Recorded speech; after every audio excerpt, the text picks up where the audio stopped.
The laws of mental domination. They represent a great leap forward in the art of making friends and influencing others. It is a book that adds psychic power to these arts. By the time you reach toward the end of the second law, you will already be able to command others with thought. Toward the end of the fourth law, your entire environment, even people completely unrelated to you, will be captivated by charm, from your very first glance.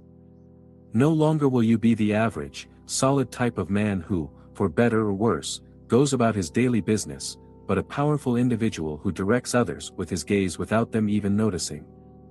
They will be drawn to you, even their will, because you have learned the first laws of mental domination. And that is just the beginning. When people are under your charm, you will keep them so, as if by magic, thanks to your seductive expressions, and taking good care to avoid the 13 dangers of rude phrases. Should obstacles arise between you and any of the other interlocutors, overcome them by knowledge of the exact speeches that need to be made to him and the way to lead him back to you, by means of the actions that will win his heart, the conquering act. If their actions are complex, analyze and direct them through the subconscious vision. To easily induce others to the way of thinking, use chain relationships. On certain occasions when they are difficult to deal with, that is, when they are angry, grieving, jealous, stubborn, belligerent, etc., analyze and influence them quickly thanks to the magic eye. To keep them interested in you, produce the mighty magnetism of harmonious conversation. To stand out in their eyes, give them an image of you that inspires physical dominance by using attractive voice and attractive attitude and poise. To place yourself on a pedestal in their eyes, use Goliath autosuggestion. If you are a woman, make use of charm autosuggestion. To reach the pinnacle of mental dominance, exercise conscious control over the magnetic halo, attractive. To protect your power of mental dominance, use the fake attitude you need. With the help of the 5 elements of mass control, you will be able to lead masses, groups and crowds. Finally, through the Kudu Ozanta you will be able to exercise and maintain mental dominion over yourself. You will then be transformed into a new you, as if you had been created anew in the form of a much more efficient person. On the social plane, your life will be more animated than it has ever been. Whatever your age and appearance, you will literally succeed in charming people in your environment. You will be taught how to use mental dominance to enrich your leisure time, regardless of your age. You will learn how mental dominance can prolong life by giving you a burning desire to live longer. Apart from the fact that you will increase your gains and popularity, you will begin to derive unsuspected joys from life. Instead of trying to give yourself confidence, you will automatically acquire this confidence by directing others, for nothing gives confidence so easily when power exercised over others. The world will truly belong to you when you master mental mastery. And yet, the power it gives you must be used only with reason. The psychic resistance it generates in the spirit of others neutralizes any effort made to achieve ends that are not worthwhile. Here you are on the verge of engaging in an exhilarating and worthwhile adventure. You will acquire a power that has taken 3 men a lifetime's dedication from more than a century spent to run halfway around the world to track, discover, crystallize and simplify things for you. First law, how the spirit of dominion works for you. To succeed in mastering mind power, you must first learn the fundamentals of the spirit of mastery. Therefore, carefully follow everything related to this law. To acquire the spirit of dominion, you must immediately banish from your mind all fears and doubts concerning your ability to please others, as well as any antagonism toward members of the human race, any tendency to exploit anyone, and any feeling of superiority toward anyone. Free yourself from any feelings that would lead you to believe you are the one, the only and the most important. Banish any desire to lead and dominate others, or to measure yourself against them in any field. Remove any temptation to compare yourself to them, whether to your advantage or disadvantage. Banish any temptation to impress people or look down on them from the height of your greatness. Do not have the conviction of being a vain. Do not feel, evidently, in the skin of a nobody barely tolerated by others. Do not envy others anything, but do not complain that you have less than them either. If John or Joan are taller and more beautiful than you, drive this kind of comparison out of your spirit. All these hostile thoughts according to which you secretly hope to make up for it by tuning in all those enviable graces possessed by the other and dumping on him all those annoying characters of which you would like to get rid, are reflected on your face, despite your efforts to hide them. Even if they do not appear on your face, they creep into your voice and the whole of your attitude. John or Joan will become aware of a certain inexplicable coldness in the surrounding atmosphere and will tend to turn away from you. Nor will you be able to acquire the dominating spirit if you do not stop worrying, if you are sensitive, if you cannot help but suffer, wherever you are, from the lack of these manifestations. They will be only figments of your imagination, but certain ones will seem true enough to make you worry. Since you cannot devote the greater part of your life to a futile struggle consisting of acquiring psychological complexes in getting rid of them, you must oppose them, first of all, a barricade to immediately prevent them from settling in your spirit. Do not wait until you have to chronically torment yourself with an oppressive influence to put an end to it. Drive it out of your spirit as soon as you feel it disturbs your peace of mind. Make yourself impervious to it. Do not avoid it by thinking of anything else, as this would only embed deeper in your brain cells the virus that has already settled there, but as soon as you feel the oppression of inner gnawing as a result of a misunderstanding with someone, immediately avoid all introspection so that the mental virus does not bury itself in your spirit. The stratagem of a simulator: you may also dislike your interlocutor and give him a false idea of your feelings toward him. The simulator does this on a regular basis. He achieves this by maintaining an uninterrupted conversation with his future victim, which prevents her from listening to the warnings of her subconscious. The simulator thus prevents his victim from practicing introspection and listening to his presentiments. The presentiments are often telepathy impressions received spontaneously. When the simulator leaves, taking away his halo, the victim loses contact with him and does not use the psychological impressions to realize what the situation is really like. Moreover, the victim's spirit is stuffed and tingling with visual and auditory lying impressions instilled in her by the simulator and, on the topic, is hermetically closed to all logic. Her imagination makes the simulator a demigod. In short, the simulator has concealed from the victim his true opinion of him under an uninterrupted stream of flattering words and wisecracks. In addition to the infamy of the proceedings, the simulator's stratagem requires an extraordinary dose of resourcefulness. The smallest mistake on his part would reveal his ploy, in any case, a dangerous suspicion. The simulator's stratagem is worth just taking the risks. The sensible way to ignore vulgar people with the spirit of dominance: you have nothing to fear from your interlocutor and nothing to hide from him. If he continues to glare at you, as he often does, even after you have tried to win him over, you stop wasting your time.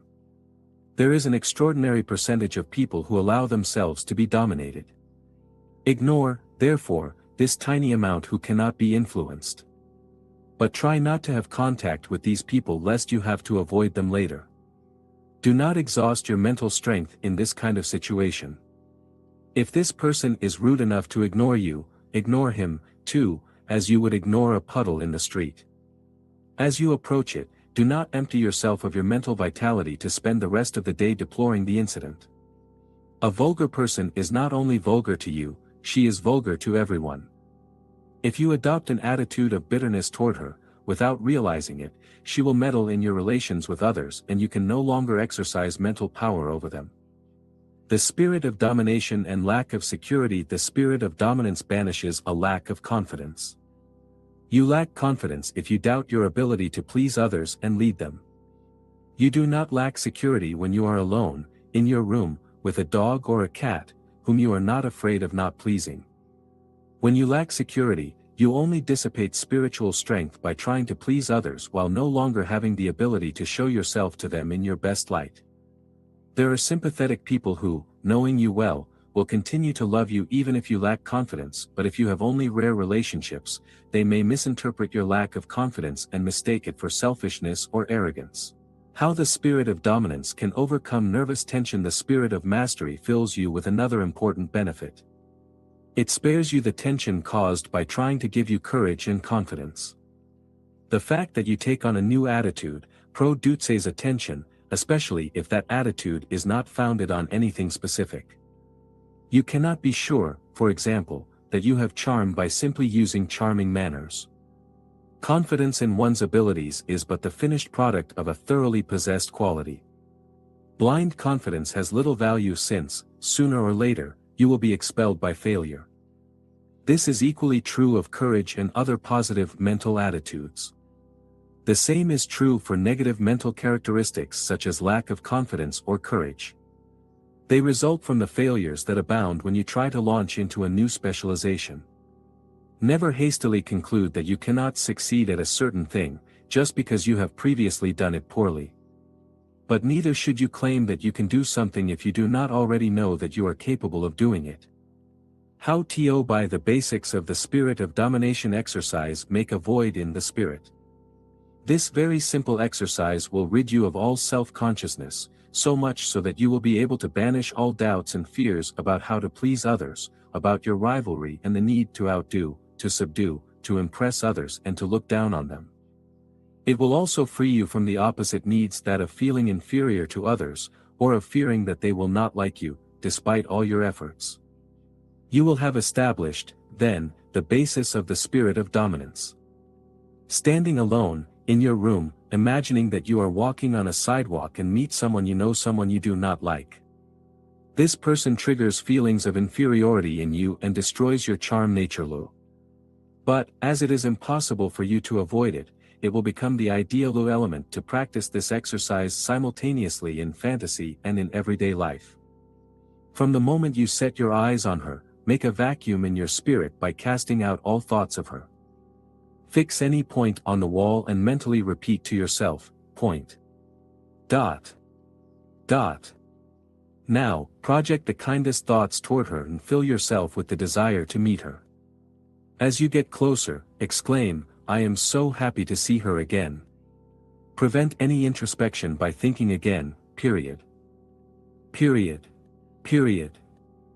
Smile at her and stare fixedly at the base of her nose, right behind her eyes. Do not stare into her eyes because you will risk meeting her hostile gaze.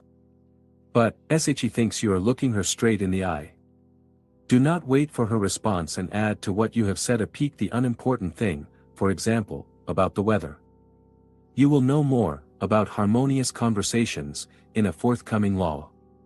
Keep smiling at her while staring at the base of her nose and keep walking. With this process, you will be able to get past her without really seeing her and without having to be rude.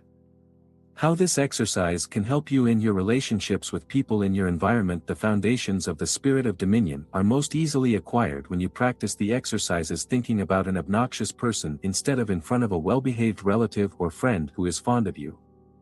With the disliked person, even if he or she is not present, you bump up against the resistance of a brutal personality. This unique exercise is what you need to acquire the basics of the spirit of dominance. It frees you from fears and doubts in regard to people, not by creating tensions in you caused by the desire to have courage and confidence, but by limiting the emotional reactions that others may provoke in you. It allows your spirit not to be impressed by the people closest to you and to react only to your suggestions. It teaches you to cope with the coarse manners of others, not by reacting, but by relaxing and following the current. It empowers you to meet a special individual and pass by him or her without being shaken by this encounter. Finally, and this is the most important point, you retain through such exercise, a cool mind and are ready to apply the laws of mental domination. When this law is applied to a person of average or very good education, the basis of the spirit of domination immediately seduces her. She is impressed by your direct gaze, straight into her eyes, and her psyche does not receive, from you, hostile telepathic radiation. Since your spirit is empty and projects only benevolent thoughts toward her, she is moved by them. Your very expression reflects this state of mind. This will be clearly explained to you by the four law, Sandala, how to acquire an irresistible sight. The emptiness of spirit somehow purifies your way of thinking, just before you meet the individual who, before you have even uttered a word, feels irresistibly drawn toward you.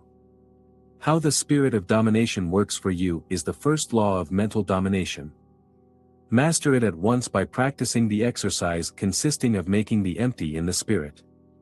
Second law, Kizuma, how to guide others' thoughts through imaginative thought command. Now you are ready to attack the second law and the exercises concerning it. Study it, for of the 18 laws, it is certain mind the most effective. It represents one of the amazing specialties of the yogis. The power of silent expression. To use it in everyday life, you do not need a power that will make you perform miracles, but a power that will help you achieve your goals. What you want is a power that will help you influence others, earn more money and make you wonderfully popular. To achieve it, you must influence or guide the thoughts of others. Throughout the ages, men have directed others by using written or spoken words to dominate their thoughts. Do you remember the speech of Mark Antony? Other men have just as effectively directed the thoughts of others by inspiring pause with their silence. Mute, silent, expression can serve to guide the thoughts of others even more effectively than written or spoken expression. First of all, it escapes your interlocutor's attention, and yet, if skillfully directed toward him, he feels its influence and regards it as his own, provided, of course, the thought you convey is useful to him. If it is not useful to him, he becomes distrustful and resists any further effort on your part to dominate his thinking telepathically. It may even happen that he suggests to others not to trust you.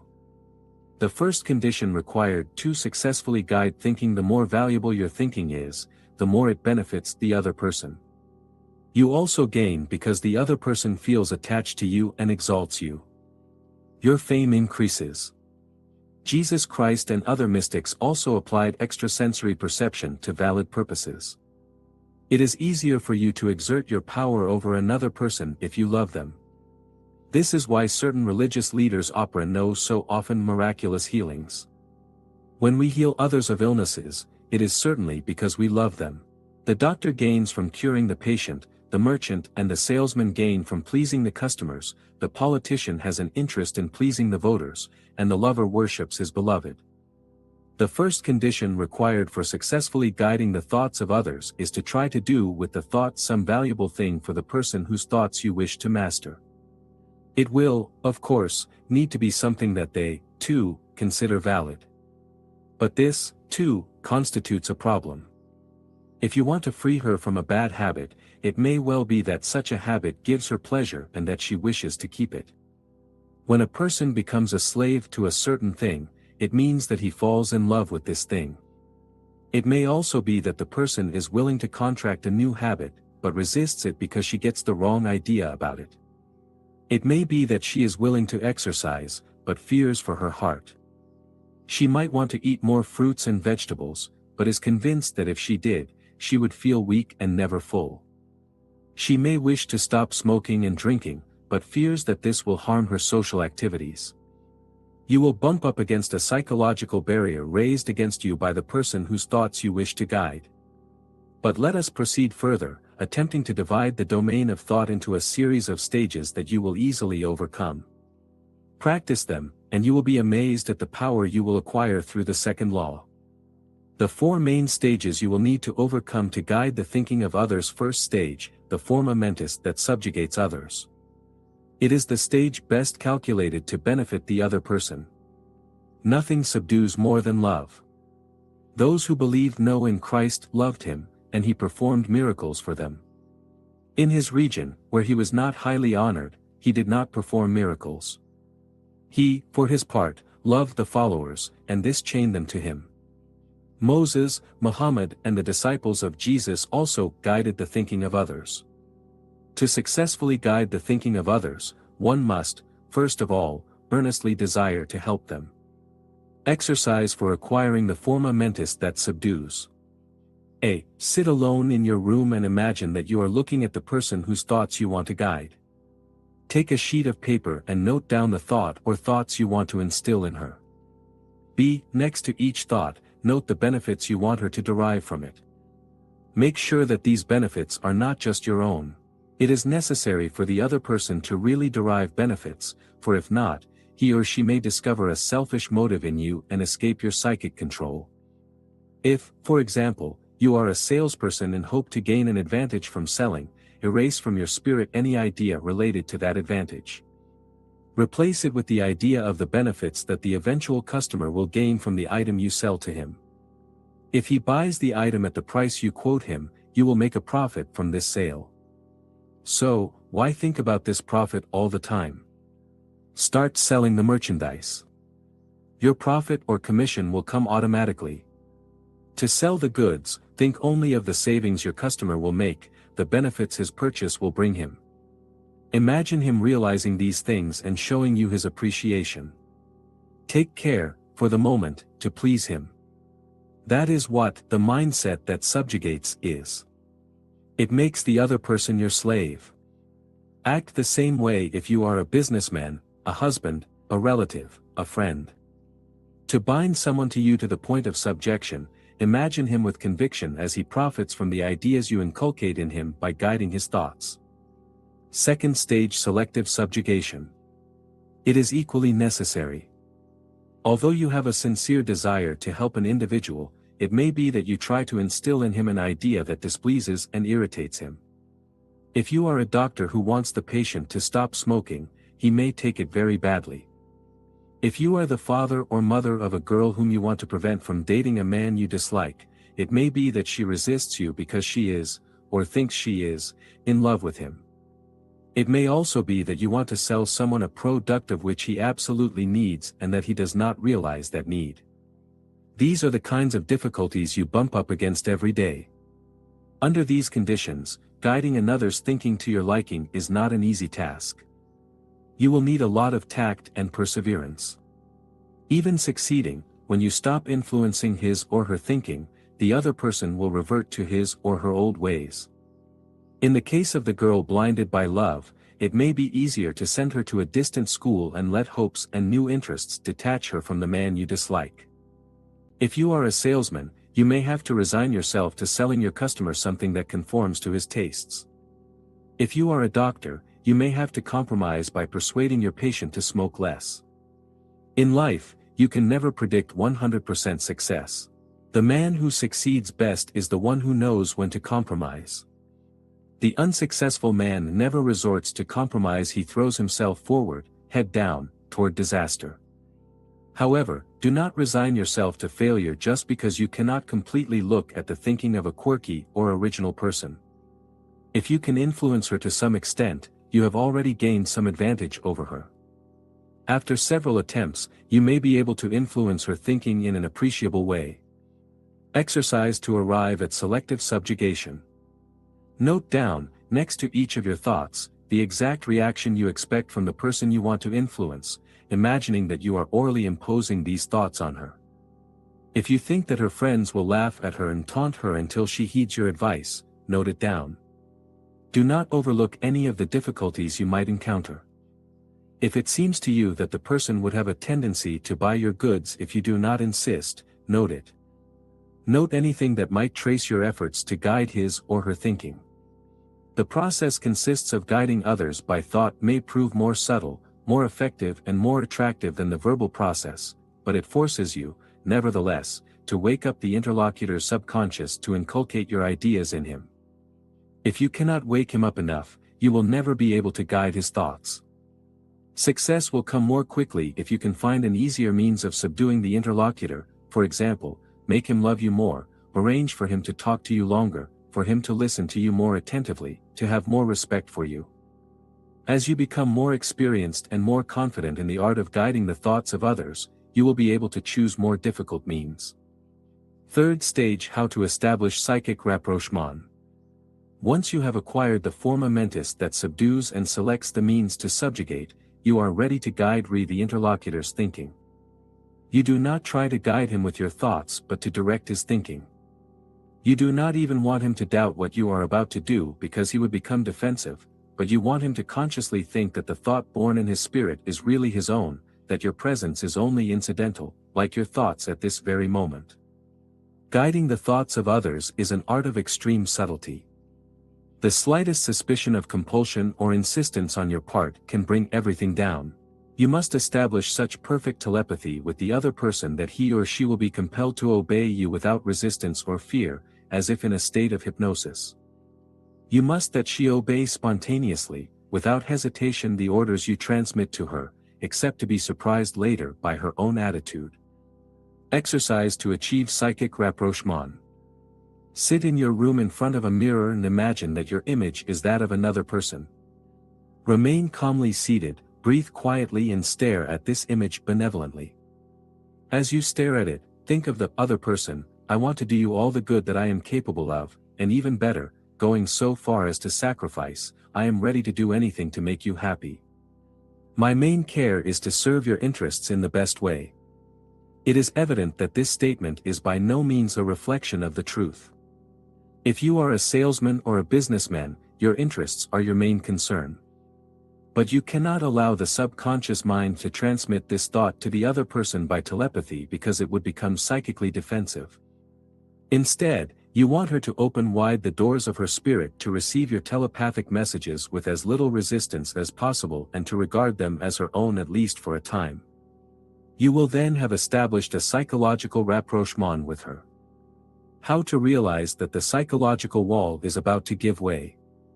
When you have established rapprochement with the other person, you will suddenly feel the resistance that was resisting the telepathic pressure you exerted on his or her spirit diminish. It is as if you had struggled to drag a huge log into the darkness to put it against the wall, and that all of a sudden it had turned into a hole in the wall into which it would enter without any difficulty. This is what you feel when the psychic wall gives way. At first, you will not feel this impression. You may even think that your psychic orders are either completely accepted or completely rejected by the other person. If the other person is in front of you, you will be more aware that the wall is about to give way the moment this happens. If you are in the habit of telepathy, you will have already had to experience this impression. Perhaps, during a public meeting, you were not at all influenced by the people who were near to you. Then, all of a sudden, a new face appeared and attracted you in such an irresistible way that your heart jumped in your chest and almost prevented you from breathing. Your tongue became paralyzed, despite the desire you had to speak to this person.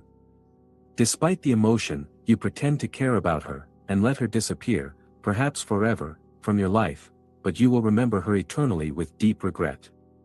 Probably, the other person also had the same feelings for you. That is why your reaction was so violent. Each of you felt the psychological wall give way and each of you felt immense upset. Learn to establish psychic rapprochement as long as you feel the psychological wall giving way. When you feel it giving way, and that could not be too late, you will be ready to guide the thoughts of others. Fourth stage: how to guide the thoughts of others. Both words and images can be used to effectively guide the thoughts of others. Both methods are effective, but one is more effective than the other depending on the circumstances. The method consisting of using imagery is more effective with strangers. The verbal one is more conducive when it comes to your family and intimates. This is for several reasons. Strangers have not heard you speak often. It may be that we have never heard you. They are not accustomed to either talking to you or listening to you. Conditioned reflexes caused by encounters between you have not arisen in their subconscious. It may even be that they expect from you a voice and a way of speaking completely different from yours.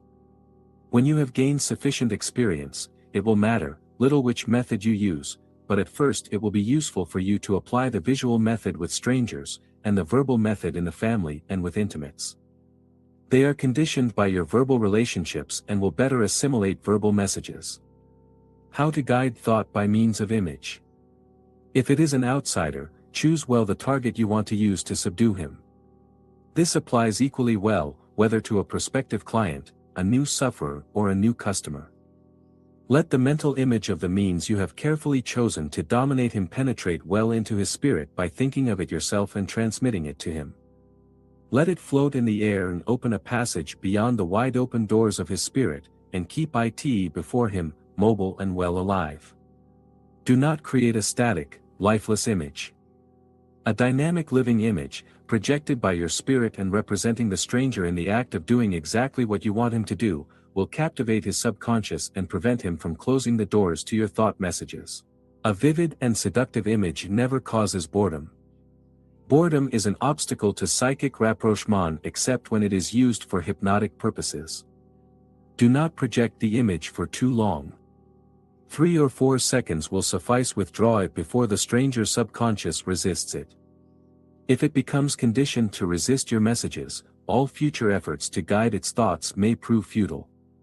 Never transmit the same image to the same person more than once. The next time you transmit an image to her to guide her thoughts, use one that is different from the previous one. Try to meet the stranger a short time later and, to guide his thoughts, switch from image form to verbal form, because the image may tire him very soon. The human spirit soon tires of things that are not renewed. Now, learn how Kazuma, the secret of Stregonry, operates. Superstitious people of ancient times said that sorcerers had connivance with the devil. But sorcerers also used mental imagery. By concentrating on their desires for a long time and projecting them, they were able to acquire an amazing power of mental representation, and the psychic power brought them extraordinary success. In their confessions they revealed the methods they used. Most admitted the following facts: 1. They would fix their attention on other people or their animals, and 2. They would focus on the mental image of these people or animals by transmitting waves to them that contained the curses with which they wanted to load them. These were such powerful waves that the magicians were able to shake the psyche of these people deeply and, very often, make them really sick. More secrets of witchcraft. Another method admitted by sorcerers and magicians in their confessions was psychometry.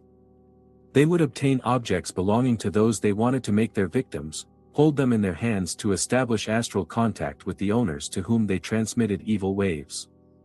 This method was found to be most effective. Other sorcerers fashioned clay or wax figurines depicting victims, pierced them with countless pins and cursed them daily. They thought that these figurines possessed a supernatural power that allowed them to attract wishing curses from the sorcerer. Evidently, this was not the case. The figurines served the sorcerer only as targets onto which he projected his mental representations. They also helped him to represent his victims more clearly and more easily. Such figurines were used exactly like your own image reflected in a mirror, when you stare at it imagining it to be that of another person, which allows you to project your psychic power onto it. One could arrive at the same result without resorting to this means of support, which, nevertheless, gives us a necessary security. Nevertheless, if you become too accustomed to a means of support, it becomes impossible to do without it. This support does not possess any power in itself, it simply gives you security. Nevertheless, the fact that it does not possess psychic power does not imply that you do not possess any either. This is also true of sorcerers. The fact that their wax or clay figurines do not possess psychic power per se does not mean that sorcerers do not. Only, their pruning was not a necessarily supernatural power. Instead, it was most evidently a power of thought transmission developed to an extreme and irresistible degree. You can realize the extent of such power by putting it in the service of good. You could use it to help others overcome disease, to instill in them courage and ambition, to persuade them to make a wise decision. Arsenic is a deadly poison, but it is also an effective medicine if it is used by the doctor. How to project the mental image that helps guide others. The mental image is more effective if John or Joan expect it and agree to receive it. For example, if Johnny is convinced that you love him and want to help him, he will be more receptive to your projection. If he does not trust you, his subconscious will reject you when he receives your telepathic message, whether he is prepared for it or not. Therefore, you will learn Kazuma earlier in the beginning if you know John well and if you already know that he is devoted to you. Now, suppose that John lacks self-confidence and you want to make him acquire it to enable him to better realize his possibilities. You could directly insufflate it into him, but his devouring doubts would risk assailing him again after your departure. Fill the gap by intensifying the projection of the image you want to instill in him. Look fixedly at a photograph of John or hold an object that belongs to him and imagine the scene about him that you would like to see come true. If he suffers from inferiority complexes, imagine him brimming with confidence. If he is a pessimist, picture him as an optimist who attracts good fortune to himself. If he doubts his ability to succeed, and also his ability to find a good fit, picture him in an advantageous position. Now, send this perfectly processed mental image toward his conscious spirit. Project toward him a mental image so perfect that it settles into his spirit and erases the contrary image he has made of himself. However, the projection of this mental image must not remain planted indefinitely in his spirit. As long as you cease to project it, it will become evanescent. It will therefore be necessary to project it again a few minutes later. Continue the projection, at regular intervals, for about 10 minutes. Repeat the operation in the same way the next day during the evening. Repeat it several evenings in a row if you are almost sure that John is at home. One session will certainly be insufficient if John is convinced that he will never succeed or if he is an inveterate pessimist. The additional effect of supports, the picture of John, which you are looking at, and which serves as your support, will not increase the power of the mental image you project toward him. John, and it is this that will enable you to anchor the image more deeply in his spirit, for he will immediately recognize himself in the mental image you project to him. If you did not have his picture right in front of you, you might portray John a little differently than he is, in features and demeanor, and he might, as a result, not recognize himself in the mental image as you would project it. This is why magicians would introduce pins into the wax or clay figurines depicting their eventual victims. They would leave out nothing that would add any veracity to the projection of their mental images. Artists use models for this same reason. Most of them could perfectly well paint or draw without a model, but with models to guide them, the paintings or drawings remain closer to reality while still leaving room for imagination. The power of the kizuma, the projection of the mental image on the plane of psychometry. When you hold an object belonging to John, you already know that it is his and that he is attached to it by means of a direct astral contract. He may not be aware of it, but the contact has been established. When you later project your mental thought toward him, his chances of receiving it perfectly increase. If John is participating in a discussion, in a sports competition, if he is looking for accommodation, or if he is about to give an important examination and if you fear that he will be impressed, it is the ideal time to incite him with the help of kizuma. It may be that you know, approximately, where and when the event will happen. For, at that time, John will be very receptive to your psychic or verbal suggestions. By projecting to him, at that precise moment, an image of him brimming with confidence and convinced of his success, there is a high probability because you will be able to suggest him decisively. It may even be that your intervention will completely change his way of looking at things. In the West Indies, the author's father saw a man save his own brother, who was about to drown, by projecting to him from the shore a mental image that magnified his maybes tenfold and enabled him to struggle superhumanly and escape death. Civilized black magic in action. It may be that Elsa, your neighbor, despises you solely because she is envious of your physique, your position, your wonderful hair, your enchanting smile, your well-groomed appearance, or whatever. These constant thoughts, although not directed against you systematically, conspire to attract to you the effects of black magic. Wherever you encounter it, you feel uncomfortable and unwanted, as if it wants to avoid you. You even have the impression, probably accurate, that, not only does she think about you, but that she speaks at length about you to her husband, and certainly not in laudatory terms. There is no personality so solid that, without being shaken, can withstand such a permanent injection of psychic sail. No. After a very short time, such a situation makes you hypersensitive. If a rock bounces near you on the sidewalk, you would swear it was thrown by Elsa. You feel you are less and less safe, and your very expression becomes transformed. Evil Elsa notices, detests you even more and wishes you more harm. The vicious circle continues until it becomes impossible for you to live near her while preserving calm and serenity. You lose your sense of humor, get angry at Elsa and fear her. When you meet her on the street you look at her with distrust. You lose your appetite and sleep. Even if you don't lose weight by the blink of an eye, you lose vitality, and your personal and professional life suffer. If these are not the signs of black magic, what are they then? How to neutralize civilized black magic? It is difficult for you to escape the constant injection of psychic poison emanating from Elsa unless you leave the neighborhood. But because it pleases you, it will be necessary for you to make use of self-defense on the psychic plane. Waste neither time nor strength in trying to prevent Elsa's mental projections from deteriorating your spirit. This would only cause you to lose vitality. Close your spirit's mind completely to everything about her by doing a complete blank, or think of something pleasant and let Elsa run out of steam to pour her bad thoughts into your spirit, which will no longer be receptive. Exercise. Imagine that you meet Elsa on the sidewalk. Immediately think back to the wonderful movie or soccer game you saw recently. See again your favorite actor in his part, or the team champion in his tryout. Follow this thought for at least 10 minutes until you have forgotten Elsa. By engaging in this way for 10 minutes, you will avoid being upset by her black magic after she leaves.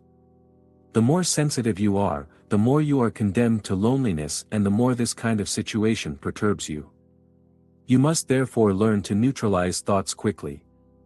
By learning this exercise well, and applying it with reason, you will save yourself from ending up with hostile and resentful thoughts toward this person.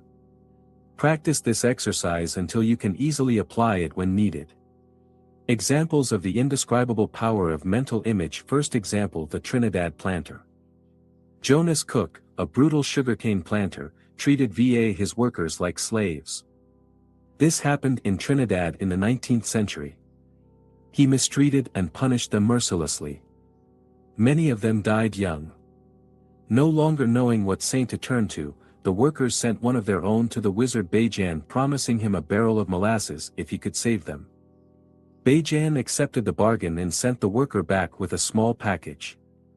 Back at the plantation, the envoy gathered the other workers and opened the package. It contained a clay figurine representing a human being with a green leather strap around his neck. At the moment when Jonas Cook was preparing to retire for the night, he discerned the figurine on the sideboard. None of the servants looked as if they knew what it was. But they murmured that it was a bad omen and might even foretell death by strangulation. Jonas mocked them, but since he knew his workers did not love him, he decided to be very careful.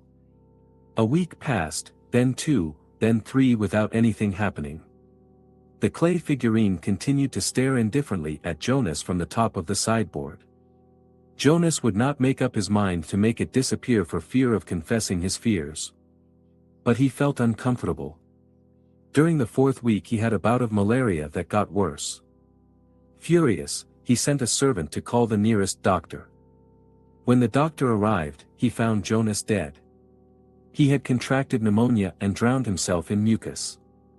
When the doctor learned the story of the statuette, he could find nothing on the corpse that would change his diagnosis about the cause of death.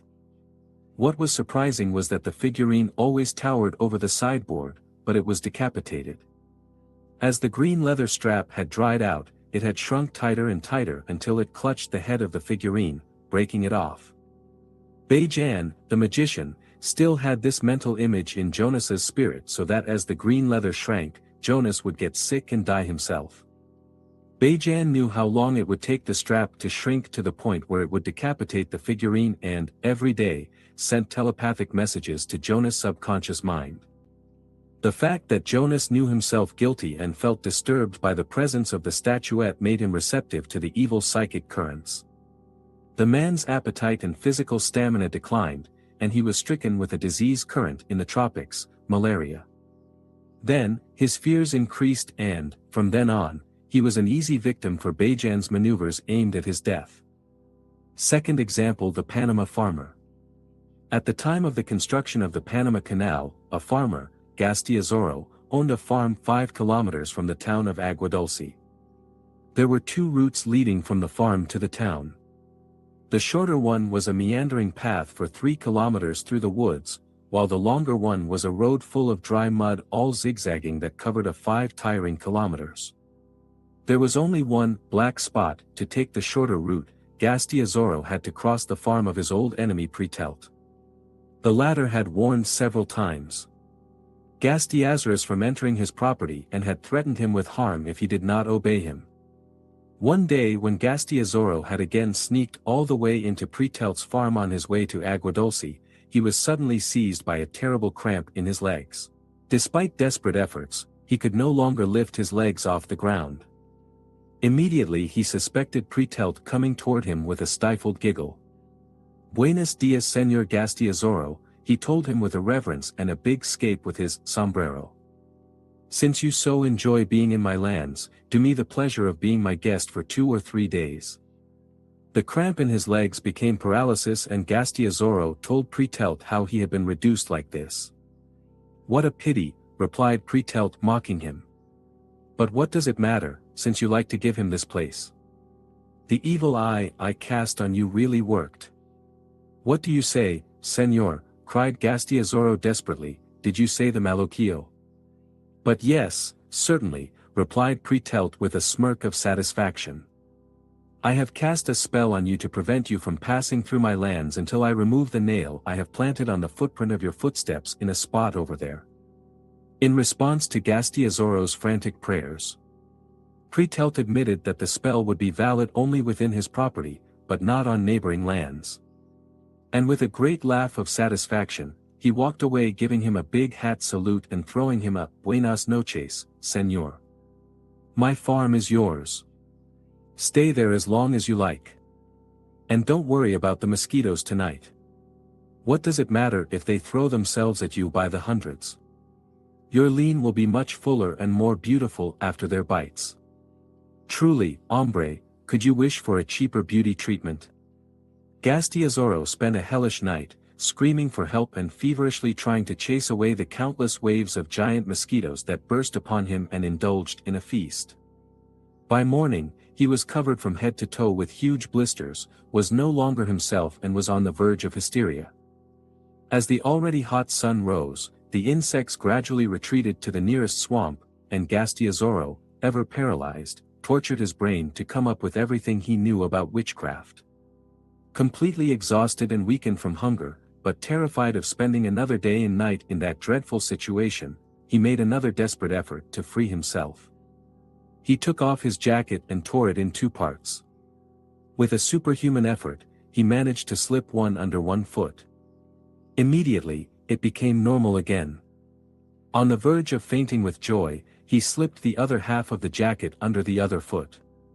With his feet wrapped in the 2 pieces of the jacket, he hesitantly headed for your farm. Near the staccato, at the edge of Pretelt's farm, Gastiazoro spotted a nail hammered into the footprint of one of his steps.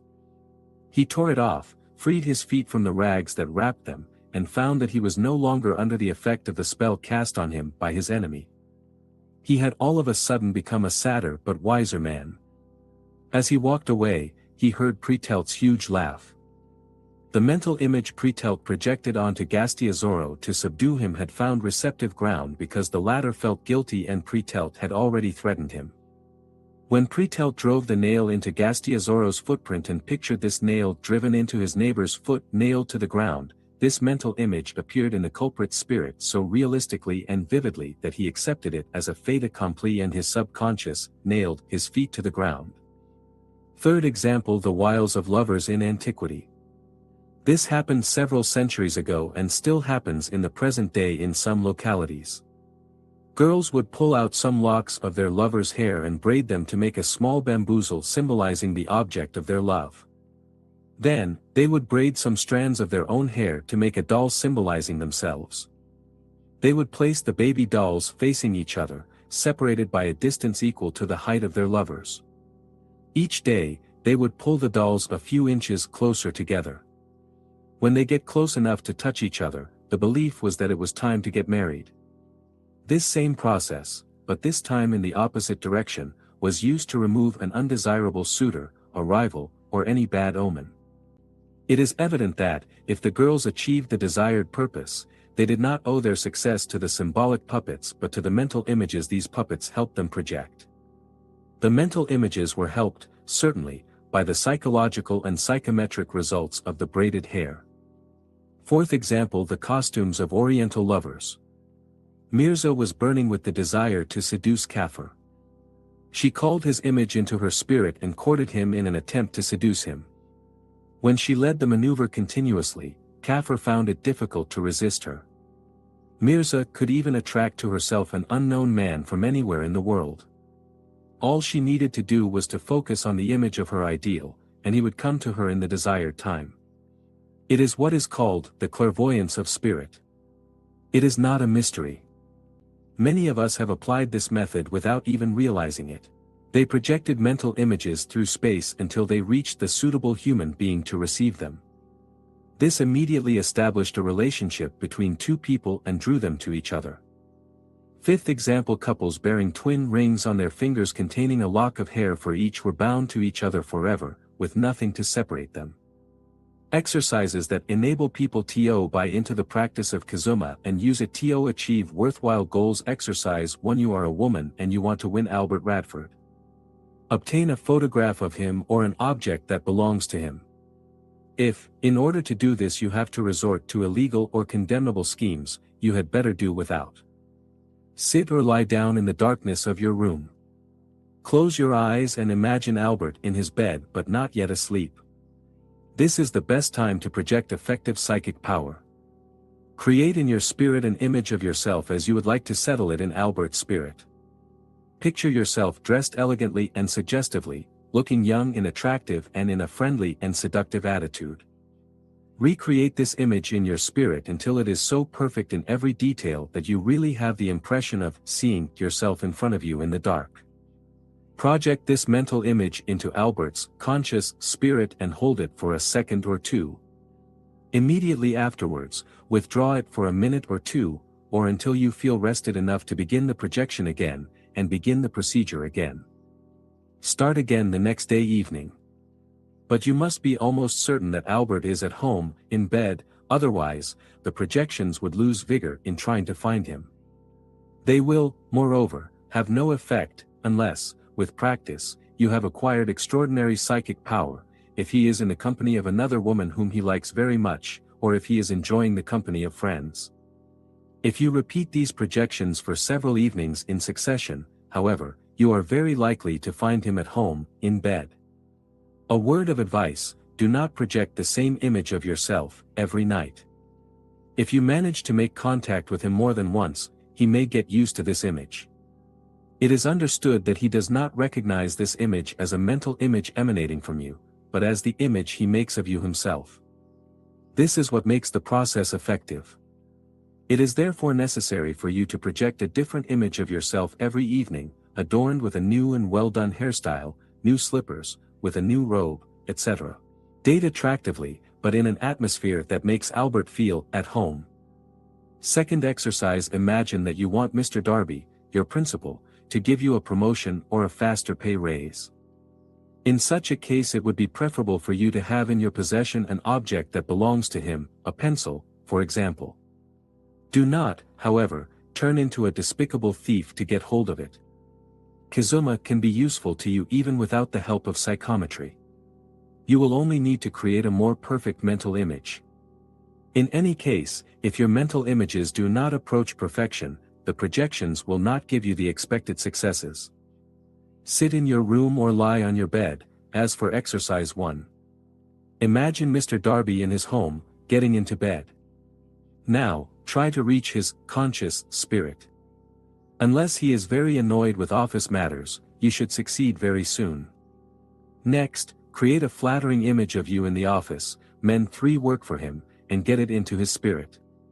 Portray yourself in circumstance requiring speed and effectiveness as you fulfill your tasks perfectly. Instill in his spirit at once the fear that you are looking for a better fit and the fear of having to train another employee who may prove less efficient than you. Since most people hate to change their habits, such apprehension will find fertile ground in him. As in exercise 1, project your image men such for only 1 or 2 seconds. Rest for 1 or 2 minutes and begin the projection again. Repeat the operation several times. The next day, start again. This time, however, imagine another situation in which you must demonstrate your efficiency. Show yourself performing another task just as brilliantly. He must not get used to seeing you 3 men doing the same job over and over again. This would make him lose the enthusiasm to admire you. Give him the impression that you are indispensable for such a large number of reasons that he cannot permit himself to let you go. Warning: when, the next day, you stand before Mr. Darby, it is necessary that nothing in your attitude should make him suspect your stratagem of the day before. Practice other exercises of your own invention, but always following the procedure already indicated. Of course, you will have to live up to at least a good part of your mental imagery in order for it to bear fruit. You cannot be an unattractive and unkempt woman, nor a mediocre employee on whom you cannot rely, and hope that mental images alone will impress your man or principal. When you combine mental images with reality, the chances of achieving your goals are 100-fold. Third law, how to guide others thinking with verbal suggestions. The verbal suggestions learn, now, to guide others thinking by verbal commands and forget about projected mental images.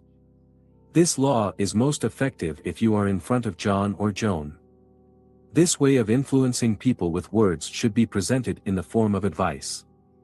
However, you must not give the impression that you are giving advice. It must appear that you are simply stating facts. Never say to John or Joan, "Smoke less." It is better for you to say, "You should smoke less, John." Why fool around with lung cancer? Don't say, "Go to bed at night and get more rest," but "You would feel better in the morning, Johnny, if you went to bed earlier." Too rigid an attitude prevents psychic union, a friendly attitude maintains it. You are aware of this in everyday life when you talk to people in your environment. First example. How to get a seller to show you all his items. You are a shy buyer, as almost everyone is, but you do not want to buy the first article you are shown. You want to see and even try on several items before you decide. You do not want to overpay for what you want, and you tell yourself that the seller will not want to bring out too many things to please you. Dominate it by means of verbal orders. Examine with interest what he shows you first, but hesitate visibly and reflect directly to him, "This interests me very much, but there may be some other thing that suits me perfectly. Show me some other thing and we will see." At that moment tell him, "This is not exactly what I wanted. Do you have anything else?" Your manner, your intonation, do not beg him to show you anything else. He must not think he is doing you a favor. You must induce him to think that you are in even more of a hurry than he is, but that you will not be an easy customer to live with. On the other hand, you have already sent him a verbal order indicating that the article really interests you, but that he should show you other things. This stimulates his enthusiasm. He thinks that you are very interested in his merchandise, but that you do not want to be forced to buy a few things hastily. If this second item still does not satisfy you, think, turning to him, "I prefer this, but it is still not what I want." Is that all you have? Take a good look at it, however, but hesitate conspicuously, much more than you did for the first article. You even pretend to sigh. The seller, now convinced that you are dying to buy, but hiding your feelings from him, he will soon go looking for some other thing for you. Do not look too closely at the item this time if it is not yet what you want. Instead, make yourself look desperate at the thought that, after all, he may not have what you want. Say to yourself, "But for him, it's almost this, but..." and shake your head sadly. Now, the salesman will go looking for everything he owns to show it to you. Second example. How to incite an undecided suitor to ask you in marriage. Richard has been dating you and, for 2 years, has accompanied you out assiduously. You know that he is very much in love with you but has not yet asked you to become his wife. You wonder if he ever will. Last month, he happened to invite Joan a few times. You know he is the man for you, but he is too shy to ask you in marriage, or he prefers to remain celibate while still dating you. Or perhaps Joan is maneuvering him. You love Richard, but you are too proud to take the first step. On several occasions you were sure he was about to take the first step. On several occasions you were sure he was about to make up his mind, but nothing happened. No doubt he deceives you, or he is the one who changed his opinion. Use verbal suggestion to push Richard to declare himself. The next time you see him, when you are both alone and the time seems propitious, suggest to him with your thoughts, "It is time, Richard, it is time." Do not think of a marriage proposal. That would be too direct an order that might cause him to flare up. He must, instead, think that the idea comes from him. Sink deep enough into the couch so that your head rests on his shoulder. Not only will this increase physical contact, but it will prevent you from plunging your eyes into his. You must not look too impatient. You want him to always think that the idea is coming from him. Keep thinking toward him, say it soon, now, Richard. Don't make a long speech. Say it soon, simply, dear, and let's finish it. Squeeze his hand more tightly in yours and let go, abandoning yourself on his shoulder. Remain silent for a few moments to allow him time to assimilate your mental suggestions. Think, say it now, Richard darling, will you marry me? That is all you have to say. Say it, Ricardo. If you don't do it now, someone else may do it instead of you. Say it soon, it's easy darling, will you marry me? It's that simple. It may be that your words sound too much like orders, but impose it, and abandoning your head on his shoulder, clasp his hand in yours. Things need to be decided quickly. You must therefore be more insistent and more persuasive in your suggestions. Chances are high that he will declare himself now. If he does not, ease the pressure of your hand on his. Nevertheless, do not give up the game. You have just begun to. Now stop him from thinking by flattering him. You will find in the fifth law a whole list of suitable flatteries. Otherwise, his subconscious mind may get used to your menial suggestions and resist them. Continue to caress him, then plunge into a pleasant silence before you begin again to mentally suggest that he asks you to marry him.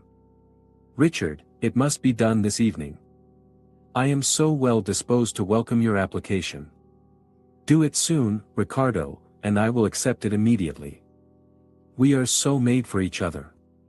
Squeeze his hand very tightly in yours again, then loosen your grip and lightly caress his fingers with your thumb. Just say darling, will you marry me? If he didn't last time, it is very likely that this time he will ask you in marriage. If he doesn't, make no further attempts that night. But after he leaves, project mental images to him of the two of you married, and happy in your hearth.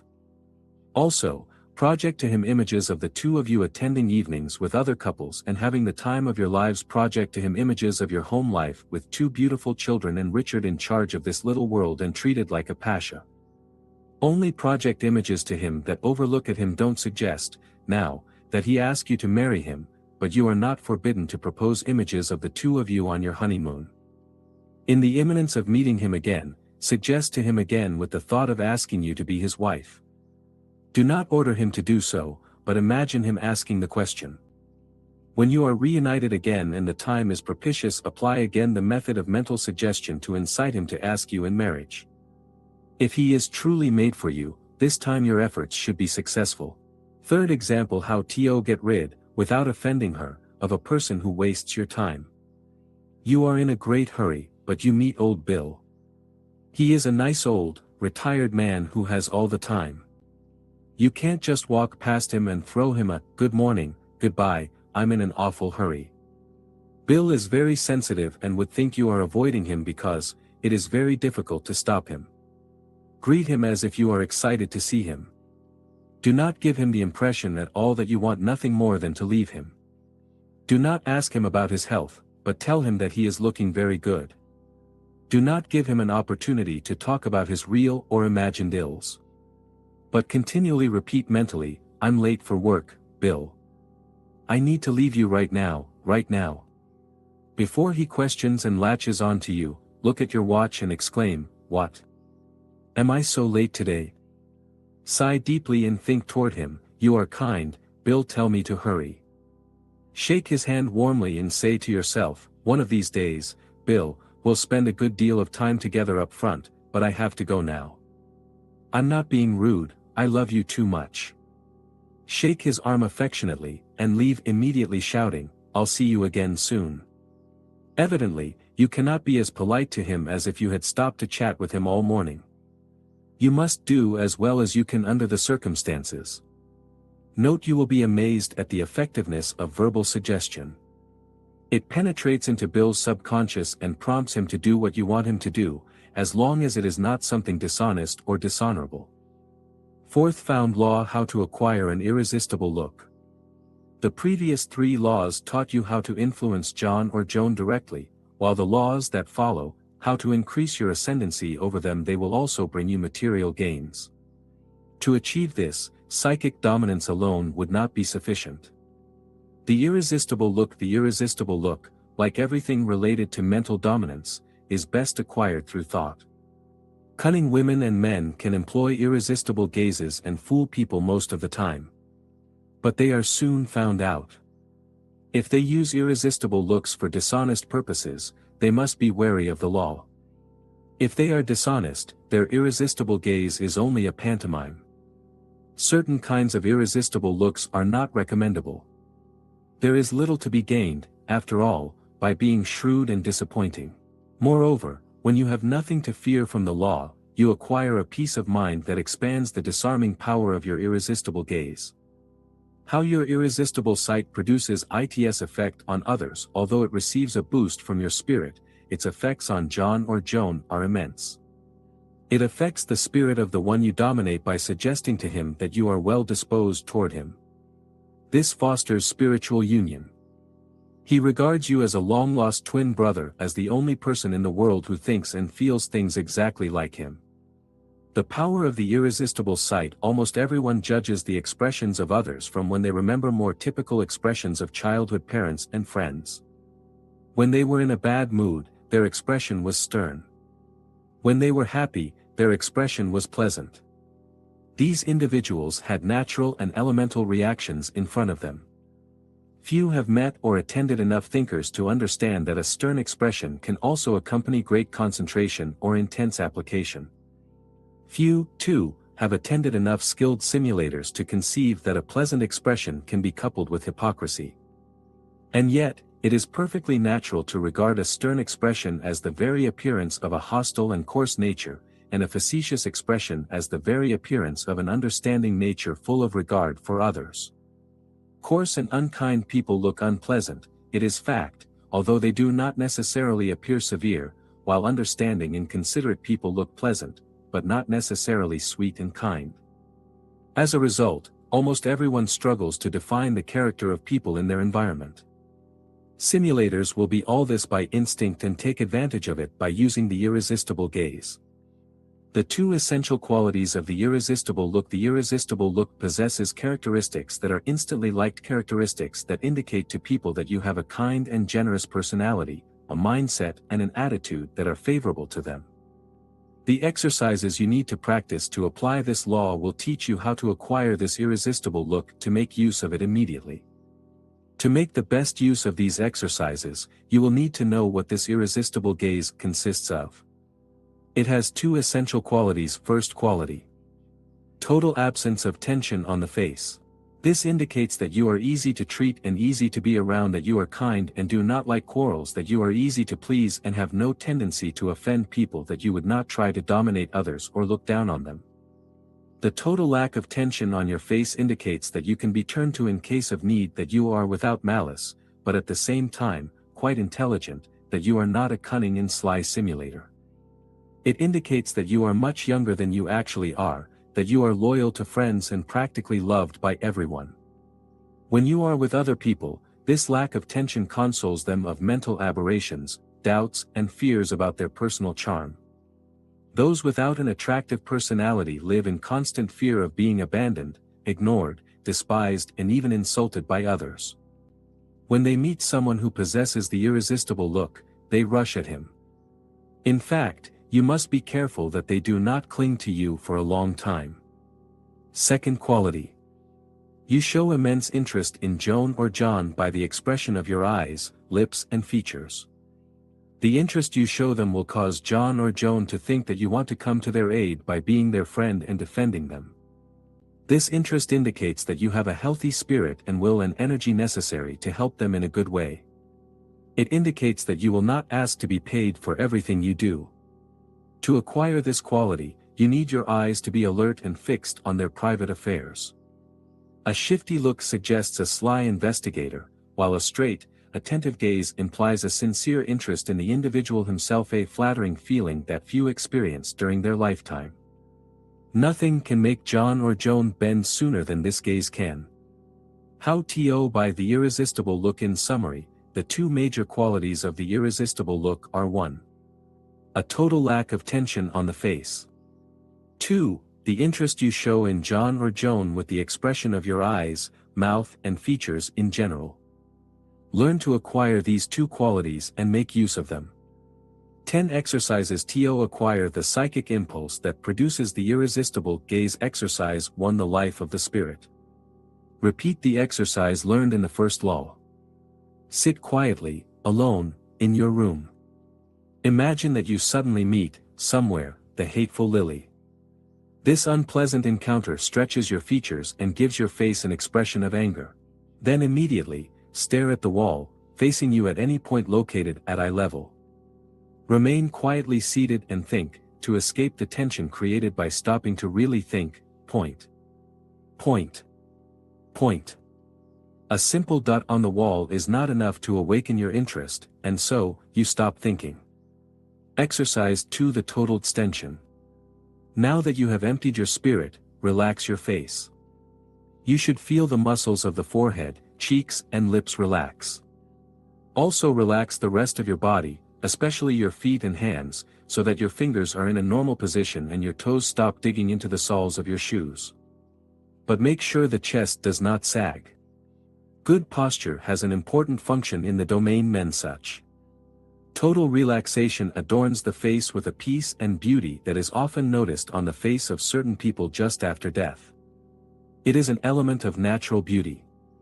You will not be able to relax your muscles from the first attempt, but train until you are completely aware of the muscles of the tongue and throat, those of the eyes, hands and feet.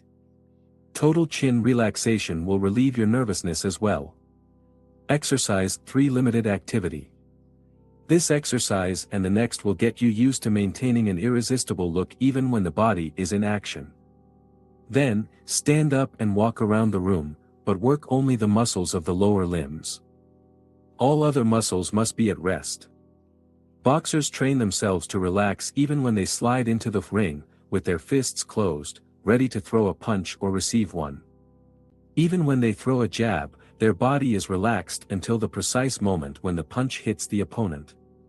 It is only at that moment that the body stiffens to reach the rigidity of steel. This is also true for the swimmer, the golfer, the dancer, the acrobat and the skilled worker. Exercise 4. To mask your perspicacy. Keep your face relaxed as you walk around the room. Become increasingly aware of the muscles in your face and relax them as soon as you feel them tense. Get in the habit of doing this wherever you are and whatever you do. This is another secret to acquiring the irresistible look. If you look at yourself in the mirror while relaxed, you will notice that your eyes look bigger, younger and more innocent than usual. Never try to have a discerning look. Keep your perspicacity to yourself. It is necessary that others do not find out. This would prevent you from exercising mental dominance over them. If the one in front of you thinks he can easily deceive you or make you his victim, he will love you even more. Clever impostors go to great lengths to pass themselves off as fools in order to snare their eventual victims when they are not alert. The clever impostor well realizes that people are always looking for a bargain, so he lets them think they are about to be cheated, while it is he who cheats. The clever salesman makes his customer think he is dealing with a naive person willing to give him the goods. This is also the case with the amoroso. If the seller or the amorous one lets their interlocutor believe that they are dealing with a shrewd person, they are wary. Instead, it is convenient to be regarded by a prospective buyer as a seller who is stupid enough not to realize the value of the goods in his hands. People deal more willingly with this type of seller. This explains that by masking your perspicacity, you can make a fortune. Exercise 5. Superactivity of certain muscles. Now, you are about to come to a test that requires more difficult muscle activity. Lift a very heavy object or do a fairly difficult exercise. Let the muscles involved in lifting the object or doing the exercise work and contract. At the same time, stretch the muscles of the forehead, eyes, cheeks, lips and tongue. Classical dancers train themselves to smile pleasantly while doing difficult movements. When posing for the photographer, athletes relax their faces and smile while supporting huge weights. Exercise 6. To mask concentration. Pick up a serious book and read it earnestly, or even try to solve a problem or understand a theory exposed therein. Your forehead will contract as it normally does whenever you reflect. Neutralize this effect by relaxing every muscle of your face again. Repeat the operation with different books. Exercise 7. The trick, consisting in talking to a flower. Stand in front of a mirror and speak spontaneously to an imaginary crowd about something you know well, but which requires a lot of thought. Or, teach this imaginary crowd, in private, how to practice a specialty in which you excel. See to it that the facial muscles do not contract. Stretch those of the forehead, eyes, and lips. The muscles of the lips and tongue will automatically contract and relax as you speak, but keep the larynx relaxed like an experienced speaker. Whenever your arousal increases and you are tense, decongest your facial muscles and continue as if you were speaking to a flower. In effect, really address a flower or other inanimate object, especially in the beginning. This will save you the discomfort you might feel when speaking to John or Joan. It is addressing yourself to someone that makes you contract speaking. The stutterer would no longer stutter on the telephone if he knew that the line is broken. Speaking to a flower will allow you to relax completely and more easily. As you talk to him, keep your complete mind aware of your facial muscles and relax them as soon as they contract. When they are relaxed, your eyes will no longer look at the flower with fixity, but will resume their natural mobility. Your voice will improve because the flower's intelligence is not likely to make you uncomfortable. You do not have the impression that it is analyzing you or looking for weaknesses in your speech. By talking to the flower, you can correct all the mistakes without being intimidated in the least. The flower has neither the ability nor the desire to ridicule you. In addressing it, do you feel calm? Your voice becomes warmer, your sentences more rhythmic, words are spoken more clearly, and your choice of vocabulary improves because your power of concentration is total.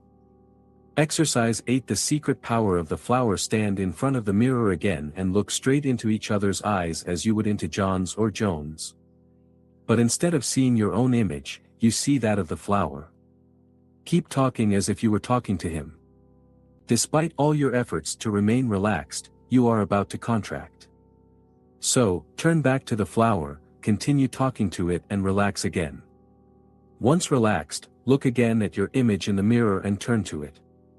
Begin this exercise again until you can look well into the face of your image in the mirror, but only see the flower. At that precise moment you can speak to your image with the same ease and relaxation with which you would speak to the flower. Practice this exercise until you own it thoroughly. It can very quickly change the course of your life. Note it matters little what your eyes face when you are dealing directly with someone. Unless you are in front of your sweetheart, the less you see your interlocutor the better, as far as the mental dominance you want to exert over him. The more you strive to forget the personality of John or Joan, the easier it will be for you to apply the laws of mental domination.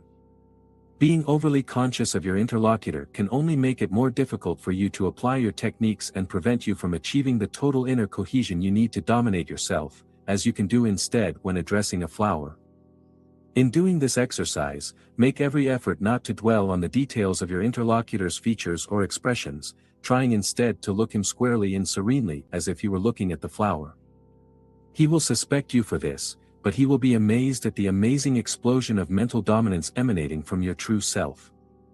Exercise 9 and 10. How to extend the secret power of the flower. Exercise 9. Make exercise 8 more difficult by looking straight into your eyes in the mirror, looking just as well at the rest of your face and body and realizing that they belong to you. You can also look straight into the face of a portrait of someone you know. In either case, address these images as you would address a flower. Start this exercise again with a good friend or friend until you can speak to them by supporting their gaze without feeling the slightest tension or discomfort, exactly as if you were speaking to a flower. Exercise 10. Let your friend interrupt you constantly and ask you embarrassing questions. Answer such questions, but keep your face relaxed, as if you were continuing to speak to a flower. This exercise will help you acquire charm, confidence, and a well-balanced spirit. Exercise to acquire the impression that must accompany the irresistible look. Although it is effective to decongest the features to acquire an irresistible look, it is nevertheless not enough. You must add to it the expression coming from a less than correct attitude. Again, make a vacuum in the spirit. Stare at a spot on the wall without thinking about anything and with a relaxed face. Interest yourself with all your strength in this insignificant point. Feel ready to do anything to improve it. It would perhaps need to be on another wall, or it would perhaps stand better closer to the light, in a place where it would attract more attention.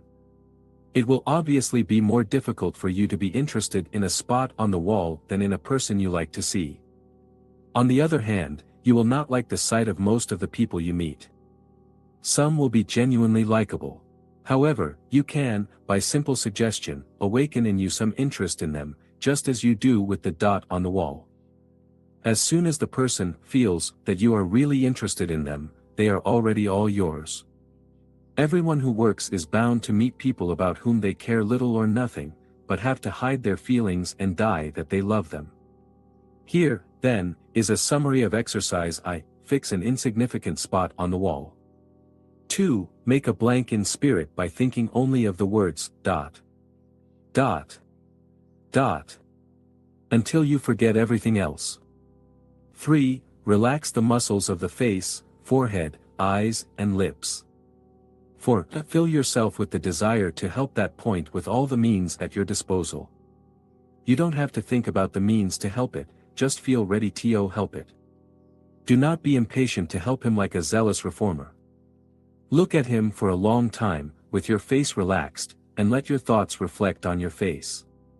Your eyes will become brighter and your lips will take a pleasant curve. When you practice this exercise on people you meet in everyday life, its effects will be felt in your popularity, business, and you will achieve almost miraculous success. Caution. When applying this method to a person, do not simply stare at it, pretending to be interested in it. Act exactly as you did when you walked away with the dot on the wall. Show that you are impaired to help her, as you would for a true friend. You cannot achieve these results just by pretending to be interested in her. After practicing this desire to help on an inanimate object, such as the dot on the wall, you can easily apply it to people, whether they interest you or not. Review of the irresistible look. It includes 2 elements. 1. Total absence of tension from the face. 2. Intense interest in the other person, clearly expressed by the eyes, lips, and gestures. Acquire the second element by doing a number of exercises that enable you to make a complete vacuum in your spirit to conceal your cunning, concentration, and other feeling minds that have nothing friendly about them. To do this you must practice flower power, the correct mental attitude and the correct expression to achieve the irresistible look. 5th law, how to use the magical power of words pleasant to hear. When your irresistible gaze has filled John or Joan with faith and confidence in you, you will be ready to pass the next important step toward practical and profitable mental mastery. The 5th law, how to use the magical power of words pleasant to hear, is the law you now need. You must go further, converse with your subject and even hang out with him if you want to gain popularity. Popularity is not about just one person. For it to be possible, you need at least 2. To enjoy it, you have to attract 1 or more individuals to you and engage in some kind of life of work or worldliness, whatever it may be. Up to this point, all you have learned of the previous laws is a potential for popularity. The necessity of words pleasant to hear. Whatever the strength of your ascendancy over John or Joan, with what you have learned so far from the laws of mind domination, you can lose it in the twinkling of an eye if you tell them what not to say. Nothing can hurt or injure it more than a clumsy sentence from a person in whom it or it all of a sudden has confidence. That is why, now, you must study the 5th law. How words that are pleasant to hear act on others. By telling people words that please, you act on their morale and fill them with joy. They feel, finally, that someone appreciates them as they are. There is finally someone who fully understands them and values them at their proper value. You have explored their inner sanctum and they accept you as a dearest relative and wish to have you constantly near. Each person has had enough of the brusque and indifferent attitude of petty people. When a person meets one who can talk, he is amazed. He will do anything to never break away from you. Words that are pleasant to hear are undoubtedly the path that leads most quickly to popularity. The 8 secrets of pleasant words. Here it is impossible to enumerate everything you should say to people to get or keep them in your power. It depends a lot on your gender, personality, and circumstances, depending on which things you have to say change. Even if it didn't, you would be wasting your time if you tried to store and remember catchphrases to pull them out when the time comes. Everyone is wary of hypocrites, who make use precisely of catchphrases. However, by applying certain secrets, you will always know what pleasant words you should say. Therefore, you do not need to remember standard phrases. Learn these secrets afterwards. You should never again worry about the things you need to say to people. Here are the secrets. First secret: the magic power of selective judgment. Make positive judgments about John or Joan that emphasize qualities while completely glossing over them. If, through gritted teeth, they point out their faults, don't give reasons. Do everything naturally, without insisting so as not to embarrass them with too obvious flattery. Be perceptive and bring their qualities to light to point them out right away. Second secret: the disastering effect of prolonged silences. Unless you are parents, old friends or lovers, make sure that, in your conversations, prolonged silences never occur. They destroy the ideal relationship created between you by the conversation and give your interlocutor an opportunity to reflect by allowing him to pick up on certain, perhaps unflattering, judgments of yours. Prolonged silences also allow your subject to escape the ascendancy of your mental dominance. Third secret: assiduity, consisting in letting the other talk as long as possible.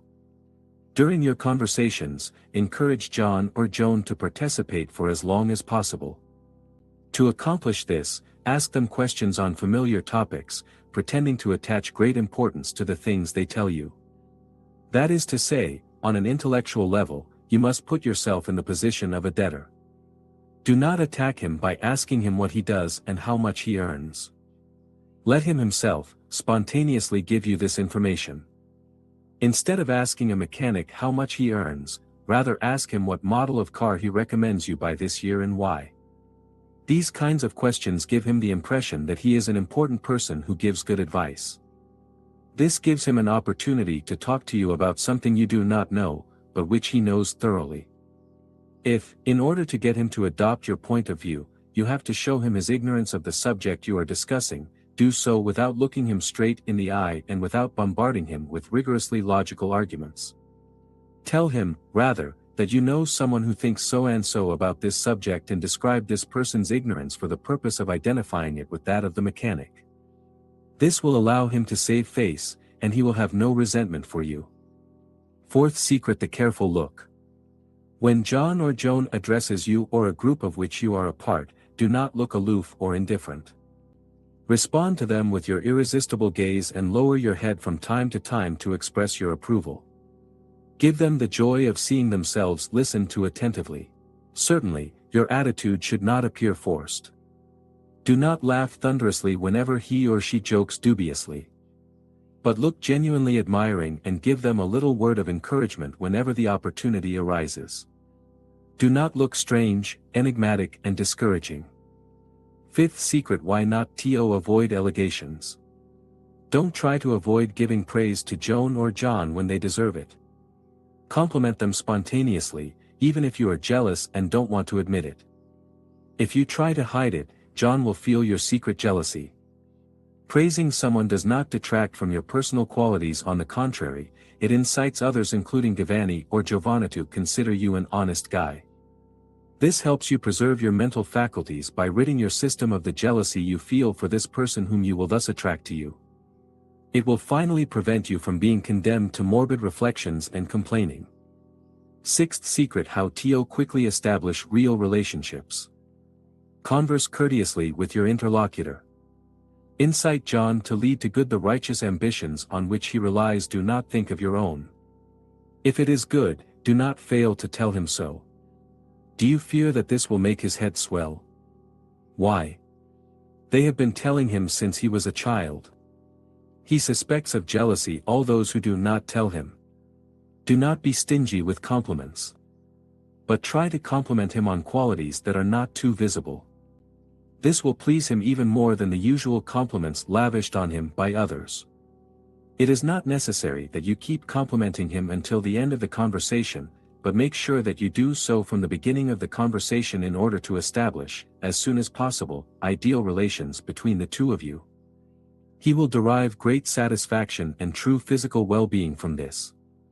Seventh secret it is more prudent to make compliments to one person at a time. Do not make your efforts useless by paying compliments to John or Joan in front of Paul to whom you gave compliments just before. He would consider you a hypocrite. Compliment a person only when you are alone with her. If you compliment her in front of other people, unless it is the parents who are proud of her, you run the risk of offending them. By complimenting each person separately and in private, you exercise mental dominance over him much better and offend no one. But do not give the same compliments to all your interlocutors. Choose for each individual those qualities that are peculiar to him and that you consider worthy of praise. At the end of this law, you will find a list of 12 things, for men and 13 for women, that are very welcome when addressed to them. Eighth secret: direct and indirect compliments. Do not go from one to the other complimenting everyone you meet. Also, instead of complimenting directly and calling a friend nice guy, do it discreetly, during the conversation. You can tell him, when a nice guy like you goes into the legislature or politics, he has a definite advantage over his opponents. This is sharp and without ostentation. The more spontaneous and impersonal your compliments are, the more valuable they are. They should never seem premeditated and self-interested. Compliments given unambiguously are most effective when directed at children or employees. Indirect compliments are not successful with them. The wooed woman also seeks bold and direct compliments. Subtle praise is most recommended with people of our sex, your age and social level. The compliments people want to hear: 1. What all men wish to hear. A man likes to be told 1. That he has broad shoulders. 2. That he is tall. If he is small, and you are talking about stature, tell him that you were sure he was 4 inches taller than he says he is. B. If he is too tall and narrow of shoulders, tell him that his shoulders are extraordinarily broad for his stature. 3. That he is very intelligent. 4. That he has an open mind and is very logical. 5. That he has an intelligent philosophy. 6. Who is very much in the know on numerous and various topics. 7. That he has an imposing and distinguished appearance. 8. That his attitude commands respect. 9. That he has a remarkable spirit. 10. That he has the air of a wealthy man and acts like one. 11. That he has the air of being good with women. 12. That he has an air of valor and courage. It is not essential to attribute all of these qualities to the same man, for no doubt, they do not all fit him. Use, for each, the most appropriate compliments. Do not name any among qualities outside of these, and you will not fail to impress all the men you meet. 2. What all women want to hear. A woman likes to be told 1. Between the ages of 19 and 90, that she looks 3 to 30 years younger. 2. That you thought she was her daughter's sister. 3. That her complexion is as fresh and sweet as her child's. 4. That her face and body are sexy. 5. That her feet are small and her legs are beautiful. 6. That she has a pretty ankle. 7. That she wears clothes like a model or a film actress. If you mention an actress, choose her young and beautiful, even if the lady you are talking to is middle-aged or definitely elderly. 8. That her qualities as a cook are unbeatable, that she would make a fortune if she opened a restaurant. Say this even if her chicken is as hard as a shoe sole. If you are forced to admit that the meat is not too tender, blame the butcher, but always brag about your host's cooking. 9. That she is a perfect hostess. 10. That her apartment reveals sure artistic taste and is comfortable. 11. That she has a pleasant voice. 12. That her hands resemble those of a girl. 13. That if you were an artist you would like to do her portrait in a bikini. Tell her even if she weighs 100 pounds. If she jokes about her fatness, tell her she has voluptuous curves. Reread this law carefully and apply its different elements. In this case, exercises are not necessary, but practice what you have learned, on all the people you meet in everyday life. Before the end of the day, you will be amazed to see the extent to which your popularity has increased. It may be that, at first, you feel all out of tune. It is always a little difficult to employ methods to which you are not accustomed. But soon, you will feel perfectly minded and a new life will begin for you. Remember well the things that men and women wish to hear. You will see that they are the open sesame of popularity. Sixth law, how to avoid the 13 dangers of words not to say. The trouble with saying what one should not say. Knowing what one should not say to people is no less important than knowing what one should say. One misplaced word, phrase or judgment can destroy the mental dominance gained over John or Joan. This is why the sixth law is so important to you. In the course of a day, almost everyone misses excellent opportunities, one after another, or fails to impress a bunch of people, one after another, by not saying what you should at the right time and in the right way. Those who are not very sensitive to others' reactions toward them do not feel that their words offend. They only know that those who are diplomatic are successful with others, while they are not. Here are the 13 dangers of words not to say. The 13 dangers of words not to say. First danger: do not pull your nose into others' business. Never bombard anyone, no foreigner in particular, with personal questions about how they earn their living, their income, their family situation, their nationality, their race, their religion, their military position. Never ask a foreigner, even if naturalized, why he came to your country. Remain impersonal when dealing with personal topics. Everyone yearns to know what the other is about, but you cannot practice mental dominance over one who is on the who's who. Everyone has the right to have a private life. Do not force anyone to respond to you harshly and then keep your distance. Even if the person answered you the truth, you would not know his or her true personality, nor his or her degree of intelligence, nor whether he or she wants you as a friend, or would like to work with you, nor whether he or she has special knowledge that could be useful to you.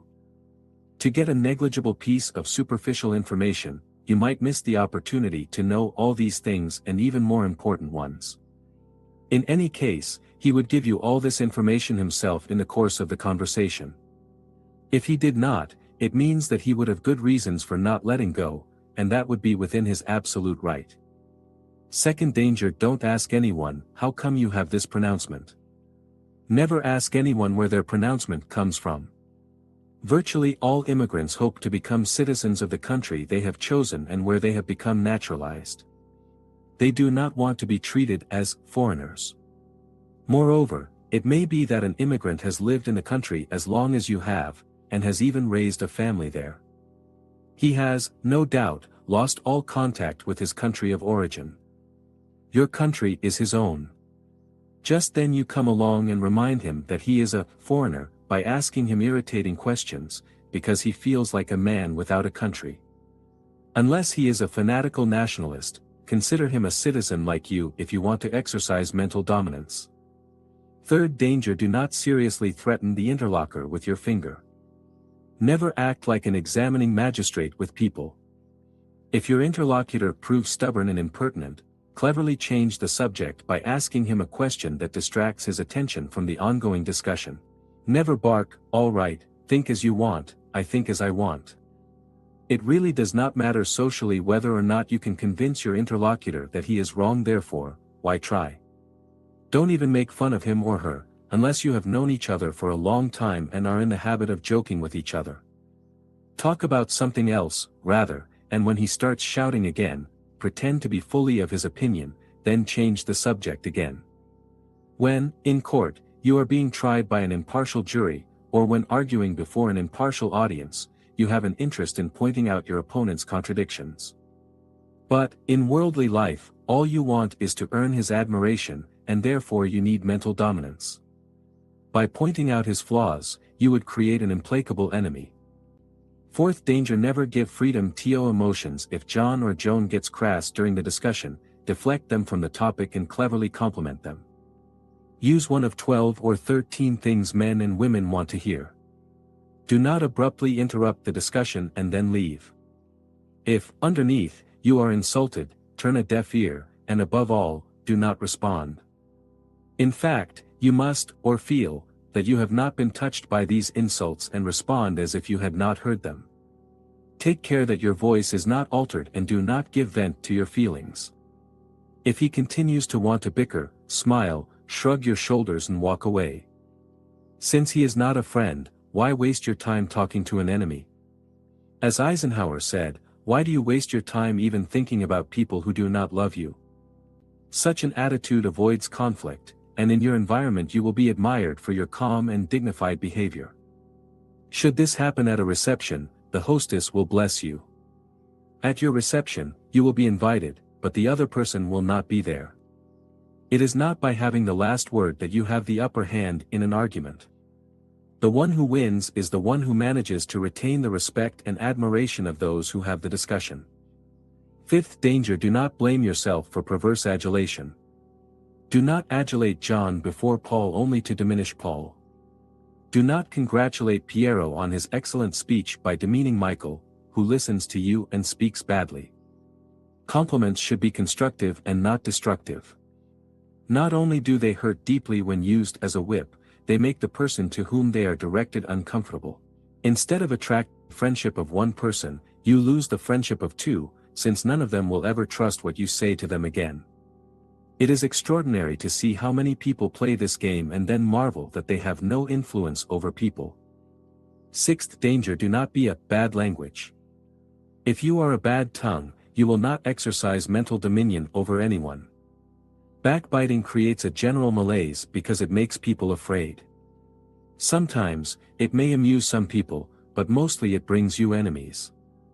It divides your friends and relationships into two groups: those who love you and those who do not. Those who love you will continue to be around you, but in order to amuse them, you must affiliate your tongue on one of them. That will be the signal of doom. You do not need to be mellifluous, but above all, do not be biting. Never be sarcastic about a religion, race, nationality, or any political party, as it would prevent you from exercising mental dominance over anyone. Seventh danger: in municipal meetings, do not attract everyone at you. Unless there is a particular reason to do so, in a social gathering, never separate a person to hoard him or her. People come together to be all together. When groups split into pairs, it is a different kind of gathering. All hosts try to avoid it because shy guests would find themselves completely isolated. Don't hold back, waiting for them to come looking for you. Approach a small group you like, listen to their talk and gradually participate. Do not leave it to the hostess to create the atmosphere. She has prepared the reception, invited friends, prepared the house, provided the refreshments. It is your duty to help her so that her reception succeeds. And if it does not, because of the guests, she will regret the effort made for nothing and, for the next reception, eliminate certain people. Eighth danger: never show hate in the face of chichis. Never express hatred for anyone, whether the person is present or absent. Do not allow anyone to believe you are capable of hatred; it would shun you. Even if John or Joan agree with you to criticize one of your common enemies, criticize this enemy, but without venom. Do not participate in thrusting discussions unless you belong to a political group. People like to hear about themselves, they also like to talk about their own things, the appliances they buy to increase comfort, the countries where they have been. They also like to talk about people in general, but not about things that affect them personally. For example, in any group that claims to be modern, people like to discuss changes to be made in the morals of modern society, but no one wants to admit which of the principles to be improved might apply to him personally. Ninth danger: do not exhaust a conversation topic. Do not chat on one topic until you exhaust it. Move on to another as soon as the previous one reaches a throbbing interest. To keep the interest of the majority awake, you must keep the conversation jumping from one subject to another. A subject should not be delved into for too long. In order for everyone to find delight in it, the more superficially a subject will be treated, the more enjoyable it will be. Nor should you sit too long in the same place and with the same group. Go from one group to another. Make those contacts you want, but do not overstay with someone, as you will contribute to the failure of the reception. Exchange phone numbers or make appointments with people you like, but never forget the hostess. Do not force her to regret inviting you. 10th danger: when you are with someone of the other sex, do not boast about your conquests. The man or woman with whom you are with does not want no to hear but of themselves. This person has dressed and primped for you and longs to charm you. If, instead of talking about her, you only told her about her rivals, would you be surprised if she was infuriated? 11th danger: when you are with strangers, have neither too optimistic nor too pessimistic an air.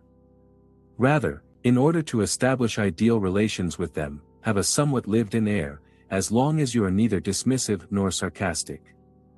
Above all, never confide to strangers, nor to other guests at the reception at which you find yourself, your secret ambitions.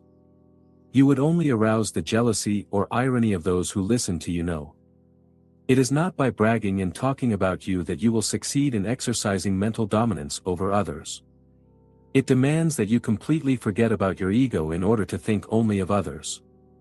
12th danger: never give orders at all, except as a joke. Never speak to people in a commanding tone, as if giving orders, unless you know them very well and consider this a joke. To exercise mental dominance, it is much better to speak in an even, impersonal tone. Laugh frankly if they tell good stories. If the one who tells funny stories is not very gifted, help him by smiling kindly and change the topic of conversation. Always try to prevent him from feeling uncomfortable. Do not offend anyone. Never point out mistakes that others may make or lack of knowledge or information. Each of us values our dignity. If John or Joan have wit and also prove to be good comedians, do not laugh as you would at a madman. They wish to be considered brilliant even in their buffoonery, but no one wants to be mistaken for an imbecile. 13th danger: never use comparative comments. Never compliment a person by comparing him or her to someone who looks like two peas in a pod, unless he or she is a celebrity or really better looking and younger than the person you are addressing. Even presented in this respect, the comparison might displease her, especially if she does not regard the other person as beautiful and attractive. Each of us would like to be one of a kind and would prefer to be admired for our originality. However, you can afford to compare certain very exceptional traits with those of people in the public eye and with much charm.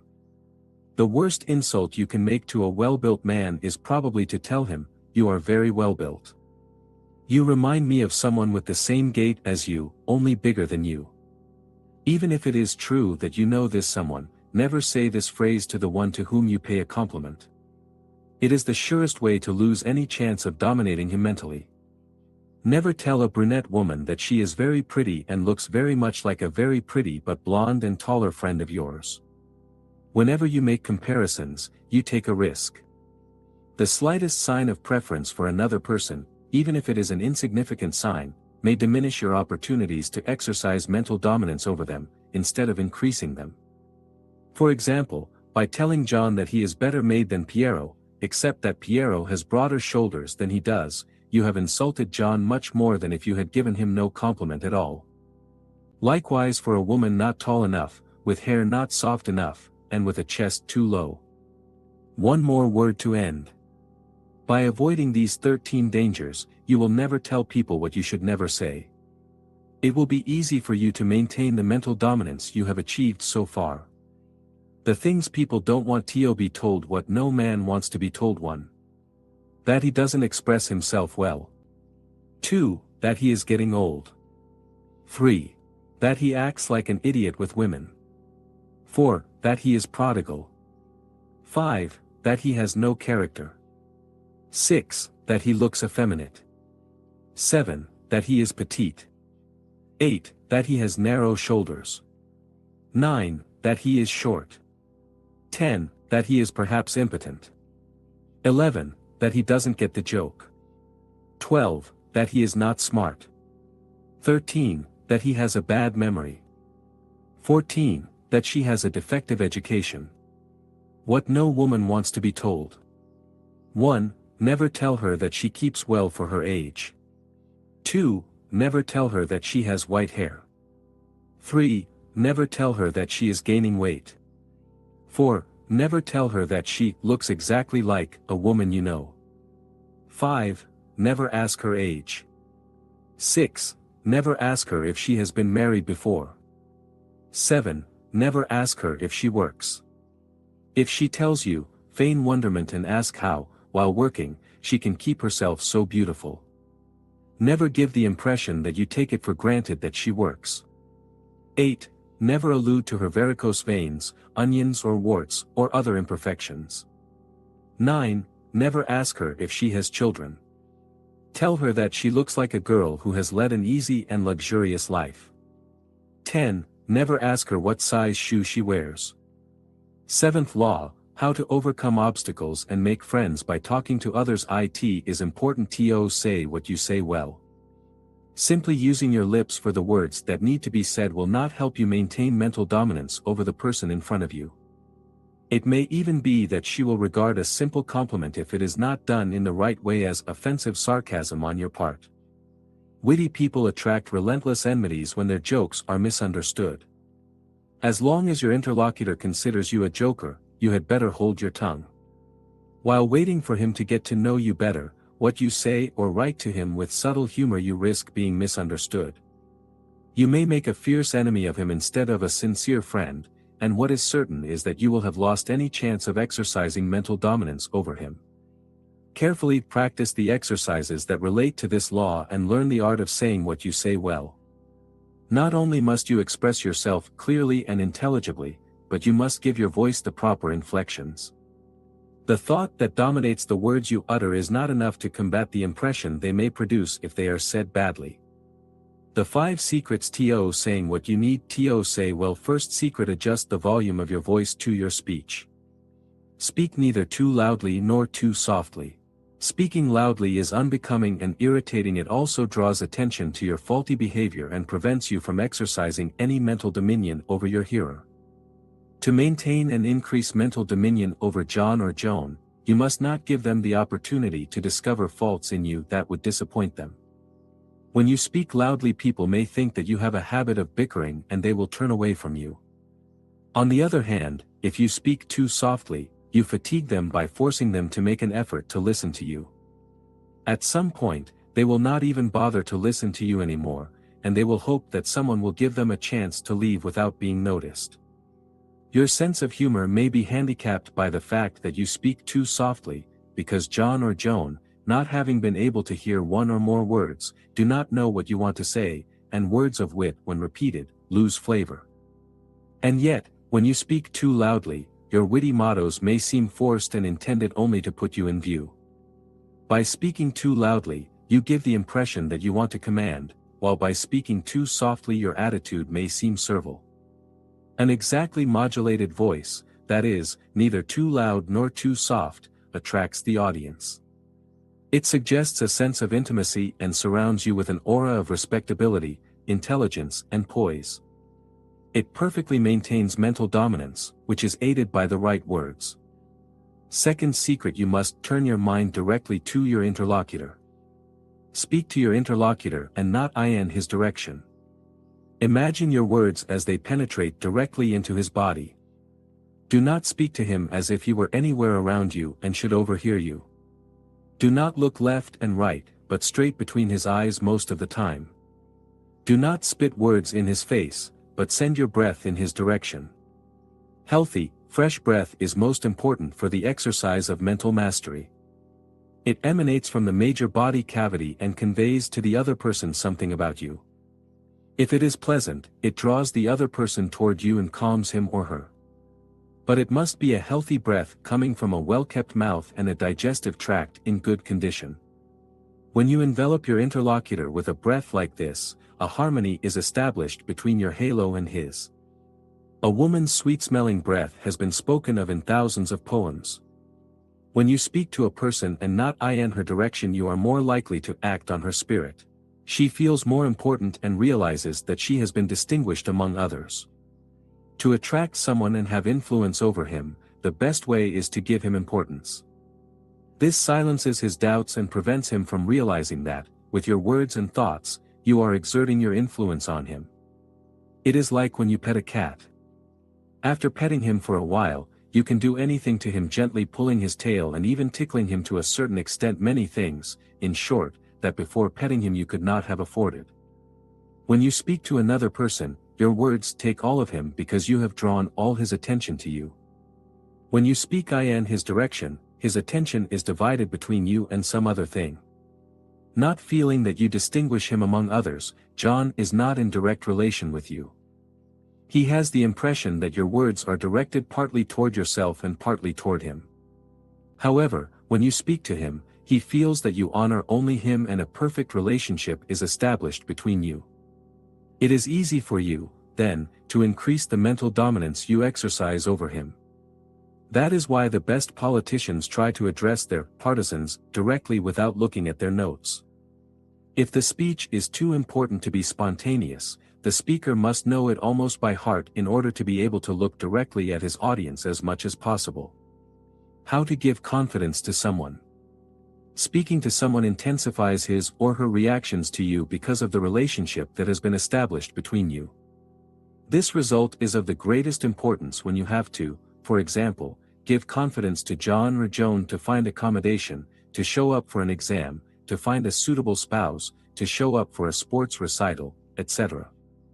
Suppose your son Peter has to show up in the morning for a difficult exam to be admitted to high school. He has worked hard but does not feel confident. After all, no one can be absolutely sure of succeeding in an exam, and yet, if you are confident, without being cocky about it, you can help the course of events.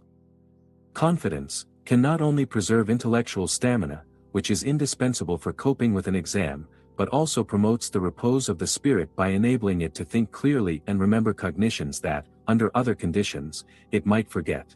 Telepathy, by itself, is effective when Peter is already in the midst of an exam, to boost his confidence, but before the exam begins, what you say to him and how you say it to him are the best means of influencing him. Look him straight in the eye and talk to him. Do not speak in his direction. Wrap him with your breath, your words, and your full attention. Say to him, "You will see, Peter, how easy it will be." And think in his favor, you will succeed without difficulty. Everyone else is nervous. Do not point out the fact that he too is nervous. It is he who remains calm, who succeeds, and you will remain calm. You will succeed easily. Thus create an entity, a psychic union between Peter and you. Also, by keeping yourself calm and influencing him verbally, repeating to him that he will remain calm, his nervousness will disappear. Do not worry about subjects you do not know, you should add, remember what you know well and you will succeed with extraordinary ease. Don't make a fly into an elephant. Relax now, and you will see that tomorrow you will succeed. Third secret: don't trust. Don't let the tone of your voice drop. When you put the laws of mental domination into practice, make sure that your voice does not get too low. This would mean that the conversation is over. Keep your voice at the same level and continue to exercise mental dominance over John or Joan. This way of speaking rules out any suspicion of rudeness, dominance, and bad manners. Your interlocutor will infer that you respect him or her and would like to know him or her better. Even better, it establishes a psychic union between the two of you. The other person regards you as a brother, as a family doctor, as a priest, or as a human relations counselor in whom he can have confidence. Then, your influence on him will be immense. Also, not letting your voice lower at the end of sentences indicates that you are calm and self-possessed. A lowering voice indicates an authoritarian, impatient, and brusque temperament, while a rising voice indicates lack of confidence and dependence. A voice that stays the same until the end of a sentence indicates a logical spirit, ready to listen to the voice of reason, and not a stubborn and domineering spirit. Fourth secret: avoid the monotone tone that starts. On the other hand, do not keep a monotone tone throughout your sentences. Monotony bores people and makes your speeches produce the effect of a sleeping pill on others. A monotone voice and too fast speech always have the same value. This way of speaking is sometimes unavoidable when you are caught up in new ideas, but in business and worldly relations, your words must be clear and intelligible to be effective, and you must not speak at a gallop. But do not fall into the opposite fault by giving your voice too many inflections.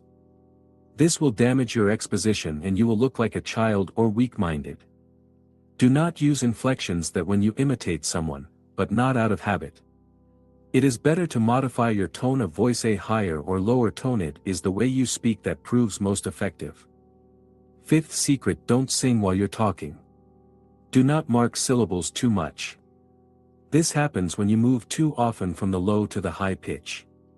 At that time, the voice has to drag the vowel from the top to the bottom of the scale, from a high tone to a low tone and back again, which takes time.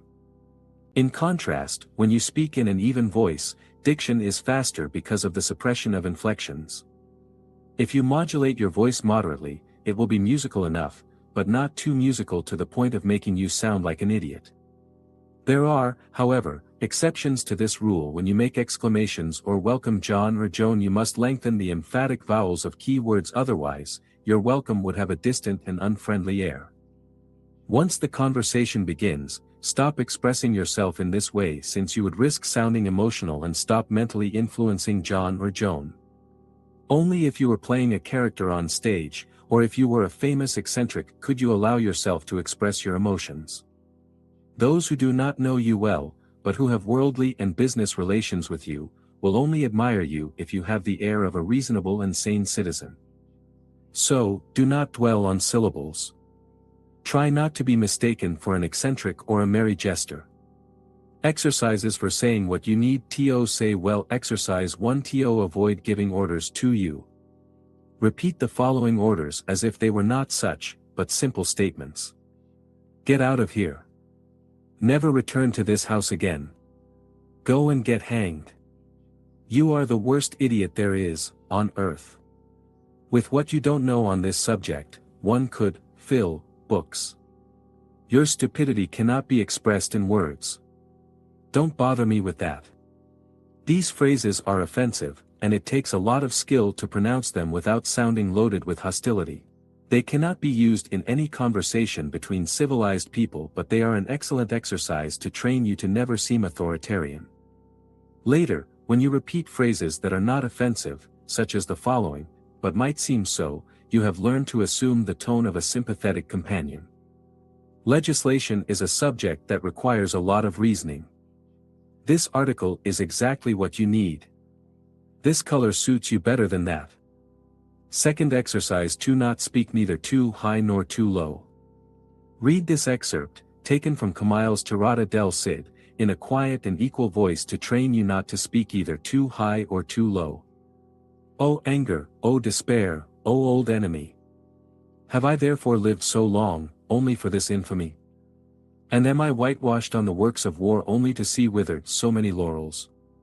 Does my arm, which all Spain admires with respect, that arm which so many times has saved this empire, consolidated so many times the throne of its king, betray my cause and do nothing for me? And thou, glorious instrument of my deeds, but useless ornament of a body already of ice, iron once so fearsome, but which in this waiting, has served me as a parade and not as a defense, go, leave now the last of men, pass, to avenge me, into stronger hands.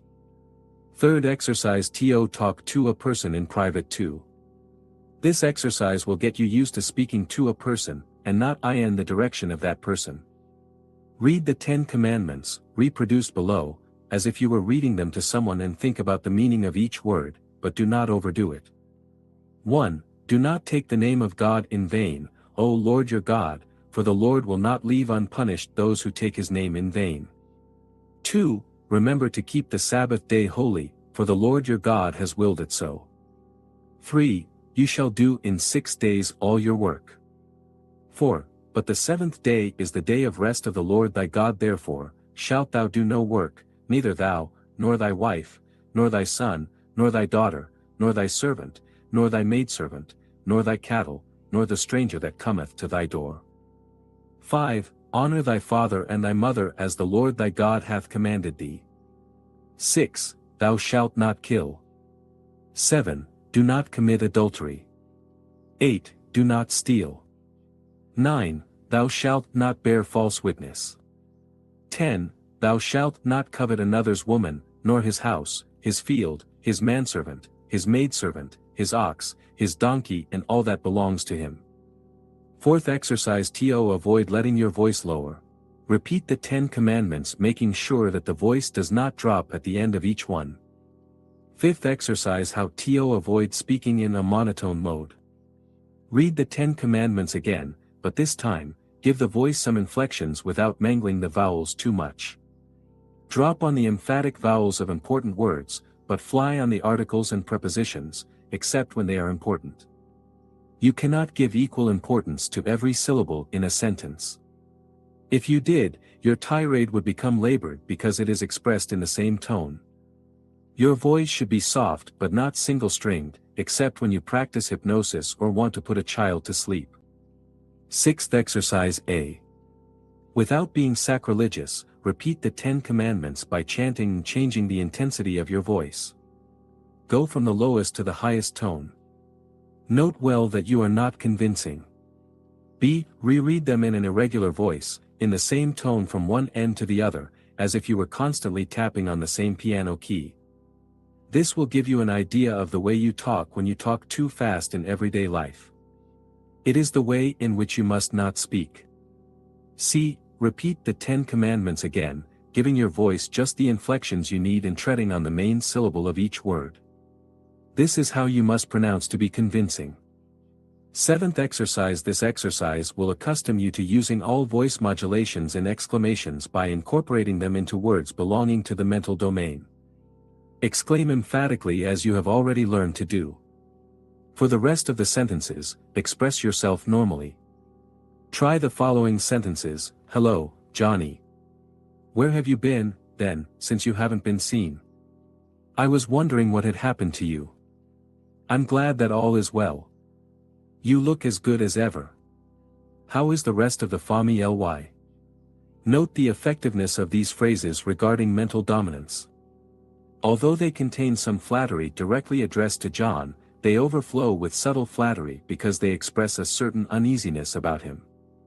I wondered what had happened to you shows him that you had been thinking about him all along, although you had not seen him for so long. Everything else in the speech increases this flattering impression. Reread these sentences and study their subtlety. Speak in this way to people, even if you only exchange a few words, and see what influence you will gain over them. Exercise 8. Practice pronouncing the monologue below by using everything you learn in these exercises to say what you have to say well. Remember well the following secrets. A. Do not speak in a commanding tone. B. Speak neither too high nor too low. C. Speak to a person and not in his direction. D. Do not let your voice lower. E. Avoid speaking in a monotone voice, which becomes tiring, for listeners, especially one. Do not tread too heavily on syllables. 2. Put emphasis on the main syllable of all important words and gloss over unimportant words, such as articles and conjunctions, except when they need to be emphasized. The monologue you need to practice on. I am truly happy to meet you. I was struck from the first moment by your serious and committed air. Nowadays, it is rare to meet someone like you. Most are superficial because television and other similar interests absorb most of their time. I had a great desire to meet you and get to know you better, but I did not want to be rude or aggressive. Our guest is a lovely woman, isn't she? How not to say badly what you want to say well. It would seem that all you have to do something well is to learn how to do it correctly. In other words, when you know how to do something correctly, you stop doing it badly. But things don't exactly work that way. During your apprenticeship, it could be that you constantly made the same mistake that caused all your efforts to fail to conclude, or that, wanting to innovate, you employed methods that were less effective than the usual orthodox ones. It is equally important to know what not to do as well as to know what to do. You must therefore learn what dangers represent. Know the things that you don't need to say. The 3 dangers. First danger: avoid disgraceful manifestations. You should never scoff, sneer or whistle at anyone, unless you are clowning or imitating someone. These manifestations distort your face and mask your irresistible look. Second danger: control your way of laughing. Do not laugh either too loudly or discordantly. On the other hand, if you simply smile, you risk discouraging your interlocutor. Third danger: avoid jokes and sarcasms. Do not launch into jokes and sarcasm unless it is humor and provided that your interlocutor also shares it. If you do not approve of certain remarks he or she makes, let him or her know calmly and respectfully. Eighth law: how to triumph over others and disarm them with conquering acts. Miracles performed by conquering acts. Pantomime, telepathy and words pleasant to hear are essential elements for mental mastery, but they must be supported by conquering acts. They are what give the finishing touches. John and Joan may gloss over many of your faults, but they will never gloss over your forgetfulness of the conquering acts, for these literally thrill people. It is evident that they have a primordial function in mental mastery. Conquering acts are easily learned. Even people of below-average intelligence can study them, apply them without much effort and profit enormously from them. It is thanks to them that several women, neither pretty nor intelligent, have found chosen husbands. Men of very low status have become collaborators with presidents, kings and queens. No other law will help you more to penetrate every environment. How conquering acts conquer others. Conquering acts disarm others, diminish their chances of defense, and establish an immediate relationship between them and you. If they are your superiors, they will favor you because they cannot do otherwise. If they have to reprimand you, the words will stop in their throats. Conquering acts could also be called the disarming actions that neutralize all hostile sentiments directed against you. The 10 secrets of conquering acts. First secret: don't have a scrutory look. When you are about to be introduced to someone, show neither shyness nor ill will. Instead, show respect and admiration for the person. Ignore everything in his appearance that may be unfavorable to him. Forget completely Bob's small stature, his irregular features, his unharmonious gait, his clothes without elegance, his lack of eloquence, his unpleasant manners, his strange accent, his uneven teeth, his ugly dentures, his amputated arm, his prominent wart, his hideous scar, in short, everything that can be detrimental to his appearance. Remain impassive and establish a relationship with him immediately. If he thinks you are not aware of his imperfections, he may conclude that you have no powers of observation. But, in front of you, he will be lying down, and that is what you need to exercise mental dominance over him. No one likes an inquiring gaze when it is aimed at him. It is an antisocial look that arouses resentment. It is forgivable in a doctor who has to establish a diagnosis, but in daily life, people prefer to hide their imperfections. Look only at Bob's eyes to let him know that you concentrate all your attention on him. This prevents you from seeing the rest of his person and studying him in detail. The amiable expression: always give others the impression that you are trying to please them. Never let someone abruptly lie to you unless they are really disliked. Second secret: how to get your interlocutor out of his pocket. After expressing your pleasure in meeting Bob, flatter him with words that are pleasant to hear. But don't monopolize the conversation unless he is quiet or shy. Push him to sustain the conversation, and especially to talk about himself, giving him your full attention. This cannot last long because you will end up bored, but you must have time to establish a total psychic union between him and you. Preserve your dignity. Keep yourself dignified. Do not use familiarity in public. Do not rest your hands on people or use childish games to look funny. Third secret: inform with discretion. As we told you in a previous law, don't embarrass people by asking them personal questions. Give them a compliment and let them comment on it if they want to. If you congratulate your interlocutor on his square shoulders, he may burst out laughing and end up admitting that, when he was in college, he did some rowing. Take an immediate interest in the studies he did and ask him which university he was in. You will then make no effort to find out what studies he has done and to find out what profession he is in and perhaps to get an idea of how much he earns. Never borrow anything if you can make do, otherwise make do with what you have. Do not borrow anything unless you are in a dead-end situation, and the owner encourages you to do so. Often, borrowing items will spoil a friendship. Suppose the person later lends the same items to someone else who does not return them and, forgetting that you gave them back, accuses you, you will tell her that you brought them back. Even if you know that you can immediately return what you borrow, don't ask for anything if you can make up for it in another way. Unless, by refusing what you borrow, you offend your friend. In any case, never ask to borrow either a comb, clothes, a toothbrush, or a handkerchief. Always give the impression of being a pink gene. Never give the impression either by deeds or words that you are a selfish or miserly person. There is no need for you to throw money out the window, but do not be a miser either. Fourth secret: how to carefully separate from people. Do not abruptly leave the person you are talking to. Tell her first of all, please excuse me. I am already late. I was delighted to meet you. I hope we will meet again soon. If another group has already formed around this person and eclipsed you, retreat discreetly. Do not delay in introducing people to each other. Do not, for example, let John and Elena look at each other with embarrassment, wondering if you are ashamed of them. And then, when you make introductions, make a laudatory remark about each person.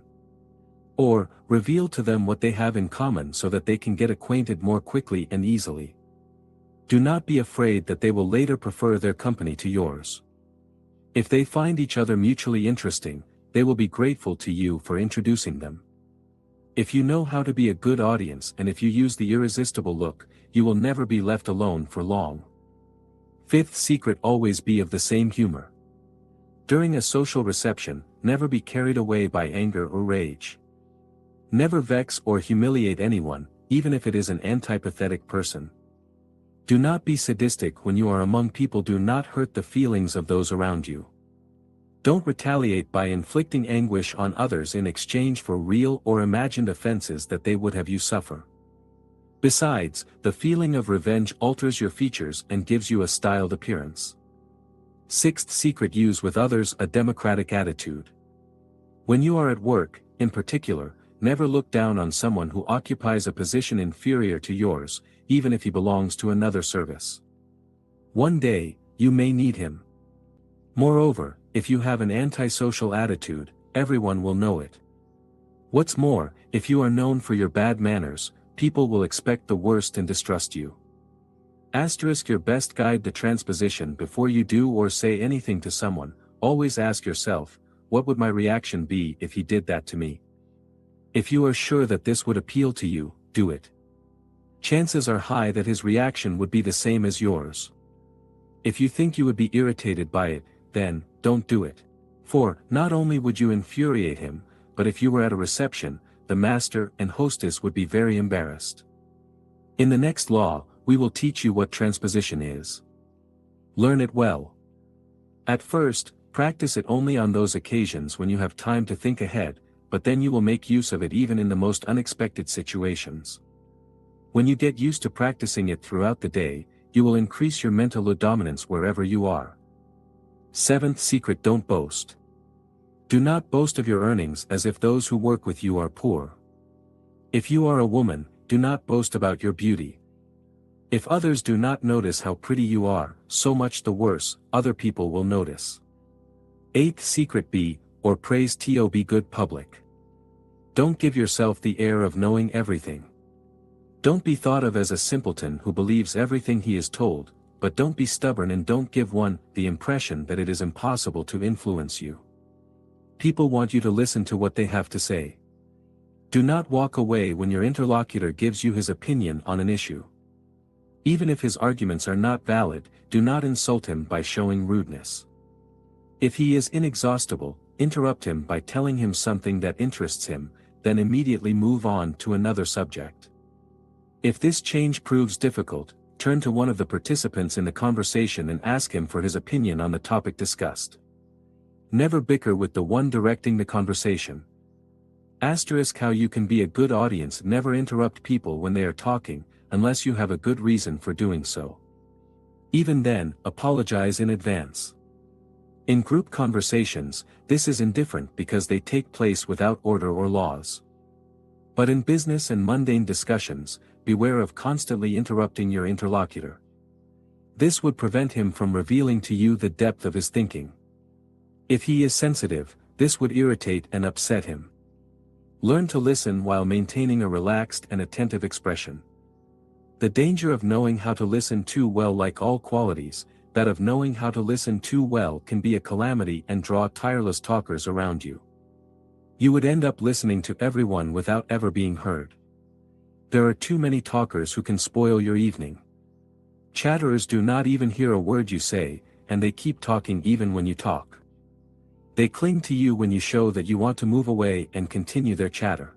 When you try to say a word, they are so much in the habit of monopolizing the conversation that they lash out violently at you for interrupting them. With such people, you will not succeed in anything, because they do not even leave you an opportunity to influence them. They can converse with you for years without even knowing your name. They do not regard you as a human being, but as one big AR. Therefore, know how to listen but not too much. Ninth secret: be aware to keep an impartial attitude in all discussions.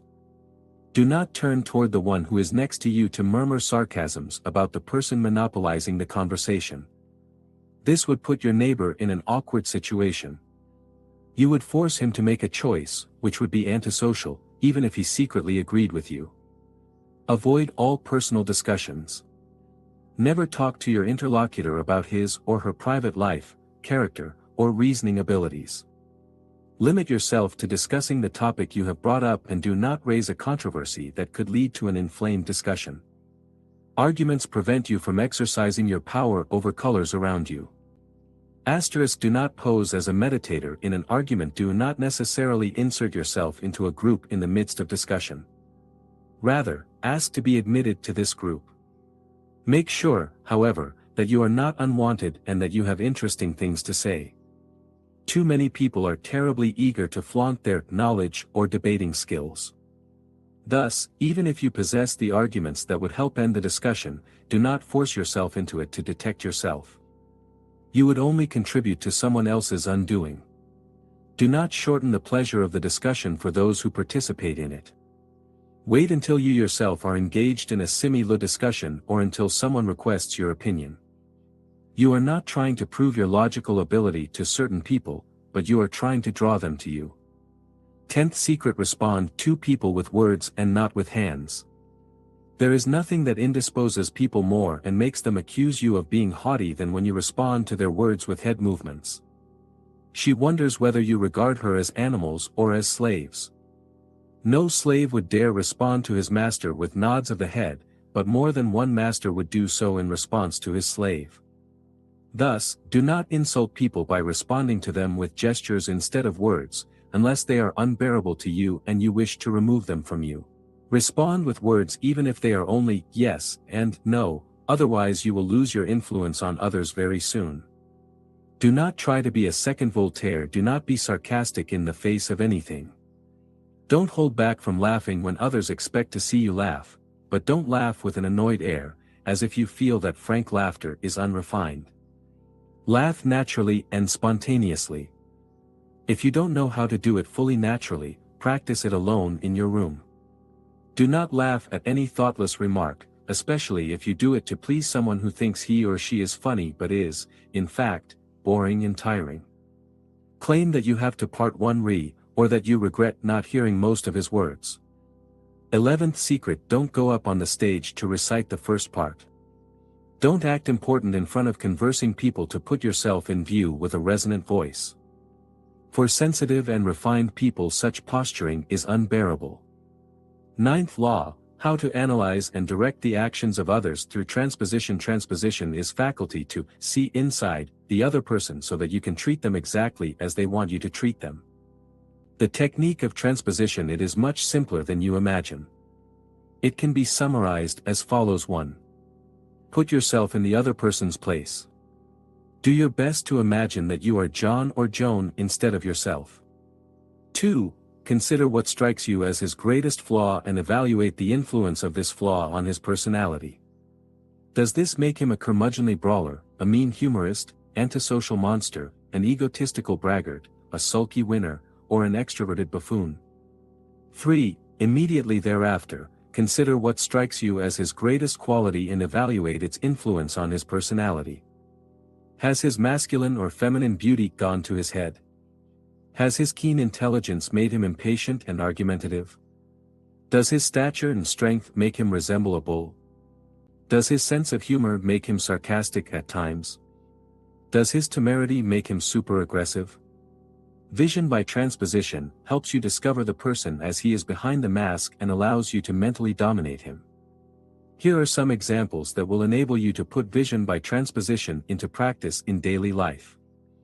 First example: you meet Giorgio, whom you have not seen for a long time. How will you greet him? Will you let out a shout, give him a big slap on the back and ask him 1,000 questions about his work and his family? Or, will you greet him as if you had seen him the day before, without asking him any questions about work and family? This question cannot be answered in a few words. But you can find an answer by applying the principle of vision by transposition in the following way. First stage. Stop wondering how you should greet him. Instead, ask yourself how you would like him to be greeted. Would you like it if he made a big exclamation, gave you a big hand on the shoulders, and asked you 1,000 questions about work and family? Or would you prefer it if he greeted you as if he had seen you the day before, shook your hand and said a kind word, and asked you no questions about work and family? Your answers to these questions will be the best guide to the way to greet him. They will, of course, depend on several factors, and no set rule could apply to your situation. Your personality, the character of your previous relationships with George, your real relationships with your family, the progress you have made in the sphere of your family, the progress you have made in the sphere of your position, are all as many elements that will weigh on the answer. If you are expansive, and if Giorgio and you have been good friends, if your position has steadily risen, if your family relationships are good, then it is possible that you would like to be greeted with a big exclamation, a big slap on the shoulder and a bunch of questions about work and family. But if you are not expansive, if you do not know Giorgio very well, or if you have a small dispute with him, if there is not a good understanding with your family, and if you have not had good success in life, then you would not be very happy to be greeted with a big exclamation and a big slap on the shoulder, or to be asked 1,000 questions about family and work. Consequently, your answer to the question will be guided by all these considerations. Second stage, but it is only the first stage. You do not ask yourself how George should treat you, but how you should treat him. The second stage is simple. Decide just how you would like to greet him, that he would like and not you, and greet him as you would like he would greet you if you were in his place. This is how vision by transposition is applied. Second example: during a social gathering, he meets you, Tommaso, who speaks your language, but with a certain accent. The first impulse is to ask the person what region he or she is from. But curb the language. If, during conversations, you happen to deal with the manner of speaking or accents, argue that you yourself have a regional accent and that you envy foreigners who have learned to speak your language so correctly. Third example: at another social gathering, you encounter Paul vexing as a girl. Instinctively, you might stare at him curiously. Some might chuckle under their breath as they look at him. But, applying the principle of vision by transposition, you wonder whether you would like to provoke such reactions if you were in Paul's case. Since you know that this would displease you, you pretend not to notice his bizarre manner. It might, evidently, seem strange to you that a person with bizarre behavior would expect people not to look at him with curiosity. But that is not where the question lies. You ask yourselves, does this man like to be looked at with curiosity and laughed at for his strange ways? The answer is obvious. There is no one in the world who would feign behavior that would ridicule him. If he has the misfortune to be afflicted with ridiculous behavior, one would have to think that he does not rejoice in it. And he knows better than anyone that he is afflicted by it. So why remove the knife in the wound? If one of your acquaintances is a bad golfer, a bad swimmer, a bad singer, a bad card player, do not laugh at him, unless you are close friends and know his sense of humor. How vision by transposition helps you get accepted by others. Vision by transposition also helps you get accepted by others. Don't have in mind only what you would gain by having your services, skills, specializations, or cheating accepted. Instead, ask yourself how much the other person would gain. If he cannot gain much from it, you will have a hard time getting him to accept them. Calculate how much he can gain you, try to convince him, and you will succeed in getting him to accept you. How will you convince him? You will not succeed by simply telling him that he needs your services. You must put yourself in his place and realize for yourself the arguments that will best win him that he needs you. Do not tell John that he would have an advantage in dealing with you. Tell him that someone who has definite needs, describe his own, has secured your services and is enthusiastic about them. Do not let John know that you have analyzed him deeply. It may be that his business is less thriving than he means, and you will offend him by letting him know that you have discovered him. People will admire you by seeing that you take care of your business. He will detest you if he thinks you are also taking care of other people's. It will hate you if it suspects you are guessing what lies behind the facade. How to put yourself in the place of another person. Example here is how to put yourself in the place of another person and how to imagine what his or her needs are. Suppose you report to a director to obtain a position as a salesperson, team leader, mechanic, or other. As you walk through the workshops or offices, you get the impression that business is proceeding in slow motion and you wonder if there will be work for you.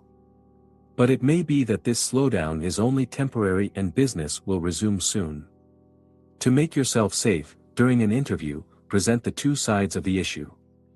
Explain to the manager how useful you would be in a business on the verge of failure and how useful you could be in a thriving one.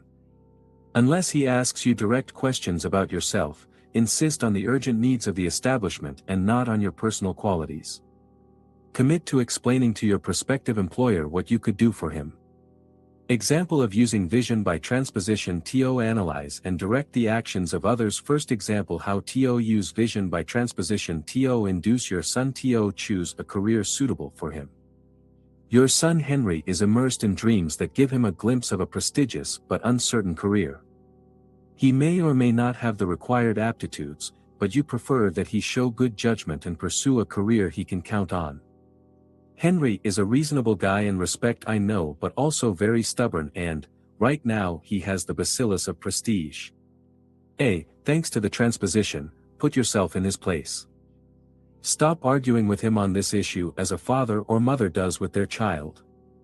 Rather, try to put yourself in Henry's shoes and analyze the arguments, untested though they may be, that make him stop at this choice. Move also from your generation to his, to see things as he sees them. Do you remember how impulsive and influential you were when you were his age? Do you remember how much you revered certain movie or sports vedettes, and how you got excited about everything about them, and how you wished you were in their place? Now, pick out the most conspicuous aspects of Henry's chosen practical career and expose them to him. Have him read the biographies of those who chose this career and then became famous. Let him also understand that the most exhilarating experiences are rarely reported in the newspapers. Do not discuss the fact that dogs equals of prestige are generally short-lived and that privileged people who reach the top are rare, while most candidates fail miserably and resign themselves to an absolutely commonplace arrangement. In general, young people are optimistic, thinking that they will make an exception to the rule and succeed in acquiring fortune and notoriety. Think now of Henry's greatest flaw and the repercussion on his personality. His desire to shine before crowds shows that he has become an exhibitionist, if he was not one before. Next, think about what seems to be his best quality and observe how it affects his behavior. Because he is assertive and strong-willed, he never stops halfway, even if his path leads nowhere. It will take time to change his mind. If he is impulsive and enthusiastic, it may be that his passion for this prestigious career will die out abruptly on its own, or under the effect of your prudent persuasion. Now that you have well analyzed him, you know what you must do to guide his acts. Second example, how TO use vision by transposition. TO teach a new trade to an overly conscientious individual. Whether you are a teacher, master, parent, partner, or friend, you often find yourself having to teach someone a new trade, or a common job, or a new technique. And the more eager the individual is to learn, the harder it is to teach him. Charles is honest, he can be counted on, he is very conscientious, perhaps too much so, he has a lot of respect for you, but he does not show his full ability when he does something for you, or for himself, unless he learns point by point and perfects himself in what he does. You have a lot of desire to teach him. First put yourself in Charles's place and imagine that you are him. Remember the time when you yourself were learning something new with your instructor. Remember when you were nervous at first, especially when you did not follow his instructions to the letter. You remember how many times you would make the same mistake again, even after several explanations. And do you remember how you used to make even more mistakes later because he was terrified of making a spectacle of himself? Think, now, about what seems to be his biggest flaw and how his behavior is modified by it. He is too conscientious and too dogged. It follows that he makes too much effort to please others. Next, think about his most conspicuous quality and try to determine its influence on his behavior. He makes a great effort to do well in everything he does. This has made him nerve-so and too serious. You should be patient with him, correct his mistakes gently, but never criticize him. Now that you have analyzed him, thanks to transposition, you will know how to guide him. Third example, how TO attract the attention of someone you wish TO impress but who has not noticed an extraordinary being in you. Whether you are a man or a woman, you regularly find yourself in this situation, both in the business world and on the social level. The Burton is an important man whom you would like to impress but have not yet succeeded. Put yourself in his place. Imagine that you are him. Are you aware of his importance in your life? Take his most obvious flaw and try to imagine how it affects his behavior. If you think it is sufficiency, it would require certain people to react with hostility. This would push Mr. Burton back into his shell and make him in a way, shy and less confident. If it seems to you to be rather a lack of regard for his fellow man, this defect has certainly alienated a good number of people from him. Consider, next, his most eminent quality and imagine how it affects his behavior. He has a dignified attitude and smiles good-naturedly when one addresses him. He seems very intelligent, has excellent manners and is an orator. He is also never too familiar with people. These qualities earn him great admiration from others, but do not make him any warmer for it. This may condemn him to loneliness. You have analyzed him thanks to the vision by transposition. Guide him, now thanks to this same method. First of all, forget all unsuccessful attempts to make him interested in you. The past belongs to history, the future is history not yet lived. Imagine that, coming from another planet, you land on this very earth and, from this moment, do everything for the first time. You leave, then, without the disadvantageous memory of past failures and with the undiminished hope of succeeding in the future. Even Mr. Burton may think that he is the one who has failed to make an impression on you. Thus, put all memories of past relationships out of your mind and act as if you have never seen him before. Approach him as if you were seeing him for the first time and be filled with the hope of mentally dominating him. Approach him with an irresistible gaze and use appropriate flattery. If he proves distant, don't mind him. Do not reciprocate. Act as if his attitude does not affect you in any way and put into practice the 13 dangers of things not to say. You will be amazed at the way he will get excited about you. Use the same technique to attract to you a person of the opposite sex in whom you are interested. Fourth example, how to turn a suffocating Indivite duo into a pleasant companion. Here is another typical situation in which you may find yourself, either in your social life or on a trip. When you find yourself in the company of an asphyxiating man, or woman, your day, or evening, can be ruined. However, anyone can be asphyxiating. It all depends on the circumstances and how the other person takes it. Therefore, never convince yourself that this is a hopeless case. Rather, ask yourself why in the present circumstances, this person annoys you so much. Use the method of vision by transposition. Then, direct it by influencing it and turn it into a person from pleasant company, at least in the present circumstances. A. Put yourself in the person's place. Almost everyone, including shut-ins, would like to have a charming personality. It may be that your companion is unbearable because he or she has no wit. Or because you have very few interests in common. Even this conclusion may turn out to be wrong. Each of us has more in common with others than we can imagine. It is all about looking for these commonalities. Perhaps this person annoys you so much because he or she does not appreciate your humor. It may be that he or she does not even find you funny. Or, it may be that he envies you for some reason. B. Consider his most obvious flaw and imagine its repercussion on his behavior, at least in the current circus rooms. This defect may be her prolonged silences and her lack of effort to interrupt them, if nothing else, with hostile words toward you when you incite her to speak. If she does not respond to you at all, it is obvious that you must stop talking to her and forget her completely by making a vacuum in your spirit. You will see that she will soon try to start a conversation herself. There are also some insufferable people who are inexhaustible on the same subject. These ones do not present generally a major problem, because they are not very sensible and you can ignore them and laugh at them. One can even interrupt them continuously without offending them in the least. C. Then consider her more conspicuous qualities and imagine how they affect her behavior. It is not easy under present conditions to reveal her most conspicuous qualities because they vary according to circumstances. But there is one quality that doesn't change, and that is that he stays in your company. Not of everyone can this be said. So, there is something about you that impassions this person, and since he certainly realizes that he is boring you, he is probably nervous and uncomfortable. D. Now that you have analyzed her, give her a compliment to make her regain confidence that you are happy in her company. From this moment, she will be more open and the conversation will take place normally. Decade Law. How to induce people to your way of thinking. Thanks to chain relationships, once you have analyzed John or Joan's actions and guided them through vision by substitution, you must continue to guide them. You will succeed by inducing them to your way of thinking by using chain relationships. What is chain relationship? Chain relationship, or mutual and prolonged mental harmony, is the ability to put yourself in unison with John or Joan on the intellectual plane and stay there. In other words, to be on the same wavelength.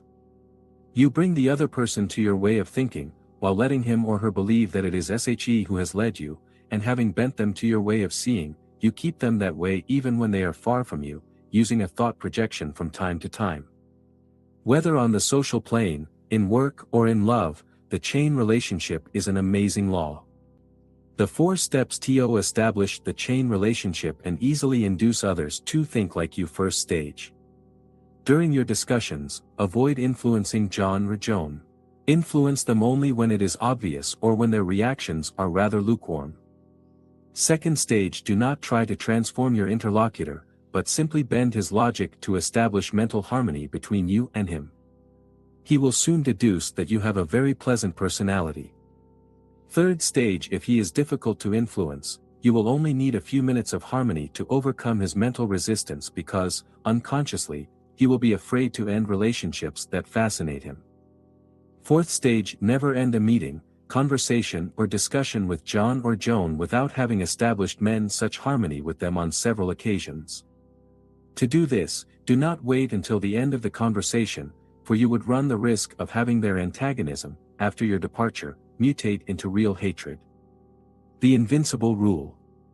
During an argument, never go into a rage.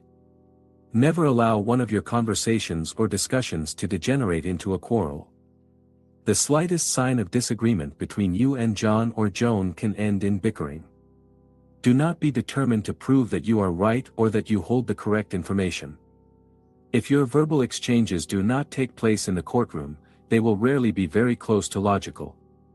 It may be that you want to prove the truth, but it may also be that your opponent cares most about giving a demonstration of his or her brilliant wit. If you demonstrate his lack of logic, he will become furious against you and you will no longer be able to exercise mental dominance over him. Spare John's feelings during the conversation to make him believe that you agree with him on most of the issues discussed. Once you have established such a delightful rapprochement, he will be practically your slave. No more will be needed from you as far as mental dominance is concerned. All you have to do is to maintain it, thanks to the chain relationship. After that, he will not fail to praise you whenever he has the opportunity. This also applies to the general public. Advertising carefully avoids topics of discussion. It confines itself to issues that do not hurt anyone, but create a rapprochement between the public and the product to be launched. In your profession, put yourself in your customer's place, unless he is a pest who does not want to buy anything. Do not lower yourself before him, but do not provoke either his resistance or his discontent. The chain relationship technique. You must always remember the previous 4 steps and the invincible rule. But the real technique for establishing chain relationship consists of 3 very simple stages. First stage: don't jump on anyone. This applies equally to business and mundane relationships. Second stage: you will demonstrate a keen interest in his wishes. Third stage: treat your interlocutor as if you considered him to be a brilliant individual. Examples: how to get people to do you favors. Denis Lefebvre can help you greatly on the business and social level. He knows the person you want to meet. He may even say a kind word to him in your regard. But you suspect that he eludes people who try to use him because he has important relationships. You should come to your purposes by a long way, but you do not have much time.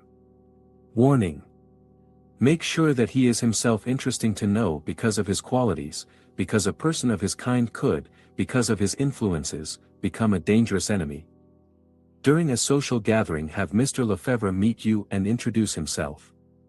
Above all, do not add, "I have been longing to make your acquaintance, I have long hoped to meet you," or other such things that show that you are jumping on him. Do not even add, "I've heard a lot about you," because that, too, might arouse his suspicions. Claim that you approached him because he seemed polite and interesting. But do not exaggerate too much. Do not have the sufficient air of the one who never needs anyone. At that moment, point your irresistible gaze at him and project the image of you and him together, having become the best friends in the world. Speak to him naturally, using your charm and using the pleasant words that suit him. If you have the difficulties at approaching a person or in continuing an easy and pleasant conversation, reread this example after studying the 12th law dealing with the mighty magnetism of a harmonious conversation. If Denis Lefebvre has some spirit of contradiction, avoid trying to influence him and hold your tongue by remembering the 13 dangers of things not to say. In other words, don't tell him anything that awakens his suspicions or some hostility. Let him think of you as a person who is tactful and has a lot of consideration for others. If he invites you to have a drink with him, or if he offers you a cigarette, accept without hesitation, even if you do not drink or smoke. Just take a sip and take a puff of the cigarette without breathing in the smoke. What you want is to establish between him and you a mental harmony. When you get to know him better, you can skillfully excuse yourself and evade his invitations. Using your irresistible gaze, you should not struggle to convince him that you are bright enough to continue the relationship with him. On that day, do not even say the name of the person he knows and is interested in you, but do not forget to take his address, phone number, and give him yours. Before you leave, compliment him again and project an image toward him that evokes a solid friendship between you. His subconscious will do the rest. When you see each other again, he will feel like resuming relationships with you. This time, do not always mention his friend's name. Offer to do him a favor. This will increase some understanding that has already been established between you, and it will make him think that he, too, will have to do something for you someday. It is, in any case, the best course of action. When you try to get a few things for nothing, you find that you habitually get less than nothing in return for a few things. After leaving, you project toward Denis Lefebvre another image of lasting friendship between you. The third time you meet him, offer again to do something for him. But this time, Name his friend or the subject that concerns you and about which you would like to get in touch and observe Mr. Lefebvre's reaction. Waiting longer would mean aborting your efforts, for since familiarity breeds habit, Mr. Lefebvre would no longer be impressed by your originality. If he is willing to accept favors from you, he should, after all, be willing to return a favor. In any case, there is a high probability that, having reached this point, he is under the effect of your mental domination. If he seems willing to talk about the person or topic that concerns you, follow him on this path. And when, a little later, you tell him what you would like someone to do for you, he will have no alternative but to do you this favor or deprive himself of your pleasant company. Take a reversal with polemizers by passing to contract. If John or Joan prove prone to polemics and seem difficult to influence, push them, playing smart, to attack you verbally. But do not return the blows to the opponent. Let him or her become entangled and fight to the point of exhaustion. Only then oppose him with your arguments to induce him to your way of thinking. Do not expect, however, to change his way of thinking. Let him spontaneously approach yours with the impression that it is he who has arrived at the conclusion you have suggested to him by himself. You will come to it by claiming that you agree with his theses, then opposing him with your own as we set out before. Your tone should be neither sarcastic nor choleric nor hostile. Do not even attempt the tone of joking. Simply remain calm, attentive, sympathetic and conciliatory. Ignore John's angry outbursts until he begins to enjoy your company and approach you. Exercises. Exercise 1. Sit alone in your room and imagine that you are conversing with a stranger. You have just settled in a new town, or in a new neighborhood, and belong to neither the nationality, race, nor religion predominant there. The stranger with whom you speak is an inquisitive neighbor or trader, and he lets slip about you some words against the race or religion to which he thinks you belong. How to answer him without attacking quarrels, but drawing him toward you. Write the answer on a piece of paper, then read the right answer below. Right answer. It all depends on the case, Lord. There is good and bad in everything. Yes, I have heard that too, about your race or religion. The same thing has been said about several races or religion of immigrants now highly esteemed. After 1 or 2 generations, the hostility diminishes and the person is accepted for what he or she is, namely, a citizen of the country where he or she lives. This question is sensitive. It needs to be answered calmly but also without apprehension. Exercise 2. Your profession is not as well regarded as another, and at a social gathering someone mocks it. What will you say to him if a response is necessary? Answer as if it did not concern you and provide neither facts nor statistics to defend your profession, for this would only procure matter for an argument that you could feed endlessly. Sketch on paper the answer you will give, then study the answer below, which is the one that suits you. It seems that this comes down to a matter of opinion. There are good arguments for and against. For the sake of mankind, I hope that the two sides will one day agree and that everyone will mind his own business. Your host will then breathe more freely and the other guests will continue to enjoy the reception. You have impressed everyone with the dignity and good-naturedness of your response. You have attracted more sympathy to your cause than you could have done with a volume of statistics. Almost everyone feels that your response was the only appropriate one and everyone is proud of you. Even your opponent holds no grudge against you. Your total absence of hostility has shaken his ideas on the issue. And do not add anything more to your answer. Instead, talk about futile things. Praise someone for changing the atmosphere. Treat the one who criticized you as if he or she had never dealt with this topic. Do not hold a grudge. Exercise 3. You are a man and are introduced to a girl you admire. Her hairstyle and the color of her dress do not suit her. You may be interested in her on an intellectual, business or love level. The unflattering hairstyle and color of her dress offer you a good opportunity to converse with her quite intimately and to establish a rapprochement between her and you. How would you take advantage of this opportunity offered to you to attract her sympathy? Write down the answer, then study below the appropriate response. After introductions, compliment her on her hairstyle and dress. Probably, her family has told her that they are tacky, and she will snort with laughter when you compliment her. But, deep down, she hopes her family was wrong. Indeed, you tell her in response to her burst of laughter, "This hairstyle is so original that it takes a pretty face like yours to enhance it." Other uses of the chain relationship. 1. If you are old or of mature age, how to attract people who are nice but much younger than you. All of us, as we age, do not like to be pushed aside. Yes, we want to hang out with people our own age and even older than us, but we also want young people to seek out our company and appreciate it. Hanging out with young people rejuvenates us. We also enjoy the physical presence of youth. Roberto is only 23 years old and you are 61. You meet him often and wish to see him more often. He seems to be a respectable, serious and intelligent young man and is probably a student. Put yourself in Roberto's place. He is 2 generations younger than you.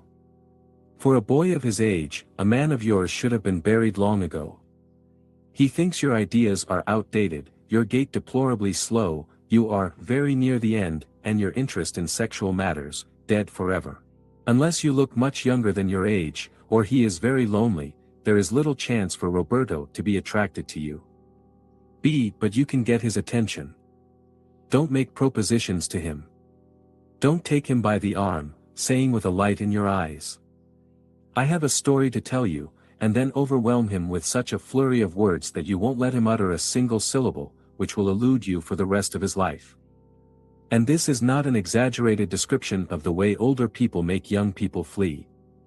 From the beginning of the relationship they show their age. Rather, start a conversation with Roberto using an appropriate compliment.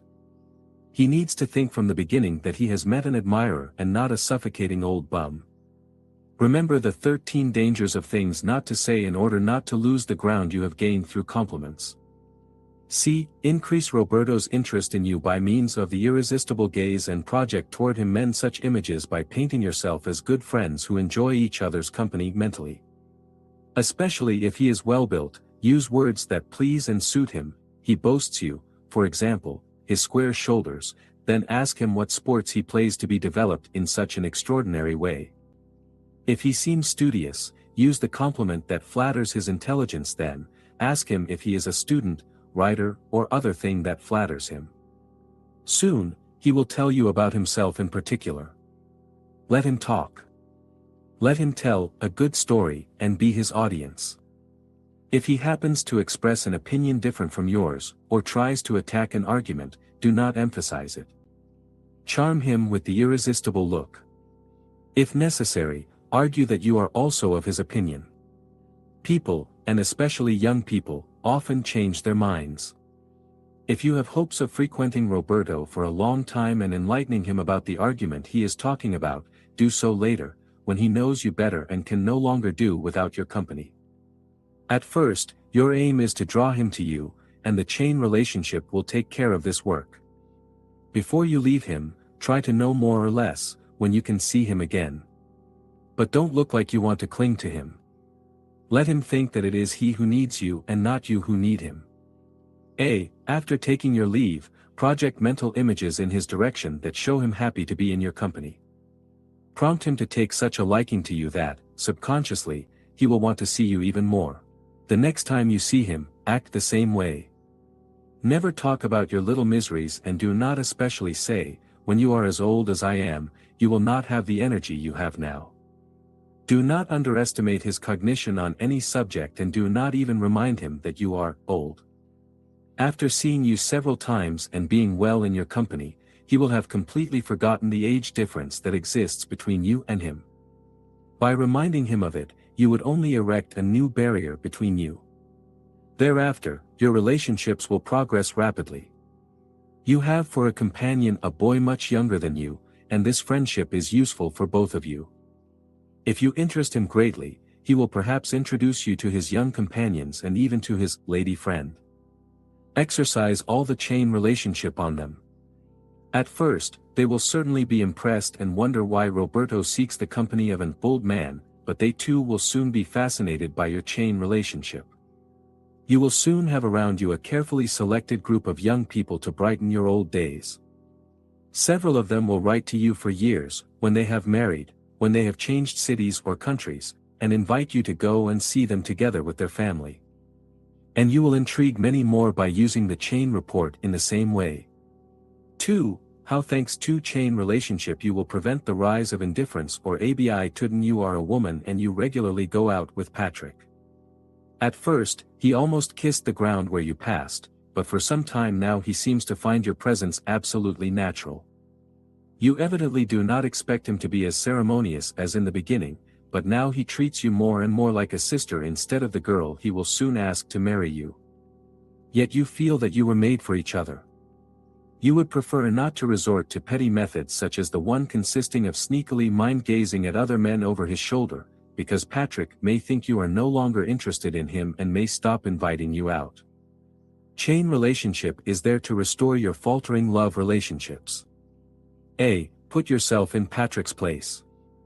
When you are together, he expects to receive that share of affection you owe him.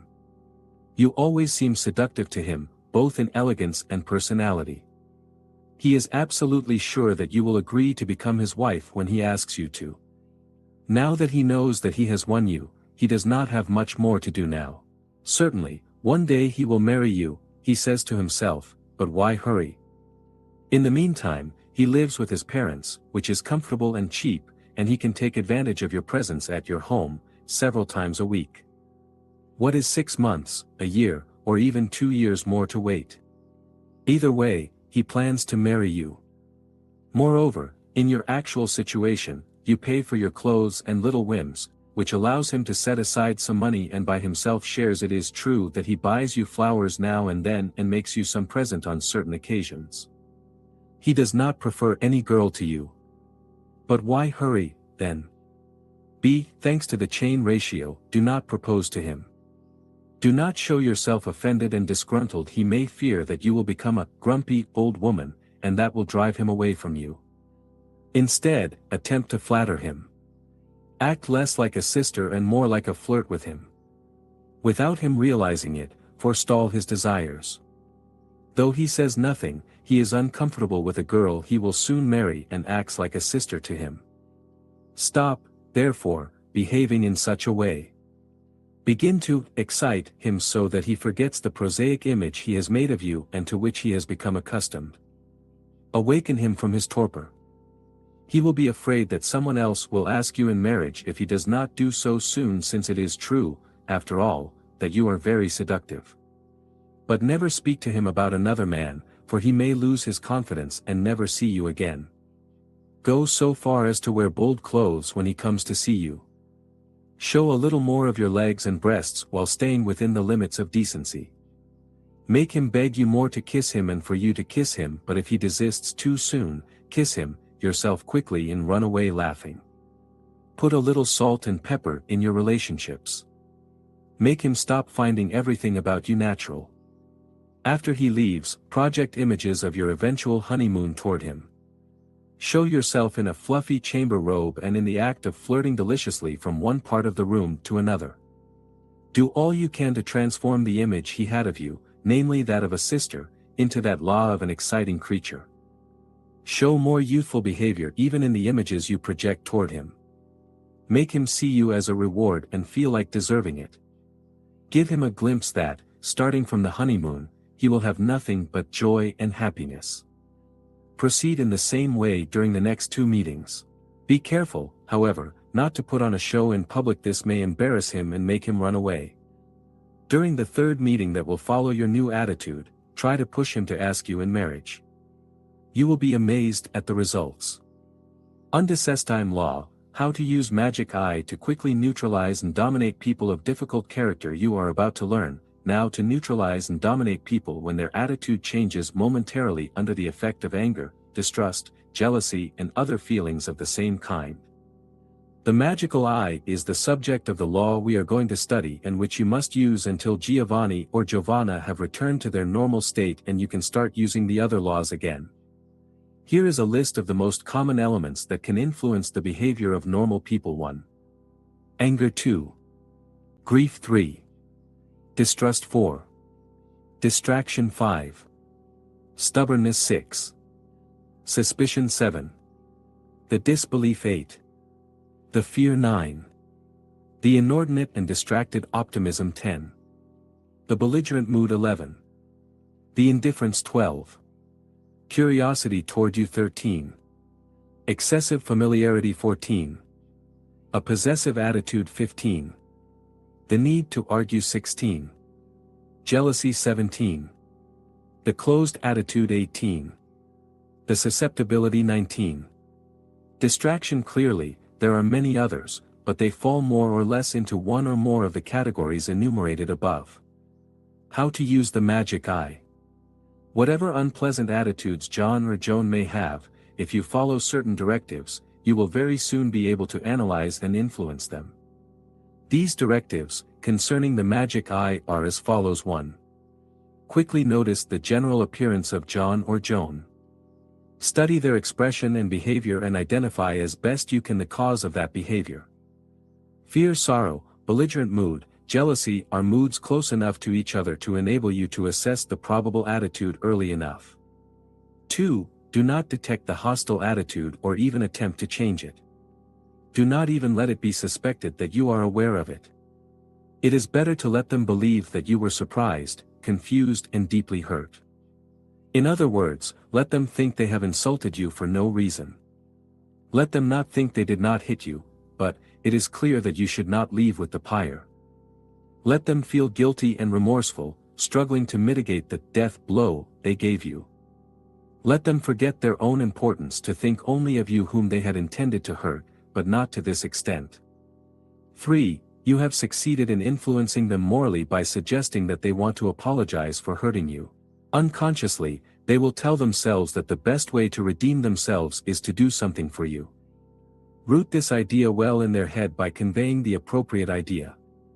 Here, then, are the 3 points to look at to quickly analyze and influence people of difficult character. You discover to your amazement, that when people are in distressful moods, they are easier to influence than when they are calm, balanced and self-possessed, even though, at first, it may seem impossible to reach and guide them. It is more emotionally unstable and consequently easier to influence. How to use the magic eye according to the case. Anger. How to exercise mental dominance over a person in anger. Your friend Gerard looks somber today. He greets you barely, through clenched teeth. You see right away that there is something wrong. His eyes have lost warmth and seem to be looking beyond you and not at you. You wonder if he is angry, if he is offended, if he is in a belligerent mood or even if he is frosty. 2. Do not detect his attitude so unfriendly and do not even try to change it. Let him not notice that you have realized it. Treat him as the Gerard he always was. This will prompt him to have an even less friendly attitude, so that you realize well that today he is unfriendly. If he is in a rage, for example, he will come at you brutally. 3. This is exactly what you wanted to see him do. Pause, now as if you have just realized that he is in a rage, and give a deeply offended look.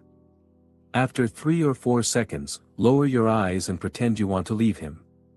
He immediately changes his attitude for fear of losing you as a friend, as a partner, as a colleague, as a relationship, as a client, or as an admirer, especially if you belong to the opposite sex. Thus, he comes under your mental domination. After leaving him, suggest to him by telepathy that he would feel completely alone in the future if he did not have your irresistible gaze and the pleasant compliments lavished on him by you. He may also feel completely depressed. This will push him even more to let you dominate him. Grief.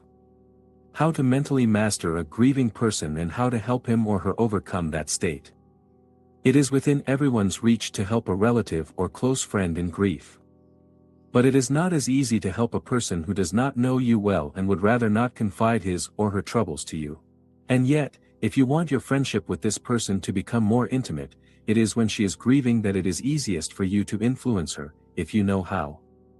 1. Irene looks exhausted today. Her "good morning," or her response to yours, is distant, barely moving her lips to speak re. You quickly realize that something is wrong. She frowns and her lips are sad. You wonder if she is distressed, offended or jealous because she has seen you with another woman. 2. Do not detect her unfriendly attitude or even try to make her change it. Treat her as usual. This will exasperate her and make her run away. She may even treat you with indifference. 3. This is just what you wanted. You want her to offend you for no reason. If she runs away, do not chase her.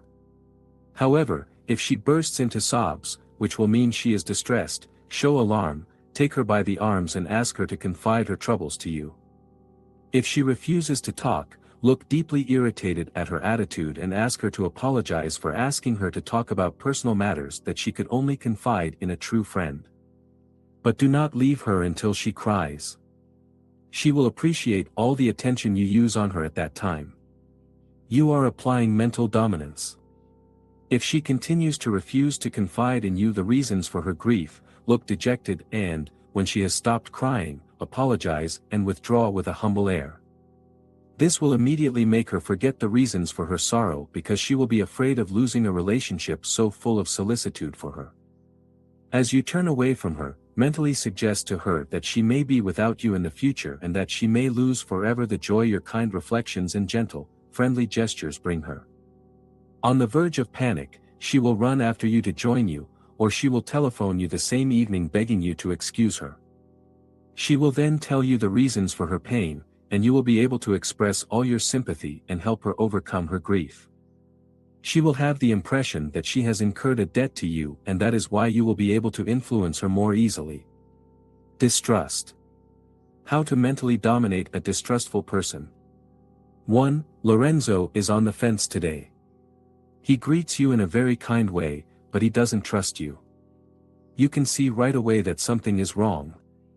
He seems to want to keep you at a distance. You wonder if he is full of distrust and suspicion, or is this a special reason for not being more communicative? 2. Do not detect his unfriendly attitude or even try to make him change it. Do not even let him know that you have realized it.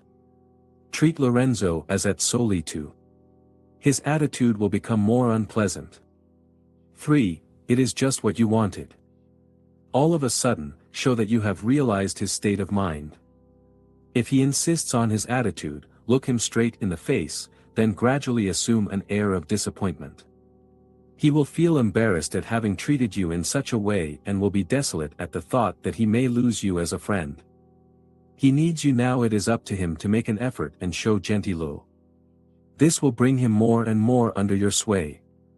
If he follows you, showing that he wants to make honorable amends, show that you forgive him while remaining deeply grieved. He must regard you as a good soul who has just received a disappointing blow. In leaving him, project these words toward him: you were about to lose an admirer who had done nothing to you. Everything happened in your fantasy. Lorenzo will profuse in accusations and you will no longer have to do anything but dominate him. Susceptibility. How to influence a susceptible person. 1. Today, Frederick seems to frown. His "good morning" is abrupt. His eyes are like wrinkled and bright. You immediately notice that something is wrong. His eyes no longer have a friendly expression, now they look at you with distrust. You wonder if he is angry, or if he is distressed, touchy, jealous or just in a belligerent mood. Do not, however, detect his unfriendly attitude or try to make him change it. Do not even let him take that you have realized it. Treat him as usual. This will put him off and he will respond to you in a very rude tone. 3. That is exactly what you wanted him to do. Act, now, as if you have just realized that he is trying to irritate you. Based on your recent dealings with him, think that he is perhaps offended by something you may have done or said without realizing it.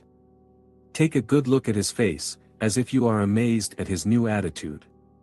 That is to say, you must make him understand that if you have displeased him, you have done so without meaning to and that it all happened in his imagination. Immediately afterwards, give yourself a very disappointed look and openly claim that you must run away in a hurry. He will feel guilty for having offended you without good reason and desperate at the idea of losing your esteem and company. This will gain you ground in the field of mental dominance. Now, he will try to get back into your good graces. Reassure him by affirming that all is well. Remorseful, he will make 1,000 excuses, probably invite you to his home or some social reception, or offer to do you a favor. Claim that you forget the incident a little at a time and regain your esteem for him. After leaving him, project these words toward him: "Don't ever hurt me again. You have risked breaking relations with me forever." Now, he is truly under your dominion. The distracted gate. How to master a distracted and overexuberant person. 1. Martina's expression changes very often today. She responds exuberantly to your "good morning," but she chatters too much and her gaze is shifty and evasive. You have just begun a sentence, which she finishes for you. She utters rambling sentences, moving from one subject to another, laughing for no plausible reason. This is not in her habit. You wonder whether this strange attitude is due to mistrust, fear of you, or just a boundless optimism with the junta of distraction. 2. Do not detect this new attitude and do not even attempt to moderate it. It is necessary for it not to know that you have become aware of it. Treat it as usual. If she really has an idea in her head, she will hasten to leave you with a stream of disjointed words and haphazard gestures. 3. It is exactly what you wanted her to do. Now, stand in front of her, looking at her without saying a word. Project this sentence in her direction: "Look at what you have made of a friend and an admirer. Look at what you have lost." 4. Martina will be mortified by her behavior, but do not immediately give her a chance to recover. Turn around slowly with a dejected air. If she calls to you as you walk away, pretend not to hear her. Keep walking. This will hurt her even more. She will do the impossible to recover. This will enable you to exercise mental dominance over her. Distraction. How to mentally influence a distracted person. 1. Today Edward has a distant expression on his face. He barely responds to your "good morning." When you stop to talk to him, he looks surprised to see you and even regards you as a stranger. You wonder if this strange behavior is due to distrust, distraction, or a closed attitude. 2. Do not detect this unfriendly attitude and do not even try to change it. Let him not even realize that you have noticed it. Behave with him as at solitude. He is about to answer you, but his spirit is elsewhere, as if you do not matter to him. 3. All of a sudden, act as if you notice at that moment that he is barely aware that you are standing before him. Look at him fixedly, with a puzzled air, and remain absolutely silent. If he immediately delves into excuses of any kind, it means that he is distracted. He is perhaps worried about something. You barely smile, making the gesture to withdraw. He will try to hold you back and will still make excuses. He is ready to be dominated. Stubbornness. How to influence a stubborn person. 1. You and Laura discuss business or worldly matters with great pleasure. During the discussion, she completely disagrees with you on one point. This time, she is completely wrong, but she does not want to hear about it. 2. Do not give the impression that you realize her obstinacy and do not even try to reason with her so that she will change her opinion. Act as if the discussion is normal. But, suddenly, act as if she agrees with you and carry on, developing your own point of view. This will make her go off the deep end. 3. It is exactly what you expected. You want her to insult you and not simply dismiss your reasoning. Look at her fixedly and in amazement.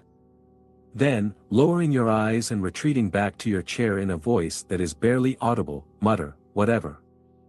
Flabbergasted, Laura will try to leave your pens erect. Reassure her in a resigned tone that you will do or say exactly what she wants. Exasperated, she will find a compromise between your argument and hers, at least up to a point.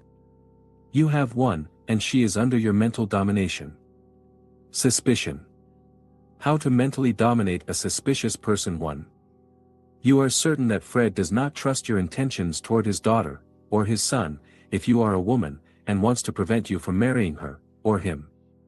2. Do not show that you are aware of his suspicions, but act as if they are without foundation.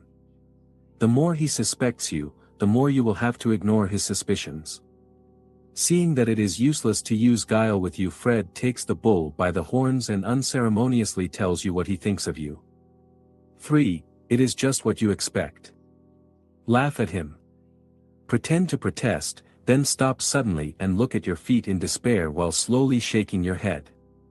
Again take in the look of amazement and disbelief. Pretend again that you want to protest, then stop again as if you are at a loss for words. At this point, Fred must be red with confusion at having wrongly accused you. His tone softens and he addresses you in a more friendly manner. You will soon manage to dominate him. Unbelief. How to exercise mental dominion over an unbelieving person.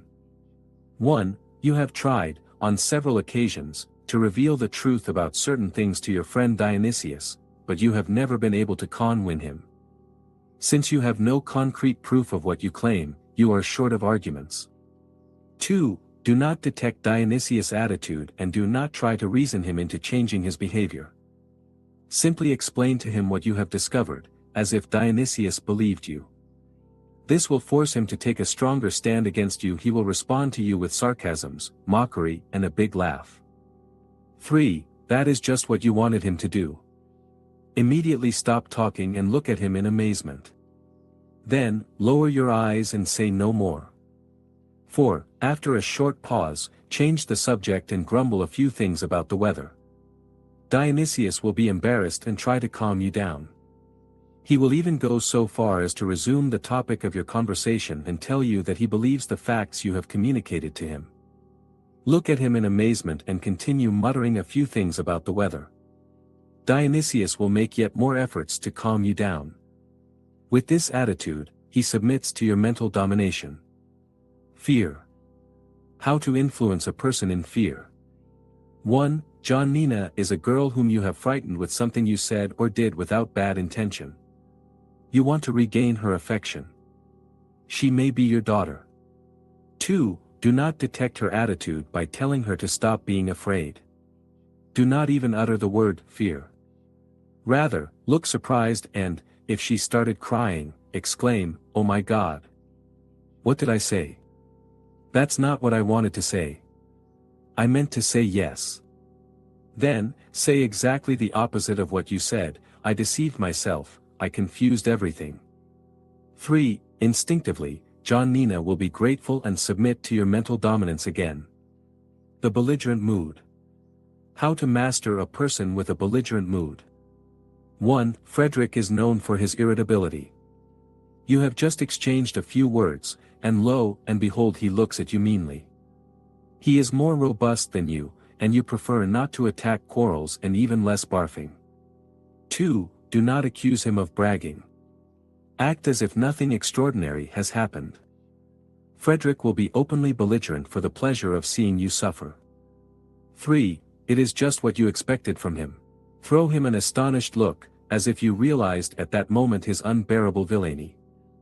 Then, look away in deep disgust and ignore him completely. Since you have shown that you are not afraid of him, Frederick will feel completely ridiculous. He will do anything to make himself to donate. Everything is ready to be dominated by you. Indifference. How to mentally dominate an indifferent person. 1. Betty is very seductive, but she shows no interest in you at all. The more you try to make a good impression on her, the less she will pay attention to you. 2. Don't let her see your discontent. Keep trying to interest her in you as if you do not notice her indifference. This forces her to intensify her rejections and even to try to irritate you. 3. That is exactly what you wanted her to do. Stop abruptly and look at her. Pretend to start a sentence about her, but stop abruptly and say nothing. Stare at her again in dismay, then back away slowly. Betty will go to great lengths to redeem herself. You will thus have gained influence over her. Abusive curiosity. How to mentally dominate a person who is exaggeratedly curious about everything about you. 1. Peter is curious about everything about you. Almost every time he sees you, he assails you with personal questions such as, "What is your nationality? Are you working these days? How much do you earn? What is your age?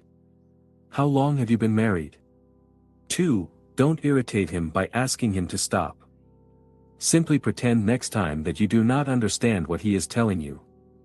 When he repeats the question, look at him strangely and bewilderedly. Then, politely, talk about something else. 3. Peter will realize that his attitude has been obnoxious and that he has lost some of your esteem. He will do the impossible to redeem himself. You will thus have succeeded in dominating him. The excessive familiarity. How to dominate a persona from excessive familiarity. Sergio loves you very much, but he is of excessive familiarity. He loads you with handfuls for jokes, shamelessly puts his hands in your things, makes use of your personal belongings, visits you too often, and even allows himself to meddle in a group to which you belong by putting on airs. 2. Don't pick on him. But whenever he annoys you, quietly count him the story of a great insufferable, describing to him exactly what he himself does, that he has had everyone reject him. 3. Sergio will understand your illusions and come to his senses. The possessive attitude. How to dominate men. So a possessive person. 1. Your little friend Clara, or your friend Lorenzo, if you are a woman, is tired of being possessive. When you talk to someone else, she looks at you as if she is spying on you, especially if it is another girl, and she makes a whole story to you as soon as she is alone with you. 2. Don't accuse her of being possessive. When she makes a scene at you, pretend you don't understand what she wants to talk about. This will set her off and she will accuse you of a lot of things. 3. It is exactly what you expected. Look at her in amazement, as if falling from the clouds. Open your mouth as if to protest, then close it and lower your eyes in disappointment, as if you did not expect such a thing from her. It will soon try to make it up to you. Here she is under your mental domination. How to master in a person the need to argue, closed attitude, jealousy. Use the previous technique. 1. Let John or Joan give you a show of their quirkiness. 2. Pretend not to notice anything. This will prompt them to exaggerate it to impress and offend you. 3. React with a deeply hurt and disappointed air. 4. They will desperately attempt to make honorable amends. This will enable you to exercise mental dominance over them. Decima law. How to create the powerful magnetism of a harmonious conversation. Creating the mighty magnetism of a harmonious conversation is like using putty in carpentry. As perfect as the carpenter's work is, if he has not gotten all the little holes and all the little grooves in the wood, it will not be perfect enough. It is the reason why this law has so much importance in the process of mind domination. What is a harmonious conversation? To know how to lead a harmonious conversation, you must have humor. People get tired of you if they see you as serious all the time, or if you don't get the joke, as this prevents them from being in your company for too long. But not everyone is lucky enough to possess a sense of humor. By being funny, you always run the risk of offending people, because it is not always possible to guess other people's reactions to everything you say or do. Also, it is not easy to be funny. Depending on the circumstances, you have to have the right words on the tip of your tongue and use them without hesitation. What's more, the most comical people are generally misunderstood. People only appreciate jokes as a function of the humorist's fame as such. As soon as a famous comedian enters the stage, the audience bursts out laughing. Whereas, when they were still strangers, those same comedians had to parade their funniest jokes for several minutes before the audience barely dignified them with a smile. Yet once these comedians have made a reputation for themselves, those same jokes entertain the audience to the point of hysteria, even before the actors have opened their mouths. Harmonious conversation gives you the same results you get from a famous comedian and involves no risk. It immediately calms John or Joan because they have an intimate nature that is easy to maintain. It does not force them to think to understand your joke, nor to feel belittled if they do not understand it. Thanks to it, you are judged human and simple. Your interlocutor feels very close to you. He knows that he will have to answer you and is not at all tense.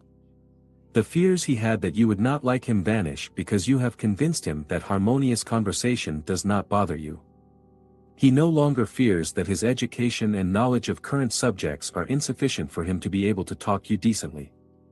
Harmonious conversation abolishes distance. Harmonious conversation brings you closer to a new acquaintance or business relationship. It draws the interlocutor toward you, reassuring him, and he quickly allows himself to be influenced. He forgets that he has come precisely to meet you. He seems to have always known you. When you leave him, he misses you. Until then only his friends had made him so serene. In fact, you have made him even more serene than others because he thinks you know his faults less than his friends. Nothing can break the ice between two strangers faster mind than a harmonious conversation. And nothing can more quickly create an atmosphere of cordiality.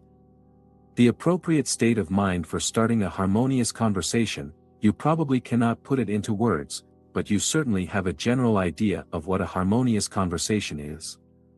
Harmonious conversation avoids the deep topics that are the subject of discussion, although it can introduce them into the conversation when your interlocutor and you get to know each other better.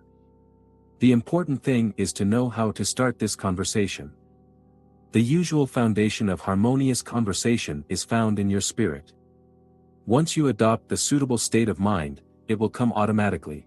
The suitable state of mind is exactly the opposite of what you should adopt for Goliath's suggestion. You will study it in the 14th law.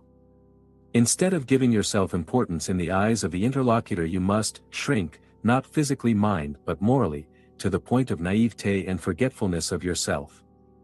Destroy in yourself all pretensions to greatness and superiority to replace it with a democratic spirit and the idea that we are all born equal. Disguise your sensitivity to demonstrate to those around you a desire to please others and to get along well with them. In other words, adopt that mental stability that is peculiar to a good nature.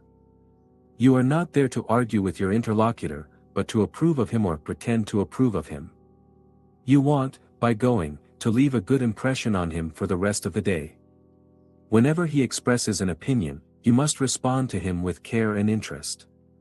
You must give him the impression that no one has ever listened to him better than you. There is no need for you to prostrate yourself in front of him or to laugh like mad at his every facetiousness, or to nod your head continually in approval. But respond with yes or ums to his statements. While he is talking, remain in constant rapport with him, even at the risk of weakening his position in the face of those who treat him more brusquely and more directly. After your departure, he will be eager to see you again. The factor you need to remember during a harmonious conversation: you are not annoyed if your interlocutor does not feed it. Some gruff people may think that harmonious conversation has no raison d'être and may look at you with a tone of superiority from the moment you start talking to them. Yet, if you discussed serious topics with them, you would come to exchange unpleasant sentences. However, you must not be silent in their presence. Long silences cause unpleasant feelings. Harmonious conversation is your only plank of salvation. Although this need not fill you with joy, remember this well: it is very likely that none of the people who know your interlocutor will go to any more trouble than you do with your harmonious conversation to put them at ease. Normally, people don't worry so much about others. They let them unravel themselves. In any case, most are not quite aware of others' reactions and rarely imagine offending them. There are also many who have neither the energy nor the humility to find a means to soothe the offended, nor the courage to ask their forgiveness. Humanity is too caught up in its own interests to bother to study too closely the reactions of others. Those who have the misfortune of being oversensitive arouse the pity of others and are mistaken for weak. Few try to go further.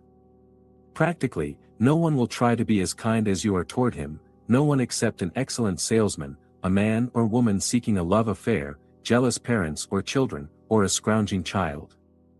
Even they, except perhaps the parents or children, only intermittently put their arts into action. They are too busy to do so, or rather they have no patience for it. Indeed, your harmonious conversation meets little competition. How harmonious conversation earns your environment. Harmonious conversation cannot fail to attract your interlocutor and make him or her your slave, because he or she wants to hear from you again as soon as you leave him or her. It is not necessary to chain a person to make him or her your slave. Harmonious conversation is a more subtle and less difficult means. Your interlocutor, like a glutton, will do anything to enjoy your most delicious dish. When you have drawn him to you, thanks to harmonious conversation, he will have only one desire: to see you again.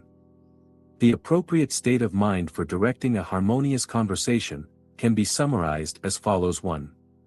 Have the state of mind that denotes a pleasant nature. Let the interlocutor be pleased with you for the rest of the day.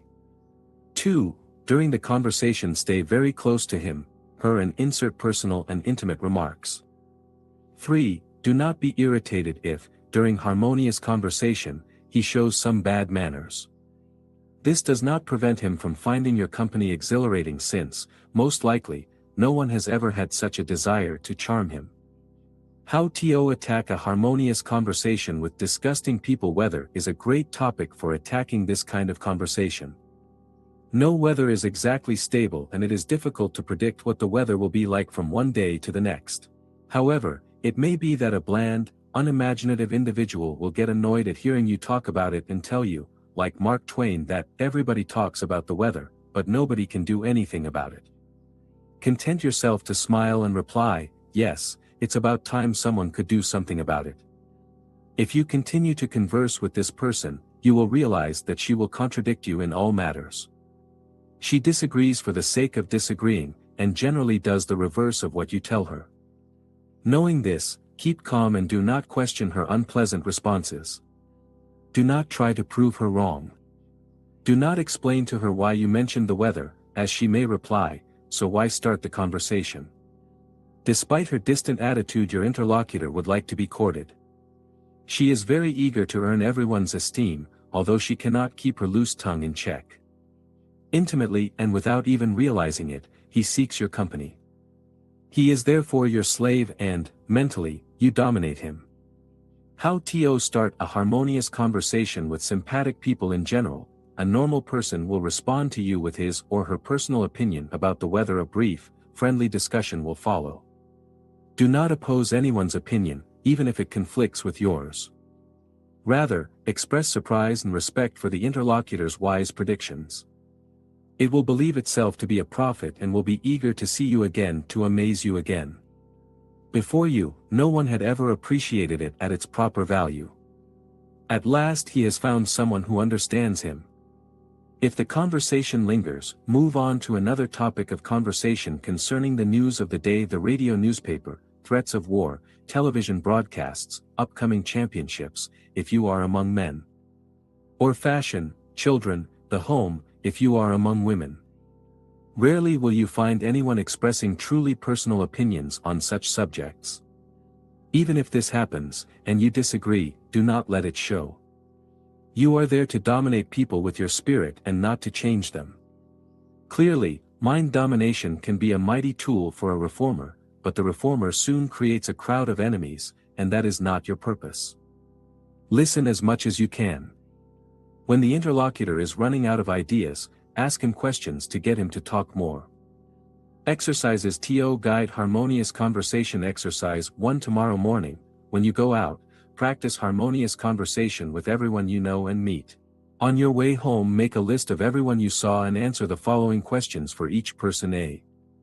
Did you have with each person the appropriate mood for harmonious conversation? B. Did you argue at any time? C. Did you listen attentively or pretend to? D. Did you pretend to agree even when you did not? E. Did you refrain from talking about personal matters to limit yourselves to subjects that could not provoke discussion? F. Did your voice and general attitude remain pleasant throughout the conversation? G. Did you avoid prolonged silences by asking questions? H. Did you act as if your interlocutor and not you were the important character? Mark the questions whose answer is not satisfactory to refine it later. Exercise 2. Look in the mirror or space and repeat the conversations you had, but correcting, this time, the mistakes. It is not necessary for you to remember all the sentences spoken. Remember only those that you should not have used and that spoiled everything. Remember exactly when you started arguing with John, when you stopped responding kindly to Peter, when you went interrupting Robert and silencing him. Remember also when you tried to correct Sergio's monstrous ignorance, when you burst out laughing at Michelle's grotesque logic, and when, tired of Fred's boasting, you could not help but tell him. Take up these exact points in your conversations and correct your attitude and words according to the laws of harmonious conversation. How to correct your errors above you have learned how to correct your mistakes. Go alone to some place, possibly the same day, and reconstruct with your thoughts the scene you have marred. Repeat your words. Remember exactly the words spoken as you said them. Repeat the point at which cordiality gave way to argument. Objectively define who is the culprit. Then study the way in which you spoiled everything and what John or Joan said to you that was the cause of making you spoil everything. Did they offend you? Were they rude? Did their stubbornness make you go into a rage? Did they take the floor and prevent you from speaking? Although their arguments were confusing, did they refuse to believe the accuracy of yours? Whatever the reason, find it. Find where and when your conversation turned into a disaster. By finding out, you will put your finger on the flaw in your behavior that prevents you from gaining popularity. Later you will have to get rid of it. This is what is called personality purification. The seductive effect produced by the purification of personality, the fact of purifying your personality, frees you from the tension from which you are afflicted after participating in a distressing scene. This is part of mental hygiene and prevents you from lashing out at everyone by revealing the unpleasant event and exposing it to the light of day. You can then get rid of the defect that was the cause. But remember that you must objectively purify your personality. Do not punish yourself for not producing the convenient impression. Find the reason why you did not do so and apply the necessary remedy. After that, your personality will make rapid progresses. That is why the mighty magnetism of harmonious conversation has so much place among the laws of mind domination. 13th law, how to create a physical appearance that arouses admiration. You arrive, now, at one of the most recognized means of acquiring popularity and influencing others. It is the physical appearance that stands out. It includes 1. A convincing voice. 2. A convincing attitude and behavior are used to convince people easily and quickly. The convincing voice, your voice merely conveys thoughts to others in an already attractive form. It has a positive effect on the listener because of its timbre, its musical quality, its clarity, its accent of sincerity, its sweetness and its modulations. It also reflects a large part of your charm since it comes from the deepest part of the body. The air of the lungs is saturated with your psychic and psychological ten, so that the voice is like a second soul. To those in your narrower circle, when you speak, it seems that your voice can only travel a certain distance, beyond which it is assumed that you cannot be understood. Yet it has happened to hear people in distress miles away from the place from which they cried out for help. This means that the voice cannot be heard by the physical ear at a great distance, but can be heard at any distance by the psychic ear. Your interlocutor can therefore be very close to you, speaking to you and surprising your thoughts, even without realizing it. The visual aspect, created by your voice suggests to others, rightly or wrongly, that you are a person of a certain type. If your voice is not the right one, it gives you a different impression from the one you would like it to give. Even if your words are carefully chosen, the fact that the voice does not coincide with that image of you, visual appearance, that you want to give will cause you to be taken for a different being than you would like to appear. Many puny, insignificant men are considered robust and mighty solely because they have a thunderous voice. Their voice surprises people and draws attention to them that they would not get if they had a thin voice. We are not encouraging you to use a thundering voice, but this example should demonstrate to you the function that voice has on your visual aspect. In short, your voice can amazingly alter for better or worse the impression people make of you. It can serve to influence and dominate others very quickly. The sound of your voice alone can change the meaning and scope of your words. Even if you don't say anything important, you will almost succeed in hypnotizing the listener and even the mere timbre of your voice. In fact, the hypnotist relies more on the monotony of his sentences than on the meaning of the words he uses to act on his patient. In difficult cases, He repeats the words as monotonously as possible so that the subject becomes so bored that he plunges into sleep. Even if you did nothing more than combine the voice that is needed with the right words and ideas, you could improve your business and mundane life in an extraordinary way. How to buy a persuasive voice exercise. Speak in your room to an imaginary character. Say whatever comes to mind, but speak as if you had a rubber ball in your mouth pressing against your tongue. By doing this movement, you will immediately feel your throat relax. When the throat is relaxed, the air coming out of the lungs presses against the palate, which is the sounding board of the nasal cavity. The result is a deep, sonorous and impressive voice. We would need too much space to explain why this simple change in the mechanism of the voice produces such fantastic results. But, for the sake of brevity, let us say that it allows air to flow out of the lungs in a more rhythmic way, facilitating pronunciation.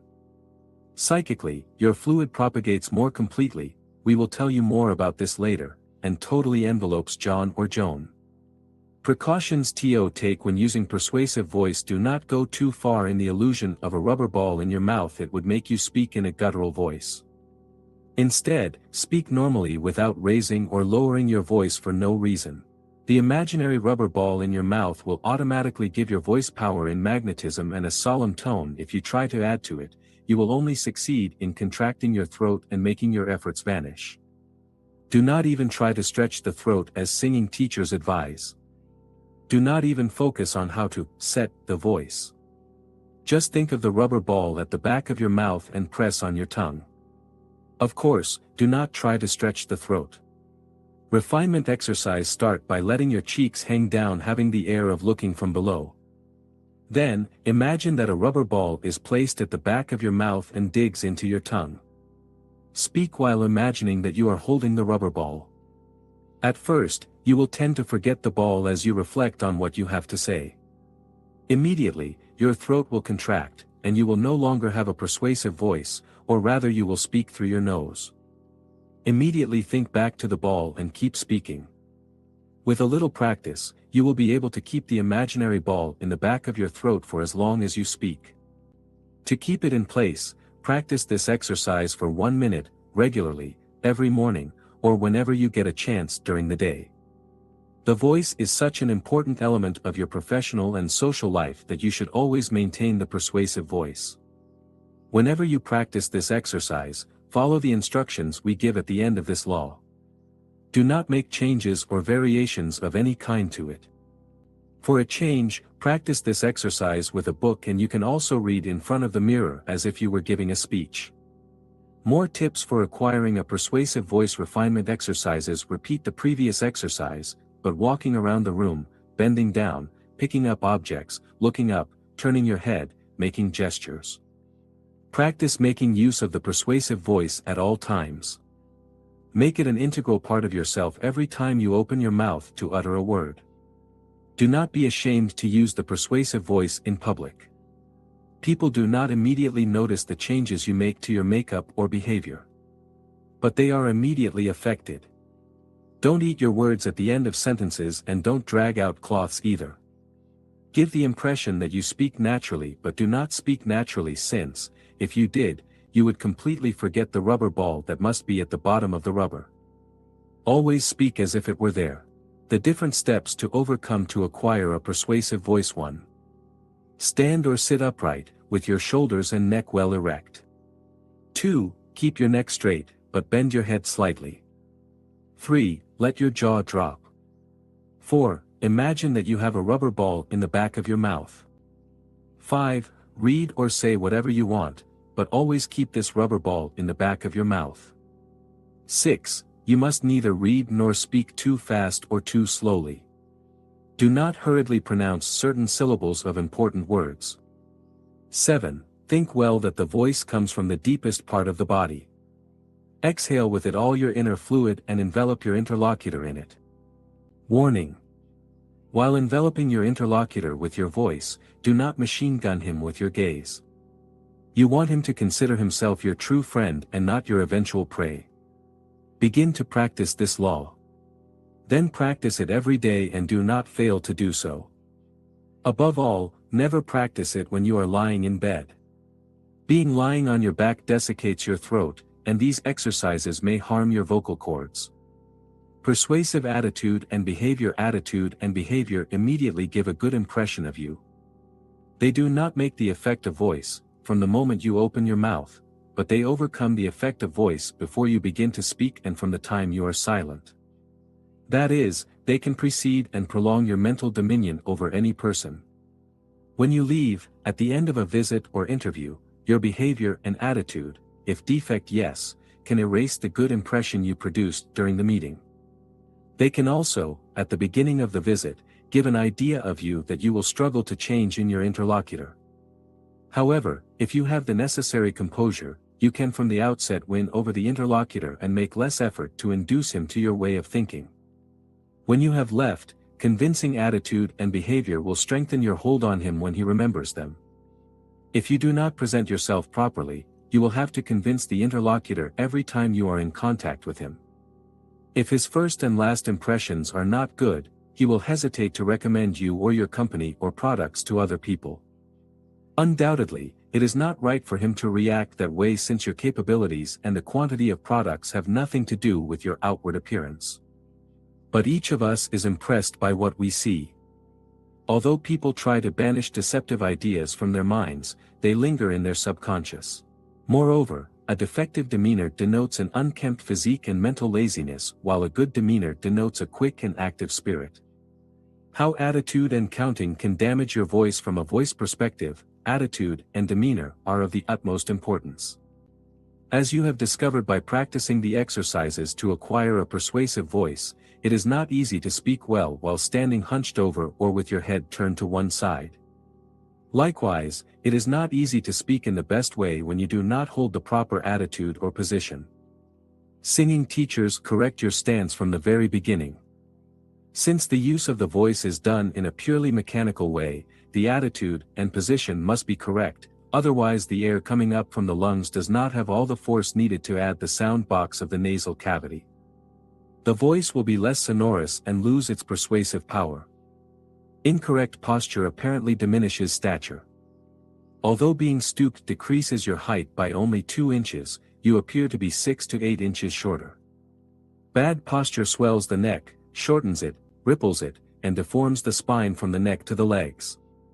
In short, it prevents you from looking young. On a physiological level, it can cause a lot of discomfort. How to by the ideal attitude exercise 1. Stand against the wall. Your heels, legs, 150 shoulders and head should touch the wall. This is the correct position. To achieve this, you must inflate your chest, sag your diaphragm, push your shoulders back slightly, and keep your head straight enough to see what is at eye level. Step forward, holding this position for about 10 seconds. Without correcting the incorrect position you may have taken during these 10 seconds, step back to approach the wall again. Check, now, whether your legs, shoulders, head and heels are touching the wall. The part of the body that does not touch the wall is the part that needs to be trained to assume the ideal position. If, after 10 seconds, you have not taken a bad position, try to hold it for 20 seconds, then for 1 minute. Exercise 2. Instead of simply walking away from the wall, walk around the room once. Walk backward to stand against the wall and check the position of your limbs. If your head does not touch the wall, it means you are not keeping it straight. If the shoulders are not touching the wall, it means you have bent over and let them sag. And so on for the other parts of the body. To correct these mistakes, tirelessly repeat this exercise. Check the position every time you go around the room. It is one of the laws of mental mastery at which you will eventually excel, for you will have to fight bad habits and develop muscles that have long remained inactive. But at least, you will be able to hold a correct stance when you meet someone. Once out of his sight, your position will no longer matter much as far as he is concerned. But it may be that other people you intend to influence will be watching you at that moment. Therefore, it is worthwhile for you to get used to permanently holding the ideal position. Exercise 3. Step away from the wall again. But, this time, make other gestures as you go around the room. Duck down to pick up a few things. Make the gesture of placing something on a shelf, or putting on your hat, or opening a drawer. Then, all of a sudden, stand with your back to the wall, making no effort to correct your position. Check the position again with regard to the wall. Practice this exercise regularly at least once a day. Check the position and constantly improve it. How to by the ideal demeanor exercise 1. Walk around the room imagining that your spine is not a flexible stem but a rigid plank holding up the rest of your body, like the mast of a boat holds up the sail. Let the rest of your body, the sail, move comfortably while keeping your spine straight and rigid. Keep it straight, but without contracting it. This will make you pull your head and chest up, while allowing your shoulders to sway back and forth along with your arms. Also walk outside in this position in order to get used to it. Exercise 2. Walk around the room again, but turning your head to one side and the other as if you were looking at different objects. Walk naturally and not as if you were trying to walk while keeping your spine straight. Your stance must look natural to produce the desired effect well. If people who know you were to find anything a little unusual in your gait, a wall would rise up between you and them that would prevent you from forming any bond. They would mentally keep you at a distance, preventing your fluid from integrating with them. Exercise 3. Let us now take care of the legs. Go forward with your toes tightly stretched. Walk the length and breadth of the room. Walk on the outside of the feet and not on the whole foot or on the inside. This will arch the foot and shorten it and prevent the arch from drooping because the outer side of the foot is solely due almost like bone, while the inner side is barely solely due than cartilage. Exercise 4. Stand for a few seconds in a certain spot, bringing all your body weight to the outer sides of your feet, never the inside. This position spares your feet and prevents you from leg varicose veins. It projects weight onto the hard, solid parts of the feet and not onto the ankles, which are relatively fragile. Remember this well when you have to stand for a long time. Not only does this position save your strength, but it gives your feet a graceful position. When you are in a bathing suit, if you use this position, it will make your calves appear rounder and more graceful, your feet and ankles thinner, and your instep higher. Exercise 5. When walking, always, first of all, rest your toes and never fall back on your heels, but on the outer sides of your feet. Constantly practice walking in this way. Exercise 6. Combine the previous 5 exercises to make one. Stand against the wall to acquire the ideal position. Move away from the wall and walk correctly around the room. Keep your spine straight but, as you walk, swing your arms. Start the steps on the big toes. Keep the big toes well extended but decontracted. Fall back on the outer sides of the feet. Stay in this position for a minute or two. Finish by returning with your back to the wall without changing your body position and control it. Warning: do not look down at your feet while walking unless you have a special reason to do so. If looking down at you, do so only with your eyes while keeping your back and neck straight. Look around the room for spots located at eye level and fix your eyes on them. Never lower your gaze below such points. As we said before, this law will give you results less quickly than the others, but it will be of extraordinary use to you in exercising mental mastery. Fourth law: how to make use of Goliath autosuggestion and charm autosuggestion. Goliath autosuggestion is a law of mental domination that allows you to have immense influence over people. If you are a woman, you will notice that it will help you to defend yourself physically when the opportunity arises. During competitions, great athletes feel invincible, which helps them overcome rivals or break records. To feel invincible, you must study Goliath autosuggestion. Other competitors also want to win you, but with Goliath autosuggestion you destroy their confidence and belittle their efforts. At the same time, you increase confidence and multiply strength. Goliath's self-suggestion at work. This power consists of imagining that you become so huge in the eyes of others that they see you as more corpulent, and consequently stronger, at work. Because of this principle, very famous actors of very small stature have influenced audiences to the point that they are considered tall. They advanced on the stage, convinced that they were immense, and appeared to audiences far larger than they actually were. They did not have to strut or stand on their tiptoes, or stretch their necks, or try to push back their shoulders. All this, after all, would have made the audience laugh. They merely suggested to the spectators through the transmission of thoughts that they were taller than they looked. They achieved their purpose despite the presence, on the stage, of actors taller than themselves. Your spirit can make more surprising impressions of you than your body. The power of Goliath autosuggestion cannot be effective from the first attempts. When you have gained experience, you can persuade others, especially when you are alone with them, that you are 10 or 12 inches taller than your true stature. If you are an athlete, or simply a man or woman on the street, this power alone will enable you to deter a possible attacker.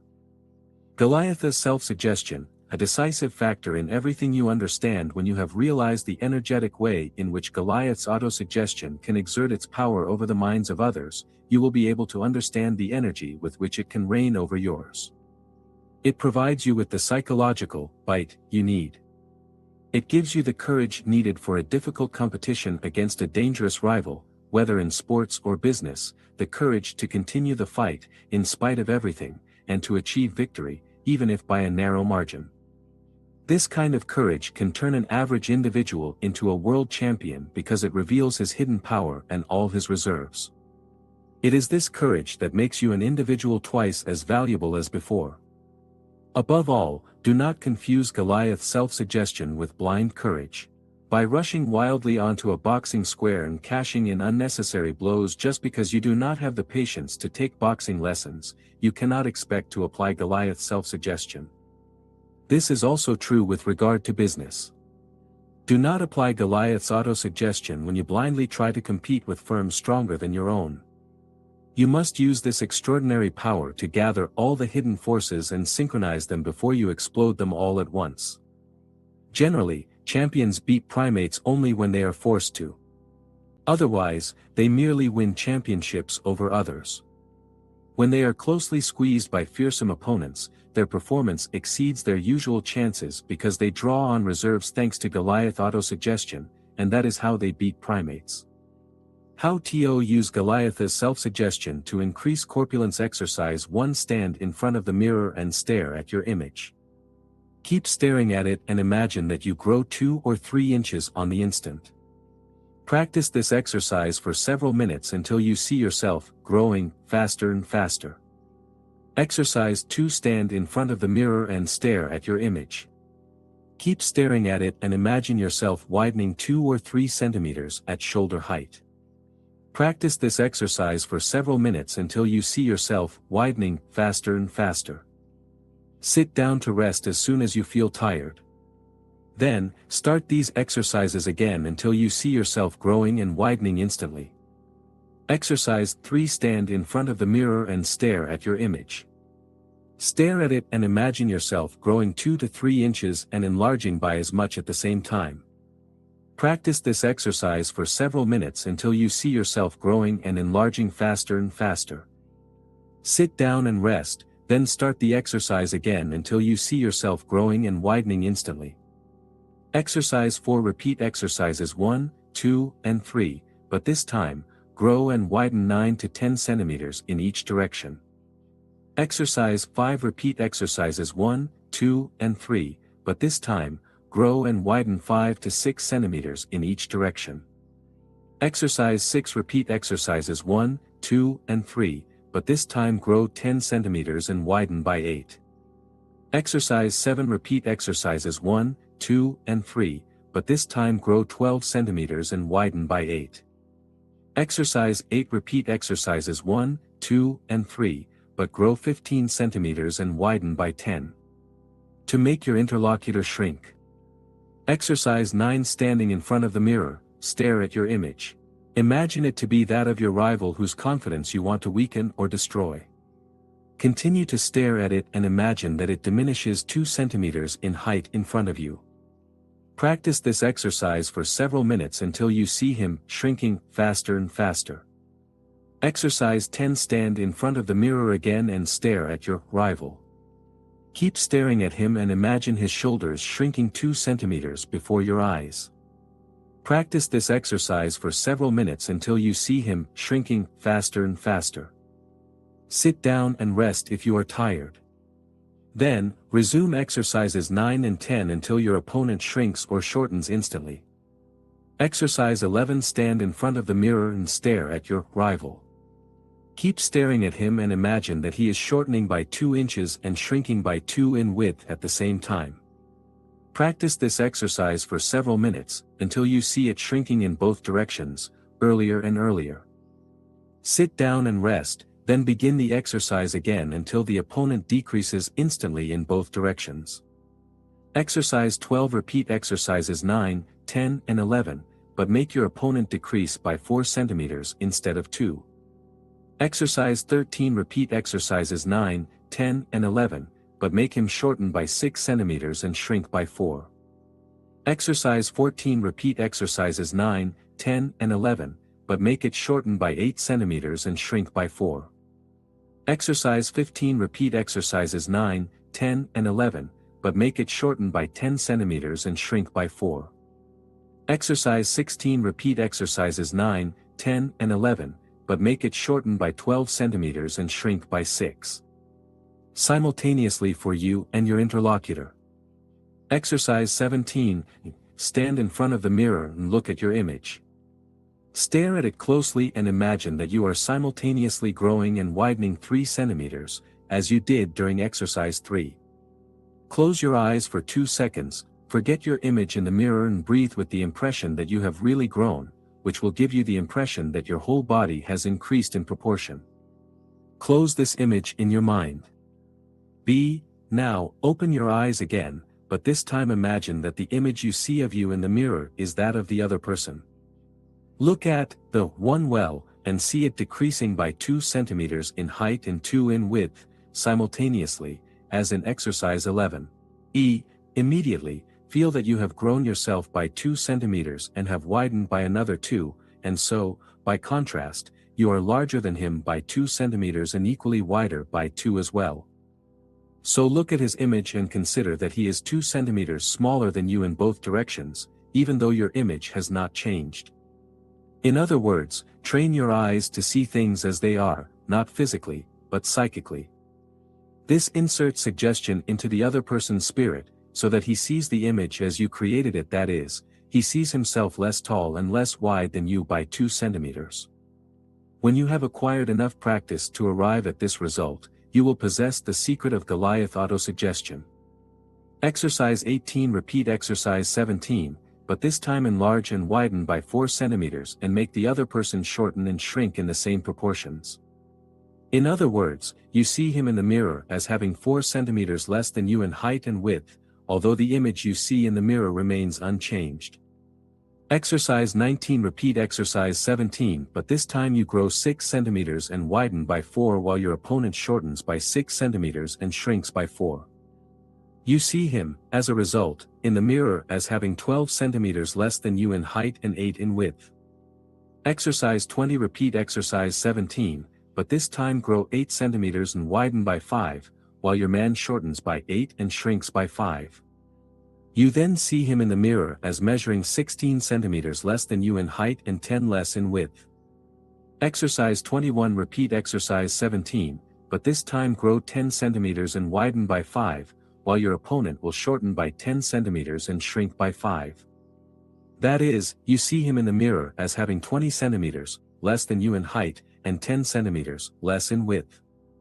Exercise 22. Repeat exercise 17, but this time you take 12 centimeters in height and 6 in width, while your rival shortens by 12 centimeters and shrinks by 6.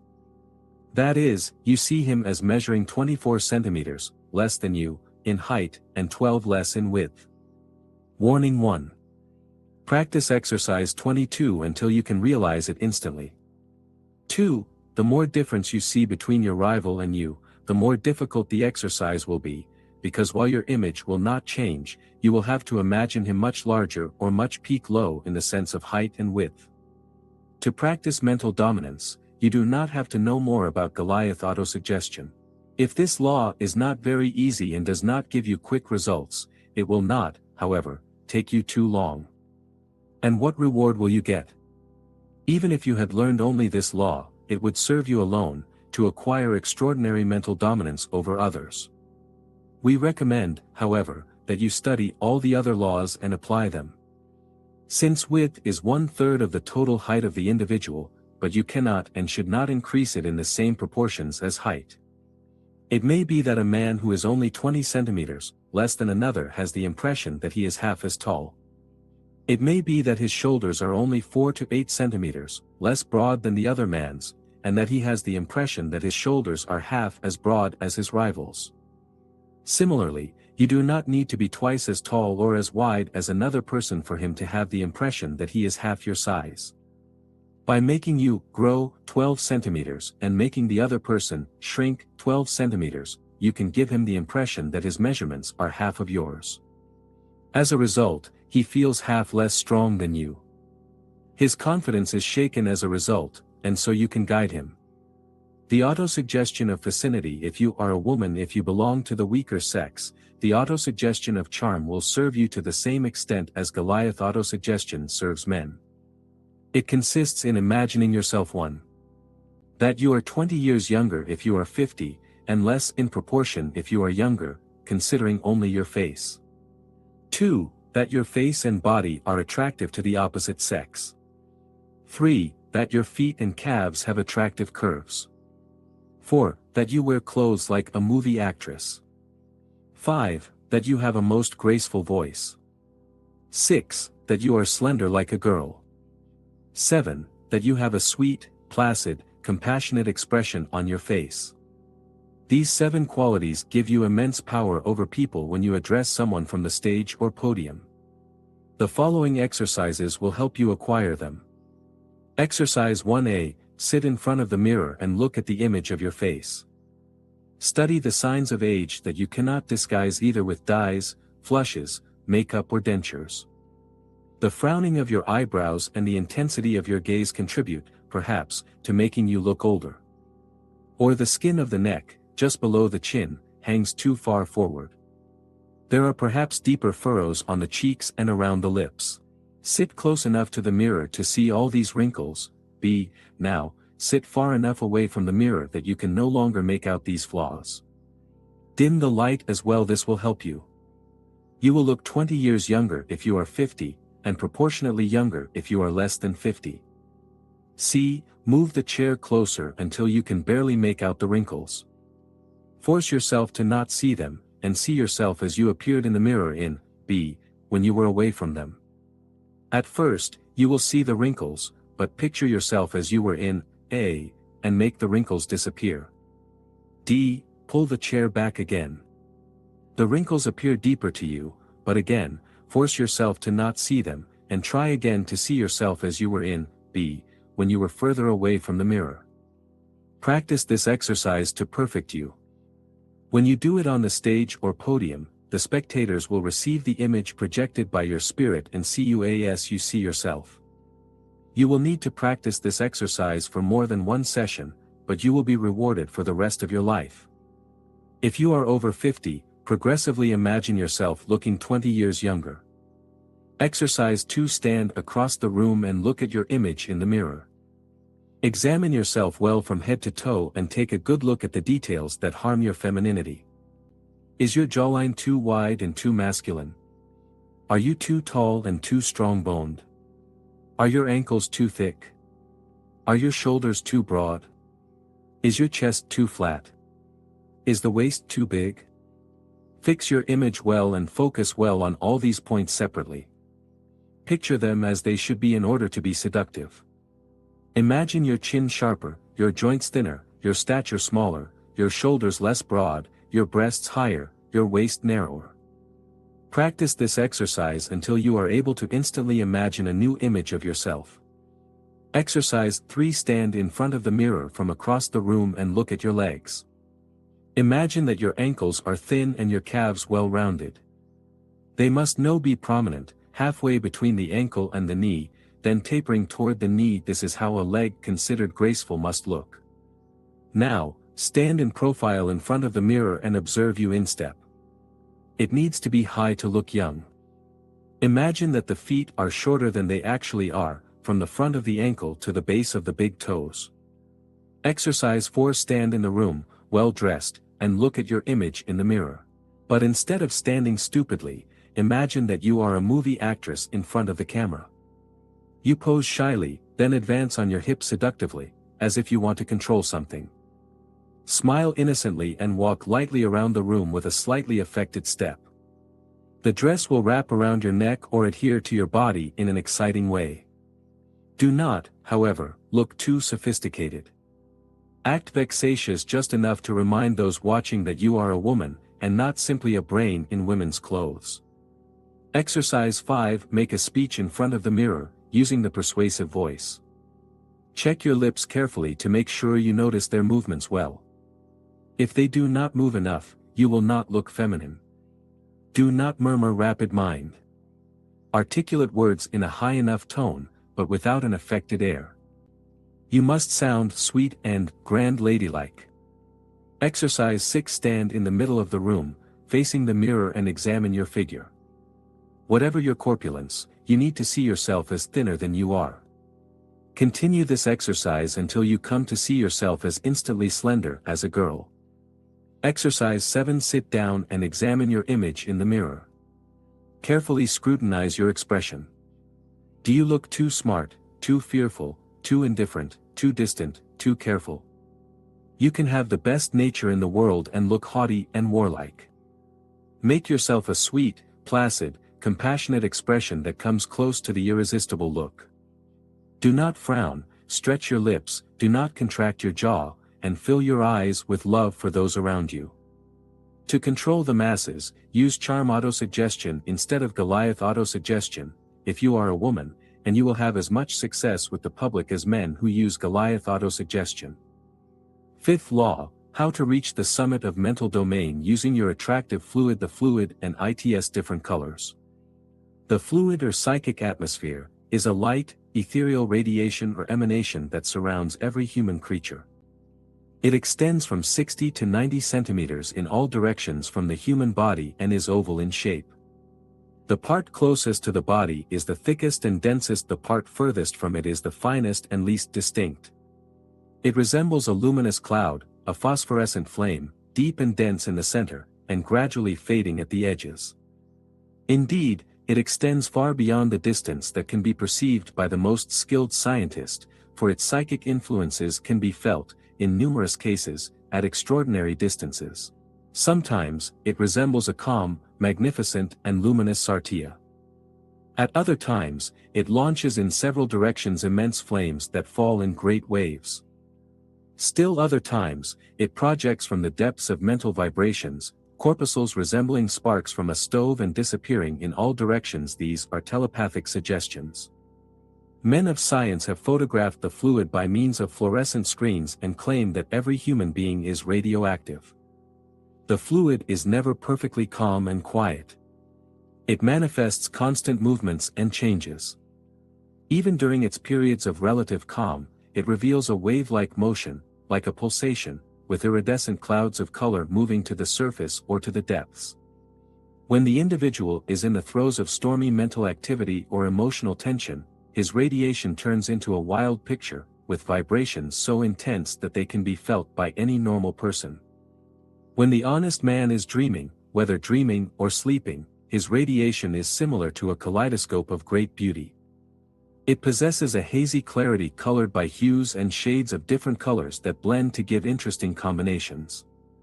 The different colors of the fluid and their significance. Every individual is surrounded by the luminous halo of his astral fluid, which sparkles with 1,000 vivid colors. These colors change constantly according to the variations of thoughts and feelings. When he feels pure affection, you will see his fluid flooded with a blinding pink color. When he feels mystical, it is a vivid blue. When he is selfish, his fluid becomes a dull brown color. When he is angry, it is the color of purple. When he is sensual, it is a copper red. When he is afraid, it is a dull gray. When he hates, he is black. People can have similar expressions without having, for that matter, similar radiations. The smiling hypocrite and the one who is sincerely glad may have the same expression, but their fluid will reveal the true character. People may have similar expressions that give them the same air of intelligence, but their fluids will be different. The dishonest man and the shy man may behave in the same way, but their fluid will reveal the enormous difference between them. The hypocrite who smiles at you and the man who threatens you with his gaze may give you the impression that they have different feelings toward you, but their fluid will reveal that neither of them loves you. The flattering exploiter and the selfish, greedy bride do not look the same at all, but their fluids will show you that they are both exploiters. In other words, there are many whose behavior is different from their true nature, but they are unmasked by their fluid. When someone flatters you excessively, you can realize by their fluid that they envy you and want to harm you. If you know how to read in the radiation colors of those around you, you will avoid misjudging them, and you will also have the ability to use the appropriate techniques of mental dominion. Each of us possesses, in the coloring of our fluid, two distinct zones. One coloration results from his habitual thoughts and feelings, that is, of his character. The other results from the thoughts and feelings of the moment. The latter fades quickly, but the former, which is related to the individual's character, persists permanently and gives a decisive color to his fluid. He who is skilled in it can thus reveal not only the fleeting thoughts and feelings of another person, but also his probable character and behavior, by simply studying the changing and permanent colors of his fluid. How to habit 2 fluid reading. Spare no effort in learning to read into the fluid of those around you. Look closely at the other person in a relaxed and penetrating way, as if you want to see through his or her body. You will see her halo radiating all around her. Learn to recognize the different colors of the halos and interpret their meaning. Here is a very simple summary of the meaning of the colors: blue, purity of spirit, honesty, loyalty. Light blue, mystical purity. Ultraviolet, mysticism. Yellow, intellectual pride. Brown, avarice. Red, passion. Dull red, low passions, sensuality. Bright red, anger and even hatred. Red mixed with black, malignant anger and hatred. Scarlet, taste of gallant intrigue. Green, disappointment. Bright green, cunning, tact. Gray, melancholy mood. Pale gray, terror. Black, terror, revenge, spite. Any of these colors, and even all of them, can appear in any combination. Practice reading into the fluid of the people you meet until you can easily analyze them. Later, when you meet people, do not immediately try to dominate, influence or guide them. First examine their fluid, identify what it reveals, then act accordingly. But make sure that these people do not suspect what you are doing. If you cannot immediately analyze a person's halo without irritating them with your distant appearance, stare at them with the irresistible gaze, 4th law, and wait until they feel confident before trying to discern their halo. Train yourself to discern the color of her halo as quickly as possible. You will notice that the halo is best discerned against a dark background. Outside, or in full sun, it is more difficult to discern. Practice, however, to discover it in the open air.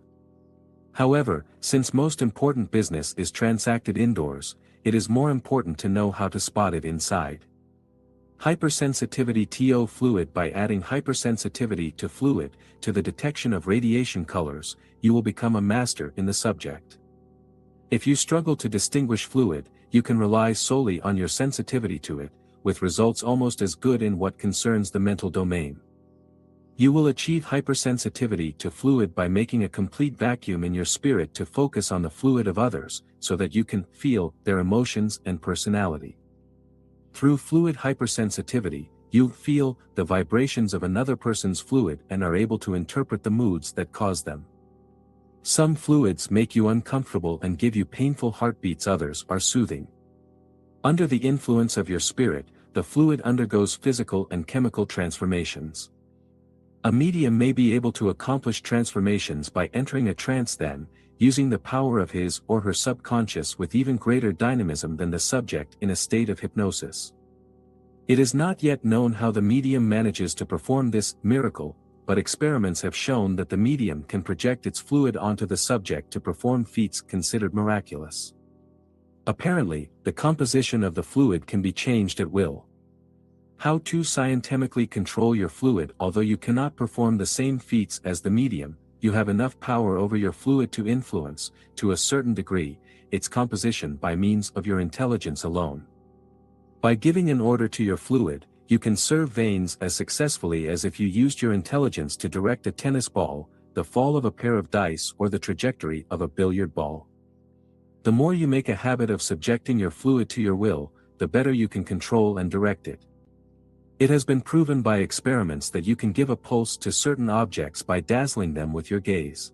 Since the fluid is a direct emanation of the body, and also of the eyes, it is it that, obeying the orders of your spirit, is able to give an impulse to objects by means of a dazzling gaze. The composition of your fluid. The exact composition of the fluid is still mysterious. But since, from what we know, everything that exists on Earth comes from physical or chemical elements, or the combination of both, we must assume that the fluid is a physical and chemical composition about which we know little. When you use it to exercise mental dominion, your fluid undergoes changes in composition. In the course of the day, the form and chemical composition change with each person. When you stiffen in hatred or anger and your blood circulation becomes charged with adrenaline, your blood temporarily becomes more acidic. This results in a corresponding change in your fluid. Whether it also becomes more acidic is something we ignore. It may also be that it loses flexibility, as happens to your body when you are in a rage, and radiates rigid wavelengths, so that all it takes is for your hand to touch others to stimulate them. The effects of your fluid are especially felt when you meet your best friend or loved one. The quiver of joy that rises along your spine at those moments is a phenomenon at once physiological and psychological due to the combination of the fluids of two human bodies that are, for the moment, at least, in complete harmony. There is a complete communion of spirit, and the chemical composition of your two fluids becomes so similar that a fusion between one and the other is established in practice mind. The resulting mutual harmony is so absolute that the nerves at one and the other produce real sparks and emit an energy that electrifies you reciprocally. This phenomenon does not occur when you meet a stranger who has no particular reason to rejoice at seeing you. On the other hand, if you voluntarily neutralize your fluid when you meet him, you can reduce his distrust and, without being able to explain it, he will be willing to love and trust you. He will feel happier and more joyful and will attribute this new state of mind to your presence. Comedians produce this effect on their audiences. The influence of the spirit on the attractive force of your fluid. The pull of your fluid is the direct result of thought. If your thought is hostile, the fluid will also be hostile and will drive people away from you. The fluid can become an invisible monster of your own making. If you harbor the thought that you do not want anyone around you, sensitive people will perceive, as they approach you, your feelings and instinctively avoid you. It is possible that telepathy underlies this perception, but it is largely due to the fact that our invisible fluid spreads out into space and propels that of others. According to the same process, your attractive fluid will attract people around you. How to develop your fluid for the purpose of mental domain. In order to develop your fluid for the purpose of mental domination, you will have to train yourself, first of all, to hold the thought. Hold clear, distinct and repeated mental images in your spirit of ideas and feelings that you wish to convey to another person. Then, intensify the effect of these mental images by imagining suitable colors. 1. You are primarily the end result of the thoughts you have had and the feelings you have felt throughout your life. To erase an aspect of your character that you find undesirable, develop the opposite aspect and train yourself to use it. Neutralize negative attitudes by developing positive ones. The form of your fluid will find itself changed as a result and increase the power of mental dominance. 2. How to represent astral colors to yourself. Take a sheet of white paper and draw on it a vertical line running from one end of the sheet to the other and placed about 4.5 inches from the right edge of this sheet. On the part of the page to the left of this line, make a list of those aspects of your character that you find strong and interesting. To the right of the line, write the astral color that best suits each aspect of character using the list you studied earlier. Take another sheet of paper and make, this time, a list of those aspects of character that you consider undesirable and write, next to each of them, the most suitable color. Exercise 1. Form in your spirit a very clear image of one of these colors and project it onto your fluid. Do the same thing for all the colors, one after the other. Exercise 2. Imagine, one after another, those character traits that create these different colors and saturate your fluid with them. Exercise 3. Take a pleasing character trait and saturate your fluid with the color it projects. Exercise 4. Take an undesirable character trait, but erase it from your fluid by representing the color of the opposite, therefore, desirable character trait.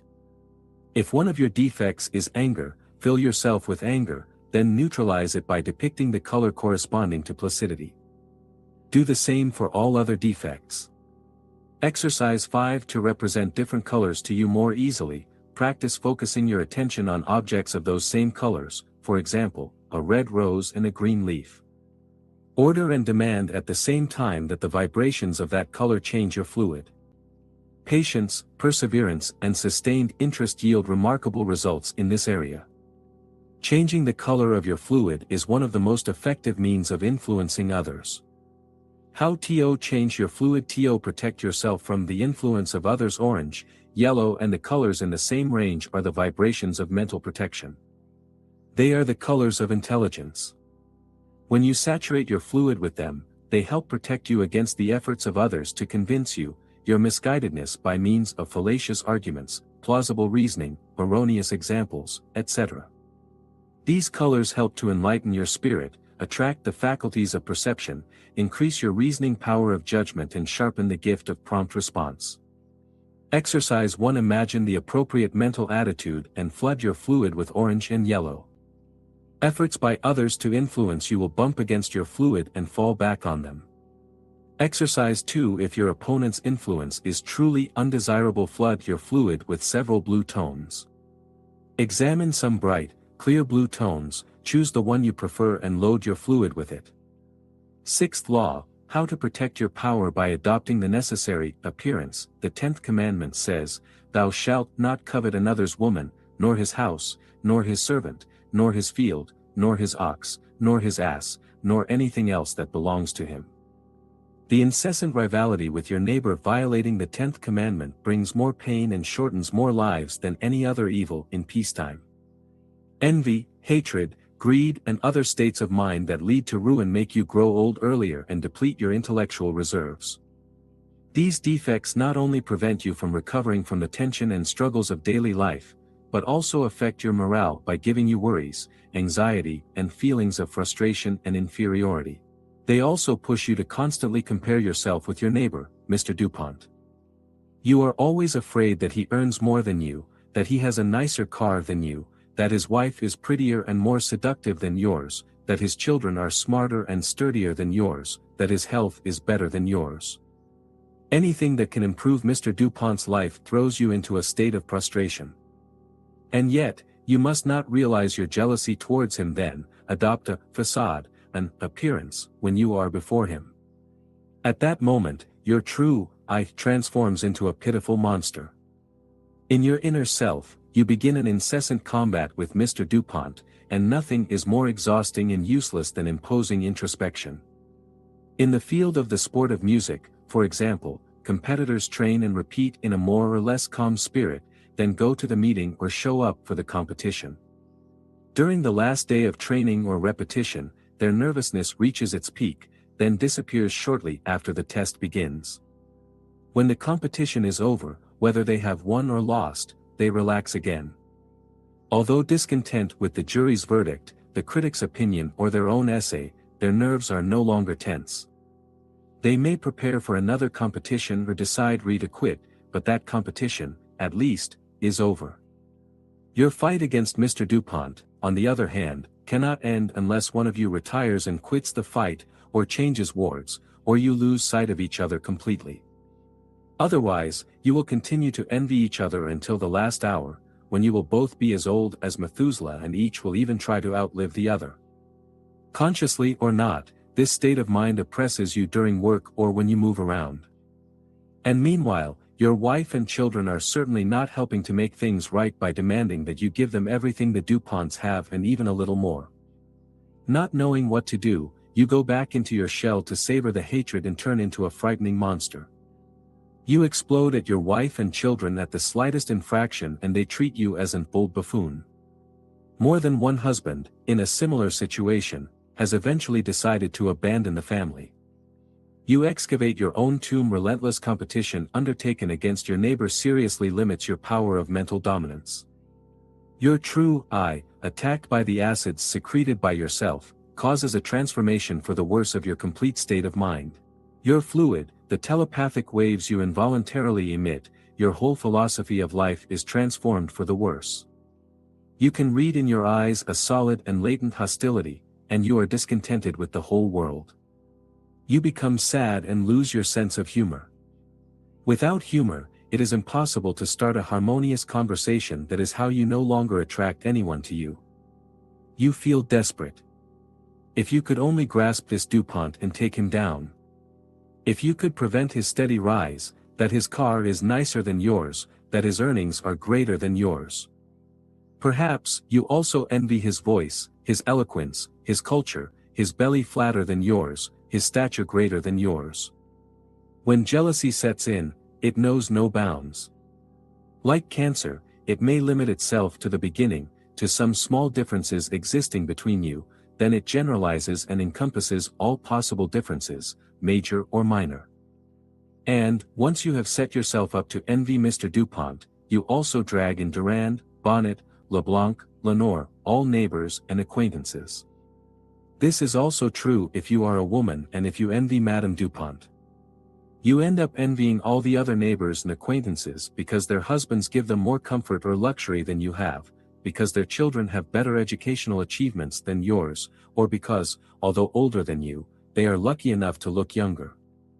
Soon, you will touch the chronic stage in which you will not be satisfied except when you envy someone for one thing or another. This detestable habit banishes day and night from your spirit any constructive thought. Of course, it is easier to laugh at others and condemn them than to amend yourself and do the impossible. Thus, you fall, and remain buried in the lonely grave you have dug for yourself with your own hands.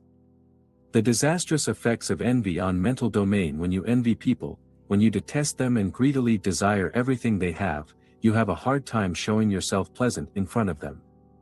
Certainly, thanks to mental domination, you can still disarm Mr. DuPont and others, but it is much more difficult because your telepathic radiation alone alerts them against your true feelings toward them.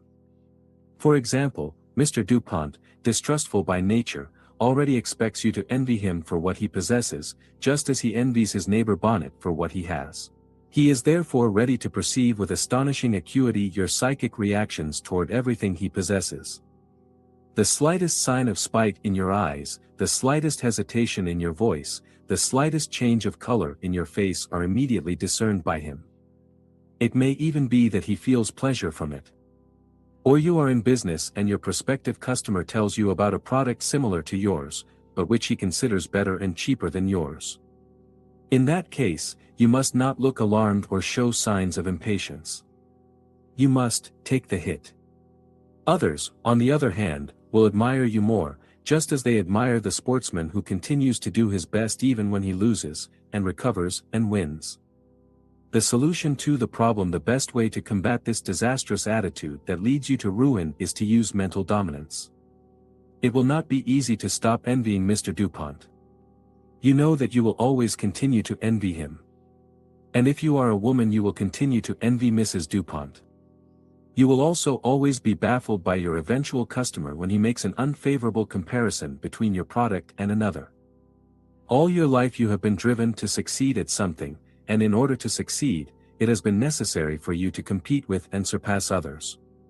To succeed in school, you have had to work harder than others and surpass them. To win the woman or man you desired, you had to supplant other suitors or other pretty girls. All your life you dreamed of a pretty house with a beautiful garden. When Mr. or Mrs. DuPont realizes this dream before you or better than you, it is not easy for you to just shrug your shoulders and think of something else. You would perhaps find it easier to ignore a terrible toothache. But you can, however, diminish their importance to the point where they do not diminish your mental power. You will no longer need to envy Mr. DuPont. How to adopt the necessary. Look, first stage: when you hear about something that makes you jealous, open your eyes wide and stretch your lips slightly. You will look surprised and happy, whatever your true sentiment is. If you do not look surprised, you will not fool anyone, especially if the other person, Mr. Dupont, for example, expects you to look surprised. If you only show surprise, that is not enough. You must show yourself contemporarily taken and happy. You will be suspected of being jealous. Second stage: next, don't give a big smile by letting out a cry of admiration because it will result in out of tune. If you immediately put yourself in Mr. Dupont's skin, you will realize that he expects you to be so dejected by the good news he gives you about himself that you will lose your voice, at least for a moment. You must therefore think that it is to you, and not to him, that these wonderful things happen. Only then will you adopt a perfect appearance. Stage 3: now, you have to breathe deeply as if to regain your senses and let out a sigh of satisfaction. I knew you would succeed, Mr. Dupont. It was only a matter of time. Or, this automobile will make a lot of envious people in the ward. I too had the intention of buying one. You beat me to it. It is magnificent. In summary, combine these 3 steps as follows. 1. When you hear good news about another person, arch your eyes and slightly stretch your lips. 2. Do not give a big smile by letting out a cry of admiration. 3. Breathe deeply, as if to regain your senses, and let out a sigh of satisfaction expressing your pleasure that the other person has succeeded in doing what you yourself wish to do. Advanced training exercise. Exercise 1. Stand in front of the mirror and suppose that John or Lucia had just informed you that they had purchased or obtained something you had been trying unsuccessfully to purchase or obtain for a long time. You never thought they would succeed, at least not so quickly. Immediately, shut your eyes and stretch your lips slightly. Make sure your eyes are not filled with tears, this would harm the facade. Practice this exercise several times. It will serve you every day, in professional life and in society. 16th law: how to exercise control of the masses over groups and crowds. Friends, Romans, citizens, hear me. No one is unaware that Mark Antony uttered these immortal words in Shakespeare's Julius Caesar. Mark Antony then began to exert control over the Romans and overthrow Caesar's enemies. One man was able to bring down the cunning plans of several brilliant and influential men, and that was through control of the masses. You need not aspire to be a second Mark Antony to gain the countless advantages of this power. You can use it to induce others to your way of thinking, in society or in business, when you address person. You can induce others to vote for you, even simply within your own circle or committee. You can win powerful opposition, even if it lasts for years, when you know how to exercise control over the masses, over groups and crowds. You can suddenly rise above others and be instinctual and supported by them. Study this law and put it into practice. You will then be ready to enter the world of men and become somebody, and not just another individual. Remain the regular companion. Beware. Do not apply mass control to relatives and friends. They know you well and may be wary of your new attitude. They must continue to regard you as a regular companion. They cannot pay you a better compliment. If they do not regard you as original or unusual, they should like you. It is exhausting to constantly influence everyone you meet. So, when you are in intimacy, forget about the control of the masses. When mass control must be applied, it is entirely different when you are faced with a group of foreigners whom you wish to influence and direct. You will not stay long in their company, so do not exhaust yourself in trying to control the whole group. If you are a lecturer, an actor, a singer, a preacher, or if you lead a grouping, control of the masses will cut off the breath of your audience. A lawyer can, with his or her argument, apply it to the jury. Control of the masses distinguishes you from the middle class and places you in the privileged class that directs the thinking and actions of the crowd. Through it, you can make a lecture tour across the country and inflame the hearers. Cult leaders make the most of this law. Even if the newspapers ridicule them, their followers worship them. The more their fame grows, the more grip they have on the followers, for their fame annihilates all logic. That is why they so easily retain a grip on their environment. They concentrate their efforts on applying control of the masses to the uninitiated, skeptics and unbelievers. Political leaders also use control of the masses. If it is used for honorable purposes, it can honorably serve the cause of humanity and procure the one who applies it eternal fame. The 5 elements of mass control can be divided into 5 elements. Use them in the order listed. 1. Attractive fluid. 2. Goliath autosuggestion, of charm, if you are a woman. 3. The transmission of thought. 4. The attractive attitude and behavior. 5. The persuasive voice. You have already practiced all these laws of mind domination. Control of the masses is one of the greatest achievements of mental domination and should not be applied half-heartedly. Either you practice it with absolute success, or you fail completely. It is difficult to achieve the application of mass control without using to perfection each of its elements. We have given the list of above. Once you have failed a first attempt to apply mass control, it is also difficult to return to the task with the same group of people, for at that time, you must overcome more resistance and disappointment from them. You must therefore study well the 5 laws listed above and put them into practice in your room, with the help of the exercises below, before you venture to use them to practice mass control in public. How to exercise control of the masses. Exercise 1. Stand in your room, so that you are not in front of the mirror, but to one side.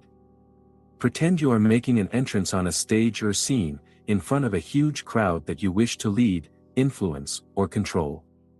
Exercise 2. Breathe deeply 3 or 4 times to calm your heart, as it will beat very fast when you are faced with such a situation.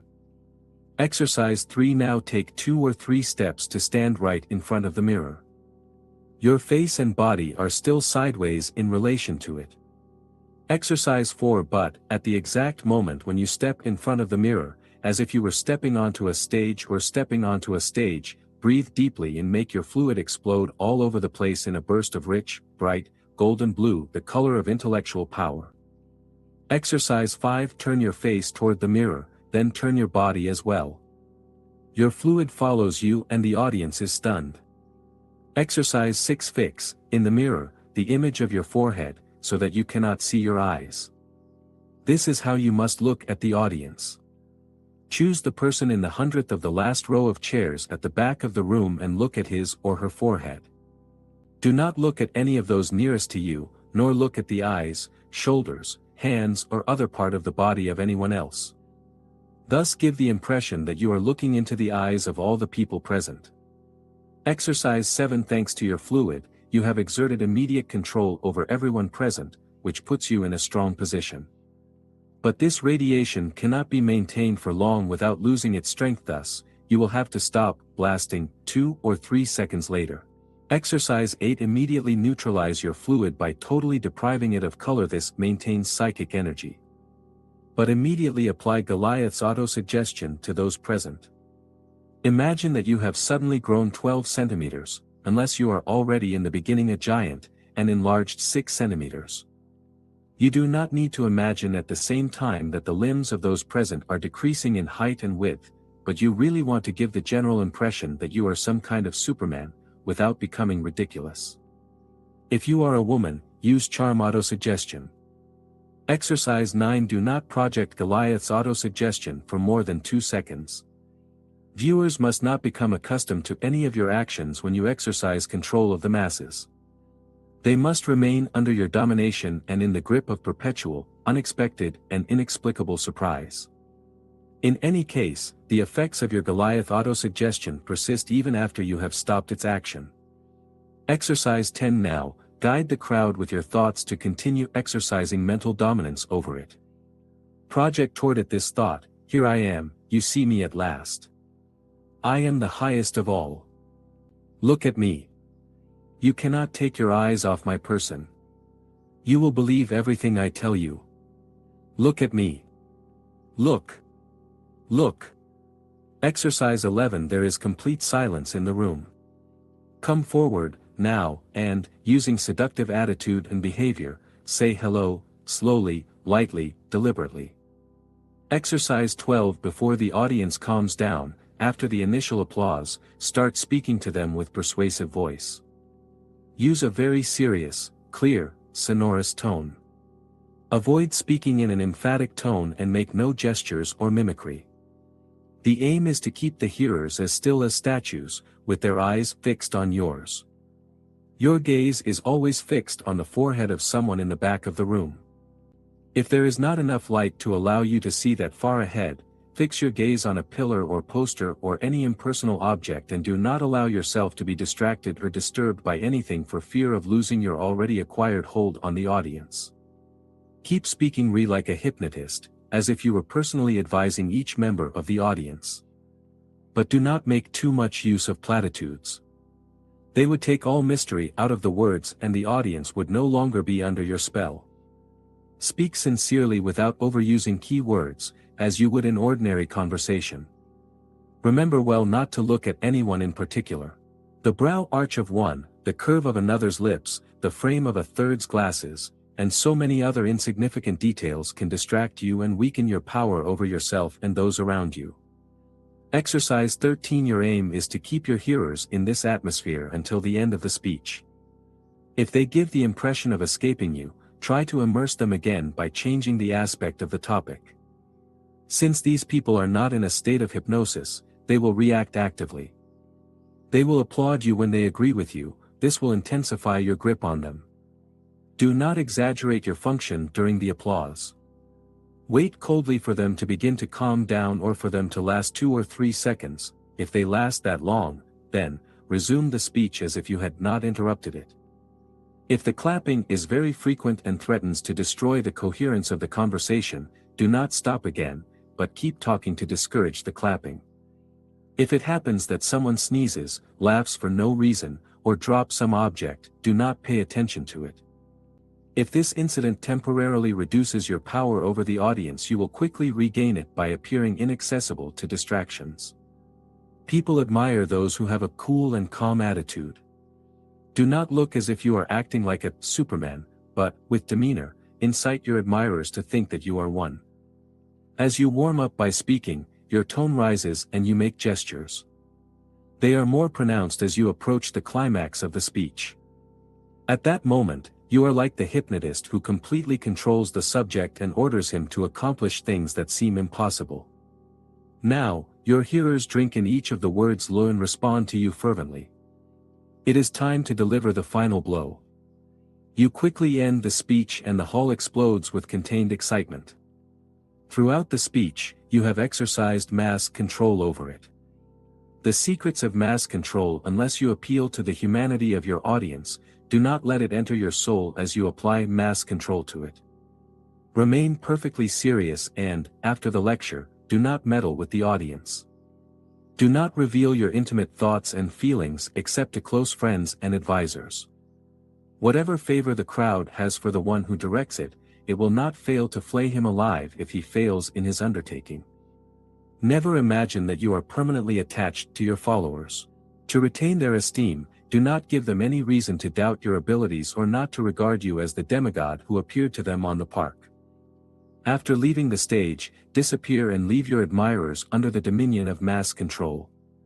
On stage or a stage, commit to slow, precise movements, but do not have a theatrical attitude. Practice in front of a mirror. Do not speed up your exposure unless you have a specific reason for doing so.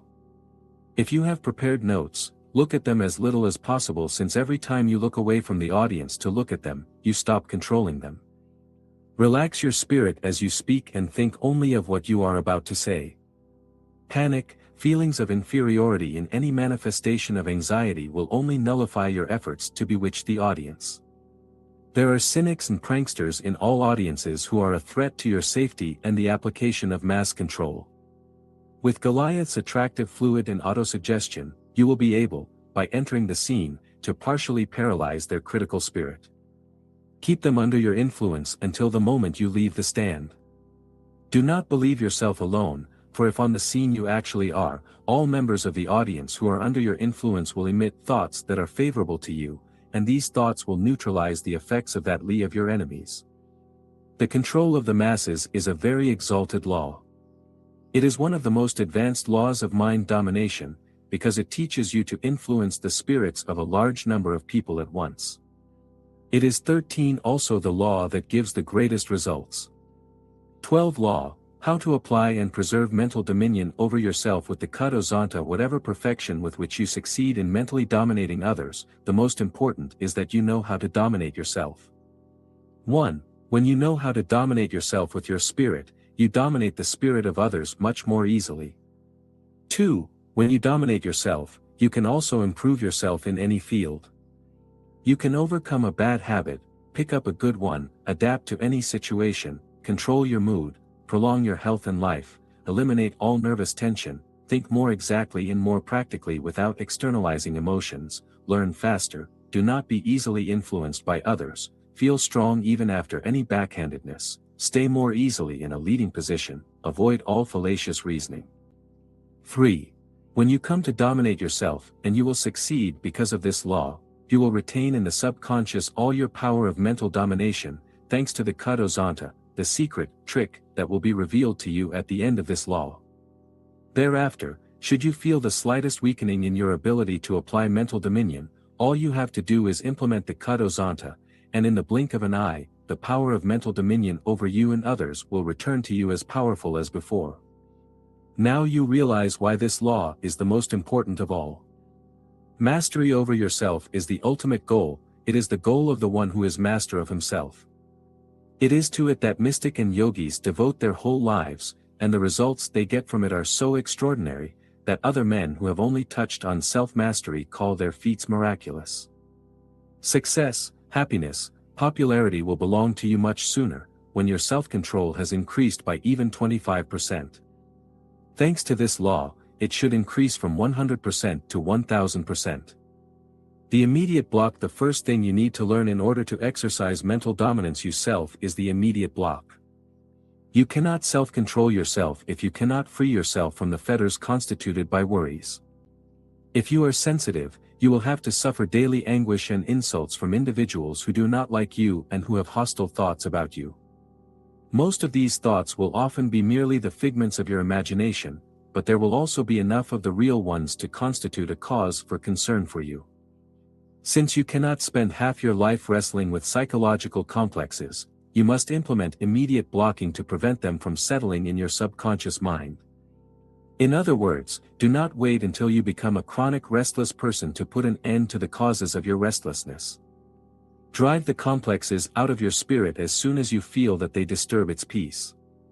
Galvanize yourself with immediate blocking as taught in the exercises that follow. Do not evade the problem by thinking about other things. This would only activate the psychological virus already settled in the deepest nerve cells of the brain.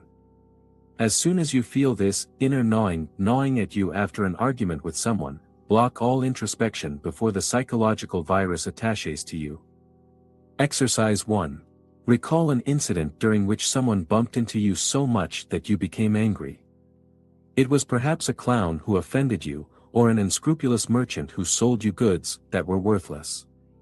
Or a professor who unknowingly or unintentionally graded you poorly in school, or someone you dearly loved, a friend or flame who did not come to your appointment.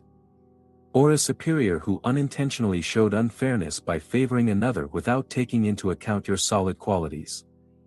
As the anger against this person grows, relax the muscles of your face and body. Galvanize yourself is a living expression that explains what needs to be done. Relax the frowning eyebrows, the tensing of the lips, the shrug of the shoulders, the clenching of the fists, the tensing of the muscles in the legs and feet. By a reflex phenomenon, the muscles will also relax the brain. Simply put, the muscles help know the spirit by telling it what to do. When the brain cannot tense the fighting muscles, it is like a fusile without ammunition. Stay in this state until the anger is gone. It will not take long. It is what is called immediate blockade. After such an unpleasant experience, the fury will take hold of you again for some time. Neutralize it each time with the immediate block until it stops making you angry. Exercise 2.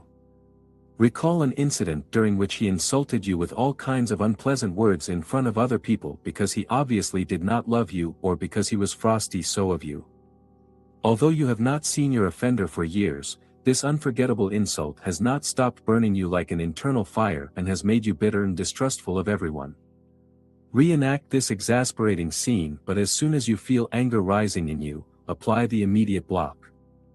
Exercise 3. Recall the whole scene again and, again, apply immediate blocking. Repeat the operation a dozen times. By intentionally recalling to memory this unpleasant experience that instinctively repulses you, stop quickly prime the upsetting effects, because this forces you to look things frankly in the face several times in succession. If, each time, you apply the immediate block immediately, you will get used to using this defensive power at will, until you can erase at will from your spirit every incident that makes you angry or upsets you. The immediate block is even more effective than the spirit void, because it uses the muscles to relax another part of the body, the brain. By relaxing the muscles, which are more easily controlled, you also relax the spirit, which is of more difficult control. The immediate block, protector of your mental faculties. The immediate block will allow your mental faculties to exercise whenever necessary. Your brain possesses a certain amount of energy of which you can use at will. If you use it without discernment, you will have less available for important uses. No one, even your wife and children, care about the fatigued state of your spirit. In fact, they treat you as an old owl when you look mentally exhausted. All that remains for you is to protect your constant mind against anything that can deplete your reserves of mental energy and, in particular, against unpleasant people. Do this effectively by means of immediate blocking and conserve your mental faculties for worthwhile occasions. How to prevent another person from dominating you? In order to dominate your spirit, you must first prevent others from dominating it. You cannot dominate it if someone else already does. The most effective means of preventing someone else from dominating you mentally is immediate blocking. As soon as you feel uncomfortable or at a dead end, and you are powerless to defend yourself from another person's influence, apply immediate blocking on yourself. Why? Well, here it is. If a person influences you against your will, your brain will turn against them and make you withdraw your forehead, lips, shoulders, fists, legs and feet. As soon as you counter this effect by relaxing your muscles, you cancel the muscle contraction messages emanating from your brain.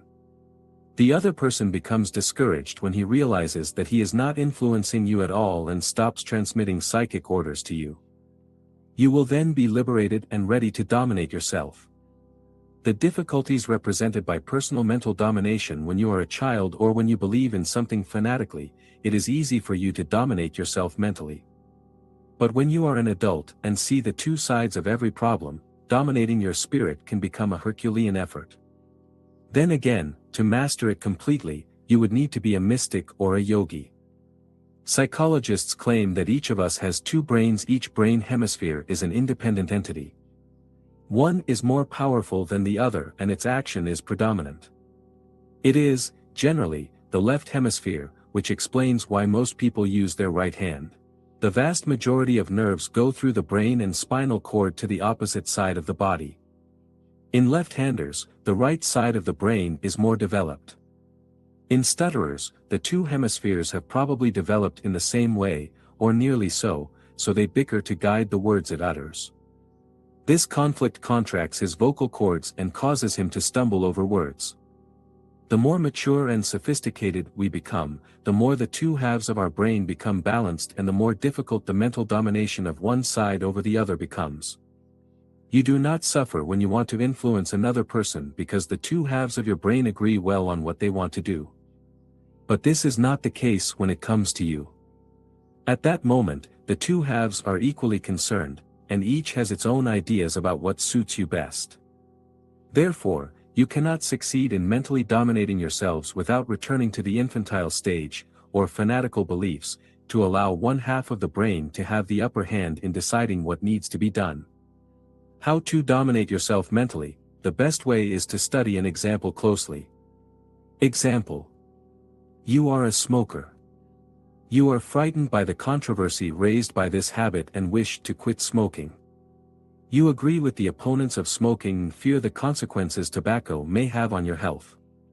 It is the weaker side of your brain that thinks this. But you have been smoking for years and are chained to this habit. When you do not smoke, you feel miserable. Since everyone who smokes will not suffer, you say to yourself, why shouldn't I keep smoking? There it is, the left, stronger side, if you use the right, that thinks. In order for your spirit to control this habit, you must increase the power of the right side of the brain, the weaker one, until it equals and then exceeds that of the left side. At the same time, in order to reach the goal more quickly, you must decrease the power of the left side of the brain until it is, not only equal to, but less than that of the right side. On a technical level, you do not need to increase or decrease the power of the whole half of the brain, but only of the affected region of the smoking habit. The rest of each hemisphere remains unchanged, as it is not yet affected. How to strengthen or weaken the weaker half of the brain that is against tobacco? There are 4 things not to do. A. Do not reason logically. Do not tell yourself that you must stop smoking because tobacco is bad for your health. If you do, you will hesitate and change your opinion every day because tobacco controversies regularly appear in the newspapers and ring the manufacturer's bell and those who are against it. Above all, do not remember the risks you can take by smoking, nor the expense this annoying habit causes you, nor any reason the other half of your brain might argue rightly or wrongly. Arguments and disputes between the 2 halves of the brain prevent you from exercising mental dominion over yourself and anyone. It would be better for the 2 halves of the brain to agree on the issue and act in concert, as happens when you dominate another adult or an animal or object, rather than for one half to become stronger than the other. B. Never impose punishments on yourself for not keeping your promise not to smoke, or simply because it keeps you smoking. Punishment breeds resentment and resentment leads to revolt, and over time, revolt becomes increasingly difficult to master. C. Do not set a date by which you will stop smoking and wait patiently. This kind of decision-making is conditioned by so many phenomena on the plane of emotions that it is difficult to keep within the limits you have set for yourself. And if you should fail, it would be absolutely natural for you to think that you simply cannot do without the habit anymore. D. The only thing to do is to make a decision that does not allow for arguments, does not set time limits, and does not involve threats. Solutions, A and B, create a nervous tension that drives you to smoke more. Solution, A, gives you too many loopholes, as you can discuss the issue endlessly. The solution to be adopted is solution E. The simplest and the least contestable solution is to simply tell yourself, whenever you feel like smoking, I have stopped smoking, and that's it. This does not provoke discussion. You have not smoked again after you last smoked, you have therefore well stopped smoking. You resume this habit only when you smoke again. But, whenever you feel the urge to smoke, say to yourself, I quit smoking. I quit smoking, and conscientiously put out the cigarette, or pipe, or cigar. Certainly this process, it sounds too naive to be effective, but it is much more effective than you think. After all, the 2 halves of your brain agree well on the fact that you have not smoked since you finished the last cigarette, and that is how you stop smoking. In summary, you do not fight the urge to smoke with logic, but with this one sentence, I quit smoking. I quit smoking. With this sentence, you do not threaten to punish yourself for smoking, since the punishment is unnecessary since you have already quit smoking. You do not need to set a deadline because you have already quit. Evidently, you will come up with other ideas to contradict this statement. You will have to neutralize them immediately by repeating the same statement to yourself, I quit smoking. By continuously repeating this statement to yourself, whenever you feel like smoking, you will give it more and more force. And what is even better, the 2 halves of the brain agree on this point, and there is no point in resorting to argument or logic or revolt, since the 2 halves know that indeed you have stopped smoking. This same process applies to any other habit you want to get rid of. Act in exactly the same way until your sentence wants to say, I quit smoking 1 month, 6 months, 1 year, 2 years. In other words, forever. All other methods of trying to lose a bad habit have the drawbacks of logic, self-imposed punishments and habits you end up with, drugs, etc. The method taught to you in this law does not involve these kinds of risks. It too is a habit that you end up losing, and that is the best thing. Here, then, is how you can master your bad habits. Nothing could be easier. The Kadozanta. The Kadozanta is the secret trick that enables you to regain dominion over yourself and others in the blink of an eye. It also prevents others from dominating your mental mind. Now that you know how to self-dominate, and also how to dominate others, you want to learn how to keep this power for the rest of your life. You will easily achieve this through the Kadozanta. How to create the Ozanta Kad. 1. Stand or sit in your room and relax. 2. All of a sudden, imagine that you are inside an immense electric lamp, 2 meters high, placed on its metal lampstand. 3. Imagine that, by the power of your spirit, this lamp emits a bright yellow light that blinds, to the point of subjugation, all those near it. 4. Instantly, you will retain or regain your complete power of mental dominion. The Kadozanta is amazingly effective because 1. Having practiced the exercises of each law, you have already conditioned your spirit to the practice of mental dominion over yourself or others. 2. When you imagine the giant electric lamp containing you, your fluid immediately creates a protective envelope around you. 3. When you imagine the blinding, bright yellow light, your spirit projects an irresistible psychic power. 4. As a result, your subconscious is induced to project * the autosuggestion of Goliath, or of charm, if you are a woman. 5. The other laws quickly come back to you, like a match that falls in the middle of a bush and causes a giant forest fire in the blink of an eye. 6. Those around you soon come under your dominion and you become their spiritual master. Practice Kadozanta until you succeed instantly. Imagine it perfectly, in its particular minutiae, with its yellow light, as vivid as that of a lighthouse seen up close. After that, you can retain your power of mental dominance forever. How to be a new person. For the rest of life you have learned all the laws of mind domination and the way to apply them. If you have practiced them, you have become a totally different person than you were. You can use your voice, gait, fluid, facial expressions, and spirit in a completely different way than you used to. But the change has taken place so easily and naturally that no one has realized that you have become a new you. And yet, people immediately feel the effects of this change. It is the path that will lead you to power, popularity and success. How to use your new personality. Here is, point by point, how to make use of this new personality in everyday life and how to benefit from it by dominating others mentally. First point. When you approach Mr. Durand, or a person you want to impress, use the attractive attitude. Look at her at eye level. Immediately get rid of any notion of your personality. Get rid of any hostile thoughts toward Mr. Durand as well. Stop comparing yourself to him. Instead, have a desire to please him, to make him happy for the rest of the day.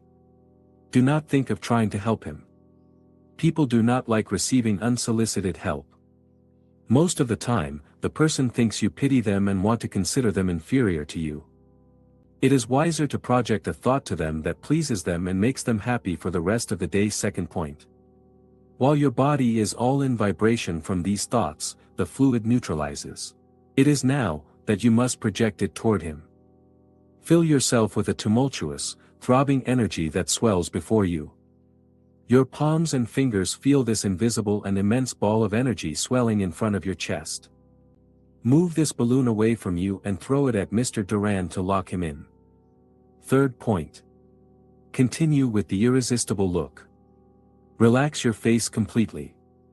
The muscles of the eyebrows, cheeks, and lips are completely relaxed and your face is brightened. Relax the whole rest of your body as well, especially your hands and feet. However, do not let your upper body sag. Fourth point. When you meet again, shake his hand vigorously.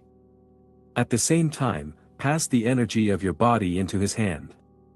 Repeat to him those pleasant words he likes to hear. Use the persuasive voice to flatter him with one of 12 compliments that will please him. Do not mention any of the things he does not like to hear. As you talk to him, keep at the back of your mouth pressing on your tongue, the imaginary rubber ball. Look at him, not in the eyes, but at the base of the nose, between the eyes. Talk about more and less during your harmonious conversation. In the course of the conversation, avoid long silences. Encourage Mr. Durand to talk by questioning him on topics he knows well. Give him the impression that because of him you want to educate yourself. Show yourself to be very attentive and approve of him, from time to time, giving him the joy of being listened to willingly, but not exaggeratedly.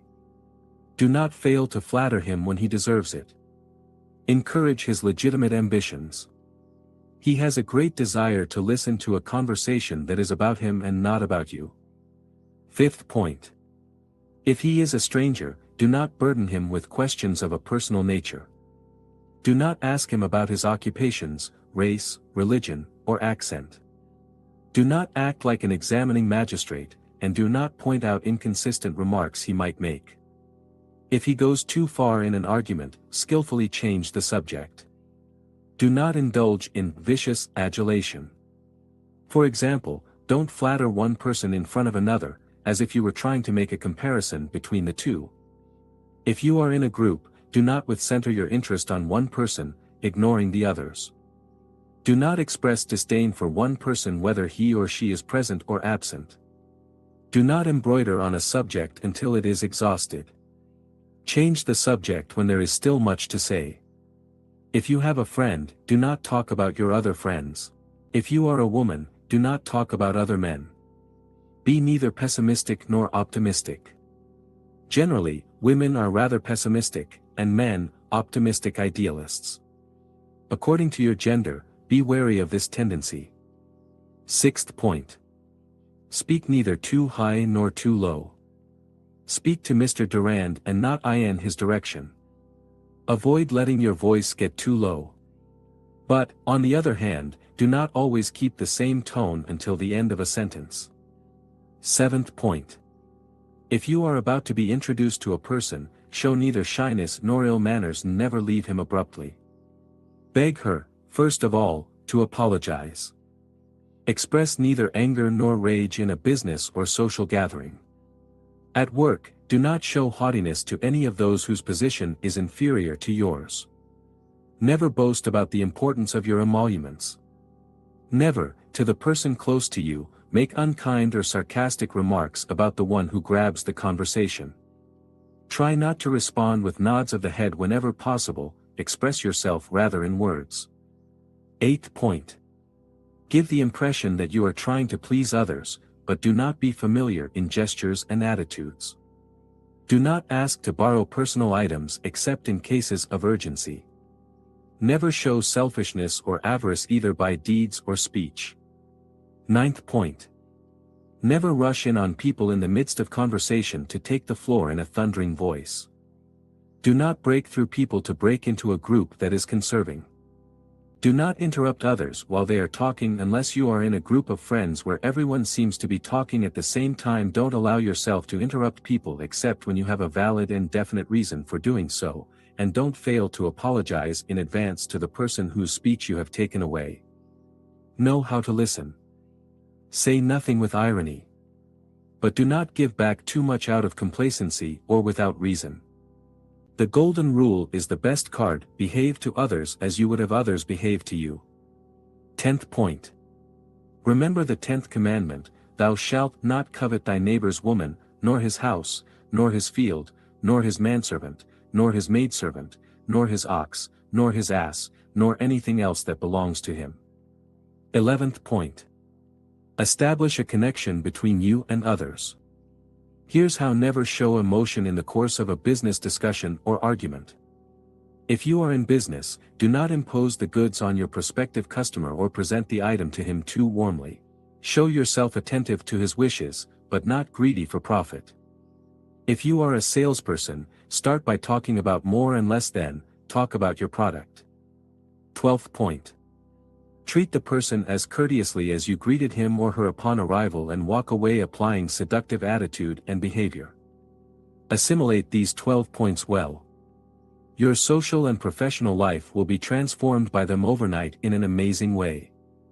It is, after all, the purpose of the laws of mind dominance. The benefits of the 1000 percent that are expecting you, you will derive an incredible advantage from these laws because they teach you to quickly neutralize the fluid of others and put their spirit in a position where you can influence them. You can then induce them to your way of thinking. You gain not so much as 10% in your personal life, but a good 1000%. And you will soon succeed. You, who until today had barely one friend, will see that in a month you will probably have so many and be invited to so many social events that you will have to refuse numerous invitations. If, up until yesterday, you have known disastrous professional reverses, it is very likely that in a month or two, you will be so expensive co-workers that you will have to enlarge your company or hire more staff. If you are a salesperson, the increase in orders may become impressive. And that is not an exaggeration. You either attract people or you don't. Being tolerated does not mean attracting people. It just means that you are not rejected. Attracting people means that your presence is required. The same tactic that served you to attract 2 people will serve you to win many people. This is also valid in business. Either you succeed in business or you don't. There are no half measures. You may succeed even more than now, but until you have achieved success, you may consider that you have failed or are on the verge of failure very soon. In reality you will get 5,000 percent benefits and even more. Some people have invested 1 million francs in a deal and made a gross profit of 125,000 francs a year, over 4 years, by applying secret sales procedures. Gradual success does not exist. Success is success, mediocrity is mediocrity, and failure is failure. When you fail, not only do you not make money, you lose time and money. When you are a mediocrity you make an average gain of your time and money. When you succeed true-minded you make huge gains of time and money. These 3 situations cannot be placed in the same category. Nor can one go from one state to the other by an ascending procedure. This ascending procedure consists simply of increasing capital to enlarge the company, to finance further research or to amortize the debts of the company. Then, the jump from one stage to the next amounts to astronomical gains. The ascent slows down between jumps because of lack of capital to be able to enlarge the company to gigantic proportions, or because of lack of sufficient research to be able to arrive at better and more important production. It does not diminish because success happens gradually. You can make a great leap or a succession of small leaps forward. You will never reach the top by climbing slowly and gradually. When fate grants you success, it happens in a big way. So, get to work now and do miracles through the laws of mind dominion. For ways to use mental domination to prolong life and get yourself more pleasure, more wealth and more tranquility of spirit. First example, by means of mental domain transform your unfortunate experiences into produced capital. Almost everyone has had his or her share of unfortunate experiences. Each of us believes that our own troubles are more painful and more wearisome than those of others, and we openly or secretly try to pity others over our misfortunes. Once you learn the laws of mind dominance, you will no longer waste time pitying others. You will analyze and dissect your negative experiences to make capital out of them. You will not waste time complaining about things that are no longer topical. Do not become a pessimist naturally and do not continually shrug your shoulders. A pessimist may spare himself unnecessary worries, but he will go as far in life as he could, because he does not make capital out of past negative experiences. He simply tries to forget them. He tries to stop worrying. For him, even analysis and reflection are worries. Never ask the opinion of a pessimist or cynic about a serious problem. He is too stubborn and too rigid in his opinions to give you valuable help unless you can carefully sift through his theses. The naive person is not worth much more than the pessimist. He does not reflect in anything, not because he wants to spare himself thoughts, but because he never gets to the bottom of things. He takes everything for gospel, including what he reads in the newspaper or his favorite magazine, and never studies important issues in depth. The naive person cultivates intellectual laziness at will. He accepts his unfortunate experiences philosophically and thanks heaven that they are not worse. With this state of mind, he can never mentally master himself, except in a childish way. Even more miserable is the morbid person who rehashes his unfortunate experiences and amplifies them. Her friends, if she has any left, treat her as a psychopath. She evades new daily problems by attributing them to her tragic past. At first, she attracts sympathy, then people tire of her and end up finding her bizarre. She never contributes to making a meeting interesting or entertaining. All she wants is to find new people who will agree to listen to the story of her troubles. She gets worse as she gets older and ends up having a bitter and antisocial experience. She no longer knows how to smile or joke. No one can stand her anymore and she no longer has a social life. Her career also suffers unless she has a profession that does not put her in direct contact with the public. Her real strength is buried. How to make your uninvested capital pay off. If you want to dominate others with spirit, do not act like the people we have described. Consider the past as something that has already happened, but analyze it as something that just happened. If you have lost money in business, you must realize coldly why you lost it so that you will not lose more in the same way. People spend their lives repeating the same mistakes because they do not use their personal mental domain to thoroughly analyze past mistakes.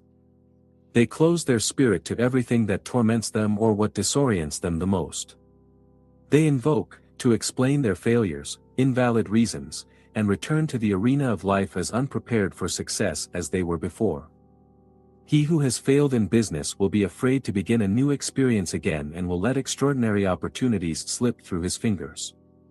Through mental domain, make your unfortunate experiences become blessings in disguise.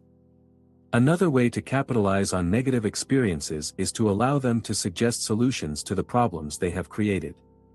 He who, while driving, suffered greatly from the glare caused by headlights, invented anti-glare glasses. He is currently a multimillionaire. He found an item that thousands of people use every day because they needed it. He did not continue to strain his eyes in daily traffic by complaining to his wife to pity her. He mastered men so much to find a way to end his problem. At first, he found only unworkable solutions. When he discovered a practical solution, he studied it from a business perspective and now he has reaped the benefits of mind dominion. In order to profit commercially from your unfortunate experiences, do not neglect items that give you only pleasure and enjoyment. A new item or system, a solar oil for example, can make you rich. If you have used others, which are on the market, you could find them sticky and uncomfortable. Instead of blaming the oil or the sun, or stop sunbathing, use the mental domain to find a remedy for this solution. Do not limit this remedy to your experience alone. If John or Joan have entrusted you with their problem, study it equally and try to come up with a solution on the business level. The inventor seeks ideas on which he can work. It may be that his unfortunate experiences are not symptomatic enough to give an advantageous commercial solution. He needs to analyze the sales possibilities of his new product before wasting time in fine-tuning it. Capitalize on your unfortunate experiences socially as well. Analyze the reasons for your most serious failures and correct them using the most suitable laws of mind domination. If you have not been courteous and flattering enough, study again the law of pleasant words to hear. If, because of your general appearance, you have not made enough of an impression on a person, study the law on persuasive voice, seductive attitude and behavior, and the law on Goliath autosuggestion, or charm, more thoroughly. If you have failed to gain his trust quickly, study the irresistible look again. If you have wrongly shown yourself to be envious or jealous, take up the law of necessary appearance again. If you have a tendency to forget people too soon after leaving them, which also prompts people to forget you too soon, study the Kazuma or thought projection again. How to prepare to make the uninvested capital of past unfortunate experiences fruitful. Take a paper and pencil and note some of your unfortunate experiences. Start from the memory of the farthest back in time to the present, following the course of the years. Do not neglect the time when you were a child. The experiences of that time contribute more than recent ones to forming your ultimate character and weakening your power of mind dominance. Psychoanalysis argues that the basis of your personality is established around the age of 7, which means that the experiences we may have during our earlier years contribute largely to making us who we are once we reach adulthood. This book argues, however, that if you study your personality seriously and persistently, you can reshape it at any age. It may be that as you advance in years you will find more difficulties but nothing more. Even in Bible times, unbelieving adults became pious after witnessing miracles caused by religion. Saint Ignatius of Loyola was a warrior and the darling of a wealthy gentleman, until the day he was severely wounded during a battle. This trial transformed his behavior and he devoted himself entirely to God. Some prisoners lived exemplary lives after their release. This book argues that as long as you have a breath of life, your personality, musculature, and blood can be transformed if you use, for this purpose, mental dominion over yourself. Therefore, continue the list of unfortunate experiences you have had since childhood. Do this simply with a few words that will enable you to identify them. You will notice that the more you remember these kinds of trials, the more they will come to mind, including those you have completely forgotten and which will arise from your subconscious mind. Spend most of an evening remembering and noting unfortunate experiences. When you have too much difficulty remembering others, stop. The next day you will remember others with less difficulty. Take, now, the first one you jotted down and think about it. Notice your reflections whatever they are. If you have a tape recorder or phone, record them. But if you prefer introspection, adopt this procedure alone. This exercise stimulates your memory in an amazing way. Through it, you will remember certain incidents that you thought you had forgotten and that exerted a great influence on you by shaping your personality in a different sense than it would have become if they had never occurred. By reviewing these forgotten incidents through the eyes of the mature personality you have become, you will automatically discover different aspects of them, especially ones that you did not discover when you were very young or younger. If you were not the only one involved at that time, you will be desolate to see when you had deceived yourself about other people's attitudes. By using mental dominion on yourself in this way, you will amazingly come around your present personality by discovering your natural personality as it was originally. This will enable you to correct errors in judgment and have total control over blocked possibilities. Second example: how to reach psychic stoicism. Karma yoga. Yogis are the masters of karma yoga, or psychic stoicism. It is a power you must acquire to become a master of mental dominion, as it increases spiritual strength and frees you from thoughts and anxiety. How to acquire psychic stoicism? Up to a certain point, you must adopt a part of yoga philosophy. Take life philosophically. Do not become too attached to the fruits of your labor or take it too seriously. Work and create primarily out of love for the work. Enjoy life itself rather than its rewards. Play the game with enthusiasm, but, in contrast to the yogis and mystics, accept its rewards as well. Consider them, however, puerile purposes. What good is a nice house, a magical car, valuable jewelry and other outward signs of wealth when you cannot even take advantage of a good meal because you have a stomach ulcer? Notoriety, prestige are despised by yogis who regard them as the ephemeral bubbles they really are. The secret of detachment is the key to karma yoga. This is not why yogis condemn all pleasures. On the contrary, they teach to enjoy everything. But while John or Joan believe that their happiness depends on certain people or certain things, the yogi thinks that happiness comes to him from his own inner self and not from outside. He can therefore derive pleasure from certain circumstances that, to others, would only bring sadness, and even sorrow. According to the yogi, as long as you are bound or attached to a certain person or thing, to the point that your happiness depends on this person or this thing, you are a slave to this person or this thing. When you free yourself from this hold, you become master of yourself and acquire, within yourself, an infallible source of happiness. The yogi does not stop loving others because of this. In fact, he loves all even more and not just one person. The karma yogi, the practical mystic. The philosophy of the karma yogi could make you believe that he kills from every initiative, but it is not true. Who, then, works with more ardor, the one who works only to pass the buck or the one who also does his work with pleasure? The best work comes from those who love what they do. The violent passion that impels a writer to write a masterpiece, the musicist to compose a masterful work, the head of state to enforce a law that is close to his heart will be the same that will make a man succeed in any field as long as he has the required qualities and a taste for what he does. That is the only means to fully succeed. To master the laws of mind domination and, in particular, to master yourself in order to multiply life force, become, in a way, a karma yogi or a practical mystic. The practical mystic is the one with whom one has to reckon in the material world. His detachment from the world gives him unwavering mystical strength. He is not afraid of anything. He dares to try everything. He knows that success and happiness depend only on him, and he will come out safe and sound from the dangers of life. He feels that he rests on something solid and that all the forces of the universe support him. His mystical invulnerability gives him superhuman strength and courage. He takes immense pleasure in accomplishing a difficult task and thus produces the best work possible. He never cares about the rewards and burdens that the work may bring him. He has the power to completely forget the task he has just finished and to undertake another one with the same pleasure. He is absolutely free from all earthly influences.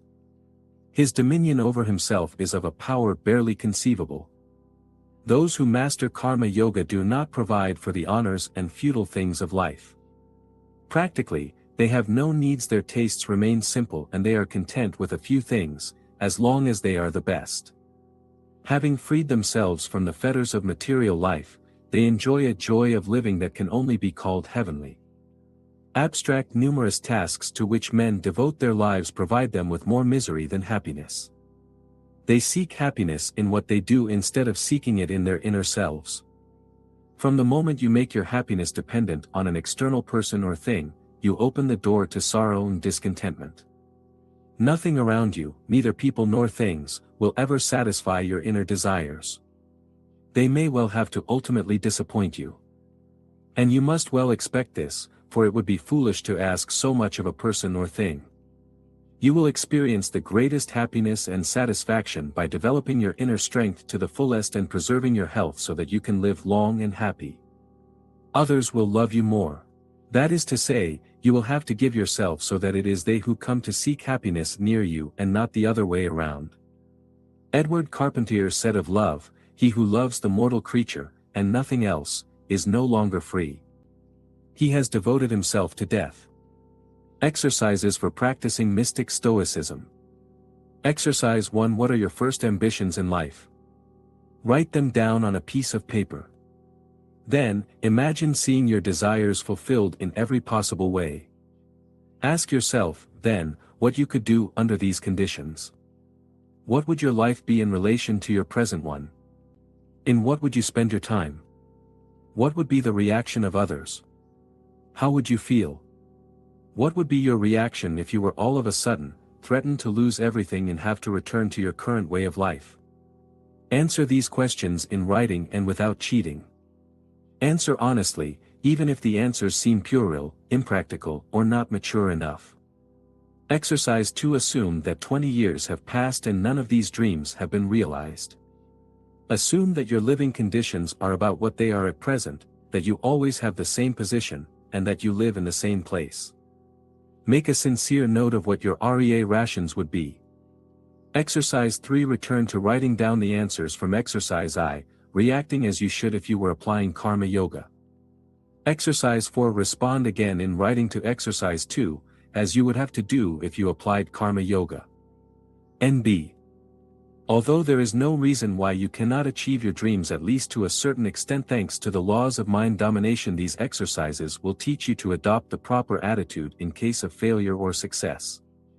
This will enable you to rally your strength, should you need it, and to recover from failure and also to keep your head on your shoulders in case of success. Third example: how to enjoy life more than your mental domain. To develop your sensitivity to the fullest, you must stop drinking or smoking too much. Your life must be so full of diverse interests that you cannot afford to waste precious moments on drugs. Intoxicate yourself, not with alcohol, but with joy in seeing yourself become, one day after another, the person you have always wanted to be. You are thrilled that you are finally free of the frustrations of having to content yourself with being a lesser individual than you should have been.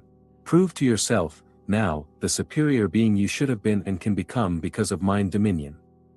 By tearing yourself away from the roadways of daily life, and escaping to a richer spiritual world, you will no longer feel the need to resort to artificial stimulants. By applying mental domain to yourself, you will put an end to worry and bewilderment.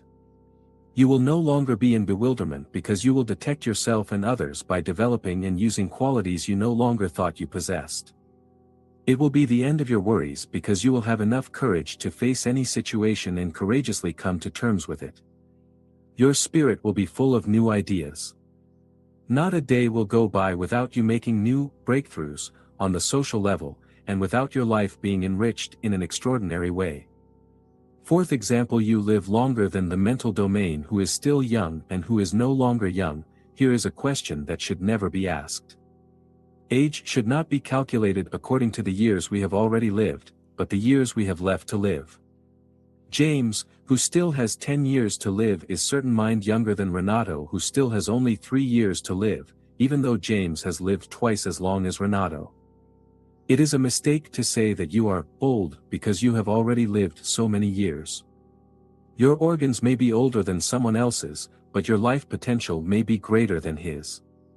Therefore, one should not say that you are older than the other even if you are 55 years old while he is 40. Get used, thanks to mental dominion, to always consider that you are 15 years younger than you actually are. The author, to whom a great uncle yogi passed on the secret, got used to thinking for years that he is no more than 28 years old, and for most people he is barely older than that. Thanks to mind dominion, banish from your spirit this phrase that leads you to the grave, "I'm getting old." Live longer thanks to mental domain. Why do you live longer thanks to mental domain? Because you adopt a more intelligent way of life, and because your constant desire to live longer, for the purpose of perfecting them and accomplishing all the things to which you aspire, creates in your cells an abnormal desire to live, an insatiable need to live longer. The dying live longer, and sometimes manage to heal and continue living for several years, simply because they refuse to die or accept the idea of death, clinging to life with all their might. Sir Winston Churchill demonstrated there.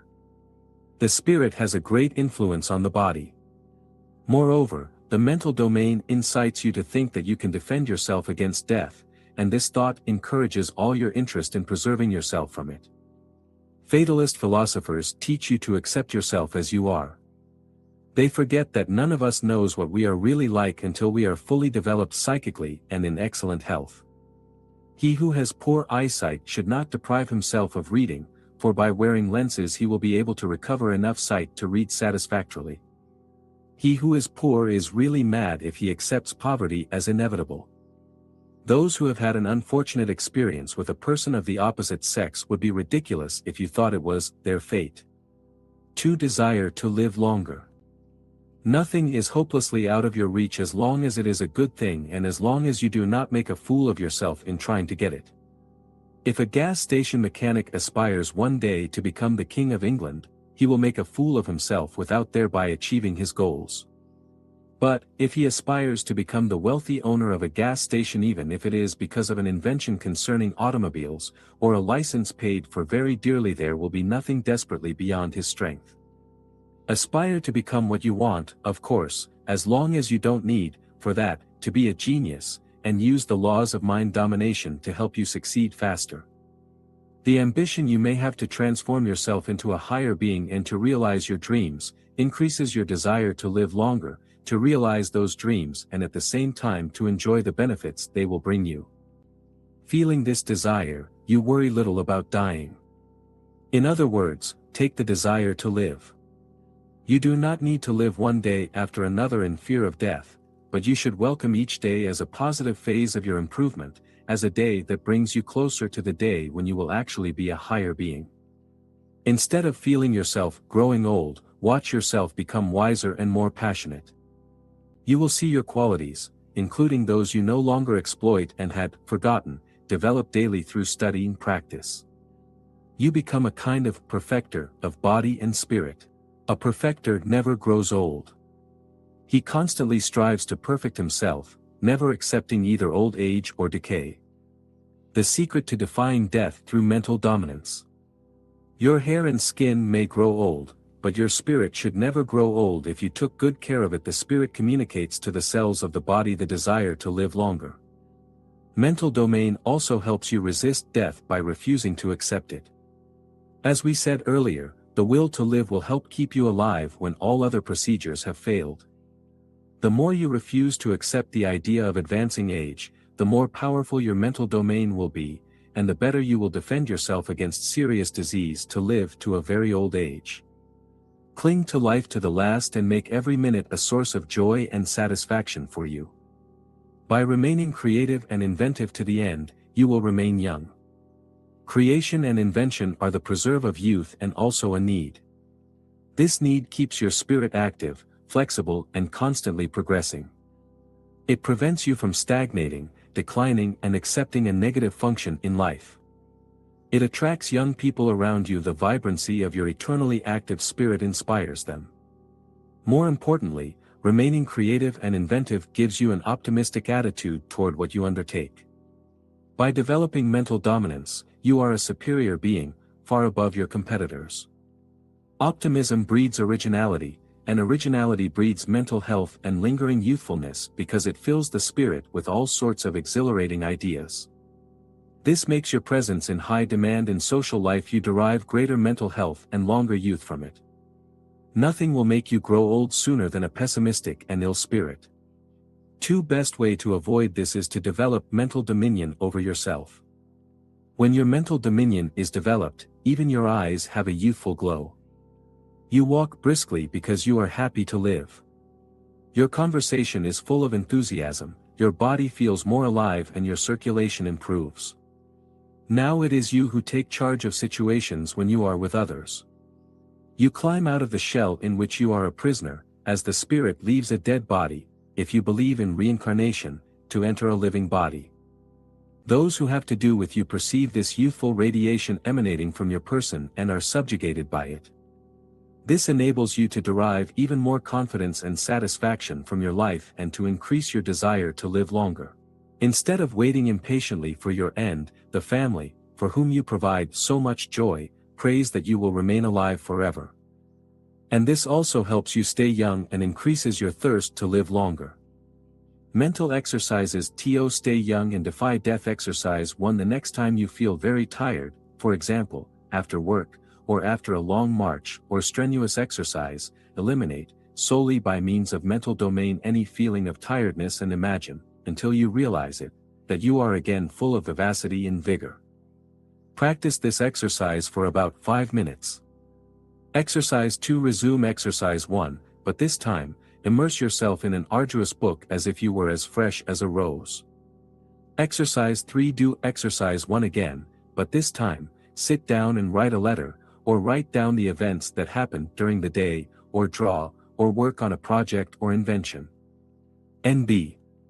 Do not exercise for more than 5 minutes. Immediately afterwards, lie down on your bed or on a couch and rest for 15 minutes to half an hour. The purpose of these exercises is not to tire you out but to train you to tap into your secret reserves when you wish, thanks to mental dominance. Obviously, if you are under medical supervision, do these exercises only with your doctor's approval. You must be relatively healthy to be able to afford to do them.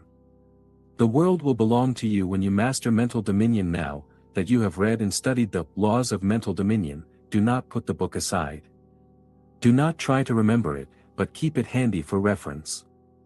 When you need advice, take the law that refers to it, read it and put it into practice.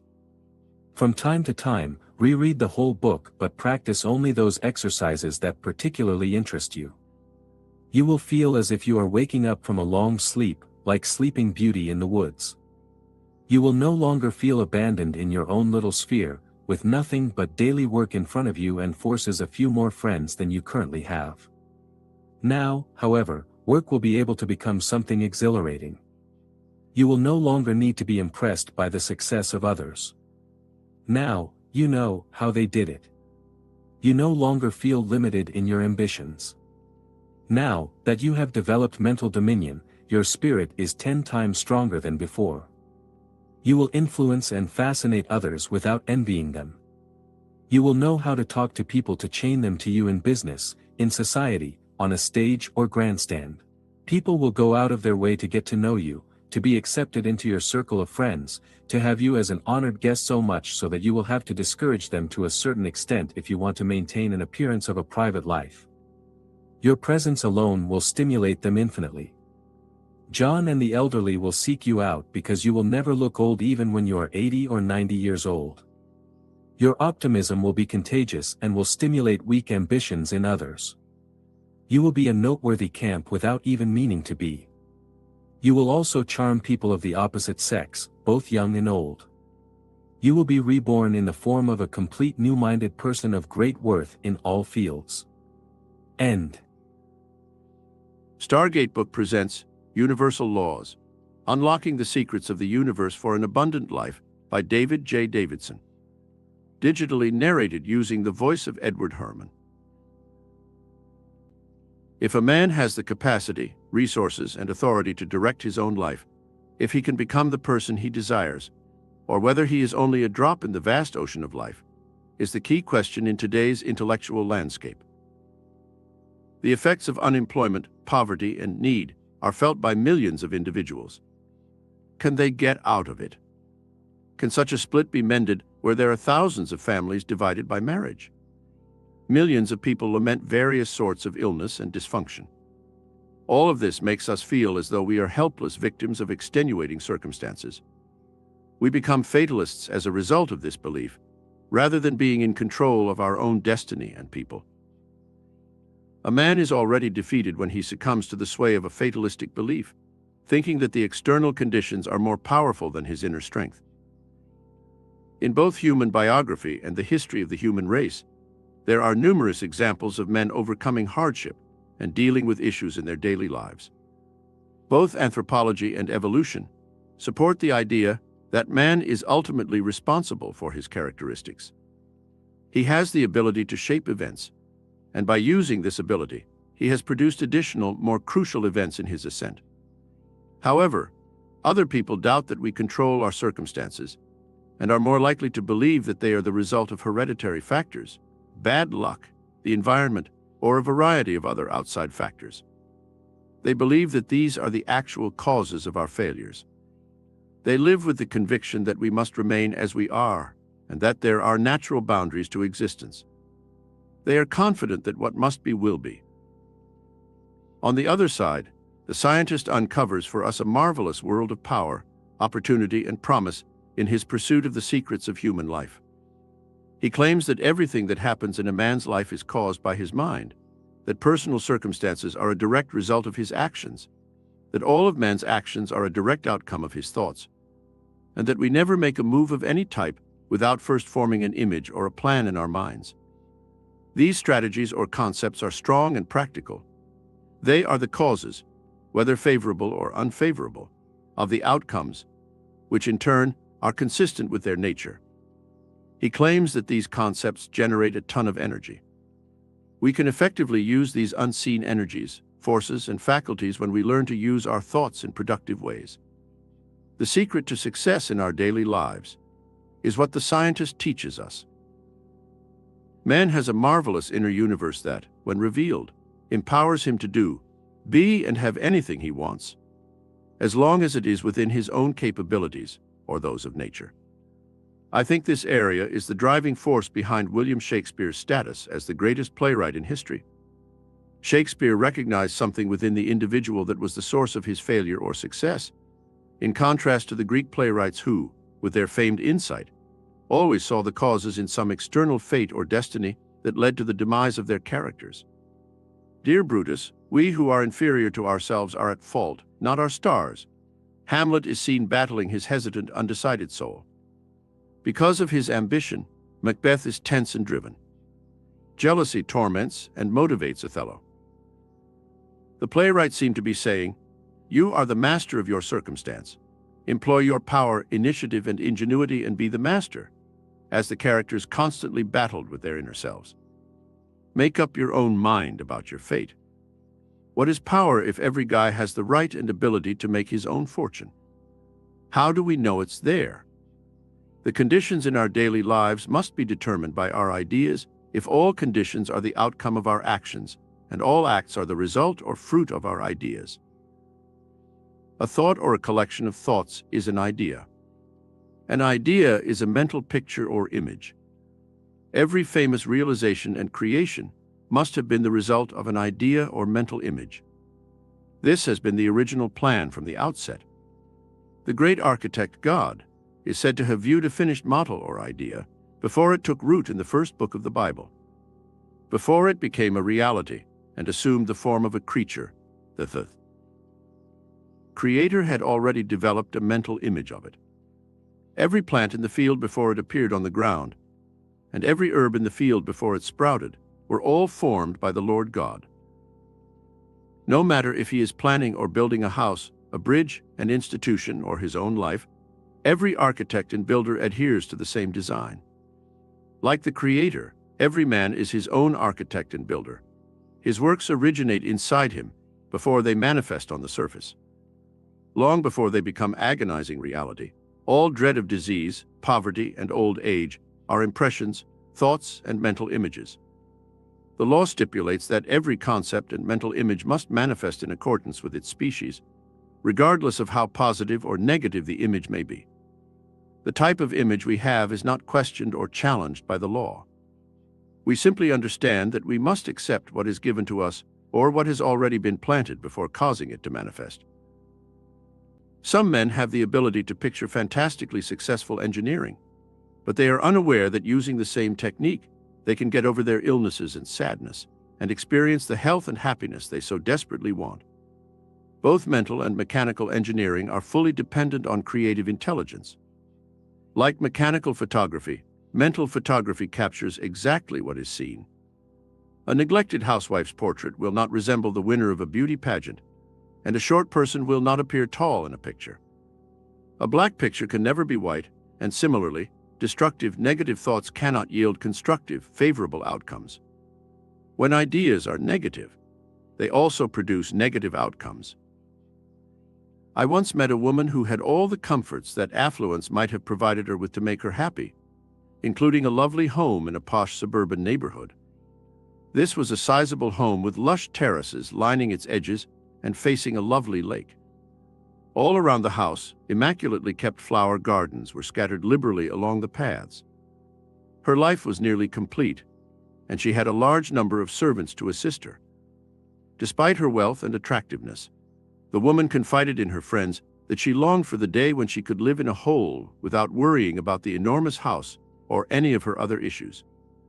She wanted a room to herself, one that was just for her, with enough space for her to move around, but no other uses other than to let dust gather and then be cleaned. Several years went by. She received the estate after her spouse passed away. She made a selfless sale of the home. Due to risky investments, the value of her other properties decreased, and she was left with only a meager source of income. He moved in with his sister, who now essentially lives in a hole and has a little room on the third floor, just as he had wished. I don't know if she is happier today than she was before, but I doubt it. I do know one thing, though, and that is that as her consciousness grew smaller and more constrained, she gradually drew herself into the cramped space and deprivation. She unintentionally tapped into the creative force and offered concepts of smallness, privation, and limitation that quickly came to pass.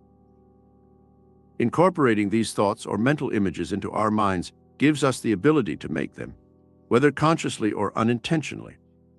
The idea is worked on throughout the day and night in this creative process. We cannot think about lack, failure, disease, or doubt and expect to experience riches, success, health, and bravery in return. It just cannot be done, just as a photographer cannot enhance the beauty of a shot of a well-known creature. One of Proverbs' sayings sums up this creative idea. The quote says, "As a man thinks in his heart, so he is." The statement may have already been read or heard.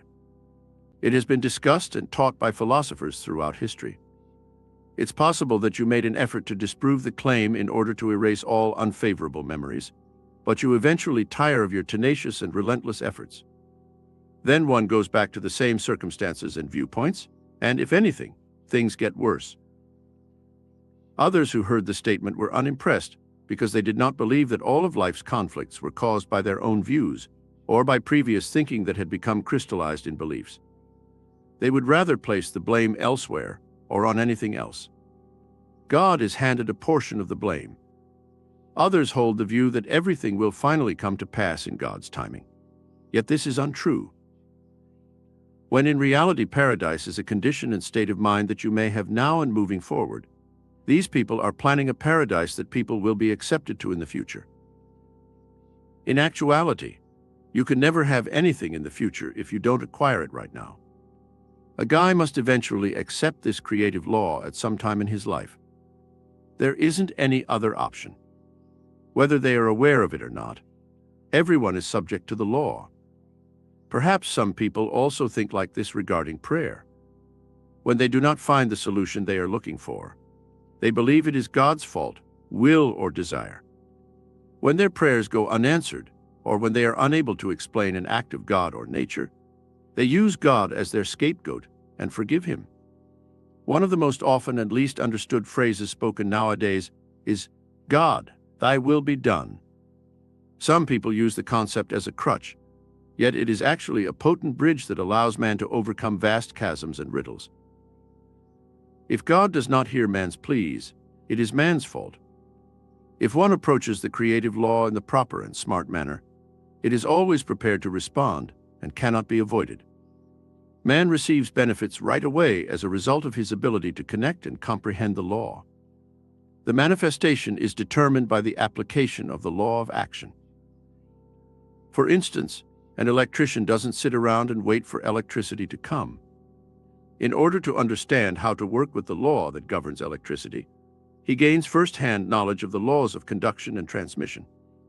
Once one has this information, they can proceed to put up the device that offers the ability to generate and direct power. The camera with the flash may then be operated, along with enormous machineries, heat-generating equipment, and countless other gadgets, by simply flipping a switch. As long as you don't interfere with the mechanics or break the law of energy, you are free to repeat this action as much as you choose. All other sciences, including the study of the mind, operate under the same guiding premise. There is a real and correct approach to think about anything that avoids needless mental energy loss and consistently yields the intended outcomes. All things, events, experiences, and conditions of life are outcomes, as was previously said. However, depending on the level of knowledge acquired and the activity of the mind, each result varies in both quality and quantity. According to conscious guidance and choice, or lack thereof, the quality of results generated by the thinking individual may be good, bad, or indifferent. Some results may be harmonious and positive, while others may be discordant and unfavorable, or there may be a combination of all three. Giving the creative powers of the mind-wise direction is absolutely necessary to produce better and greater outcomes in a certain area of active expression. In fact, it is crucial to work toward understanding the mind and how it functions, as well as learning to cultivate and develop those cognitive processes that will help you conquer life and its challenges from the perspectives of utility and common duty. The act of thinking never stops. It is an ongoing creative process that characterizes life. Every hour and day that we live, we are involved in it and make some sort of consequences, keeping a record of the precise outcomes of all our thoughts inside of ourselves. We have the highest privilege of being able to control the shape and quality of our thinking in order to achieve the outcomes we want from experience, since we cannot stop thinking. In the course of these lectures, it is explained how to accomplish this in an easy and efficient manner. Our main objective is to encourage the individual to think independently, to build his own strengths, and to start acclimating to his new environment. The apparent truth, which cannot be emphasized enough, is that when we change our thoughts for the better, our lives follow suit. It has been decisively proven by modern psychology that any change in men's lives and affairs must first occur in their minds. Our research has shown that a mind's level of development affects how materialistic it is and how much it confines an individual's perspective of view. Conversely, a mind's level of development also affects how large an individual's point of view is. It does not necessarily follow that someone has a highly developed or evolved mind just because they are wise and have had a lot of experiences and facts. Instead, such a person may be underdeveloped intellectually and would be mostly controlled by lower instincts. True development is lacking when people have narrow minds, limited perspectives, beliefs that are full of prejudice, and materialistic viewpoints. Growth is shown by a wide range of ideas, open-mindedness, and tolerant but firm opinions. The undeveloped or small mind, however, does not have to stay that way. It has the capacity to increase in size over time. The road is uncomplicated and clear. A person is free to develop as many strong and distinct ideas for himself as possible before proceeding to act and think in accordance with them. Advancement will come as a logical progression. The rule is that the mind is only as good as its ideas. It implies to improve and grow your mind when you expand your mental thoughts and images. You must inevitably get more knowledge if you want to discover the biggest truth. Again, you will be better equipped to manage the affairs of life, to use and exploit it, the more mental strength you possess. The question becomes, if there is such a law of thought, what is the law's purpose? Some people might believe that because universal mind is impersonal, it lacks aim. Jesus reiterates that the universal mind has clear intentions. It is your Father's good pleasure to give you the kingdom, he continues. So do not be afraid, tiny sheep. Thus, it is clear that the aim of universal mind is for the good of everyone. As a result, our intention must follow suit, knowing that, according to the same principle, what is good for the whole will also be good for the individual's health and pleasure. Everything shall be blessed according to the general law. We become an expression of the universal good when our aim harmonizes or works in concert with it. Utilizing the law is what this is. A force is activated that gives direction to the strength of the mind that has not yet been directed when man's intention is like God's intention and not merely a whim. When we comprehend the law, dealing with it may be as easy as pressing a light switch, just like the electrician. And when we do so, knowledge and understanding fill our minds. Nowadays, the terms cooperation, joint effort, merging forces, and working together as a single unit or as a team are frequently used. We are aware of the benefits of teamwork in athletics and in competition. Our sports teach us that no single stand or performance is reliable. Regarding the game of life, it holds true in the same way. Man cannot compete against himself. He must abide by the law, and it is preferable to collaborate than to let it utilize him without his consent.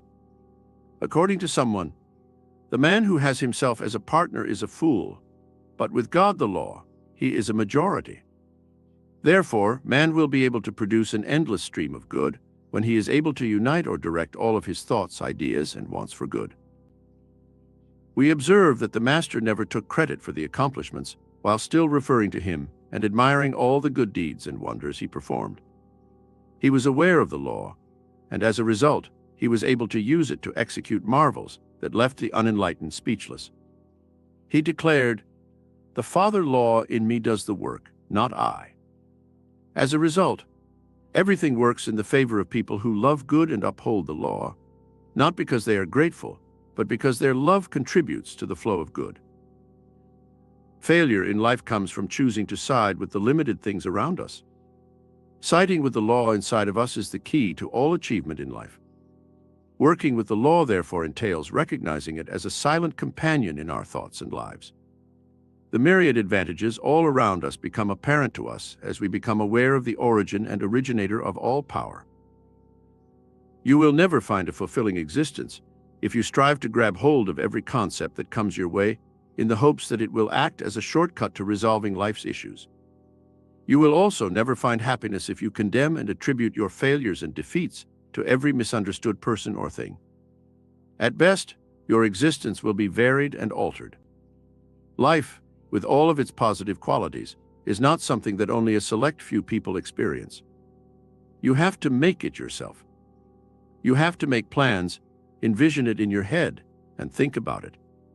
You must realize that what you seek, love, riches, happiness, and success cannot be located, purchased, or borrowed from someone else. You must cultivate it within yourself. No one can provide it to you. Your goals and concepts are sown in the soil of your mind rather than the ground like plant seeds.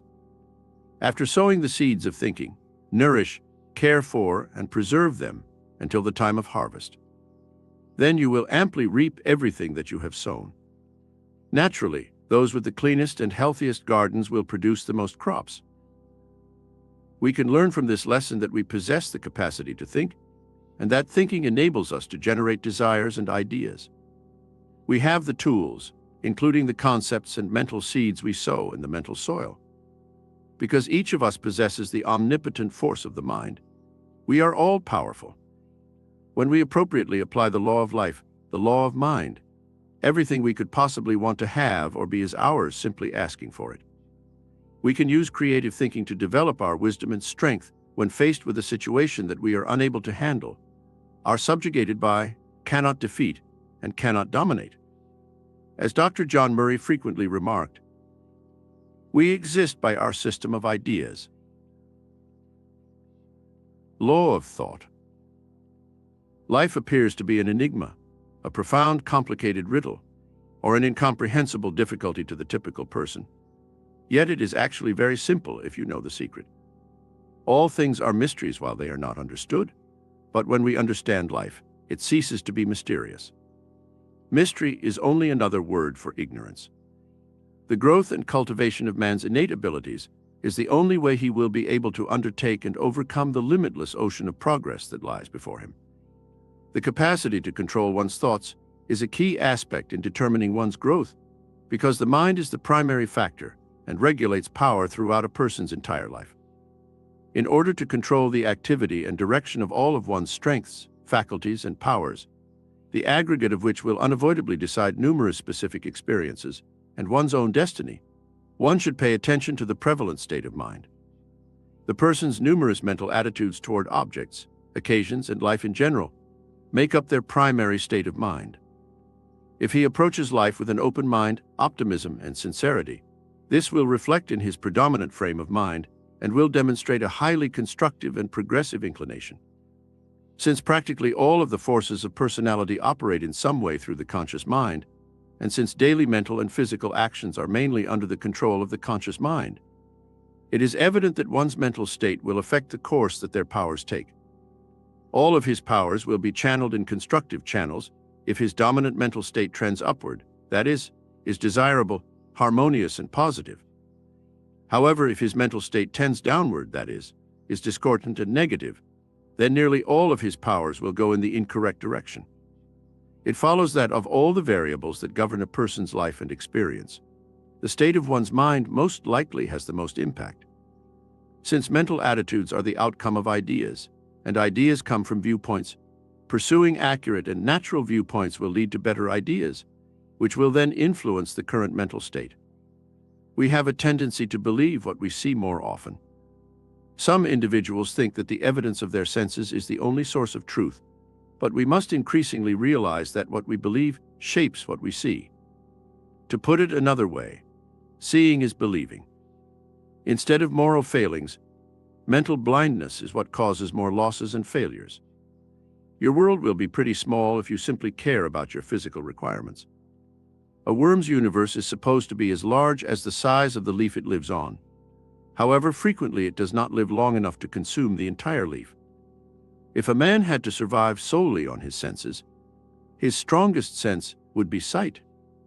This would limit the size of our entire world to what we could currently see. If we accepted several untrue conditions on the basis of our visual evidence, we could. For instance, if you look down at a train track, you will be able to see that the two lines come together at a location at a specific distance. That is untrue. Have you ever strolled by the water and watched a ship sail away into the distance? Our eyes are deceiving us. The ship was not sinking. When you are concerned about a challenge or issue, just remember yourself that it can just be a sensory illusion that cannot possibly be true at all in light of the law. You don't see with your eyes. Did you know that? Your eyes are similar to a pair of windows with a reflector at the rear of each one, which in turn creates the image of what you see and establishes a wave current. Along nerves, which are thin wires, this wave current travels. The image is sent to the brain in this way. The memory center in the brain receives the information from here. When we see a familiar image, our memory is able to process it more quickly. However, when we search for a novel image or scene, our memory is not familiar with it and must repeatedly present it to us in order for us to permanently retain it. We therefore perceive with our minds, not our eyes. Thought is a subtle element that, despite being invisible to the human eye, is just as real as electricity, light, heat, water, and even stone in terms of its power and substance. Our thoughts flow over a large ocean of thinking like electrical currents, tiny beams of light, or melodic waves. In less than 1 second, thoughts can travel from one pole to the other and across the globe multiple times. According to scientists, thought is likened to the speed of light.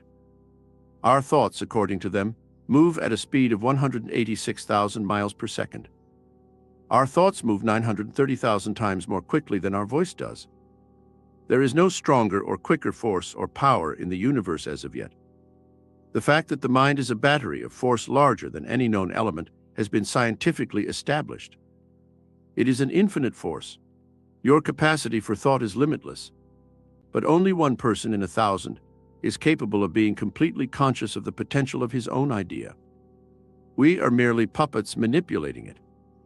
We shall learn to eliminate our evils and to establish the good in whichever way we choose as we develop our understanding and application of correct thinking. Our ability to think influences how our life will turn out. When one can think, a force that is both near and remote is created, and this power impacts the person who influences what he or she thinks. Our thoughts affect how we feel, and they frequently affect the things we think about. The types of thoughts we remember or frequently think about bring about similar circumstances. When we consider a successful concept, more successful thinking elements will gravitate around it, because like attracts like. There are successful thought currents that are universally attractive to us because they are all around us. We telepathically interact with mindsets that share our perspective, and eventually these mindsets enter our life. As a result, those with a success attitude encourage success. On this, the successful life model is established. The law of mind operates continuously and in both directions. People who harbor negative views about failure or poverty are drawn to these situations, and they will then surround themselves with those who also accept these conditions. On the other side, when we experience success and wealth, we are able to think positively and, consequently, to fully enjoy everything. The world outside manifests what the mind encloses. Some people believe that we must contend with two forces. That is, we must repel evil in order to attract good. This is untrue. For instance, when we are cold, we do not approach heat and cold in the same way to achieve warmth. We start a fire, and when everyone is gathered around it, we appreciate the warmth it provides. Since cold is the absence of heat, it goes away as we work to obtain heat. We must direct all of our attention toward the causes of warmth if we want to feel warm. By focusing on warmth and generating warmth, we avoid the cold. Wealth and poverty are simply two sides of the same coin. They are not two distinct concepts. They are merely a power, even when misused. We cannot focus on affluence and then fret about the obvious negative circumstances. When we consider abundance, the antithesis of abundance, shortage, will vanish. To accomplish our desires, we must focus all of our thoughts on the one thing we want. Our approaches do not play with the two forces. It is not a matter of good versus evil, right versus wrong, prosperity versus poverty. Rather, when we adhere to the law of good and focus on what is good, we should bring about everything that is good. Like rich soil, the power of the mind continuously creates. The difference between a flower's seed and a weed's seed is not recognized by nature. The seeds are created and raised by it. Both utilize the same energy, and the mind is no different. Both good and bad are products of the mind. Which is created depends on your ideas. The binder, a machine that cut and tied grain, was too complex for a farmer who lived in Nebraska and had previously moved from a small farm in Pennsylvania. He was used to hand harvesting and hand tying his grain. He reassured his buddies again and time again, "This binder has not got me yet." Every time he climbed into the machine, he was terrified. His horses ran away one day while he was there, and he was tossed into the machine over the coil. Like Job, he experienced his fears. The anxieties he had unwittingly nurtured and accepted had only taken a few years to materialize. We should be more selective about what we fear and worry about, because our fears may do so much for us. A newspaper once published an interesting piece during the height of the nation's flu epidemic and the plague's tragic toll. "Do not fear the flu," it proclaimed in capital letters. It was an article by a local doctor outlining how fear was the greatest enemy of humanity and how it tended to weaken one's mental fortitude and make one more prone to illness. People are starting to understand that we do not have to keep every fear we experience in our minds. Whatever we believe in our brains, we must expand. Why do you suppose the farmer goes out to take care of his garden and laboriously pulls every weed? He does this because he is aware that if he does not get rid of the weeds, they would just become worse and choke off his harvest. Knowing that a condition is an effect rather than the actual cause is crucial if it causes us difficulty, such as when a weed needs to be removed. Find out what is causing it by digging deep into your mental cache. There are people who can detect if we can't. Then eliminate the reason by substituting the proper way of thinking. In other words, if it's fear, switch it out for courage. Replace any disease-related thoughts with positive ones.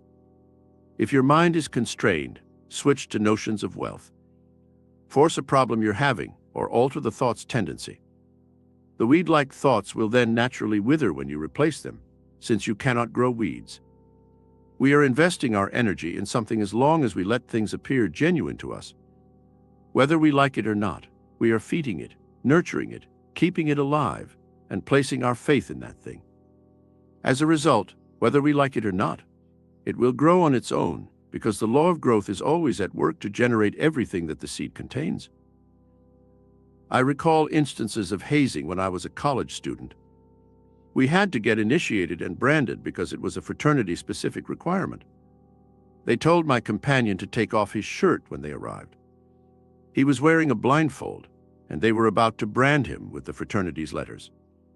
They burned him with a burning candle's hot fuse to mark him. It is now well known that a candle's fuse cannot burn. At least it has never burned me. But because of his anxiety and excitement, my boyfriend mistakenly believed that they would brand him with a hot iron on his back. Man can imprint his thoughts on the informed substance and cause the thing he believes he has produced. After we returned to our dorm room, I noticed a perfect letter on his back that looked like he had been burned with a hot iron. My friend was so convinced that he had been burned that the redness on his skin persisted for 2 days. Man thinks all the time. Thoughts can be altered, but they cannot be stopped. Like the air we breathe, this mental force passes through him and into us. The challenge for man is to focus his mental energy on productive modes of expression. It is a scientific reality that no force can act without having an impact, and that thinking alone constantly has an impact. Everyday life contains evidence of these effects. We cause ourselves grief and confusion when our thoughts are unfocused and flawed. This is a waste of energy. Now, electrical energy may create lightning, a harmful agent, when it is misdirected and uncontrolled. But the same lightning force can be used to improve obedience and serve the greater good. Are we controlled by our thoughts, or do we have any influence over them? This is the first problem in self-development.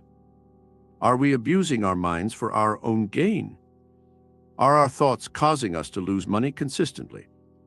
Seek first the kingdom of heaven, and all these things shall be added to you, said Jesus. Additionally, Jesus added, the kingdom is within you. Heaven is an attitude. Heaven is a systematic, disciplined, and productive method of thinking. We must first achieve a disciplined, organized, and productive frame of mind in order to obtain anything. Do you possess mental discipline? What is your primary appetite? Do you feel emotional? Do you express your emotions through impatience, malice, lying, dishonesty, anger, pride, jealousy, and the like? Any of these denials, as previously said, will prevent you from receiving the benefit that was meant for you. Everything in life that rules over us subjugates us to its rules. All of our flaws and shortcomings stem from a certain influence that makes us blind and keeps us from receiving what we would have received naturally if we had been allowed to accept it in the mind. Man has the ability to defeat all of these mistakes and evil powers since he is a creation of nature.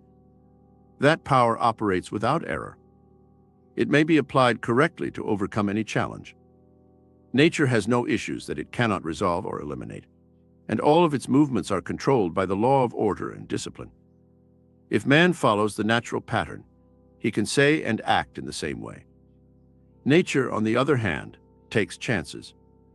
There are no ifs, ands, or buts, since its forces must abide by the law.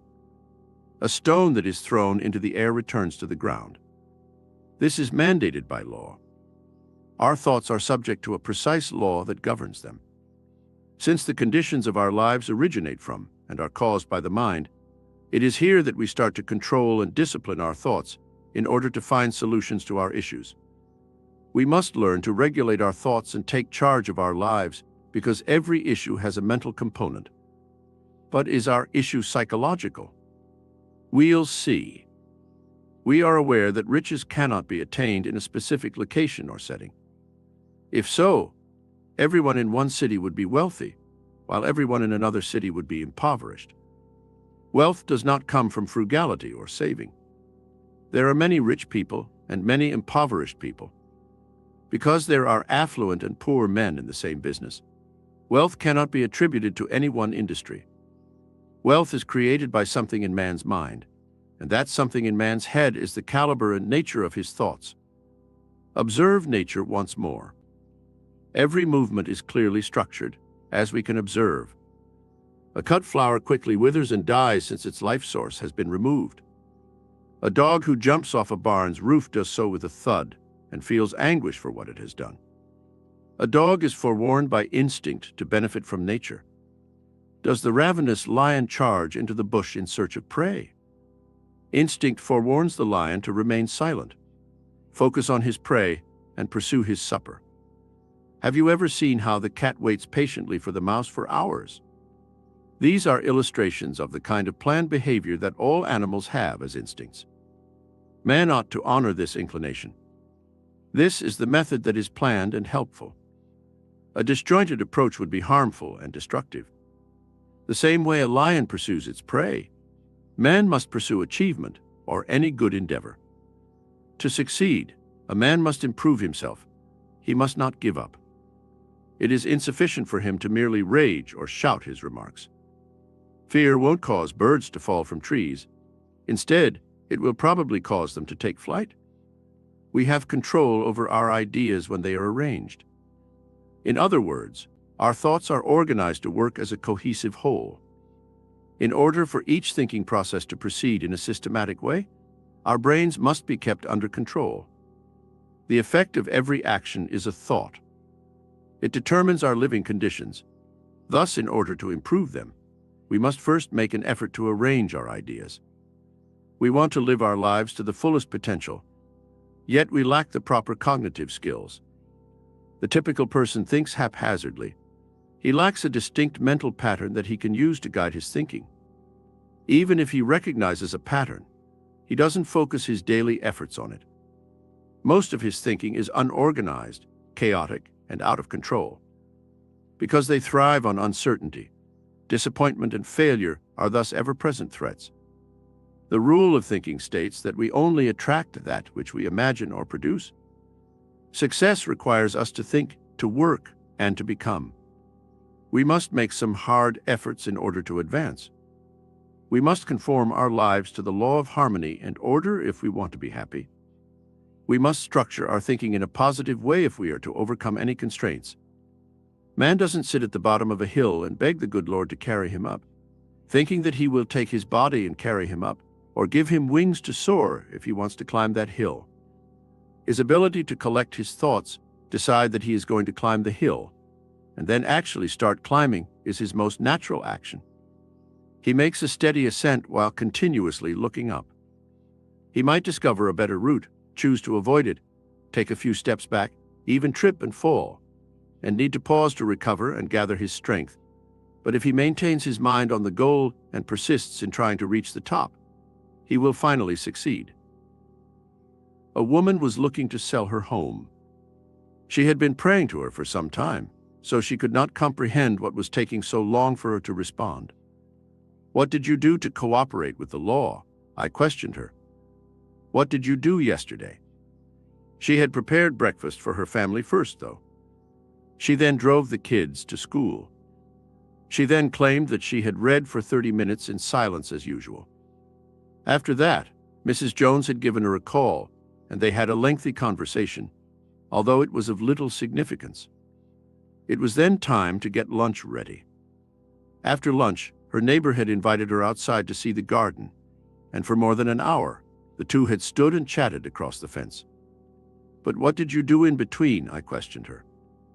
"Oh," she remarked, "anything that needed to be done." Despite the fact that I was constantly busy, I never enjoyed housework, she said. How did she fall short? She was first of all mentally undisciplined, unless others made her. She ate breakfast and drove the kids to school on time since her husband and the school required it. I remarked, "You made no attempt to sell your house. You believed that silence for 30 minutes would suffice. You didn't plan your time or your work. You simply did what you had to." She was controlled by the housework. She had little control over her schedule or tasks. She understood the reality. After she got back home, she mentally planned her day's work. If she spoke with a friend or neighbor, it was only for a specific amount of time and not forever. Her work was scheduled each day so that she could get something done in order to get the house ready to sell. I received a letter from this woman a few weeks later, informing me that the house had sold for a fair price, and adding, "You know, I truly enjoy my work now. When the day is ended, I always feel far more accomplished and rarely feel as exhausted as I did earlier. I now impart organized thinking to my children. Do you only complete tasks that are necessary? Do you organize your day such that you achieve a certain task related to your desire or goal?" We refer to the first kind of people as inconstant, and the second kind as builders. A vehicle company's president made more than $1.5 million despite only selling 76,000 cars the year prior. What was his secret? He meticulously scheduled the work each day to make his organization more organized and cooperative over time, until they operated as a single unit. When questioned, he said that he always made more plans than was necessary to ensure that he would always succeed in his objectives. He was in line with the law of ordered thinking, whether he recognized it or not. If we are having issues, it is often because we cannot manage our thoughts. Nature is orderly and disciplined, thus it doesn't have any issues. Self-control is the ability to direct one's thoughts in a structured manner. To do this, one must start with a clearly defined purpose or goal. Think about it continuously, rather than just for 30 minutes. Plan their day's activities so that they have no time for idle conversation or any other pointless activities, and exercise self-control. We shall be able to advance steadily upward and toward success thanks to this development. Problems will stop being perplexing, and secrets will stop being mysteries if everything is in harmony and order. What was invisible will become visible, and what was unknown will become known, as knowledge and understanding take the place of fear and ignorance. Life in its current state is no longer a mystery, but rather a simple explanation of the law of thought. According to our way of thinking, we are what we are. Only that which we think or produce attracts us. I really believe that thoughts are actual objects with bodies, breath, and wings that we send out into the world to produce either positive or negative effects. What we refer to as our secret thought travels to the most remote regions of the planet, leaving both positive and negative impressions in its wake. Thought after thought shapes our future, whether for the better or worse, even while we are unaware of it. the universe is defeated nonetheless. Choose your destiny and wait. For love brings love and hate brings hate. Thought is another term for fate. Law of the resource. Ask, and it will be given to you. Seek, and you will find. Knock, and it will be open to you. Matthew 7:7. Man is never content. Although many people regret this reality, God did not design for man to be content all the time. The nature of his existence is constant growth, advancement, and increase. As a result, when one good is obtained, a desire for an even greater good will emerge, and when a high state is attained, a more glorious condition will be sought after. As a result, the life that progresses is the real life, the life that God meant for man to live. We are all looking for the good in some way, because the law of the good is universal. According to science and logic, the universe contains the raw materials for every good that man can conceive of, and as such, he is entitled to an unlimited supply of whatever good he may require or desire. Therefore, we think it is reasonable and decent for man to try to achieve all of his sincere aspirations. The secret of the law is as follows, according to Jesus: whatever you may desire when you pray, believe that you have received them, and you will receive them. Every person, whether aware of it or not, is subject to this law in one or more of its phases. It operates on every life plane and is ubiquitous. Every day, we attract the things we most want and expect into our lives. Whether there are also positive or negative things, the basic idea remains the same. But in order to more immediately adapt our thinking to the law and achieve more good and fewer terrible things in life, we will need to better grasp the law. We are ensured of the larger advantages of its power's intelligent and deliberate usage in this way. You will acknowledge the truth of our constant assertion that God is our source if you give it some thought and go back to your original source. The main challenge is that it is simpler to look to a creature than to the Creator as the source of your substance. Actually, we don't think that our existence comes from God. We make an effort to believe it to be real, and in theory we may accept it, but there is still some doubt. Some individuals find it difficult to believe in something they cannot see. Putting our faith in what we see is considerably simpler. Now that we can see, many of us are ready to accept it and delight in it. However, we shall see it and appreciate it later when we are prepared to believe in the abundance of good. So, the initial query is, which comes first, seeing or believing? The law is dependent on our believing, which in turn dictates our seeing. And as we examine the facts, we will discover that the latter comes first. Magic was once believed in. They used to think that material objects might just emerge. They also thought that things could vanish into thin air. Science has long refuted this notion and demonstrated the impossibility of magic, with the exception of instances in which it is performed via a chemical trick, a deceptive maneuver, or an optical illusion. Nothing can ever change into anything, and nothing can ever change into nothing.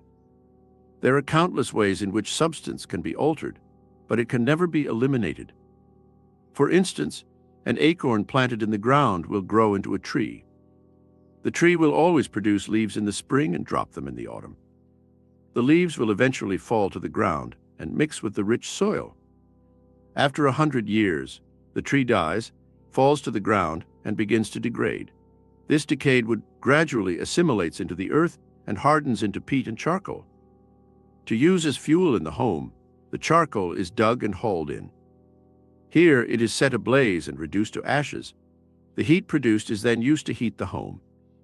The ashes are once more dumped into the ground, feeding the soil, which in time feeds another seed, causing it to sprout and eventually grow into a sizable tree. After a tree's life cycle, we observe that it changes shape numerous times. We also observe the emission of gases, heat units, and chemicals of all sorts. But if precise measurement were feasible, we would have discovered that a significant portion has been lost. Since nothing can ever be lost or wasted, every resource that has ever existed is still in existence now. There is never going to be a lack of resources. Some people's failure to see and appreciate the plenty around them is evidence that they do not comprehend or adhere to the law. They claim that there is no abundance because they are blind, and from what they can tell, that may be the case. However, kids will understand otherwise once they learn to visualize. Every aspect of life is subject to the law's supply and demand phase. When he created the first electric light, Thomas Edison used it decades ago. Did the populace accept his carbon lamp when it was presented to them as a brand new form of illumination that was vastly better to any technique at the time? Many others thought it was absurd and overpriced. They were utilizing oil lamps, candles, and just a few gas lights. Such lighting was excellent. As a result, it took some time for the general population to become aware of the benefits of electricity over the outdated system of light, heat, and power. Before people were persuaded of the benefits of this new approach of constructing strong dwellings, putting poles and cables across the city with factories and houses, people did not invest in the future. How was all of this done? Electricity was required whenever there was a demand for it. What source did it all have? A small amount from the ground, the air, the water, the steam, the gas, the oil, and thousands of other sources. Nature, whose foresight produced these components in the earth, is where it originates. Once upon a time, our ancestors traveled by horseback, carriage, or stagecoach. Not so long ago, having a herd of horses and a carriage made one a household name in the city. Now, where are they? They have all but been forgotten. They have been replaced by the car. How is this possible? Man developed an idea when people desired a way to travel that was faster, more comfortable, and more opulent. He considered creating a carriage without horses. He worked on a strategy, gradually improved it, rectified it, and gradually won people over to the idea of using contemporary transportation. A remarkable man started creating an automobile that the common man could buy after having a dream about the entire world being on wheels. Today, the vehicle has taken on such a significant role in modern man's existence that we often wonder how he ever managed to advance without it. You know, ideas have always come to man whenever he has needed anything in life. The transformation of a chunk of mud or metal into a usable form served as inspiration for him to develop the concept and then to make it a reality. Why did people stick with the horse and carriage for so long, yet not be able to love the automobile? Since they were unable to imagine it. Their brains weren't programmed to make such requests. Was the necessary equipment on hand to create such a car? Both then and now, there were a lot of materials available. In fact, they had been available from the beginning. Therefore, God was not to blame for the car arriving to the man who needed it so late. Man was to blame, since it took him so long to realize that necessity. There won't be any indication of a resource where there is demand. Before they were able to expand their thoughts to the extent of envisioning the necessity for the vehicle, our parents, who had a horse and consciousness in its infancy, were unable to imagine a new form of transportation. One's consciousness has the key to understanding the law. The quality of a man's life is not determined by the quantity of his possessions, but rather by his awareness of them. Man has access to the entirety of the world's wealth, but he can only fully appreciate it to the extent that his conscience permits him to do so. I once read about a man who operated a small farm and dairy south of Pittsburgh. He labored arduously day in and day out to provide himself and his family with a modest living. Some men once crossed his meadow after buying some nearby acreage. The farmer observed that they stopped, knelt down, and looked at the slime and scum he had gathered on the footbridge as they passed by a stream that cut through the field. One individual appeared to swallow the water after taking it in his hand. Another person filled a dish he carried with water that was fastened to a belt buckle. The cattle did not like it too, pushing the scum aside to drink the water, and the farmer was perplexed as to why anyone would be interested in the item. A stranger called him a few weeks later and made him an incredible offer for the land. Why? He concluded that the man must be a stupid. Even if he had worked for years, his company could never have made that much. He instantly sold the farm because he was overjoyed at the thought of having that much money. To be close to his brother, He relocated to Canada and acquired a second farm. However, it didn't take long before machinery was set up on the land he had sold, and rumors of an oil discovery spread. The owners of the farm, which had fewer than 100 acres, received millions of dollars in oil over a short period of time.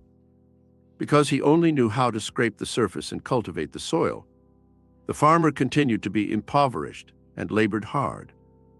Man had access to an abundance of things offered by nature, but it was limited.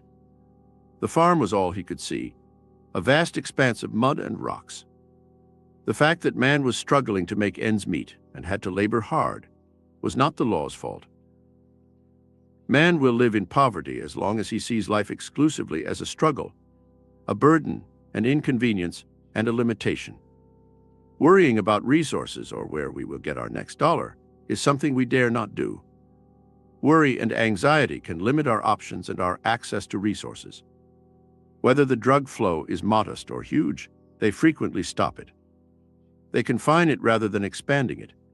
Rather than enhancing our circumstance or expanding our resource, they push us more into uncertainty and anxiety. We don't wait any longer. Instead, we stiffen up and worry, which heightens our fear and saps our energy. We need to unwind and be more open, as opposed to amplification of our thinking. To expand our thinking, we must educate our minds. When we believe we can get more abundance, we actually do. This does not imply that the farmer will remain in poverty and the engineer will become wealthy. There are both wealthy farmers and poor engineers. Wealth is determined by the demands we place on our careers, not by the vocation itself. We not only broaden our thinking, but also receive more abundantly when we are able to think and realize more abundance than we now have. This is the fundamental tenet of the law. The magnet cannot be charged by itself. A person familiar with the process is required. In the hands of a novice, a magnet would not alter much, but in the hands of an expert mechanic, it could become a powerful force of attraction and accomplish incredible things. Similar to this, if assistance can be received from someone who has a thorough understanding of the law and can give him a good start, a person's magnet mind can be activated by a significant force of attraction. Positive thoughts can certainly be charged into the magnet mind, but it will take some time for them to take effect, and a pupil who gives up quickly will feel demoralized before the task is completed. I've always believed that it is preferable to start off strong and receive assistance whenever feasible, rather than making the road to self-education slower and more difficult. Knowing that the legislation is effective will enable the student to advance quickly in his development and with practice. Any awareness of poverty, whether it be widespread or personal, is the root cause of all global poverty. Why do millions of people in India experience poverty and millions more perish from famine each year? Many of them, so I've been told, have never in their life eaten a complete meal. There is no way that nature could have overlooked the necessity for such a big population. No way is it because there isn't enough food available. It's because people's perspectives have been restricted to such destitution. Inquire about the farmer's harvest. He will tell you that the overstock, not the lack, is his issue. Regardless of whether he works in gold, silver, diamond, coal, or iron mines. Ask the miner, and he will tell you that supply is significantly outpacing demand. The scientist will confirm that there is plenty of food if you ask him. There isn't any more food available than what we can eat. More power exists in a single drop of water or a single lump of sugar than man is currently aware of. Supply outweighs demand, and human thought processes dictate demand. Most of us believe that our ability to attract is insufficient to meet the expectations. Our minds are like magnets that draw other people who are kind and pleasant to themselves. The amount of magnetism that a magnet generates or accumulates inside itself determines how much matter it can draw to itself. Because of our anxieties and fears, our mental magnet is significantly decreased, and our good-flowing influx is gradually decreasing. If our mental fortitude wanes too much, we might also turn back the good that is coming our way. Similar to how electrical energy may be used to increase a magnet's magnetic strength, mental energy can be used to increase the strength of attraction in our minds. We must abide by a natural law, much like nature. Nature constructs upward rather than below. Like nature, we cannot use magic or work miracles to receive riches. We cannot suddenly acquire wealth, good health, or pleasure. Nature demonstrates how we can make use of everything or only a portion of the available substance. Our thoughts are the substance at hand, and they fill our minds with uplifting ideas. To be realized, our pleasant ideas must always be directed upward and towards something positive, just like in nature. Does Mother Nature disagree and locate the particular bee a job that is only part-time if, for instance, a bee in a hive has decided to burden its fellow bees and do only half the work? She doesn't, in fact. She tells the other bees to send their own warriors to the bee, who is hard at work gathering honey and filling the hive. She is graciously dismissed and fatally stung. A lethargic bee is destroyed by nature. If, like nature, an idea enters our minds when it is not yet strong or fully positive, we must observe the law and eliminate it. We must not attempt to suppress a partial truth or a lazy idea without compromising our ability to attract and accept others. Right now is the ideal moment to begin an inventory. Law should carefully sort through our thoughts to separate the good from the bad. One must find the stray ones, kill them, and refuse to tolerate them ever again. Then, one must vigilantly guard each idea to prevent another weak thought from sneaking in and destroying those who are attempting to do good. One day in the fall, a man approached me and shared his worries about his job. He spent several years working in a hotel where I first noticed the impact of a slow season. He claimed that it was about to shut down and send staff members home till spring. I think these people are aware that there will be a lockout because they are in the manager's office, he stated. What can I do about it, in your opinion? I answered, there is just one thing you can do. Return to your work and put the law into effect. If the resource and the position are determined by the law, then only the law can alter for you. Realizing this and keeping it in mind will make it easier for you to witness the law in action. There will be an open door before this one can close if the law has another position for you. Ignore the rumors and return to your work. Allow them to feel frightened and hurried, but resist letting your own fear take control. Get ready to add another year to your records in order to demonstrate your confidence or trust in the law. Expect the work to increase and get better as you move forward. He returned and followed the instructions. He strongly considered the rise in effort and activity when the rumors materialized. As a result, he was kept during difficult times. He was kept in the office to run the company, and he received a pay hike as a result of the added workload and responsibilities. If he had persisted in suppressing his worries and concerns about missing and losing his job, he would have suffered similarly to those who had been fired. This is in accordance with the law, which respects people. He would have lost his mental magnet if he had allowed his thoughts of goodness to turn to thoughts of deprivation. More than his imagination could hold, he would not have been able to draw. No matter how much or how fervently we pray, it is only when we follow the law that our petitions are answered. The amount of benefit we receive from the law will determine how well it serves us. In one of his writings, Robert Collier describes an incident that took place in Chicago. The inquiry, "What is your religion?" was posed to a young man in the elevator of a major corporation. To the surprise of others, he responded right away that his religion was Sears, Roebuck and Company. Today, same young man works as an executive for the same business. Why? He applied the rule of demand while just considering himself. His success was based on the success of his business. His overlapping interests allowed him to join the business. He now has a great office, his own office, and various salaries. Your religion is the same if your need is the resource. Your only thought must be abundance, just as the young man's. When resources and abundance are one, you must apply the law to ensure that you consider resources in all of your conversations and daily activities.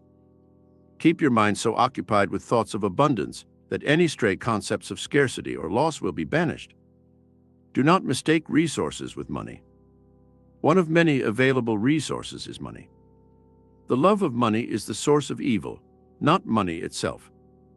You push the law away from every other good if you only think about money and use every available tool to acquire it. You will only obtain a small portion if you concentrate on a component rather than the total. You will like all the components if you keep your attention on the total. If you only use the law to amass wealth because you love money, you can get wealth. But you will also have to lose a lot more, since your life will be very lonely and void. I once knew a man who made it his life's mission to prioritize wealth accumulation. He accomplished his goal and rose to prominence in his city. Before he passed away, he said to a friend, "I did everything I could to get rich. I earned riches, but I lost my wife's affection and company, as well as the satisfaction of being our children's father. I lost my health, and I'm trying to get it back by spending all of my money, but it's not working.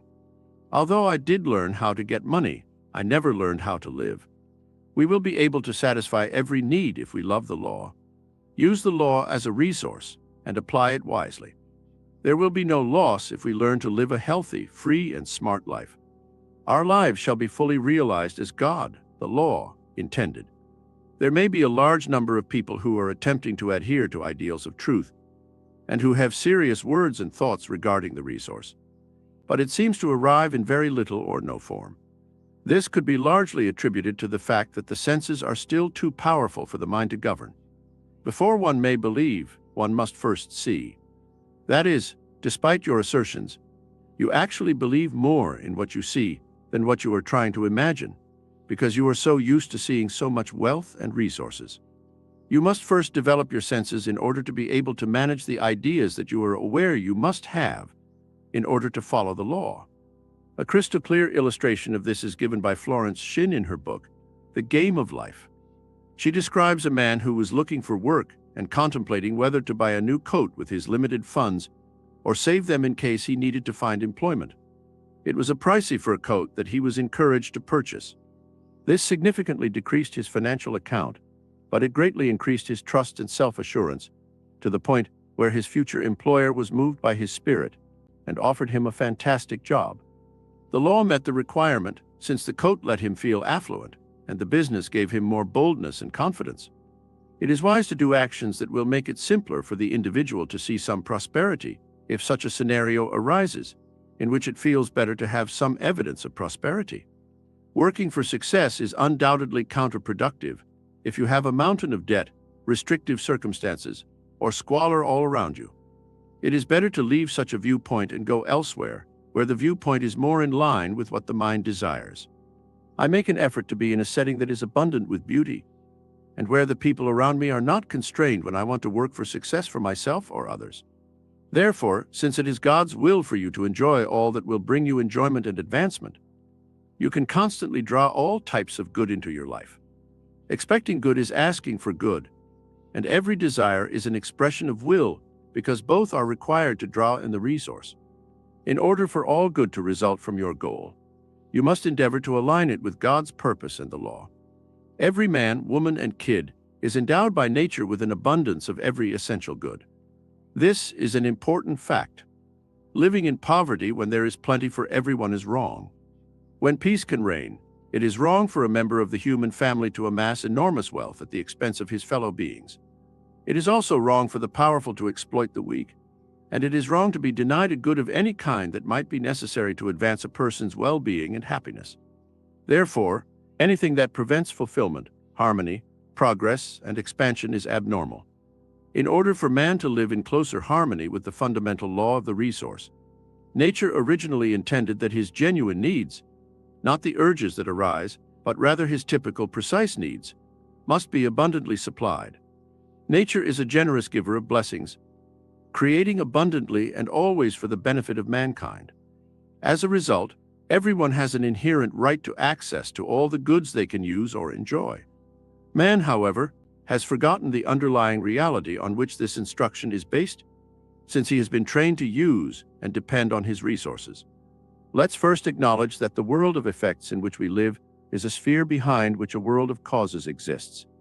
As a result, we understand that when we seek a certain effect, it is because that particular good is already there in the realm of causes.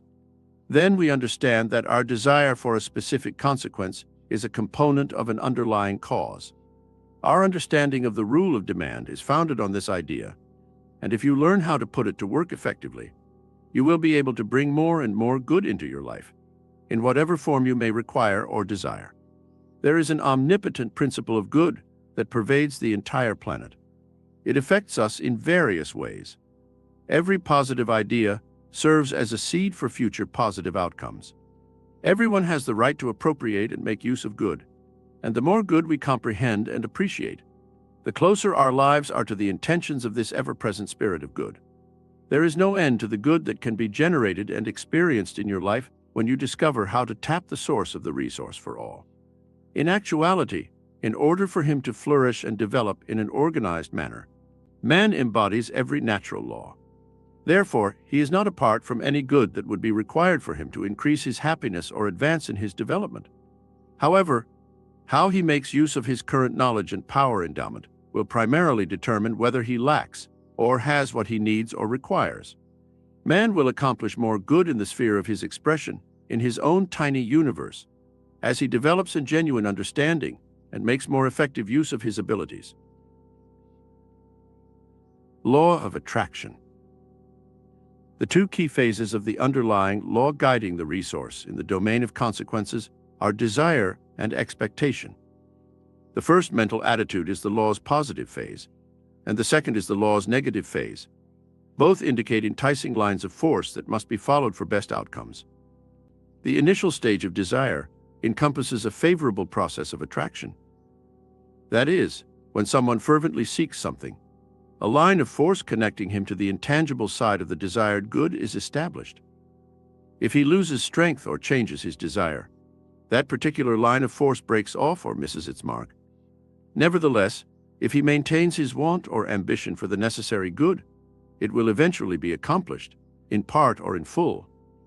The underlying idea is that one cannot covet something that already exists until it exists in form, at which point it exists in substance. Desire is the ability to make something visible or have a physical effect. Without expecting to receive it, in whole or in part, a desire is pointless. A wish or a dream without expectations is meaningless. Simply put, doing so wastes a great deal of mental energy. As a result, constant expectation is required for it to materialize in your life. Desire will connect you with the inner world of causes and allow you to invisibly connect with the substance of what you desire. Expectation is a force of mental design operating in the invisible domain, similar to the gravitational force in the physical world. Everyone is aware that many people aspire to nice things they will never own, or will never put out the necessary effort to obtain. They get off to a good start and might even make it halfway before giving up. Most of their dreams or wishes will gradually come true after they learn to recognize the other half of the process at play and to expect what they want. Once more, we see folks who frequently expect the things they do not want to happen. This demonstrates how strong an attraction expectation is. Avoid wanting what you don't expect and refraining from expecting something you don't want. You attract the unfavorable when you expect something you don't want, and you merely waste precious mental energy when you desire what you don't expect. On the other side, your power to attract anything becomes compelling when you expect what you continuously crave. Expectation brings the desired thing into your life, while desire links you with it. The law is this. If you are suffering from any kind of oppression, including poverty, difficulty, limitations, or deprivation, start thinking about this law of mind right away. Over time, you will gradually become more adept at using it to create better things and circumstances.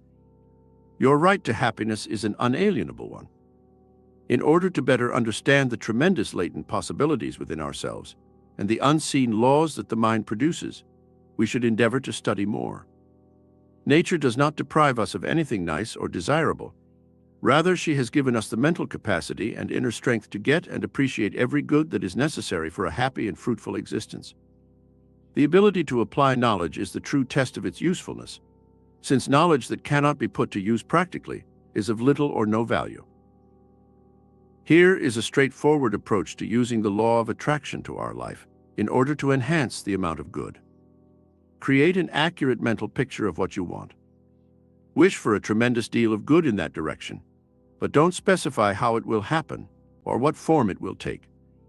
Avoid being tense or experiencing any stress or worry.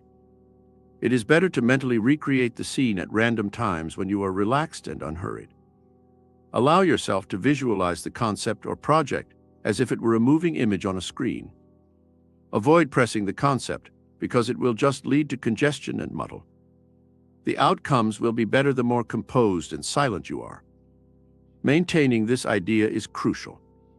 Therefore, keep sating your hunger or want, while maintaining a tranquil, assured trust that what you seek will manifest.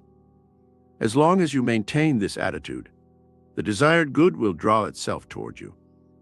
Depending on the clarity and force of the demand and the specific type of good requested, it may occur practically instantly in the case of simple items like an invitation, a book, or running into a buddy on the street, or it may come later. Be sensible and practical in the interim, and do what you can to encourage his arrival.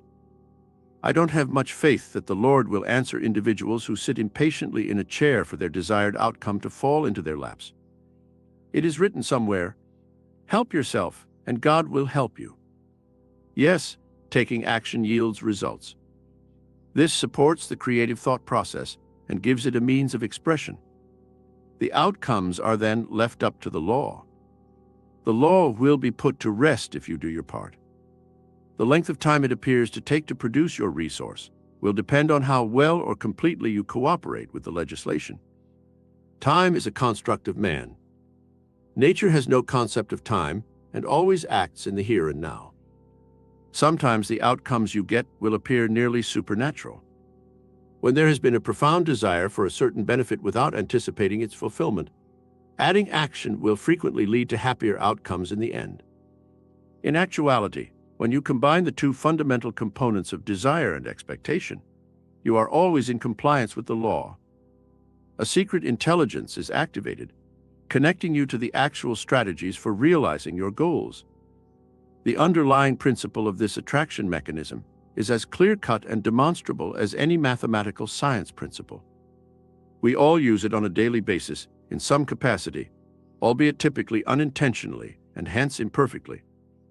In order to avoid depriving someone else of something they are entitled to, avoid wanting or demanding it. Only desire things that will make your life more complete, happier, and allow you to assist others in a better and happier state. Use the wisdom God has given you to distinguish between reasonable and irrational requests, and try to be reasonable in your demands. Your innermost self yearns for abundance, satisfaction, and harmony.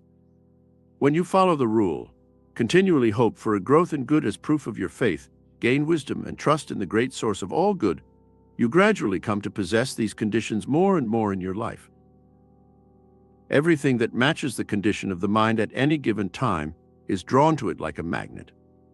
Whatever you visualize in your head, anticipate, and think about tends to attract things and circumstances that are harmonious with it. The law of mental attraction's reality and ongoing functioning have been amply supported by science.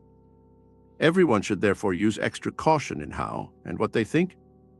The earlier we acknowledge that most of what happens in our lives is a direct result of our predominant mental attitude, the sooner we may start to change and advance in our lives. To give the law a chance to assist us, we must endeavor to instill it with the will to advance. Then, everything functions to assist us. Obstacles will increase our resolve to prevail. Other people's discouragement will simply make things stronger and spark more activity. We will comprehend and see more clearly how every challenge is an opportunity for growth, and every challenge is a step on the road to success. Because the spirit within us is unbreakable and is always summoned by desire and aspiration, it always has greater power and is richer in wisdom. Our so-called weights will lose their heaviness. This will direct our thoughts and deeds in the direction of the avenues that lead to the heights of achievement. The law of mental attraction functions similarly to the law of gravity. It is more precisely defined. Birds of a feather flock together, like attracts like, and things equal in the same way are equal to each other, are common expressions of the law. People of the same pattern and kind are chosen for people by their ideas and actions. since no two people think similar, and hence do not commit the same errors. It is challenging to pinpoint where someone fails to attract their wants. On the other hand, I outline and describe the 3 stages you can take to create a reality. You can learn what you don't do by closely observing the following recommendations. Interest is the first action that needs to be taken.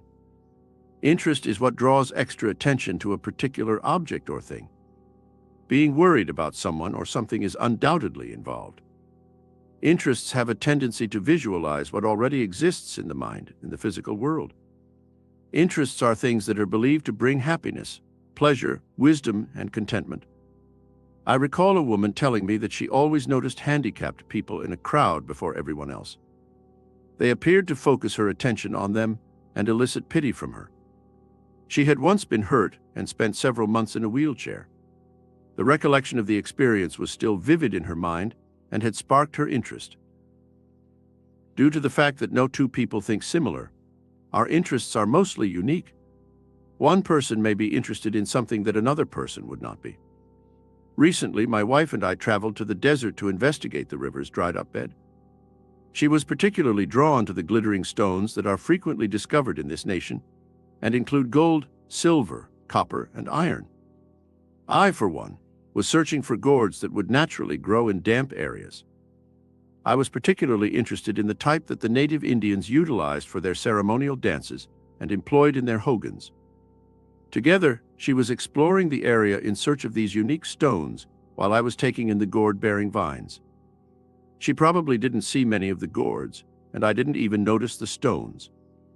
While strolling side by side, we were each looking in various directions because we had different goals in mind. We are blind to what is of little or no interest to us in life, and only see what most attracts us in it. This straightforward habit is where many of us can err. We can become so engrossed in things that are not prosperous, joyous, or healthy that we neglect the things we most want, and that provide opportunities for our wealth and health. We fail to draw the bigger things that are all around us because our attention is so narrowly focused on the inferior things, either out of habit or ignorance.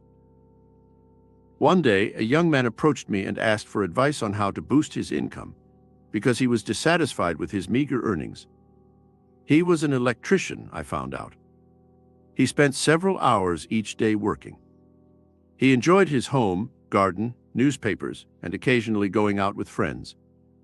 I informed him that I believed he would receive a good reward for his efforts.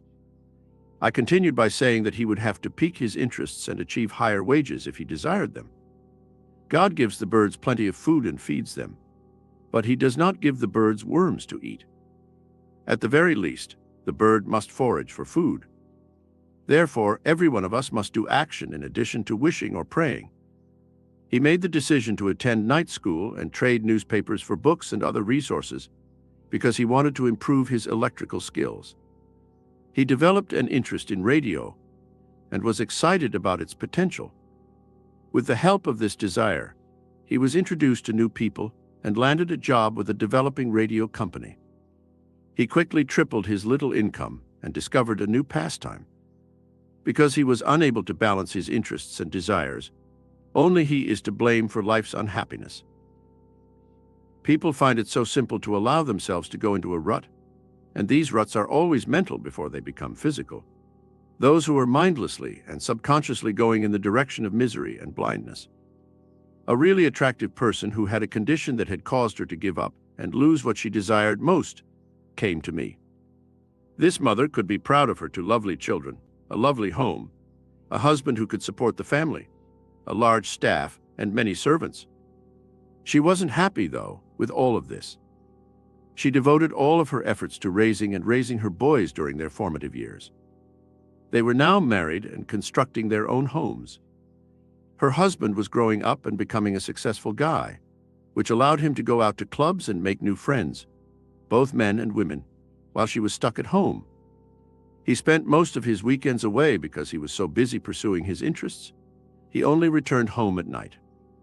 She had a large house, staff, and a lot of money, but she was alone and lacked love and happiness. She was obliged to hunt for a way out after realizing that the split would get worse and that her husband would soon file for divorce.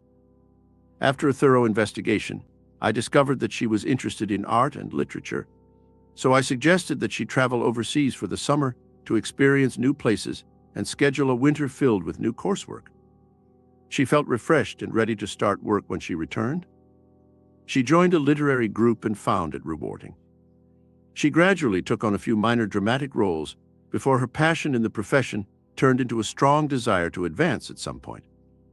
Home, servants, and loneliness all vanished along with the new goal. He quickly advanced in his radio profession and achieved great success.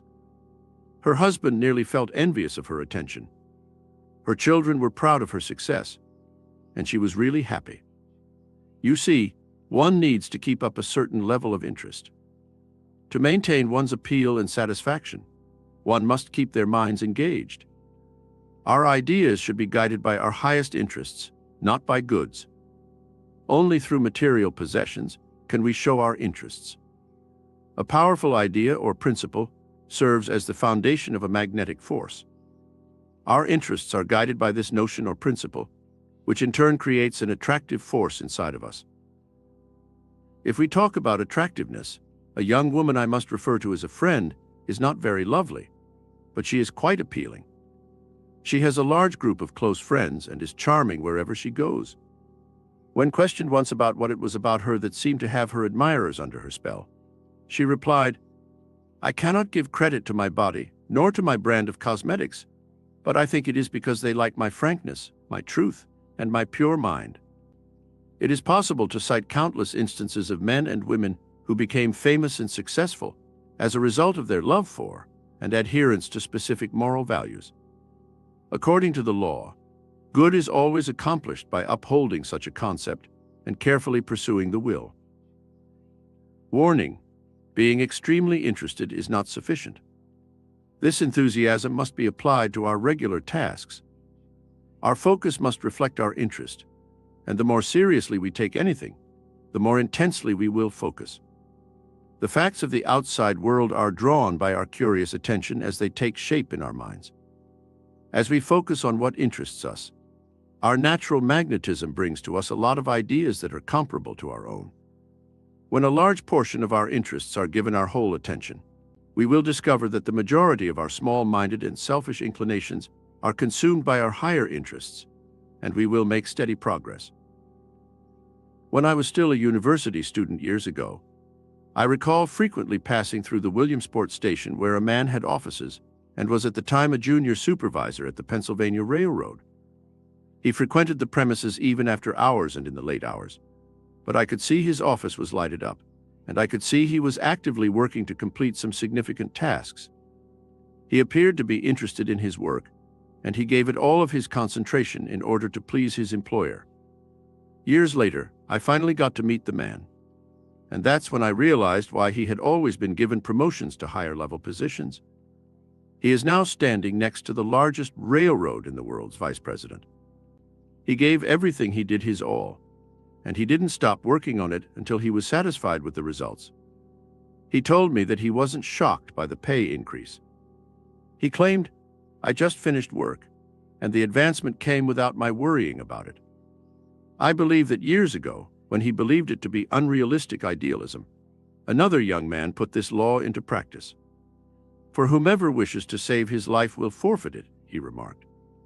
"Go 2 miles with whoever makes you walk a mile." Anyone who wants to be great must perform great service. Those who will get to the top must fall to the bottom. Those that go above and beyond without being compensated receive excellent pay. The person who is consumed by his own interests will eventually reach admirable accomplishments. Yes, you might respond, "I know of guys who had similar privileges and opportunity to thrive, but they did not succeed as your buddy did." Emerson once observed, "See how the mass of men worry about unmarked graves, while here and there is a great selfless soul who forgets himself in immortality. They had power, wealth, and intelligence, but for some reason they were unable to rise to the top. Even if they had every material and physical advantage that a typical man could need to attain the pinnacles of achievement, there was still something lacking in them. All success has a hidden source and cause, that must first be given attention in theory before being given in practice. I want to say this. If you adhere to the idea of honesty, then do everything in your power to uphold it. Pay close attention to acting and thinking honestly at all times. If you ever have the chance to steal or defraud someone else, follow your moral code and don't let a seemingly little situation tempt you. At first, they always look insignificant, but this is actually only the beginning. Such dishonesty spreads like cancer. You rarely succeed in upholding your standards, but with time, you will be able to not only recognize, but also experience your own satisfaction. When you examine your connections carefully and the likelihood that each issue will adhere to your standards, you fill your mind with honesty, which acts as a magnet to draw sincere effort and long-term success. After then, adopt the truth and behave in accordance with it. Truth can be contested in so many different ways that you don't have to wait until next week or two to finish your assignment. It grows into something. After some time, you'll realize that you're so interested in and focused on the truth in all of its manifestations that you'll stop attracting dishonesty or deception to yourself or your company. When I first started doing this profession, I still recall what I heard. A store owner spoke about a small woman who frequently visited to purchase cards and presents for her family. The woman was asked whether she would bring out some cheap products for the little lady, but she responded, "Oh no, she is too honest to be cheated." I didn't understand her point of view at the time, but I do now. When we earn what the little lady had earned, this may be said of all of us. When Mrs. Davidson was at the shelves one day, the head of a college in the East stopped by our chapel. He claimed to have read a few of the books on the display case and to have been particularly moved by Florence Shin's The Game of Life and How to Play It. He believed that the title was intriguing and appealing to everyone. "You know," he added, "I learned to look at life as a game, and I started out as a poor guy with some advantages, but I played. I didn't receive the assistance that these books can provide. I was successful, and now I teach thousands of young men and women how to play. 3 guiding principles helped me succeed: truthfulness, honesty, and sobriety. I used these standards to gauge my life, and I was delighted with the results. If you haven't already, establish a baseline or benchmark for yourself. Build on just one idea or object at a time. You'll cease paying as much attention to a less productive interest as you work to focus on a positive one.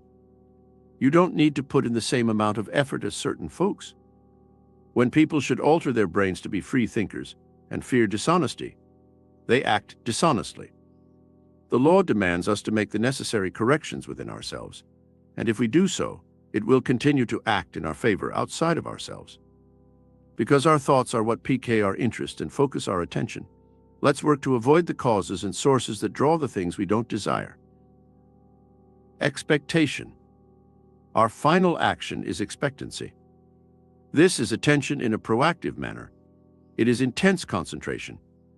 It's comparable to how a cat would act if it were calmly waiting in front of a mouse hole. The cat believes he will finally catch the mouse, so he expects to obtain his prize at any moment. The cat's curiosity and attention would not be as intense as they are now if he does not believe and does not anticipate catching the mouse. He wouldn't be as active with his energies. You'll be most motivated to work on a project when you think it has a good chance of succeeding. With expectancy and expectation, this curiosity grows stronger. By doing this, you create the success you are striving for. Your curiosity and focus must be used to build your expectations. Elisha asked the widow what she had that she might sell for money when she came to him for assistance with a financial issue that would determine whether or not her 2 sons would live in freedom or slavery as a result of their father's debts. Elisha instructed the widow to take additional pots from her neighbors, go to her house, and there pour out the oil she had, because all she had was a pot of oil, which was something. When she filled the final pot after he had filled the others, the oil was completely gone. Not even a drop was left. When she reached the last jar and the conclusion of her expectation, he had completed the lesson's procedure, and the supply was gone. Only the amount of oil she had anticipated, measured by the quantity of jars she had gathered, had been delivered to her. Elisha had applied the law, but she had already decided how far her expectations would go. Although she may have wished for much more, she only received what she anticipated. You may have many desires if you are working towards success, good health, or happiness, but you will only be able to enjoy what you can expect. You might only get as much as you expect if you harbor doubts or fears in your heart that your needs will only be partially or imperfectly supplied. When you pray for something and then feel fear or doubt, it signifies that your mental forces are dispersed and you are drawing only the things that your less powerful thoughts think and expect. A renowned doctor was questioned about why he occasionally managed to resolve issues that others had been unable to. "I never wait until a patient is in danger of not surviving," he declared. Sometimes these treatment suggestions are quite straightforward or outlandish, but eventually something inside me clicks and I accept and apply them. When he was certain about a patient's recovery, he claimed that he had never failed to assist them. We expect success when we have a strong mental connection to the notion that mistakes are impossible. Our belief fortifies our thinking, and the accepted principle acts like a magnet to bring anything we wish to us. Because to expect is to desire, and to desire is to attain. Law of reception. Understanding lowers the best thing to simplicity, and its absence simply makes grandeur appear to be complex. We must comprehend Christianity and uphold the law based on it in order to make Christianity practical. Christ's teaching demonstrates how to use God's compassion, wisdom, and power to turn around the undesirable outcomes of living a selfish life. One individual shows that he has nonetheless discovered the root via his words, actions, and deeds. God is the pinnacle of human perfection. He moves through man's faith and acts with redeemed love, intelligence, and might. The pursuit of a better life and the desire to have one's goal are not true pursuits of life. The law of God and the seeker's mind are held apart and do not unite to the degree and for the duration that any physical item is still in the way. In the same way that a man who has personal opinions and desires is constrained in his ability to understand and experience the unbounded authority and power that his Creator has bestowed upon him. Because of our limited understanding, we continue to prioritize having as the most important concept in our minds and ignore the giving spirit, even though we are aware that we must give before we can have. Giving is the first law of all creation because it is the first and most important law of life. The law of existence in a crowded state or in inhibited action is the attitude that one has. A mind is paralyzed and has restricted options for action as long as having controls it, which is in line with the fundamental law of creation. The procedure of the law of giving and receiving, often known as prayer and blessing, has been substantially simplified thanks to radio. The underlying concepts are fairly similar. They are identical except for the fact that one is mechanical and the other is mental. When an operator creates a program, a vibration spreads through the air to carry out his plans. When it is projected, it no longer matters. The vibration is carried by the ether, or air, to any station that can pick it up and replicate it. When we pray, we vibrate with our aspirations. The strength, intent, and sincerity of our prayer define the force that receives this as well. When we pray, we frequently believe that all we need to do is keep praying, which prevents us from ever being prepared to receive our answers. As a result, we complain when they are not immediately realized. A dreamer or philanthropist is someone who consistently prays, sends his ideas and wants, and is so preoccupied with dreaming that he derives all of his pleasure from them. He is unaware of the fact that he will have to surrender time in exchange for all of eternity in order to accomplish his dream and keep it alive. After laying out a precise and distinct blueprint for what one wants, one must surrender that vision to God, letting it go like a ball you throw that has no cord to pull it back to you. Man's extremity is God's opportunity is accurate because once a person reaches their breaking point, they are unable to continue to strive. When he calms down, the law has an opportunity to give him what he wants, and things start to improve for him. Have you not noticed this at work in everyday items like books, clothes, invites, or the urge to see a particular friend? You may have once had a wish or concept, but you later entirely forgot about it. After that, you had the book, got the invitation, or ran into the friend you were hoping to meet while going down the street. But for some reason, when it comes to greater, more significant issues, we find it difficult to let go of our hopes and prayers, and stress and anxiety keep us from doing so. Nothing is achieved that is not worthwhile. The human mind is a sponge. We compress it with our anxious thoughts, but unless we are able to release the pressure and permit the sponge to regain its usual shape, it cannot become absorbent and receptive once more. Some people think that's all we need to do after we've voiced our needs through prayer or another means. Instead, we're developing a legislation that is now in effect, and this is just the beginning of our work. This law's foundational life premise is stated in plain language. Give and it will be given to you, it says. In good measure, pressed down, filled and overflowing. Giving always precedes and predetermines receiving, whether you are giving your thought, your word, your service, or your action. Some people may regard this law as a two-way law. That is, half the time and you should give, and half the time and you should receive. It is like the proposition of hot and cold. These are two sides of the same law. That is, if we focus on cold and hope and prayer for warmth, there are chances of freezing to death. What we need to do is to give all our thought and effort toward building a fire, or looking for that which will create heat to warm us. If we focus on receiving, give no thought or idea or desire to build on, we similarly can perish. The law says, there is more joy in giving than in receiving, and as you give freely, so you receive freely. Unless we are free to extend or give our desire our good, the law will have no model to work with. It cannot continue to provide any need without a reason. Many people try to make law work in reverse, and for that reason, it has little or no result. They say of themselves, well, after I have had, then I will give. If you want any good thing, you must first give something good to build on. A young man gives his fiancée a gift, an old diamond. Later, when he has financial difficulties, a friend of his, anxious to help him come out of it, writes him a kind note and wishes him every success in meeting his obligations. The fiancée pulls out the gift he gave her and suggests that he sell it to meet his need.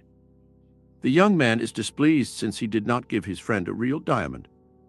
It turns out at the time when he needs help the most that the one he gave was an imitation instead of the real one. When it comes to giving, most people have a tendency to think before they give their money. Money, an object so passionate about men that they kill to get it, is by its nature as obedient to our will as long as we can. Hold it gently in your hand or fold it affectionately in your purse without feeling any resistance from its nature. With all the selfish ideas of receiving that man ascribes to it, man has not changed his nature or purpose. What is the significance of the fact that money continually passes through the hands of those who so greedily grasp it? Nothing. Nothing beyond the joy of giving himself by fulfilling his mission. Man may do some terrible deed to obtain it. He may pay for something harmful to his progress. But in all these exchanges, man, not money, loses value. Just as the sun shines on the just and the unjust alike, so money passes through deserving and undeserving hands to do its work. Its purpose is exchange without discrimination. Leaving the latter to the mind that is using it, money goes merrily on its way, losing none of its value in giving itself. Money has come to fill the need for exchange and is all about that end. Let our attitude toward it be what it may be. Money will remain true to its nature as long as it is necessary for its master, man. If we fail to pay full value in an exchange, we fail to understand the law of prosperity behind the idea. Money represents the law of services. Its value is the estimate of the value placed on it by the mind of man, while its form is designed to ensure an easier exchange. When we give of our best in some useful service, forget about us, focusing on the joy of giving, instead of focusing on returns, we find that our purpose and the purpose of money have joined and come together in justice and eternal good. So often I hear myself saying, well, I give, and sometimes until it hurts, but I rarely see any sign of return. There is a right way and a wrong way of giving. There is careless, impulsive giving and careful, scientific giving. When we give to a person or group of people where we are retarding progress, we are wasting our substance. When we give to those who make no effort to help themselves, we should not expect a good return. Nature does not support a parasite or a slacker, but gives its energy to those who are struggling. Let the parasite and the slacker see that you will help them if they have made an effort to help themselves. But if we support a slacker as such, how can we expect any good performance? Rather, the slacker becomes arrogant and demands more and more, until we wonder where and when it will end. Once a woman gave her daughter a fully furnished house when she married, and she put her son-in-law into a good business. The business from year to year needed more and more funds to keep going, and she continued giving her money to him until it almost ran out. When she was only able to make a small income and live in a room, he wanted to know why she had not been blessed for her generosity. She had given as she thought best, but she had paid with losses and bitter words. Her son-in-law had asked for more help until she could give no more. Then her presence had become unwelcome in their home, and he had invited her to leave. Her mistake was in her judgment. She was as guilty as her son-in-law, for she was part of the cause of his failure. She had turned away from the young couple and made them sink or swim on their own. He was sure they would find themselves. He had taken my advice, and within a year the young man had revived the business. For the first time, he was operating profitably. Home life had returned to normal, and everyone was happy because their efforts were being directed into the right channels. The young man was proud of his efforts that allowed him to act well on his own merit. A practical interpretation of the law is when you see someone making an effort to help himself. That is the time to help him. But do not give substance to the one who will not help himself, or who does not even try. The latter type not only abuses your giving, but abuses you if and when you stop giving. Jesus gave his substance always where it would do the most good. He fed the multitude because they sought good, not because they begged for food. Nowhere do we find him giving a thought to anyone except those who desire to improve and grow. He admonished others to give wisely. Do not throw your pearls before swine, lest they trample them with their feet and turn and scratch you. He simply meant, do not give the substance to those who cannot appreciate or improve with it. It is as foolish as giving a child a loaded gun expecting him to realize the danger of using it. Sooner or later the child, through lack of judgment, will injure someone or hurt himself, to the regret of all concerned. You cannot build something on nothing and expect something in return. If in your giving there is not the principle of a good, to some extent, no matter how small, to be added, then you are casting your pearls far and wide. You are wasting your substance. Many have found tithing to be a successful form of giving, but the mind boggles. Why would tithing be more powerful than any other form of giving? It is more powerful because it touches the law of giving and receiving in a precise, orderly, or systematic way of giving. A methodical plan of giving is established that creates a constant flow of mutual good to receive. When a method of giving is sporadic or occasional, the method of receiving good is irregular and uncertain. Scientists analyze it. It is said that tithing gives man self-confidence, a confidence that enables him to build a positive mental attitude that attracts success. Others say the tithe gives considerable confidence because one has the ability to spend his money that way. This is because he is a positive type and attracts only positive and good conditions.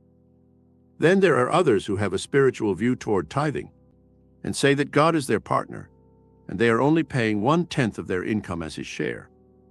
Then, some make mistakes with tithing when they give it for selfish gain, or when they make a business out of it. Remember, it is not the money that is given. It is the idea behind the giving that is so vital. If you give the money and do not focus on the whole, your mind is not free. Therefore, the results cannot be free and cannot come. The tithing, no matter what you may think, if you think about the whole, has a tendency to bring man in line with the law of giving, and his results will be in proportion to the honesty, sincerity, and spirit of his giving. Jesus praised and blessed the widow who gave what she had, her offering, in the church, but criticized the rich man who offered his sacks of gold. Why do you think he made an exception in this case, to praise the widow's humble gift? He knew that the law of giving was in action. It was the spirit of her gift that led to her blessing. When John D. Rockefeller was a poor boy, he was able to apply the law early in his life. When he earned his first money, he kept a record of his gifts and what he received, and he kept a ledger throughout his life. It is known that he gave away more than $500 million. Perhaps we can judge why he received so much to give. But after giving, that is not all we have to do. Our next step is to prepare ourselves to receive the response or results of our giving and to receive, as the law states, in good measure, pressed down, filled and overflowing. This is the most interesting part, because our preparation demonstrates our active faith. Instead of swinging and waiting, we are preparation and work. This, in turn, broadens our vision. It stimulates our interest, dispels our doubt and fear, and stimulates our power to receive.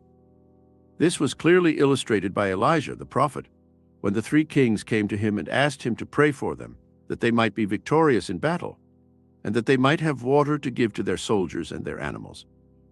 Elijah told the kings to return to their fields and prepare for the next day. Prepare to receive the water they asked for by digging ditches.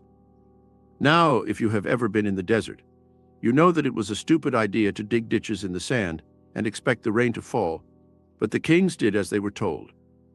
They prepared for the rain by digging ditches, and the clouds appeared, and the rain fell, and the ditches filled. The men and their beasts were satisfied. Their thirst was quenched, and they went into battle strengthened. They were victorious. Elijah, knowing the law, had commanded them to prepare, and had given them the easiest way to receive. The key to the law, then, is, we are continually drawing into life what we give and expect. Whether there are also good or bad things, it is governed by this same principle. You have probably made the observation, "Oh, yes, it is just as I expected," and especially when some unpleasant condition or circumstance has occurred. You invited the condition when you allowed yourself to expect it, because you thought you expected it. You can also expect a good to appear based on the same principle, and you can help deal with it by the method of preparation. Many failures in manifestations are there because we do not force our expectations to keep up with our desires. Very often we desire one thing and expect in our hearts another, which creates confusion. The Master said, "A house divided from itself cannot stand." When the mind is confused, there is no cooperation, nor does it attract the strength it needs. Positive mental radiation will guide away all clouds of doubt and fear, with confidence that all things will work in the right way. A law is use that can and will set things right. There is a power within, far greater than any difficulty you may ever encounter. That power will never fail. One can ask, "Can I wish to have the things not ready for me? Can I ask too much of the law? Does the law keep things away from me that are not for my good?" True desire represents the longing for life, the search for a fuller expression, and is kept alive by a continuous waiting for its fulfillment. It brings us ways and means for its manifestation. The principle explains, no desire is felt until the resource is ready to appear. No mind can be aware of a need or desire unless the possibility of its fulfillment exists. Your prayer, your desire, and your inner drive are like a magnet, and the stronger they are, the stronger your magnet's power and the greater its attraction. You cannot ask too much of the law because it is unlimited and the resource is inexhaustible. You can only get what you can conceive, what you can understand. One can obtain only the equivalent of what one gives. The law holds no more back than mathematics holds back its numbers. You can receive some things that do not look good, but other good can come from them as mistakes in mathematics. Considering that you make a lot of mistakes, mistakes allow you to be corrected to learn more about the law. After making one or more corrections, you will never make the same mistake again. So in this way the law has served you well and provided more knowledge. The Lord loves a cheerful giver. The law serves a free and willing giver. Whatever you give, give it with a free and ready spirit. Give without commitment or dictation, Then it will return to you relieved of obligations or restrictions of any form. He who gives much receives much. Giving your best means receiving the best in relation to the degree of your giving. The reason why so many people receive little is because they give so little. They are poverty-stricken because they refuse to give. Whatever the nature of your possessions, give and give in superabundance. Give life, interest, energy, thought, ability, love, appreciation, and willingness. In giving your life, thought, and love, in doing willingly and well whatever you may be called upon to do, express your best, and the more you give, the more you will receive. This does not mean that you should give selfishly and thoughtlessly, but do so in an orderly way, so in life you will make full and proper use of your energies, faculties, and talents. If today your abilities are small and your powers insignificant, begin now to make deeper use of them, and they will grow. Remember the story of the master and his servants, to whom he gave each a talent, about 2, 3, and a few more, and from whom he expected a harvest according to their respective endowments. There was no more joy in heaven for him, but the one who had 1 talent used it well, and the one who had many talents but did not employ them in useful service. Therefore, the servant with only 1 talent has the highest place. In other words, the individual who makes full use of what he has will be blessed with more and more good, for in what measure you judge, you will be judged again. This is the path of growth. This is the secret of the law of reception. If the business world accepts the giving of service as the basis for success and progress, can we not accept the same truth in the business of life? This is not a religious reason. This is good logic or simple common sense, because if the law works in one area, it will surely work in every area, wherever we choose to apply it. Whatever you want in terms of health, success, happiness, wealth, or power, start walking toward it using this procedure. The law works. The results are certain because it is a natural principle. You can proceed without any doubt or fear of desire and expect all the good that you can achieve, use, and enjoy. When man's mind becomes selfless to the point of yielding to the law, man is reborn. Because his attitude toward the law, himself and his fellow man is changed, and his affairs take on the character of his newness of thought. Augmentation law. Each and every time everyone has either read or heard the charming tale of Aladdin and his magic lamp, which describes how a poor child accidentally encountered the tiny genie who forced him to locate a rusty old lamp. It was a magic lamp, and as he furiously stroked it, a small figure urged him to grant his wishes and appeared in front of him on a cloud. When we were young, we frequently daydreamed about fairies and other wonderful things we wanted we might have. But many of those wishes remained unfulfilled because we had no way to put them into action. Although we can't really believe in fairies, we are aware that the magic lamp operates on a similar premise. No, it is not a physical object that we can pick up and rub whenever we want to summon a genie and create our own supply. Rather, it is a mental state that enables us to apply the law more effectively for our own good and to experience enough pleasure and satisfaction to pass for magic or a miracle. This knowledge is the act of thanking God, the law, for what we want, and invariably our desire is fulfilled faster than we could ever imagine. Of course, this approach is not brand new. It appears in the entire Bible, beginning to end. Throughout history, people have frequently used praise as a way to solicit God's attention, favor, and blessing. We were taught early in history that individuals would offer their own sacrifices and lay them on the altar in order to gain Jehovah's favor. They believed that by doing this, which transformed their adoration into song and ceremony, they would be favorably treated and their prayers would be answered. Read the Moses Canticle and take note of its organization. When you read about the fall of Jericho, you'll see how the populace marched toward the city walls until they gave way and were conquered. You'll recall that the final Psalm of David has been utilized by Jews for generations and has consistently proven to be quite helpful as you read it. Prayer produces results that singing hymns or blowing trumpets cannot, and it does not automatically win you God's favor. Although it has no effect on God in any way, your actions certainly have an impact on you. It gives you the opportunity to stand up, inadvertently touch the law, and receive its blessing. What was once an unconscious action or an unintentional strategy can now be accepted as true and used regularly to stimulate your good. Your excellence will be stimulated and increased if you grasp the straightforward technique of praise. When it comes to faith, Jesus once stated, "A mustard seed of faith can move mountains." If you comprehend the influence of praise, this also has that ability. Faith is complemented with praise. Praise is the use of intelligence and insight, whereas faith is wisdom and understanding. Praise is the fuel that turns power into an active force, while faith is the boiler that houses a potent material. The fuel is a crucial component of the machine, if the boiler must constantly be handled carefully, and the fuel that fills it must be handled with extra care. Like praise without faith is like a cold boiler, an inactive piece of machinery. It might be lovely to look at or to talk about, but until it starts producing, it has no value. The intellect is stimulated by praise. It quickens prayer. It draws everything positive to you. It changes into a visible, useful substance. A woman was wailing vehemently and pleading with God in tears for deliverance. Is your God a God of tears and grief and anguish and pain?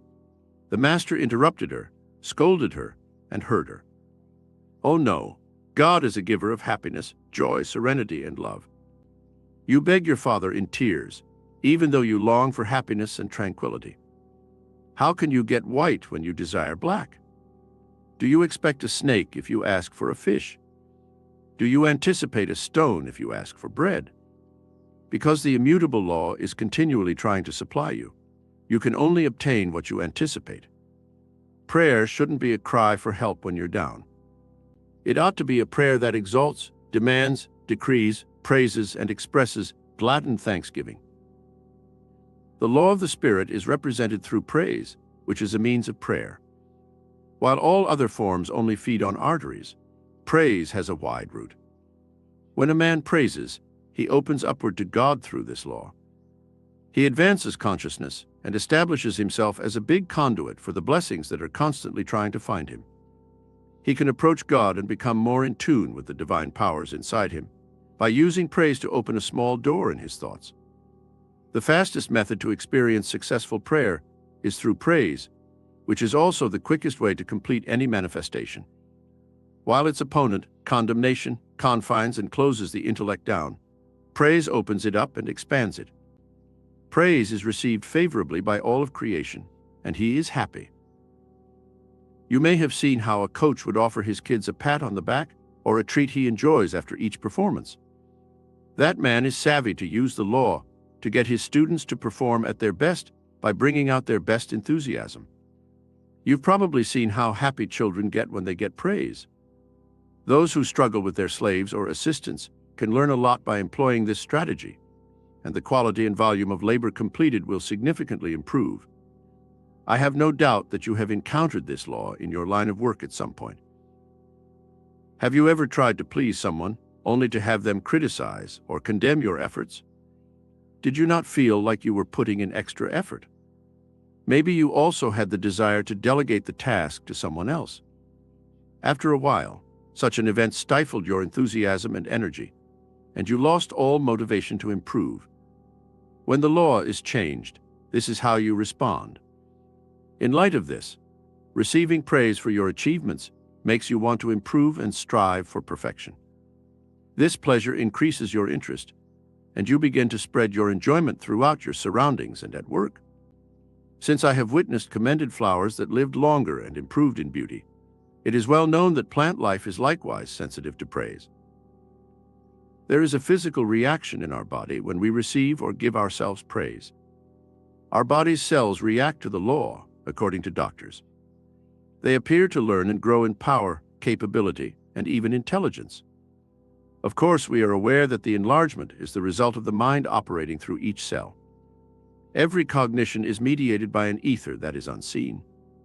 The law of spirit reflects the law of physics, just as water expands into energy when heated and turns into a solid mass of ice when chilled. Although we are unable to fully feel or comprehend it, Our thoughts constantly move through this intangible ether and change in strength and sophistication. The mental climate is substantially heightened when we celebrate God's abundance and might, the law, since it can be seen in everything our hands and minds can touch. This increase has an impact on who we are. We must consider the reality that the contraction and our results are postponed or frozen if we restrict our thoughts out of fear, condemnation, or criticism. It has been demonstrated that praising inactivity is effective. When the law of praise has been applied, lost friends have found their way back to you. A man reported hearing a click in the back of his automobile while driving to me. He had spoken to his car and thanked it for bringing him home swiftly and safely. After traveling another 30 miles, he safely arrived at the driveway. He found a broken axle when he tried to move the automobile a bit further. I received a letter from a woman complaining that she was sick of staring at an old carpet that had served its purpose well, but had seen better days. She spoke lovingly to the old carpet as she tried the praise technique. She received 3 brand new little rugs in the same week, along with a new carpet made to her specifications and delivered from Colorado in a matter of days. Her husband instantly decided that they needed new furniture after noticing the contrast with the new carpeting. Overall, the law was effective, and she obtained a newly furnished living room by complementing the old carpet. It doesn't matter whether the changes are made to inanimate objects or to people, as long as the intended outcomes are obtained. The application of the law is impartial. Even better, even if praise is beneficial to other people and things, it also serves as our means of redemption. Our observations and entire attitude on life are altered by praise. In the past, we used to focus on our own flaws as well as those of others. But nowadays, we have a different perspective. We search for accomplishments, goodness, and beauty deserving of commendation. In turn, this has a dual impact. It enhances our humanity, enabling us to inspire gratitude, joy, bravery, and happiness in all those under our sway. It has an impact on our inner selves in such a way that our memory starts to hold on to all admirable thoughts that are conveyed to it. As a result, a new way of thinking is established, and the old destructive ones are progressively replaced by the new. As a result, thinking positively about ourselves becomes second nature, and we start to live lives that are deserving of praise. More important and powerful than applauding with the intellect or lips is praising from the heart. Praise doesn't flatter or affect God the way that superficial praise and applause do for some people. God is not the target of praise. It is a tool to help man climb above and become sensitive to the law of God, and is only intended for man. It enhances his level of consciousness, enabling him to move away from his lack of it and toward the positive aspects of himself. Praise increases a person's vibration, speeds up their activity, energizes their faith, and connects them to a higher plane of consciousness. We copy from the Israelites a practice that falls every year. Every year we have a Thanksgiving service, and many people think it is for us to express our gratitude for the past year. If one thinks for a moment, one can easily see that this is a reversal of the law of praise. Such a service should not be a review. It should be an anticipation. That is, a true Thanksgiving service should be an expression of our faith, not in the past, but in the present and the future. Many of us are stuck. We want our pay in advance. We offer praise after our barns are well filled.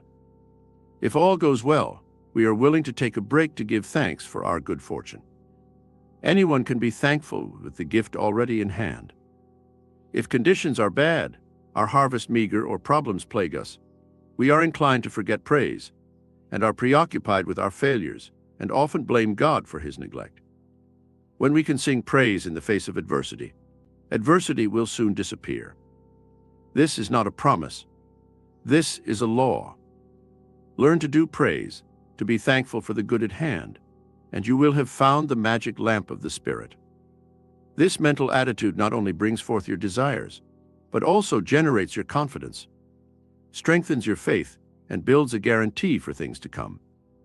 Thus, being able to praise when things appear darkest invariably forces the sun to come in. Our degree of faith in the law and in God is measured before we receive it, not after. It is that degree of faith that determines what we will be able to receive.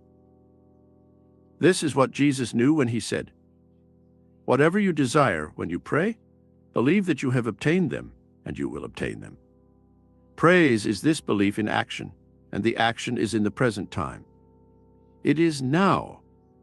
Examples from his work show us how he dealt with his problems. In one case, he turned to the patient and asked, "Do you believe?" For another, he questioned, "Do you hear?" In one of his most difficult trials, that of going to the grave where his dear friend Lazarus lay dead, we see that his approach is no different. He stood up among the mourners, and his first words of prayer were, "Father, I thank you for listening to me." What could one be thankful for at a time like that? But the Master knew that he was grateful for the answer to his prayer, that Lazarus would be brought back to life again. He cried out directly in a loud voice, "Lazarus, come forth."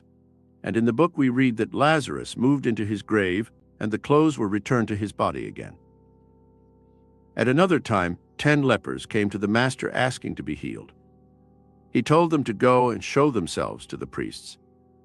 Later, one of the men returned and expressed his gratitude to Jesus for being cleansed. Jesus turned to him and asked, "There were 10, but where are the other 9? To the one who touched the law, he said, "Get up, go. Your faith has healed you." 1 in 10 showed his willingness to return with a grateful heart. He received lasting healing. Many students fail to repeat their demonstrations because they take too much for granted or become heedless of the law after they have enjoyed some blessing. One of the first requirements of the law is that we always keep an attitude of praise and thanksgiving. If we hope to receive good from God, we must keep ourselves receptive, and praise is one of the easiest means to achieve this. Always be grateful for things, and much more will come. We must tend our thoughts upward always, and praise is the means to do so. If there is no ingratitude in your mind and heart, immediately start learning the Psalm of David, "Praise the law, Lord." As we tune our thoughts to God's law, that law serves us in proportion. This Russell Conwell of the Philadelphia Baptist Temple must have clearly understood when he asked his people to participate in a special praise service of song and prayer. Anyone in his church who wanted to pray for his problems was invited to come and bring his offerings, leave his name, and state his need. A man of little means came and asked that his daughter's name be given. She was a patient in a psychiatric hospital and had to be taken away for that reason. The following week, the praise service called to visit his daughter in the hospital and was surprised to find that she had been declared cured. A woman brought her jewelry and placed it on the altar as an offering. She was afflicted with a physical problem and was in pain. She was able to walk without the help of crutches. When she left the church after the service, she tripped and fell on the steps. As she got back on her feet, she realized that she had been healed. Another woman, a widow, came with her obolus and asked if she could keep her house, since it had been mortgaged and there were past due payments. She went home, but shortly thereafter it seemed to get worse. There was a leak in a water pipe, and she was forced to call a plumber to fix it. How she would pay for it, only the Lord knew. When the plumber tore up some floorboards to repair the leak, she discovered a can of money that her husband had hidden, and the amount was more than enough to pay the mortgage and the plumber. These events are all true and can be repeated by anyone who wants to fulfill the law as this minister believed. The law cannot succeed when we fail in it. Learn to turn the law of praise into whatever you are praying for, and you will see it in action. Praise is faith in action.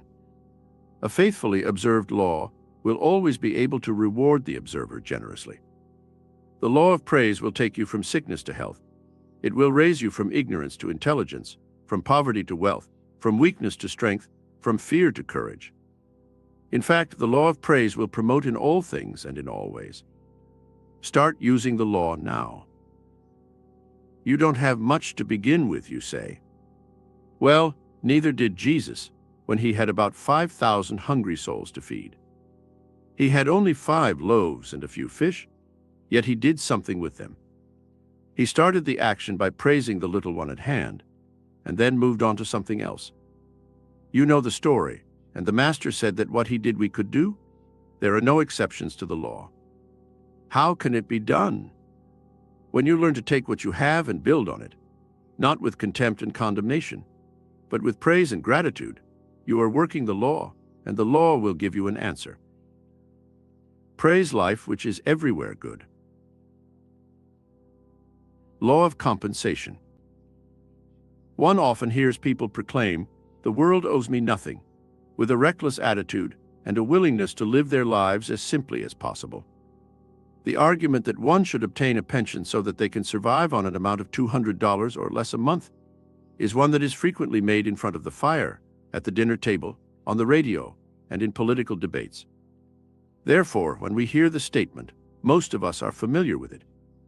The phrases, "I don't deserve this," and "how unfair life has been to me," are frequently used to describe loss and defeat. Why should they own more than I do? I am equally as skilled as he is. These comments keep coming up in conversation. According to early religious ideas, justice will be served in a subsequent life. The wealthy and powerful, who at the time were the impudent and domineering, were doomed to receive their just rewards in the end. The unhappy and destitute were told to commit their lives to religion and the church, and if they did, they would undoubtedly get substantial rewards in the hereafter. But when one understands the law, such an attitude is never recognized as true. The promise of heaven and everything that glitters was never considered as a prospect of future attainment to make up for their struggles in this life. We must confront this law of recompense sooner or later, and it follows that we will always receive what is rightfully ours and nothing else. Do we find a balance to the effort of living when we apply it to life and examine its predictable outcomes? Are we happy with the service we are getting? Are we being compensated fairly for our work? Do we truly believe that what is ours has been given to us? The majority of individuals are unhappy. Some even go as far to claim that life is not worth living. The overwhelming majority affirm that misery, illness, and poverty are a fact of life, and that injustice persists in the globe, and more specifically, in our lives. Studying the rules of truth teaches us how to use them in a way that will cause all of our negative ideas and circumstances to vanish. The errors of a schoolboy originate from miscalculation rather than from the law's intelligent execution. As long as he uses the law without making any corrections, these mistakes will keep happening.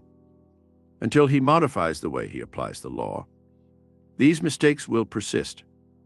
He must alter his usage of the law in order for it to be applied correctly, because he cannot change the law to make up for his mistakes.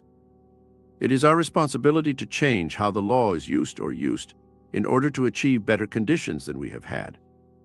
The laws of successful life are identical to the laws of science. The supply and possibilities are always the same and are available. This presentation will demonstrate how the law may be used to move you from where you are to where you truly belong. Your natural habitat is where you can experience prosperity and success. The law has made this possible. Failing to recognize these things is an error of judgment. There is no need to alter the law. Success or wealth need not be attained. They already exist. However, it must also adapt. Once that happens, your company will do the same. Where is the change possible? Your thinking is the source of all motion and the master controller of all action. According to Emerson, a man's thinking is the key to his success. Why do inmates fight for the warden's keys? Because there is another route out, and they can find their independence in the outer world. You cannot break free from your chains without the key, which comes from using your mind properly. The proper adjustment of your thinking is the secret to living a successful life. You cannot be imprisoned if your thoughts are positive and accurate. If you are sad and dissatisfied, better things will motivate you.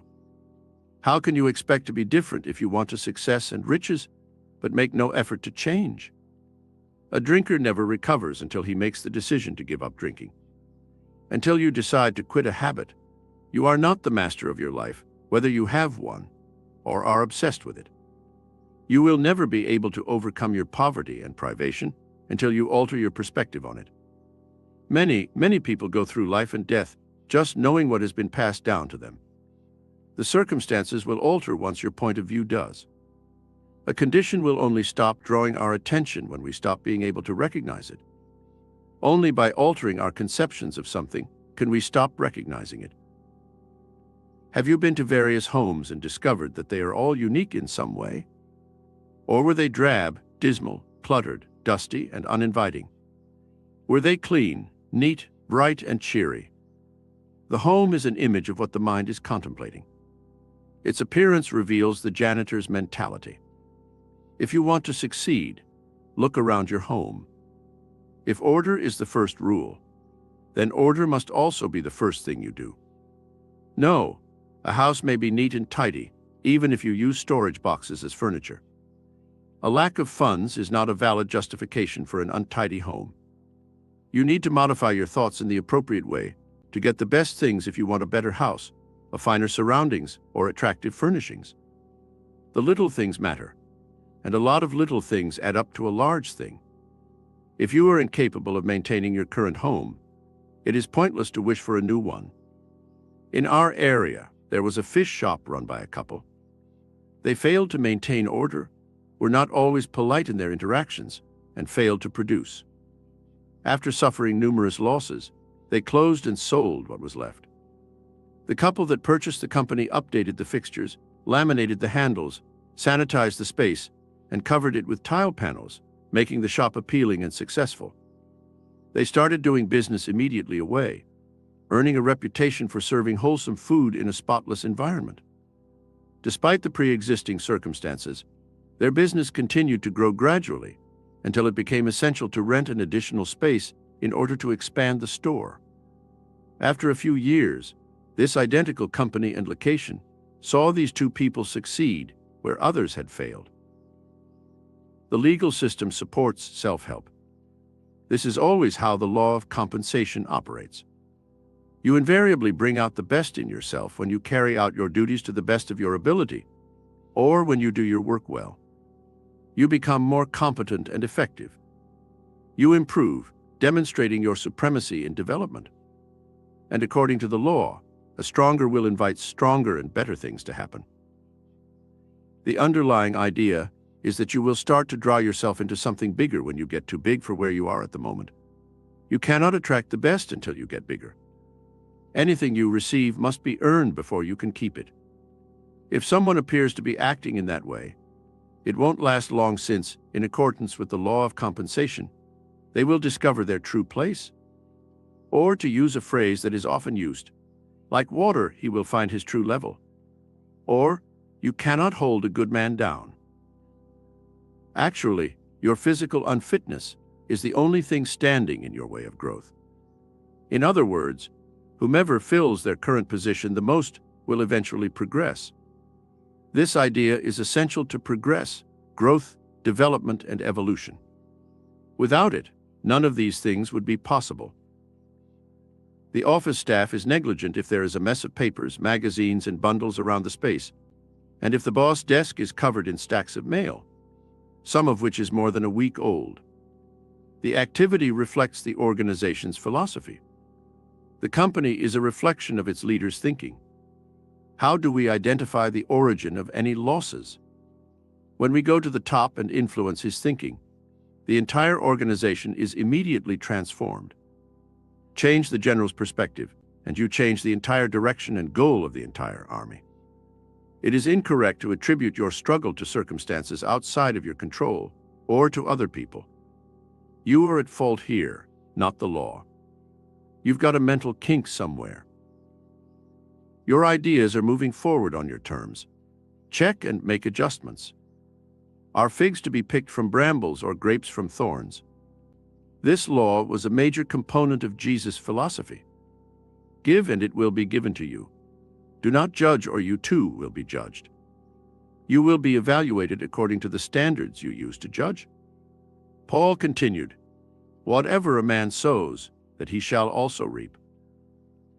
Mathematically speaking, the adage, "we reap what we sow," holds true. Every encounter we have is for our benefit. If something unpleasant attracts us, It probably means that we need to awaken and develop a dormant or neglected aspect of our nature. We also learn from the encounter in order to produce something better.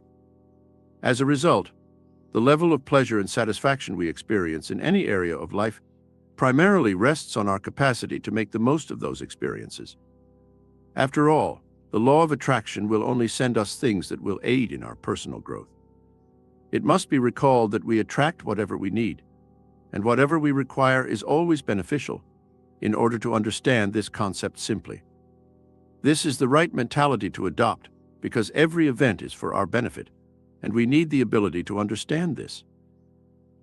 While pursuing this practice may not always achieve the desired results, but it will ensure that your mind is constantly in harmony with character, beauty, and strength. For all this effort to realize the ideal is highly constructive and develops in you the qualities and conditions repeatedly portrayed in your mind.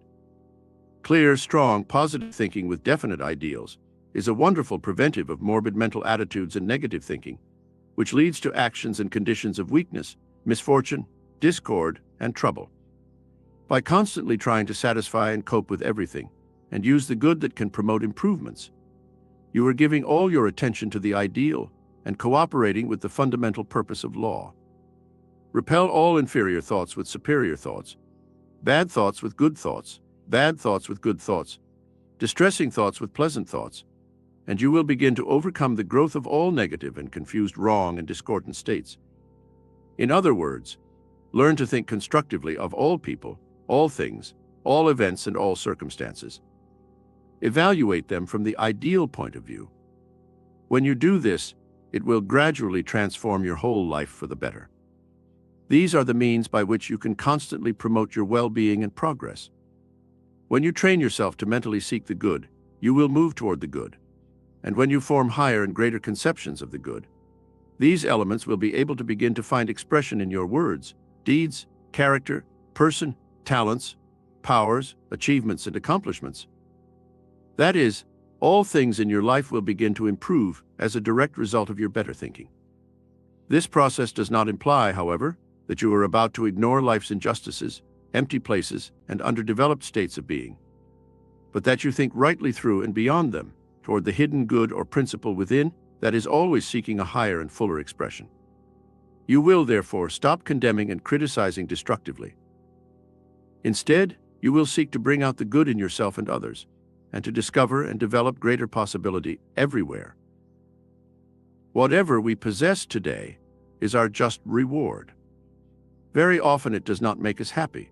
We are not happy with it, but still it remains ours. This fact might prove hopelessly discouraging, were it not for a great truth that teaches us how to be free from all difficulties, freed from all obligations, absolved from all debts. If you want success in the life you live, you must exercise intelligent discrimination of your thoughts. When you speak in difficult times, money is scarce, you have hardships, you are sowing that kind of seed. What kind of harvest do you expect to get if the farmer sowed thistle seeds, and then complained that his field did not produce wheat? One might say, "Fool! Didn't he know to expect only what he planted?" Never make a statement, no matter how real it seems to you, if you do not want it to manifest or chase it in your life. Do not say money is scarce.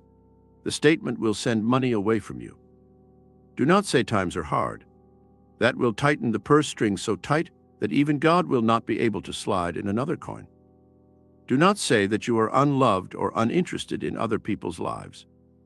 Truly you lose their interest and love. The spiritual supply from which the visible comes never runs out. It is with you all the time. It will produce according to your request. It is not affected by the ignorant or blind speech of deprivation or loss. Only you are the one affected and control the demonstration of your thinking. The inexhaustible resource is willing to give. It has no choice in the matter. If you keep putting your thoughts into this substance, it will prosper you. Direct the energy of your mind on the ideas of abundance, love, happiness, joy, health, and they, in turn, will appear. If you desire a better home, make the one you have as beautiful as you can make it. If you want new furniture, new clothes, don't condemn or belittle the ones you have, but love them as best you can. If you want a position or a new job, prepare to fill that position or improve the one you are in. Thus, your inability to meet your needs in life is not a failure of the material. It is a failure within you of lack of understanding or lack of application. No matter what your problem is, the law can work on it, but you need to adjust your thinking to make the law work. Do not expect that in a few moments or a few applications, you will realize a full consciousness of abundance. A builder does not erect a beautiful million-dollar spire or dome on a cathedral without a foundation. He must first have the support to carry that spire aloft. He builds walls and cross suspenders to hold each wall, and each wall is built slowly and perfectly, stone by stone. Law of non-resistance. Our interest in this law of truth is particularly pertinent at this time because it appears like there is so much in the world to be satisfied with.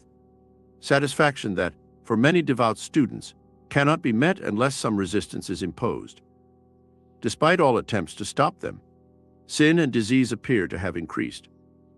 It is false and deceptive to think that resistance will bring about peace and harmony.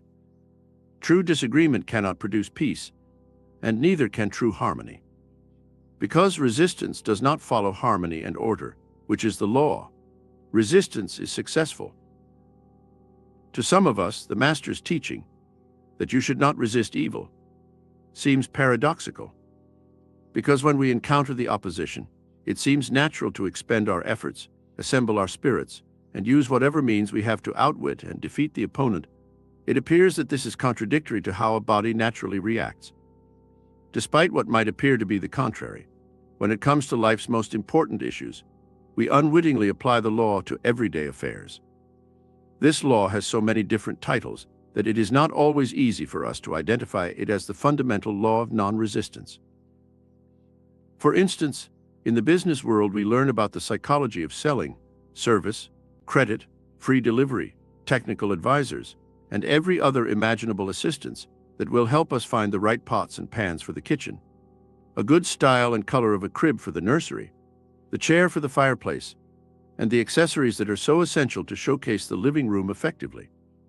Actually, there is a company that promotes that it has everything under the sun. As a result, whatever you need may be found there. They claim that using this law will make business profitable, and the department heads are aware of this. Why do you suppose they keep the doors to their shops wide open? It most definitely isn't to let in fresh air. Without even opening the doors, they allowed prosperity to enter. Have you ever observed that more people walk through open doors than they do those that are opened? Have you ever questioned why certain businesses, like 5 and 10 or 25-cent establishments, like using the basement over the second floor? People find it simpler to move downward as opposed to above. When they arrive, they naturally take the steps up, although initially they are inclined to do the opposite. Any huge firm will employ this psychology liberally, as you'll notice. They frequently engage both men and women to investigate strategies for enticing and luring customers. They research the application of the law of non-resistance to the general populace. A salesperson will research the strategies for promoting a product. He will approach a consumer and thoroughly demonstrate his product. In order to dissuade the buyer from having any reservations or counter-arguments, he will steer clear of comparisons to other comparable items, extol the virtues of his own product, and highlight all of its favorable features. By doing this, he will create a persuasive sales pitch and influence his client to accept him. Before the client is aware that he is signing a check or a contract, he will get him to say yes to a number of things. The law of non-resistance serves as the basis for all sales. Everywhere in a profitable business it is used. The result of its utilization is department shops. Before they were done, our grandparents had visited a number of stores while carrying their baskets. Today, we have access to the telephone, allowing us to order the things on our list, probably from a store. Mail-order businesses rely on this approach. They create the conditions for prosperity in this way. Businesses don't only hire salespeople because everyone works in sales in some capacity. Whether we are aware of it or not, we constantly sell ourselves to gain the acceptance or rejection of our friends. We always work to present our best selves, because inside, we want our friends to think well of us. A young man will use all means necessary to land an interview if he wants to meet a specific young woman. He will then proceed, give it his all, and leave a lasting impression. You may wonder why all of this extra work. Considering that he wants to make it simpler for the attractive woman to want him and learn more about him. He is attempting to convince her that he is the finest possible friend and partner for her. As far as he is aware, he may be unintentionally applying the law of non-resistance. Why is this young man acting so confidently? You'll likely respond, "Oh, it's natural. It's a habit or a custom." That is true, but habit has such a strong hold over us that there are instances when, while pursuing affluence and good health, we unintentionally erect obstacles in our way. Some people are capable of working hard to succeed and to grow their financial fortune, but they also have a propensity of talking about and fearing difficult times. We might gossip about our neighbor or bemoan his strategy for success. When we watch the graph swing downward, we can be afraid of the state of the economy and worry about our investments and jobs. We act quite foolishly when we do these things. In fact, what a fool is a businessman who widely publicized the opening of the biggest sale of the year on a specific day? He shut the doors and barred everyone from entering after obtaining what he desired from his saints on the appointed occasions. The saints assumed he had either gone insane or did not want any business to come to him based on such an act. Whatever you want to call it. Some individuals can be downright insane at times when they want stocks and success, but block it by talking about poverty and strife. I'm not saying they're insane, but I do know they haven't figured out how to think appropriately. And when they restrict their inflow of good with negative discourse, they aren't following the law either. I received a letter from a kid who stated, "I am working hard to eliminate deprivation because I have had enough. Stop working to drive away hardship and work only for prosperity," I replied in response to his statement. The law demands that we work with and for the things that we desire, not against the things we do not want. We dare not devote our time, focus, or effort to anything that goes against what we want. This entails putting up barriers that are against the law and prevent our good from occurring. So how do we work for prosperity? By exhibiting non-resistance, being in sync with everything that is prosperous, and using all available tools to facilitate the flow of wealth. Although water is a highly strong element, its resistance is not perfect. Its removal of the toughest rock is visible. Before it unleashed its tremendous downpour, we witnessed it sweep everything. Nothing can withstand its force, including bridges, buildings, and trees. But take note of the way the huge river begins. It starts with a little river or stream high in the mountains, which receives its springtime nourishment from ice and snow. Additionally, take note of how crooked the stream is. It's nothing like the massive river that is finally coming in.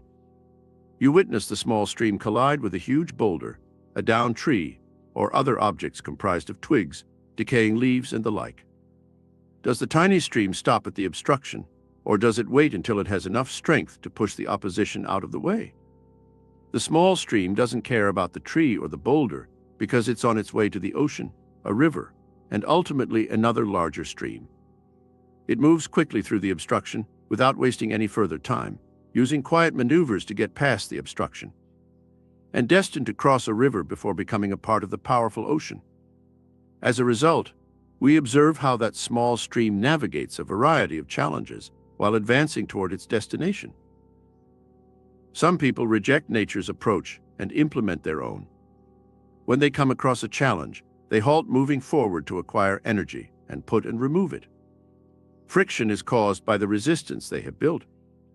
Inflammation and irritation are brought on by the friction. Because of this, the lives of many people are demanding and challenging. It is horrifying how much human energy is wasted. People fall apart and deteriorate in every area of life like outdated gear. Keep in mind that beyond use and servicing, a machine's movement is not as important as its friction. Opposition and resistance constitute friction. If we struggle, oppose, resist, and support ourselves throughout life, we will undoubtedly face numerous challenges. and we are likely to become so preoccupied with overcoming them that we will lose sight of our true objective. We can anticipate a lot of pushback and hardship if we consistently prepare for them.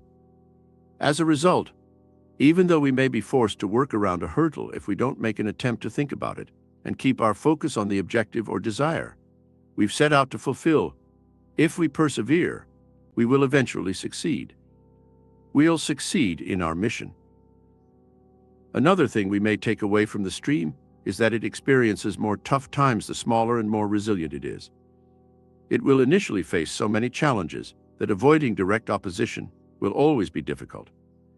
It employs the law of non-resistance covertly and increases in vigor and volume. Its path is more direct, and there are fewer and fewer barriers as it grows into a larger stream than a river. The vast ocean is then not far away. That is how students are. They experience the most difficult obstacles and delays because they lack strength and insight. There will be many challenges and hardships as they travel along a new road in the truth. The sensible will accept the challenges rather than fight them, and they will proceed. They get more powerful and resemble a large torrent or river as they move forward in confidence and certainty. The mighty ocean, their ultimate destination, is not far behind them. As their trajectory becomes more direct, their comprehension deepens. A woman recently asked for help in dealing with her problem. She explained that her house had been mortgaged and the time was near when she would have to make a payment, but funds were lacking. She had turned her house into a pension, hoping to get enough money to live on, but there were difficulties. She could not hold back her tenants because she was very quarrelsome and critical. The house was always in turmoil. No one would restrain themselves, and she was busy making efforts and always gripped by anxiety. It was explained to her that she had to use the law. She was not to oppose the good, but to strive to work with it. With all the friction and confusion in the house, she was to come back and use the law of non-resistance. This she tried to do, but because she was so demanding and mean, she found it rather difficult to be non-resistant. That evening, as she entered the dining room, she greeted the housemates with a smile. People were so surprised at the sudden change that they could barely eat. That smile was the first smile in months that they remembered. One man was heard to utter when she went to the kitchen to prepare dessert, "The old lady has gone soft." And later that evening, they heard the greeting of a young man who had once again returned to rent and was trying to slip up to her room without being seen. She greeted him pleasantly and said she was sorry he had missed dinner. After a few weeks of this new plan, the woman began to enjoy it. She was changed inside. She saw her people in a different light. Instead of thinking of them as cunning, lying, and very quarrelsome, she saw the good in them, and they all became more and more like family. They too had changed.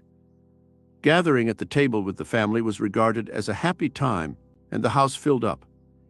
Others had asked for a room if and when a spot became available. Even the young man who had tried to dodge it because of his delinquency had entered into the spirit of the new house and was able to get a job and pay rent. Needless to say, the payments on the mortgages were made, and the house was saved for the widow. She did as she was asked. She became non-resistant to the good. She made light of the many obstacles and confusion that appeared, and slowly worked through them. She kept her goal fixed in her mind. This in turn loosened the hardness within herself, and then reached out to others.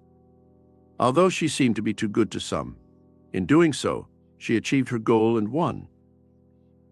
In another verse, Jesus expressed the law more simply.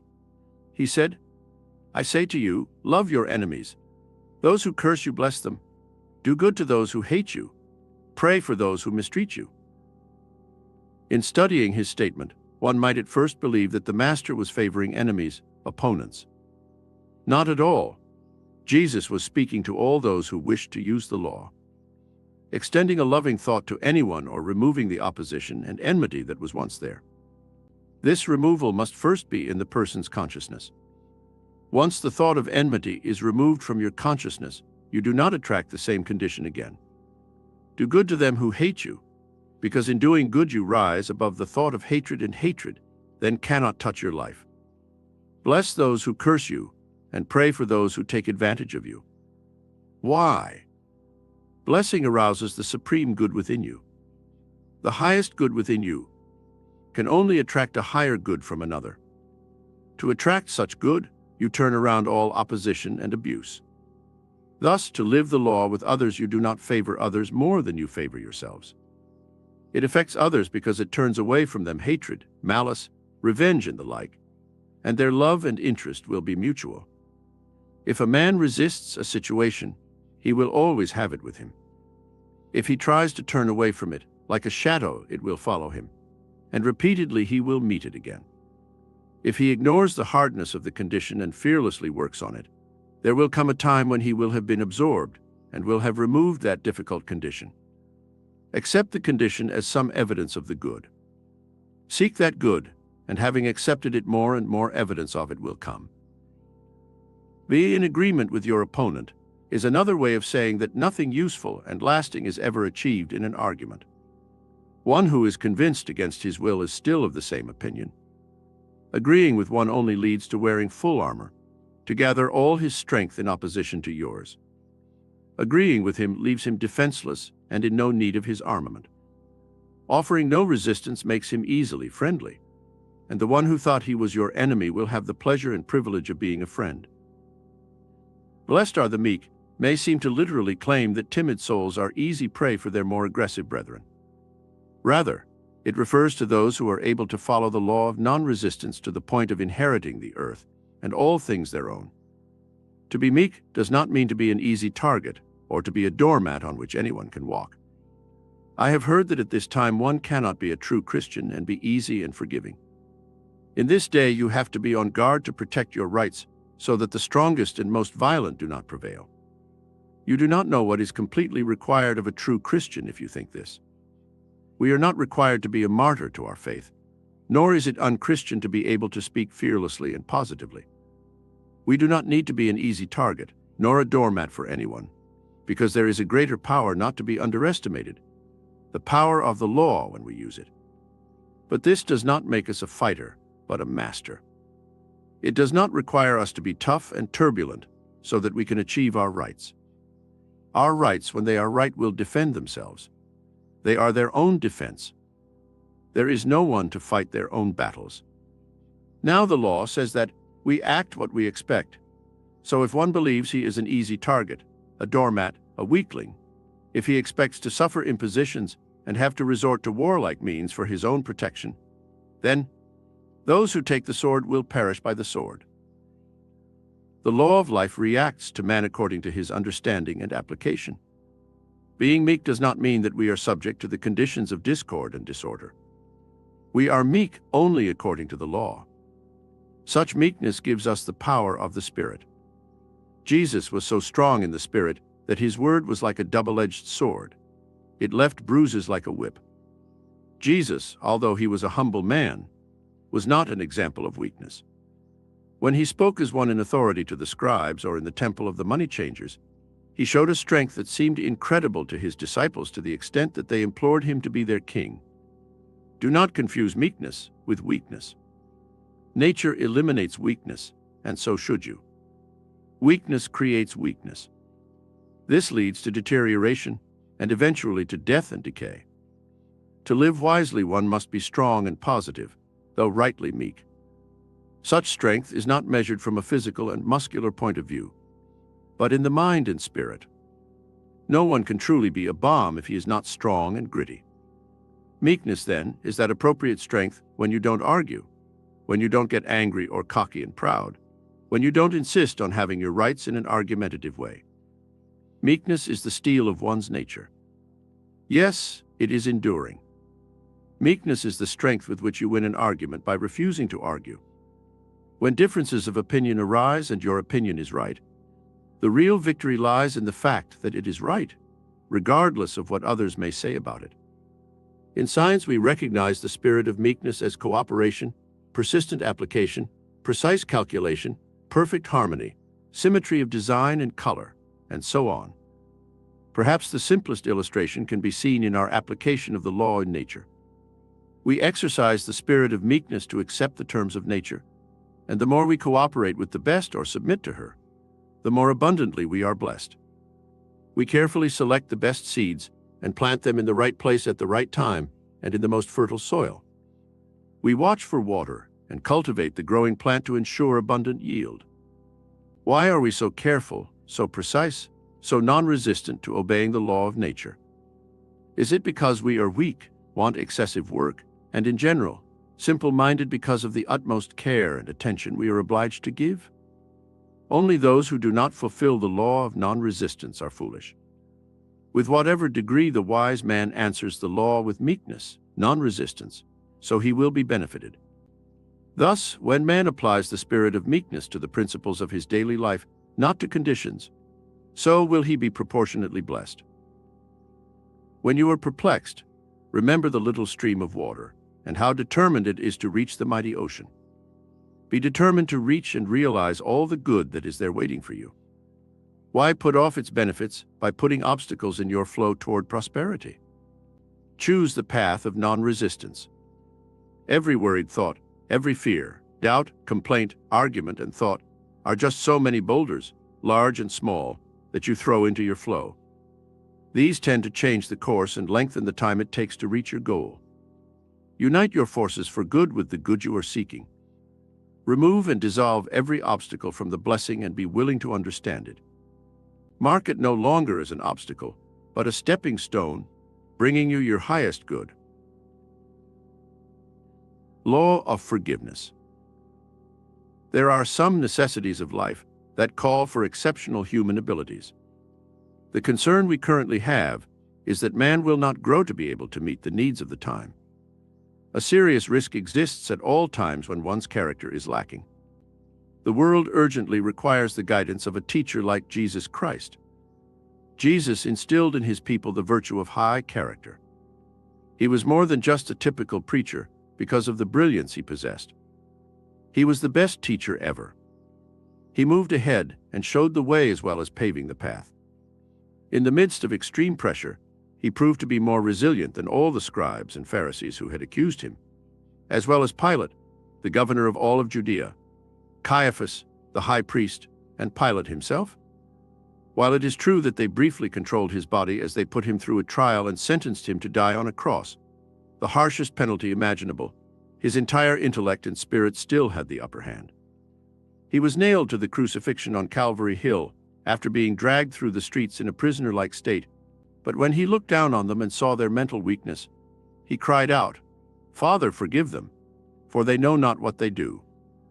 Always preferable to the one who has been pardoned is the man who is so wonderful as to pardon.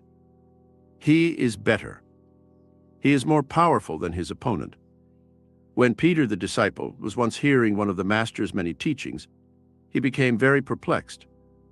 He posed the query, which serves as the foundation for this lecture. How many times must my brother sin against me before I forgive him? Up to 7 times. He questioned Jesus. This was a kind act on his side, as the Jewish law he was familiar with permitted a man to be pardoned 3 times. Given that this was more than double the amount of forgiveness permitted by the law, Peter must have believed that the Lord would be content with his act of forgiveness. He was confused, but much more so when Jesus responded, "I do not say to you up to 7 times, but up to 70 times 7. Since it is obvious from this response that the gifts of the Spirit have no boundaries or bounds, such a period would be indefinite. Forgiveness must possess the same boundless nature as faith, hope, and love. I think that of all the commands, Jesus' teachings on man's ability to forgive sins are the least understood. Sin and its numerous ramifications are typically kept apart from one another. We were raised to believe that when a man commits a sin, the minister should be called upon to pray for the sinner. We call for a doctor when a man becomes ill and is having issues with his mind and body as a result of the sins he has committed. The doctor then commits to healing the body or making repairs in order to put an end to the misery. We are aware that this is, at best, a temporary solution. A collaborative effort between a doctor and a priest cannot result in actual healing or a long-lasting cure. Because he addressed both sin and illness, Jesus was both master and physician. When a man who was paralyzed was brought to Jesus, He said that in order to heal him, he must first forgive the man's sins. The crowd that had assembled to hear him speak questioned his behavior. They questioned, "Who is this blasphemous speaker? No one save God is able to pardon sins." They couldn't comprehend how he could attribute paralysis to sin. However, some people refused to consider the notion that such a disease could be the product of a mental or spiritual weakness, and instead insist that it is brought on by a bodily flaw or organic disorder. Jesus made it very clear that the effect of forgiving sin would be absorbed with natural, healthy concepts, just as even the darkest darkness is absorbed with the light of morning. Darkness vanishes, and everyone is equally illuminated by daylight. The body acquires a similar state when the mind is filled with natural and healthy concepts. Thus, the work of our forward-thinking individuals who pursue a larger field of research and conduct healing through mental and spiritual processes is not novel. They only adopt the scientific findings of the greatest thinkers of our time, as well as those of all saints, sages, avatars, and masters. Jesus asserted that every behavior has its source in the mind. He basically maintained that an act may only be committed if there is lust present in the heart. Else, it is a sin. He also discussed how sin begins in the mind before a deed is done in another place. From inside, he remarked, "From of the heart of man come up evil thoughts, adulteries, murders, robberies, deception, slander, conceit, and ignorance." Man is defiled by all of these wicked things that emanate from within. Scientists acknowledge the reality that the mind controls the human body, and that a dominant idea, whether subjective or objective, conscious or unconscious, controls every aspect of the human body's operation. All bodily states are produced by or brought about by the mind, according to those who research the mental processes. It is common knowledge that all forms of creation are governed by laws. An error is therefore labeled a sin when it involves the abuse, reversal, or violation of a law. A mistake, misunderstanding, or error of judgment is a sin. Making a mistake entails breaking the law, whether it be natural or supernatural. The only way to comply with the law is to make corrections. Thus, the only ways to change and fix the mistake are via repentance and forgiveness. They are the only way to liberate man from the agony and suffering that come from making mistakes. He can only comply with the law and live in line with it if he has them. In order to forgive someone for a transgression, we must also forgive, forsake, and forget the person, circumstance, or thought that led to the sin. It refers to giving up or letting go of something that is improper. One must be forgiven and released from the sinful repercussions of erroneous thoughts or ideas in order to release them. The first condition for a man to be in accordance with the law of his being is forgiveness. Who is qualified to define the law? We could query. The law can be understood by those who research man from both his mental and bodily perspectives. He would go nowhere if he tried to understand the law solely by looking at physical deeds or the effects of sin.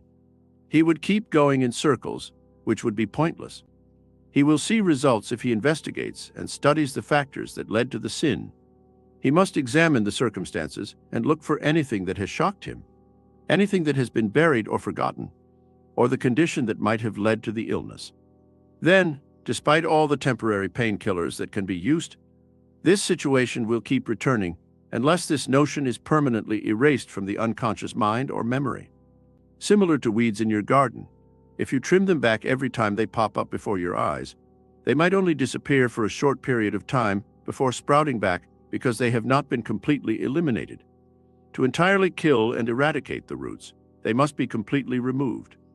Speaking in front of a group of medical professionals about how this thought was the cause of the illness, one doctor was quoted as saying, "Abnormal tumors and cancer are due to a long period of the pain and suppressed anxiety." Another way to state that these illnesses result from a lot of sinful thoughts that are buried and locked up inside of our heads. It could be prudent for us to look inside of ourselves and observe the impact our emotions have on the physical organism if this state were so damaging. Then, because they have a crippling and upsetting effect, we use every strategy at our disposal to get rid of them. Most cases of functional mental disorder are due to guilt, observed another outstanding psychiatrist. Some people feed and clog their thoughts because they want to be forgiven.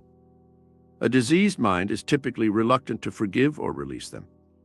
This is expected because they would no longer experience any mental illness if they could let go of and forgive the terrifying thoughts. In an experiment to evaluate the emotions and reactions of the body, Professor Gates of the Psychology Laboratory in Washington, D.C., discovered some intriguing findings. He discovered several positive feelings in addition to roughly 40 negative ones. He claimed that among all negative emotions, guilt-related feeling was the worst. This conclusion was established after a chemical examination of bodily perspiration. Each emotional response resulted in a small amount of sweat that was tested. The negative mood had a powerful acidity. You know what will happen if you apply acid to your flesh at this point. Your flesh's very tissue will be destroyed by the acid, which will burn and sting incessantly, while also being uncomfortable.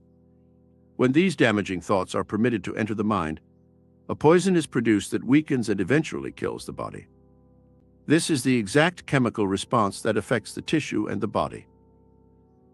One day, a knowledgeable doctor got a call from a patient who had been visiting many doctors and receiving treatments, but hadn't been able to recover. In truth, he was becoming worse, and in addition to his initial disease, he also had a condition that caused him to get increasingly depressed and had a propensity to commit suicide. Knowing that the patient had gone on rounds and received medical attention, the doctor made the decision to examine the matter from a psychological perspective. He asked questions and thoroughly analyzed each answer. After some time, he earned the trust of his patient and discovered the true secret cause of his protracted illness. The man and his brother had been business partners many years before, and during that time the man had appropriated and lost some money that should have belonged to his brother. Even if his brother had looked for it, he had used it in a way that prevented it. He had since retired from that position when they broke off their business relationship, but he claimed he would never be able to forgive himself for accepting the money. He wanted to give it back, but he was unable to do so without telling his brother the truth. He claimed that the possibility of losing his brother's love troubled him more than the thought of facing legal consequences. They had always been dedicated to one another and had never been apart. He was afraid to own his mistake and tried to make amends in any manner possible because of this. The best course of action, according to the expert, is to release this unseen pressure. The only way to accomplish this was to call his brother and clearly reveal the entire situation. The suggestion was rejected by the patient, who then went home and gave it some thought. After suffering with himself for 3 hard days and sleepless nights, he decided to visit his brother and called the doctor 3 days later. He was in such a state that he was aware that the punishment his brother would administer once he learned that he was a thief might be more severe than the condition he was experiencing. He related the incident to his brother, who surprised him by encircling him in his arms and sharing his joy at having come clean. They were ecstatic because that cloud, the lone cloud in their lives, had vanished. For those who had no idea what had been swept away, the restoration of the patient's health and the clearing of the skies were remarkable events. The guy was able to follow Jesus' instructions to the judged woman to go and sin no more via repentance and forgiveness. His memories had been stripped of the profound pain. His ideas were free to be positive, pleasant, and wholesome. Her body was able to recuperate swiftly as a result. This may have appeared miraculous to some people, but not everyone. It followed a natural law in an unfettered manner. Given these undeniable realities, it is easier for us to see why Jesus spoke about pardoning sins so frequently. He was aware of the fundamental significance of the law of forgiveness in every man's life. The more we study, the more we are amazed at its simplicity and precision of implementation. We have to forsake, as Solomon tells us, a sin forsaken is a sin forgiven. To forgive, to release a part of us that is not good for us or pleasing to others around us. Thus, we repair the violation if we have missed the mark, made a mistake, or sinned. Weeds will not be removed over time. Instead, they will increase and grow stronger until they choke the flower. The same thing applies to our sinful thoughts. In the garden of our memory, they must be plucked out, driven away, and destroyed so that only the flowers of healthy and happy thoughts can grow. A man may have the habit of excessive drinking, and he is not only miserable within himself, but causes much unhappiness in his home. He desires to overcome this sinful habit. He is given every help by his friends and others to make him resist the desire to drink. Time after time he overcomes the temptation and then fails. Repeatedly his family forgives him and encourages him to struggle. Finally he comes to no longer want to drink. Then he is able to give up the desire to drink and overcome its sinful effects. Then he has abandoned, not the drink, but the desire to drink. When man abandons the idea that drives the desire and determines the physical action, then and only then does he have the right to forgive and relieve himself of its debilitating effect. An abandoned sin is a forgiven sin when the thought or idea that prompted the sin is corrected. James explains the truth clearly in saying, "Every man is tempted when he turns away from his lust and enticed. Then, when he conceives concupiscence, he commits a sin." Error. Simply put, it means that every man, when he conceives an idea that is wrong, destructive, or bad, and dwells on it, eventually induces it to become a fact. When one wants to overcome a sinful condition, then one does not waste time with the fact, but corrects, forsakes, forgets, forgives the idea that started it. This is the weed in the garden that needs to be pulled out, stem and root, and to be completely discarded. In another time we find that Jesus repeats the law, and with some explanation. In his prayer he states, "Forgive us our debts as we forgive our debtors." This is a perfectly reasonable proposition. As we forgive those who err against us, so we will be forgiven of our sins. This law has followed us through time, and today we talk about it as if it were something new. We call it modern psychology. The law says that certain ideas must be dissolved and erased from the mind, so that other ideas or new ideas of a different character can replace them. This can be explained as a bottle that is already full and must be emptied before it can be filled again. Jesus said, "Nor do men put new wine into old bottles, lest the wineskins break." For example, if you keep in mind that someone has offended you or treated you unfairly, you cannot get rid of your wrongdoing or injustice, as long as you hold that thought in your conscience. Often people complain that they do not understand clearly or have spirit enlightenment as others have testified. You only need to search your memory to find the cause. If you do not have the understanding you expect, first search your mind for the ruthless thoughts that have been slipped in without warning. Is the realm of your thought filled with resentment towards some person or condition? Do you have the feeling that you have been wronged by this person or that person? The law says, "If you do not forgive their offenses, neither will your Father forgive your offenses." We create conditions for ourselves when we fulfill the demands of the law. Some people ask, do we believe in writing off the debts of those who owe us? Or, literally, should we write off the debts of our debtors? There have been a number of people in recent months who have filled the front page of newspapers because he paid all the receipts of those who owed him money. Did that eliminate the debts? Well, the debtors gave great praise for such a generous soul, but they again went back to the grocer or the butcher and asked them to pay. In other words, they were glad to be relieved of the debt they owed, but they didn't know how to do anything but go back and open a new account. The answer is that as long as we believe in the necessity and reality of debt, that debt will continue to exist. As long as we believe in debt, we will be in debt and continue to bear all the burden and headaches that come with it. He who thinks that all men owe him is responsible himself for having debts.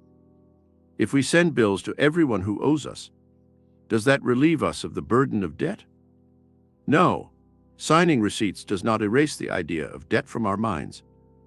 First of all, we must erase from our minds the thought that anyone owes us anything. This will bring us into a clear atmosphere in which we sow the seeds or ideas of abundance for those who owe us. In this way, the debtors will find their minds more fertile ground to bring forth the thoughts of abundance. When they make the spirit of free thinking flow in abundance, they will be happy to pay their debts, and all that is rightly ours will happily return to us. In other words, when we free our minds from all thoughts of debt and seek to realize more and more of the presence of abundance, we will soon be strong enough to reach out and realize abundance for our debtors.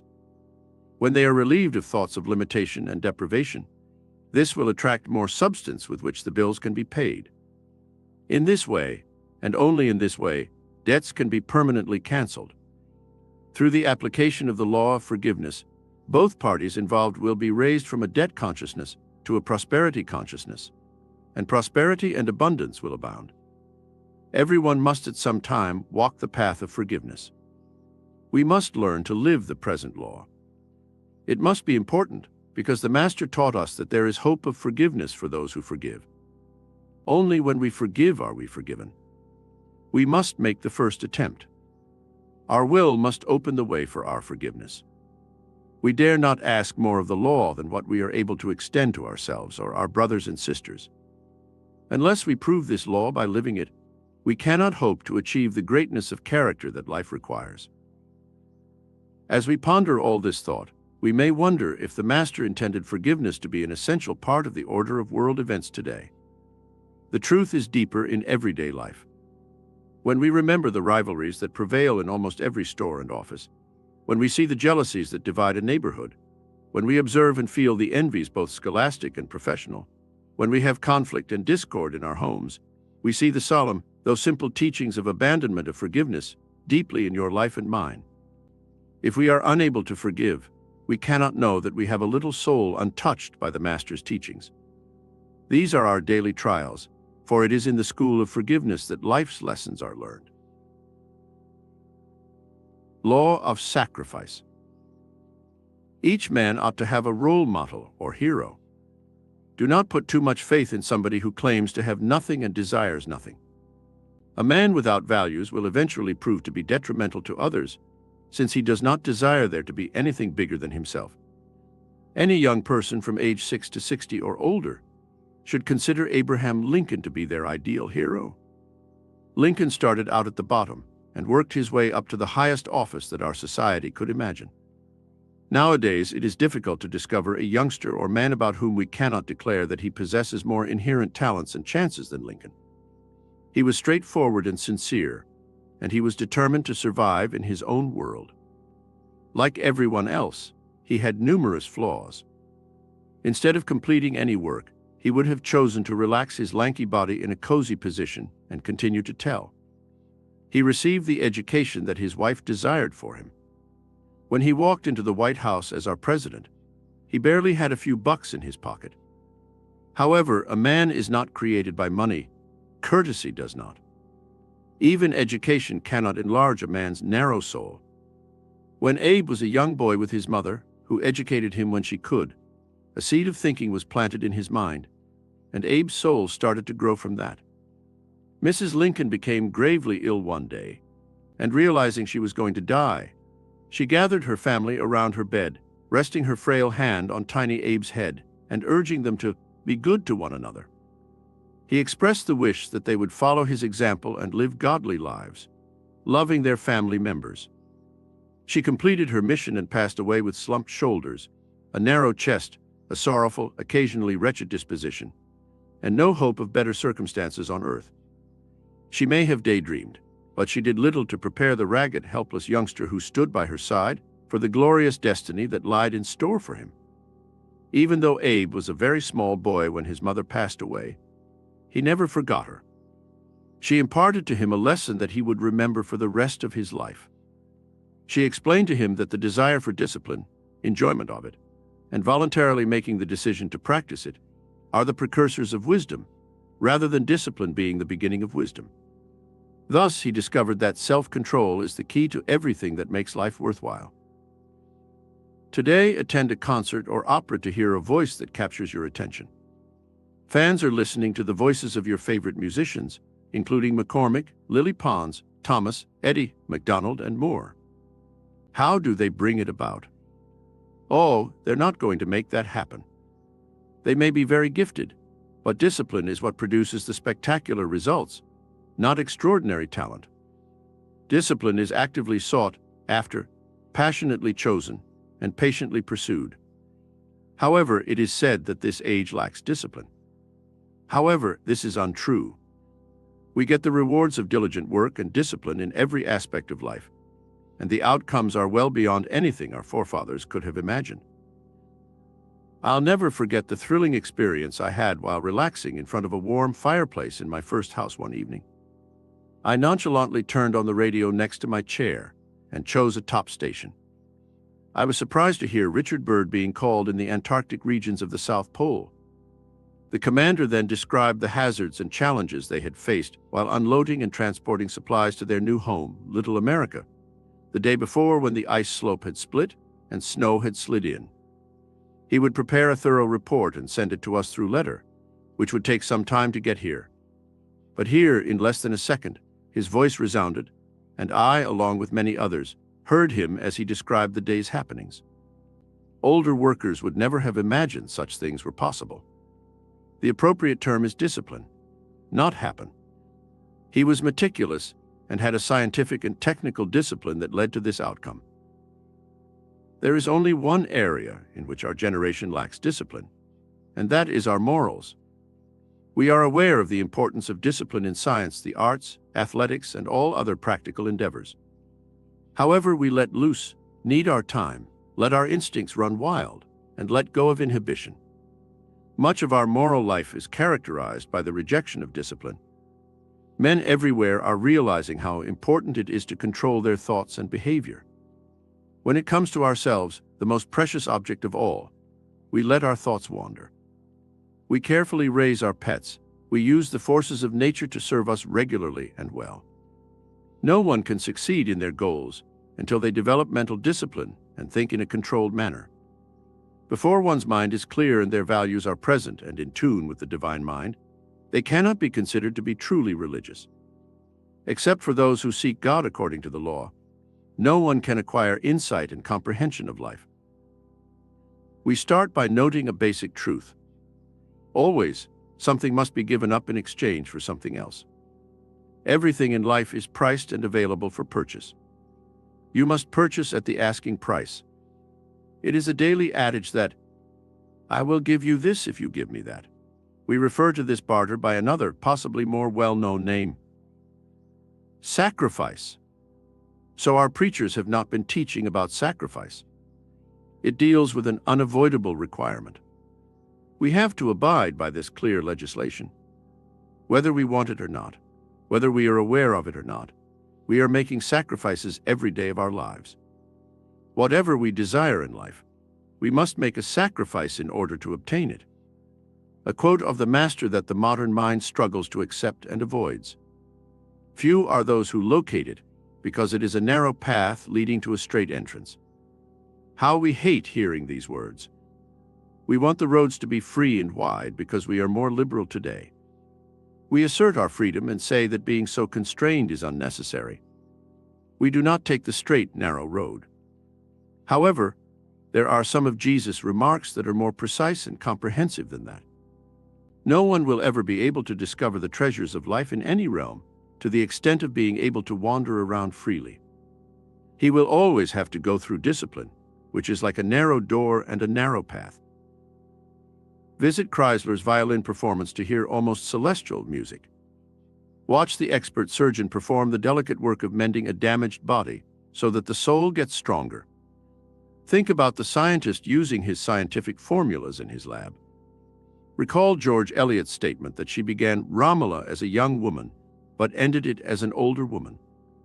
Or visualize Admiral Byrd speaking to us on the radio while flying over the South Pole. Are these personal encounters? They certainly are. Achievement liberates life and is the most satisfying experience a man can have, but getting there requires discipline, and there are few shortcuts. When this law of sacrifice is brought back into the moral realm, it is commonly presented as one-sided. We are taught that if we want to live a good life, we must have many pleasures. How familiar that sounds to some of us. The result is that rebellious, and when we think of sacrifice, we think of those who had to give up much pleasure for the good. Who are some of the great sacrificers in history? Well, there was Socrates who drank hemlock. There was Jesus who was crucified on the cross. There was Paul who was beheaded. There was Peter who was crucified upside down. There was Luther and Wesley and Calvin, all the religious people. There was Livingstone, Nightingale, and dozens of others. But think for a moment, Are they the ones who made the most terrifying sacrifices? We talk about Jesus' supreme sacrifice on the cross. We read about the martyrdom of Saints Peter, Paul, and John. But what about Judas Iscariot? Think of what he had the chance to become. Think of the company he once had, and the place he might have occupied. Think of what he threw away. Think of what he had for it. I tell you, the cross was not a sacrifice to compare with what Judas paid. For 30 silver coins and by misfortune he set aside the richest opportunity for any man in all history.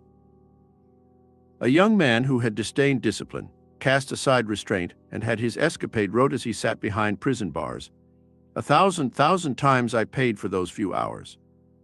This young man and his grandson, a few years younger than him, had attended a meeting in a town not far from my home, and on their way home they were discussing the matter the minister had mentioned at the meeting. The argument degenerated into angry words, and by the time they got home, this anger had been fueled by a murderous passion. The younger man went to his room and took a gun and shot the uncle in turn struggled to get the gun and turned it toward the younger man and killed him. We should take this seriously and realize how the word sacrifice touches each of us. A man called my office seeking help with a very serious problem. He had a beautiful home, a beautiful, devoted wife, and 2 wonderful children. It is true that the wife was spending a lot of time with the children, and the husband was going out to clubs and business meetings. He had met another woman and thought he was in love with her. Was this his problem, as far as family and home were concerned? There was only one way to answer that, and it is not for me or any mortal to decide. The law will determine it for you. You cannot have a beautiful home, a devoted family, and enjoy living dissolute. If you do not want to sacrifice or give up your free life for the sake of a nice home, you will be forced to sacrifice a nice home and loved ones to live free. You cannot enjoy the satisfactions and pleasures of true friendship and indulge in a bad mood. If you do not want to sacrifice your character for friendships, you will sacrifice your friendships for a bad temper. You cannot have a character to which friends will give respect and trust and resort to bad behavior. If he will not give up his circuitous ways for trustworthiness, he will have to sacrifice his trustworthiness for dishonesty. You can never be sure of this. No matter how far you can go before the rope is tightened, no matter how wildly or laxly you may live, even if you think you can get away with it and you do, you cannot fool the law. Something must always be paid for something else. All good in life, all success and happiness are like art. You must choose spiritual beauty to create and desire, then go through the narrow way to earn it. Because the beginning of wisdom is the first desire of discipline. Some say then, if you want to enjoy the pleasures of life, this means that your own freedom is impossible. It means, on the contrary, that you, who think so, have not realized that freedom is real. This reminds me of a drunkard who was lecturing for the amusement of a few on the subject of freedom. He declared that he wanted his freedom, and that he had the right to drink as much liquid as he wanted, and no government could stop him. He was having his freedom, yet he was so drunk that he did not know what he was saying or doing. Freedom is not living an obsessed, undisciplined life. Freedom is being able to control your life and be what you want to be. If you wish to become an accomplished athlete, an efficient teacher, a skilled lawyer, or a beautiful singer, the beginning of such success is the first desire for the discipline of time and thought. If you wish to be rich, radiant in life, the rule is the same. An undisciplined life is a crazy life. We must surround ourselves with high ideals of clean, functional, and effective living under the highest leadership we know, or under the teachings and example of a master. The highest example of a master is Christ. In all his work and teachings he showed that discipline, self-control, and self-mastery always precede wisdom and achievement. Mrs. Lincoln had taught her words to Abe, and it was because of this that Abe had grown in manhood and sacrificed his life of laziness, looseness, and heedlessness by making it through the narrow path of a life disciplined by principle and honesty and righteousness, which made him a great soul. It was the law of sacrifice that worked for him, which enabled him to become the president and savior of a great nation. The proof of this greatness was manifested in his work in Washington. During the war, a young boy from Vermont, whose name was William Scott, was sentenced to be shot for being caught asleep in his seat. Now it was not Scott's post, but that of his friend whom he had replaced when he fell ill. The double duty was too much for Scott, so he had fallen asleep. He was so well liked by everyone that his captain and friends appealed to the president. Lincoln decided to go to Chains Bridge and handle the case himself. He went to the camp and talked to Scott. Scott said he was the nicest person he had ever met. He said the president had asked him about his home, the farm, his friends, and finally about his mother. He said he was glad he could take a picture of her from his shirt and show it to him. Mr. Lincoln told him how grateful he must be to have a mother, and that he should make her a proud mother and never cause her another sorrow. Scott thought it was very strange that she had not spoken of her fate in the morning. Strange that she had advised him not to cause his mother another sorrow or tear when she was about to die. Finally, he gathered his courage and asked the president if he would grant him a favor, namely, not to face his friends, but that the firing squad was from another company. Mr. Lincoln turned around and, facing Scott, said, "My boy, you are not about to be shot tomorrow. I intend to trust you and send you along with your friends. Since I had considerable difficulty coming from Washington, how are you going to pay the bill?" The boy stammered his gratitude. He suggested that he could send him his savings. He could borrow money by mortgaging the farm. His friends would help him, and he also had all his army pay. Then Mr. Lincoln put his hands on the boy's shoulders and, looking painfully into his face, said, "My boy, my bill is very large. Your friends cannot pay it, nor your kindness, nor the farm, nor your comrades. There is only one man in all this world who can pay it, and his name is William Scott. If from this day William Scott does his duty in such a way that he is not in danger of dying, he can look me in the face as he is doing now and say, 'I have kept my promise,' then my debt will be paid in full." William Scott kept that promise. He learned the secret that Mr. Lincoln's mother had taught him when he was a boy. This was the law of sacrifice, and that the beginning of such wisdom was first the desire and love of discipline. That it was the narrow way that led to the high road, all that makes life worth living. It was the road that had led Mr. Lincoln to the White House. It was the road that led back to the Vermont hills, home, happiness, and mother. It is the road for all who persevere and find it. It is the road that Jesus masterfully followed. It is the road he recommends to you, for in it is the law of sacrifice working to bring you the joys and pleasures that always come from the wisdom and understanding that go with it.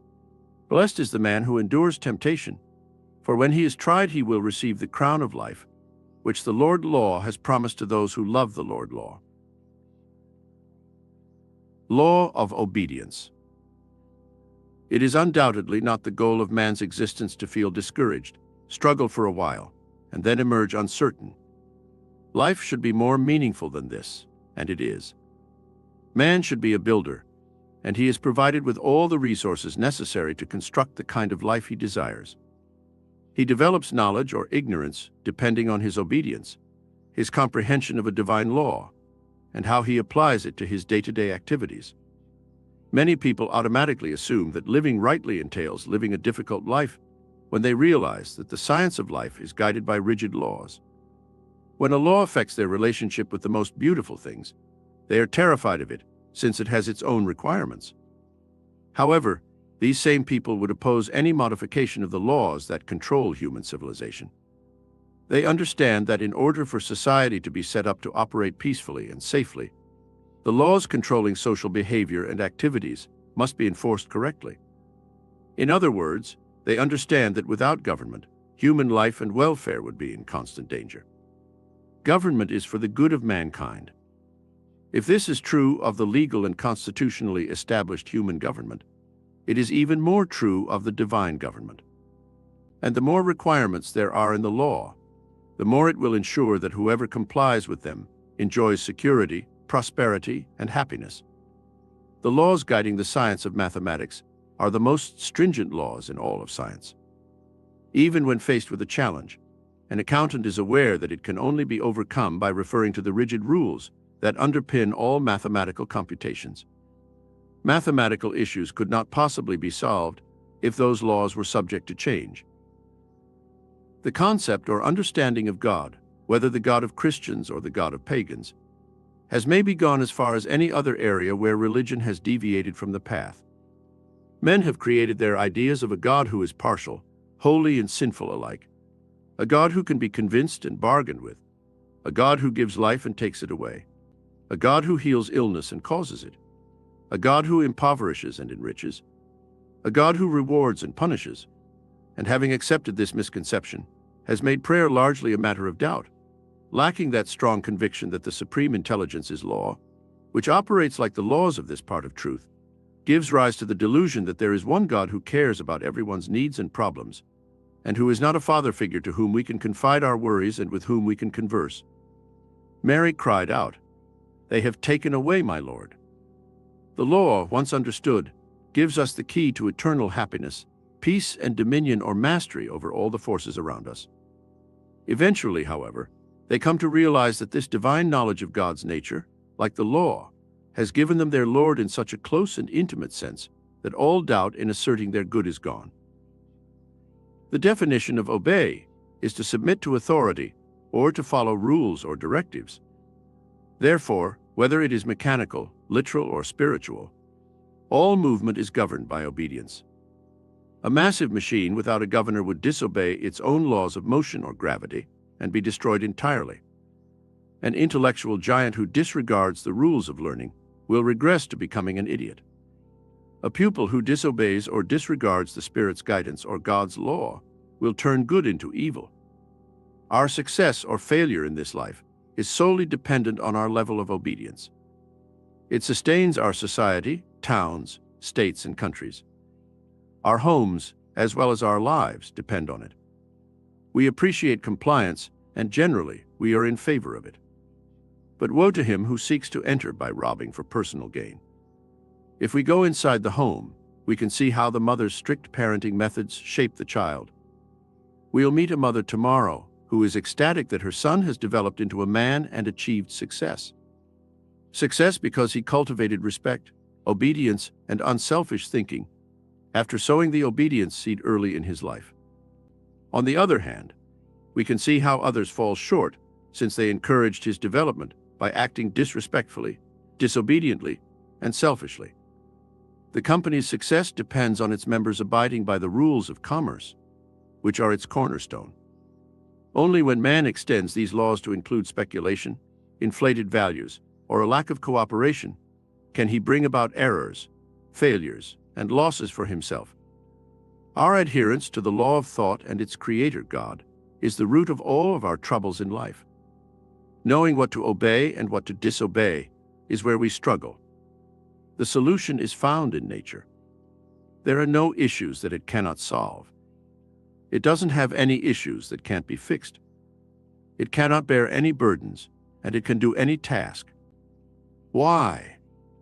The tremendous law of harmony and order, which perpetually eliminates all disharmony, heals all illnesses, straightens what is crooked, and meets all wants, governs all operations. A new sprout that tries to emerge from the ground early in the winter is destroyed by Mother Nature, who drives it out and freezes it. However, the same amount of snow and ice that freezes the rambunctious tiny sprout also provides warmth and safety to other seedlings that follow her rules. Man needs to understand how to respect nature's laws if he wants to use nature for his labor, such as farming or gardening. He receives the best outcomes from the laws when he follows them, and in the end, he will reap the biggest rewards. Whoever abides by nature's laws and serves it as its submissive servant eventually rises to the position of master and reaps a bountiful crop. Every student who upholds the law and is a sincere servant of goodness will grow spiritually and be given the ability to influence every aspect of his life, as well as earn many benefits. The Master was trying to convey this to us when he said, "Let he who is greatest among you be your servant. Whoever rises up will be brought low. Whoever humbles himself will be exalted."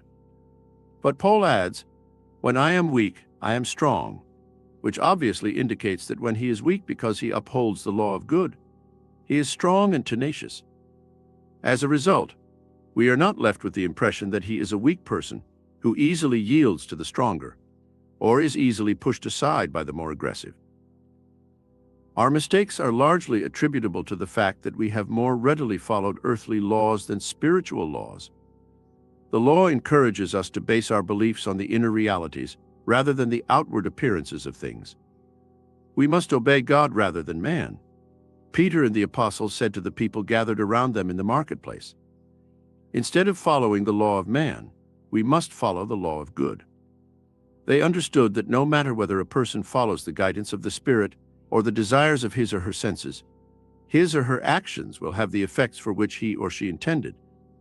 The Apostle Paul writes, "Know that you must obey not the one whose servant you are, for you are only the servants of the one whom you want to obey, whether from sin unto death or from obedience unto righteousness." The law demands that we consider what is within us before we perceive what is outside of us, if we desire to obey the Spirit within us, rather than the circumstances in which we live. The majority of our experiences are the result of what our actions have caused. These actions are carried out prior to becoming constrained by our mental thoughts. "As you have sown, so shall you reap," is a mathematically sound and reliable proverb. The natural world does not yield potatoes when you sow a turnip seed. Nature doesn't err and grow a huge oak tree when you sow a corn seed. The law will comply and give you something to worry about if you have anxiety-inducing ideas, according to the same logic. It will continue to create new situations that will make you worry more. You will get what you are waiting for if you ponder about illness and hardship. Obey the law no matter what. Consequently, knowing what to obey is crucial. Laugh at minor issues so that you may see them for what they are. For the young child, his small task appears serious and significant, and until he becomes too old, he won't look back on his immature behavior with remorse. We can never expect to stop experiencing problems and challenges if we are unable to find solutions to them. One night after putting her child to sleep, a mother noticed that he wasn't sleeping well. He gave her a call and requested that she turn on the light. The mother went to his room when she sensed something was off and talked to him till he trusted her. He discovered that the other kids had threatened to bring the big bad wolf to him, since he had not given them his toy earlier in the day. Later, the mother clarified that there was no bad wolf. According to her, the idea was to frighten him into giving up his toy. She assured him that there was no actual dangerous wolf and that he could rest. The mother recognized the truth, but the youngster followed the illusion of events and became alarmed. The reality could become a source of anxiety as he grew older, so after removing it from his mind, she gave her son permission to fall asleep calmly. The purpose of our lesson is to learn how we can correctly choose and serve the law for our highest good. We can serve principles or things in everything we think and do. Things are the events or results of invisible causes, considering that principle is the true cause, and it is spirit. The principle is what we think in our minds, and things are the results of those thoughts. A man who obeys illusions or worships things will have burdens to bear. A man's burdens are the things he claims as his personal property. The things he feels are his own, and consequently, he must protect and serve them. Years ago, a relative of mine loved illusions and things. He strived to accumulate wealth. He worked so hard earning his wealth that he lost his health. Then he turned around and tried to gain his health by spending his wealth, and in the end he died, disappointed and disillusioned. That man, like so many others, had started life with the wrong conception of God's law. Strange, but man does not possess an earthly thing. Everything he has been lent to him according to his understanding of the law he serves. Man is born naked and dies in that nakedness. All his earthly things are taken away from him. Even the many burdens become illusions again. His real task in life is to find his place according to his understanding, and the understanding that determines how he lives life. Analyze your burdens. They arise from some ideas of ownership that you think. You may have dependents, others who have to be provided for, and you feel you have to take care of them because they have no other protection or provider. But when you realize the whole that is in God, you will change your idea of responsibility. Then your mental communique will allow more good to flow to you, and it will come to you in many more ways than before. Thousands today are held in bondage to the idea that they must be helped by others, that they must have relief. Their greatest need is not your help or mine, as much as it is a new understanding of life itself. Fear of the future has become a belief that affects all ages. When you abide by the law of fear instead of the law of God, you will have many more burdens. Only when we are able to throw our burdens on the law will we be free. If you are obedient to the law, you will not suffer from these burdens. You will be able to live in the present, do your duty better and better every day. Forget the past, and let the future take care of you. To trust the law, it is necessary to know its guidance from experience and practice. For those who have not learned this guidance, experience must be gained. God does not require us to follow his leader on the basis of blind trust. Here is evidence of an invisible intelligence that pervades everything, even your mind and body. Disobedience to the law is the refusal to do what we know is right. We all know it is right, but we don't always do it because it seems to interfere with or delay our immediate attainment of the object we see. We want it back fast, forgetting that the law moves slowly but works perfectly and well. We want instant healing from our illnesses, but we are reluctant to give up the habits that cause them. When we speak of a man of principle, we mean a man who is disciplined by the right to think and live well, a man who is not easily swayed, a man who is not an opportunist, a man who does not deviate from the path of what he believes to be right for personal profit or popular acclaim. A man, in short, who can be trusted because he is absolutely true to his convictions, regardless of temptations to change or modify them. No one will deny that such a man inspires the utmost confidence and can become a point of strength and leadership. He is the one whom others rely on for leadership, while the man who is easily persuaded to give in to pressure, even for futile reasons, is not the kind of person we can count on. If this is true for man in the outer realm, how much more true it is for man in the inner realm, the mental realm, because God is principle not, just governed by principle. Man governed by God never questions the results that can be obtained by following the principle line, because the principle is based on law and obedience. So this law can only have one result: happiness, peace, and prosperity. All we need is to learn obedience to the law of truth and not obey the petty things that constantly arise when we allow our visions to be disturbed and harassed.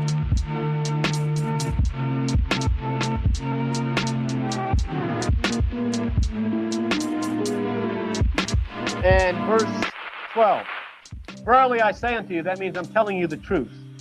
He that believes me, and the works that I do, he shall do, and greater works than I do, he shall do. Jesus Christ is telling you that the things that he does, you can do better.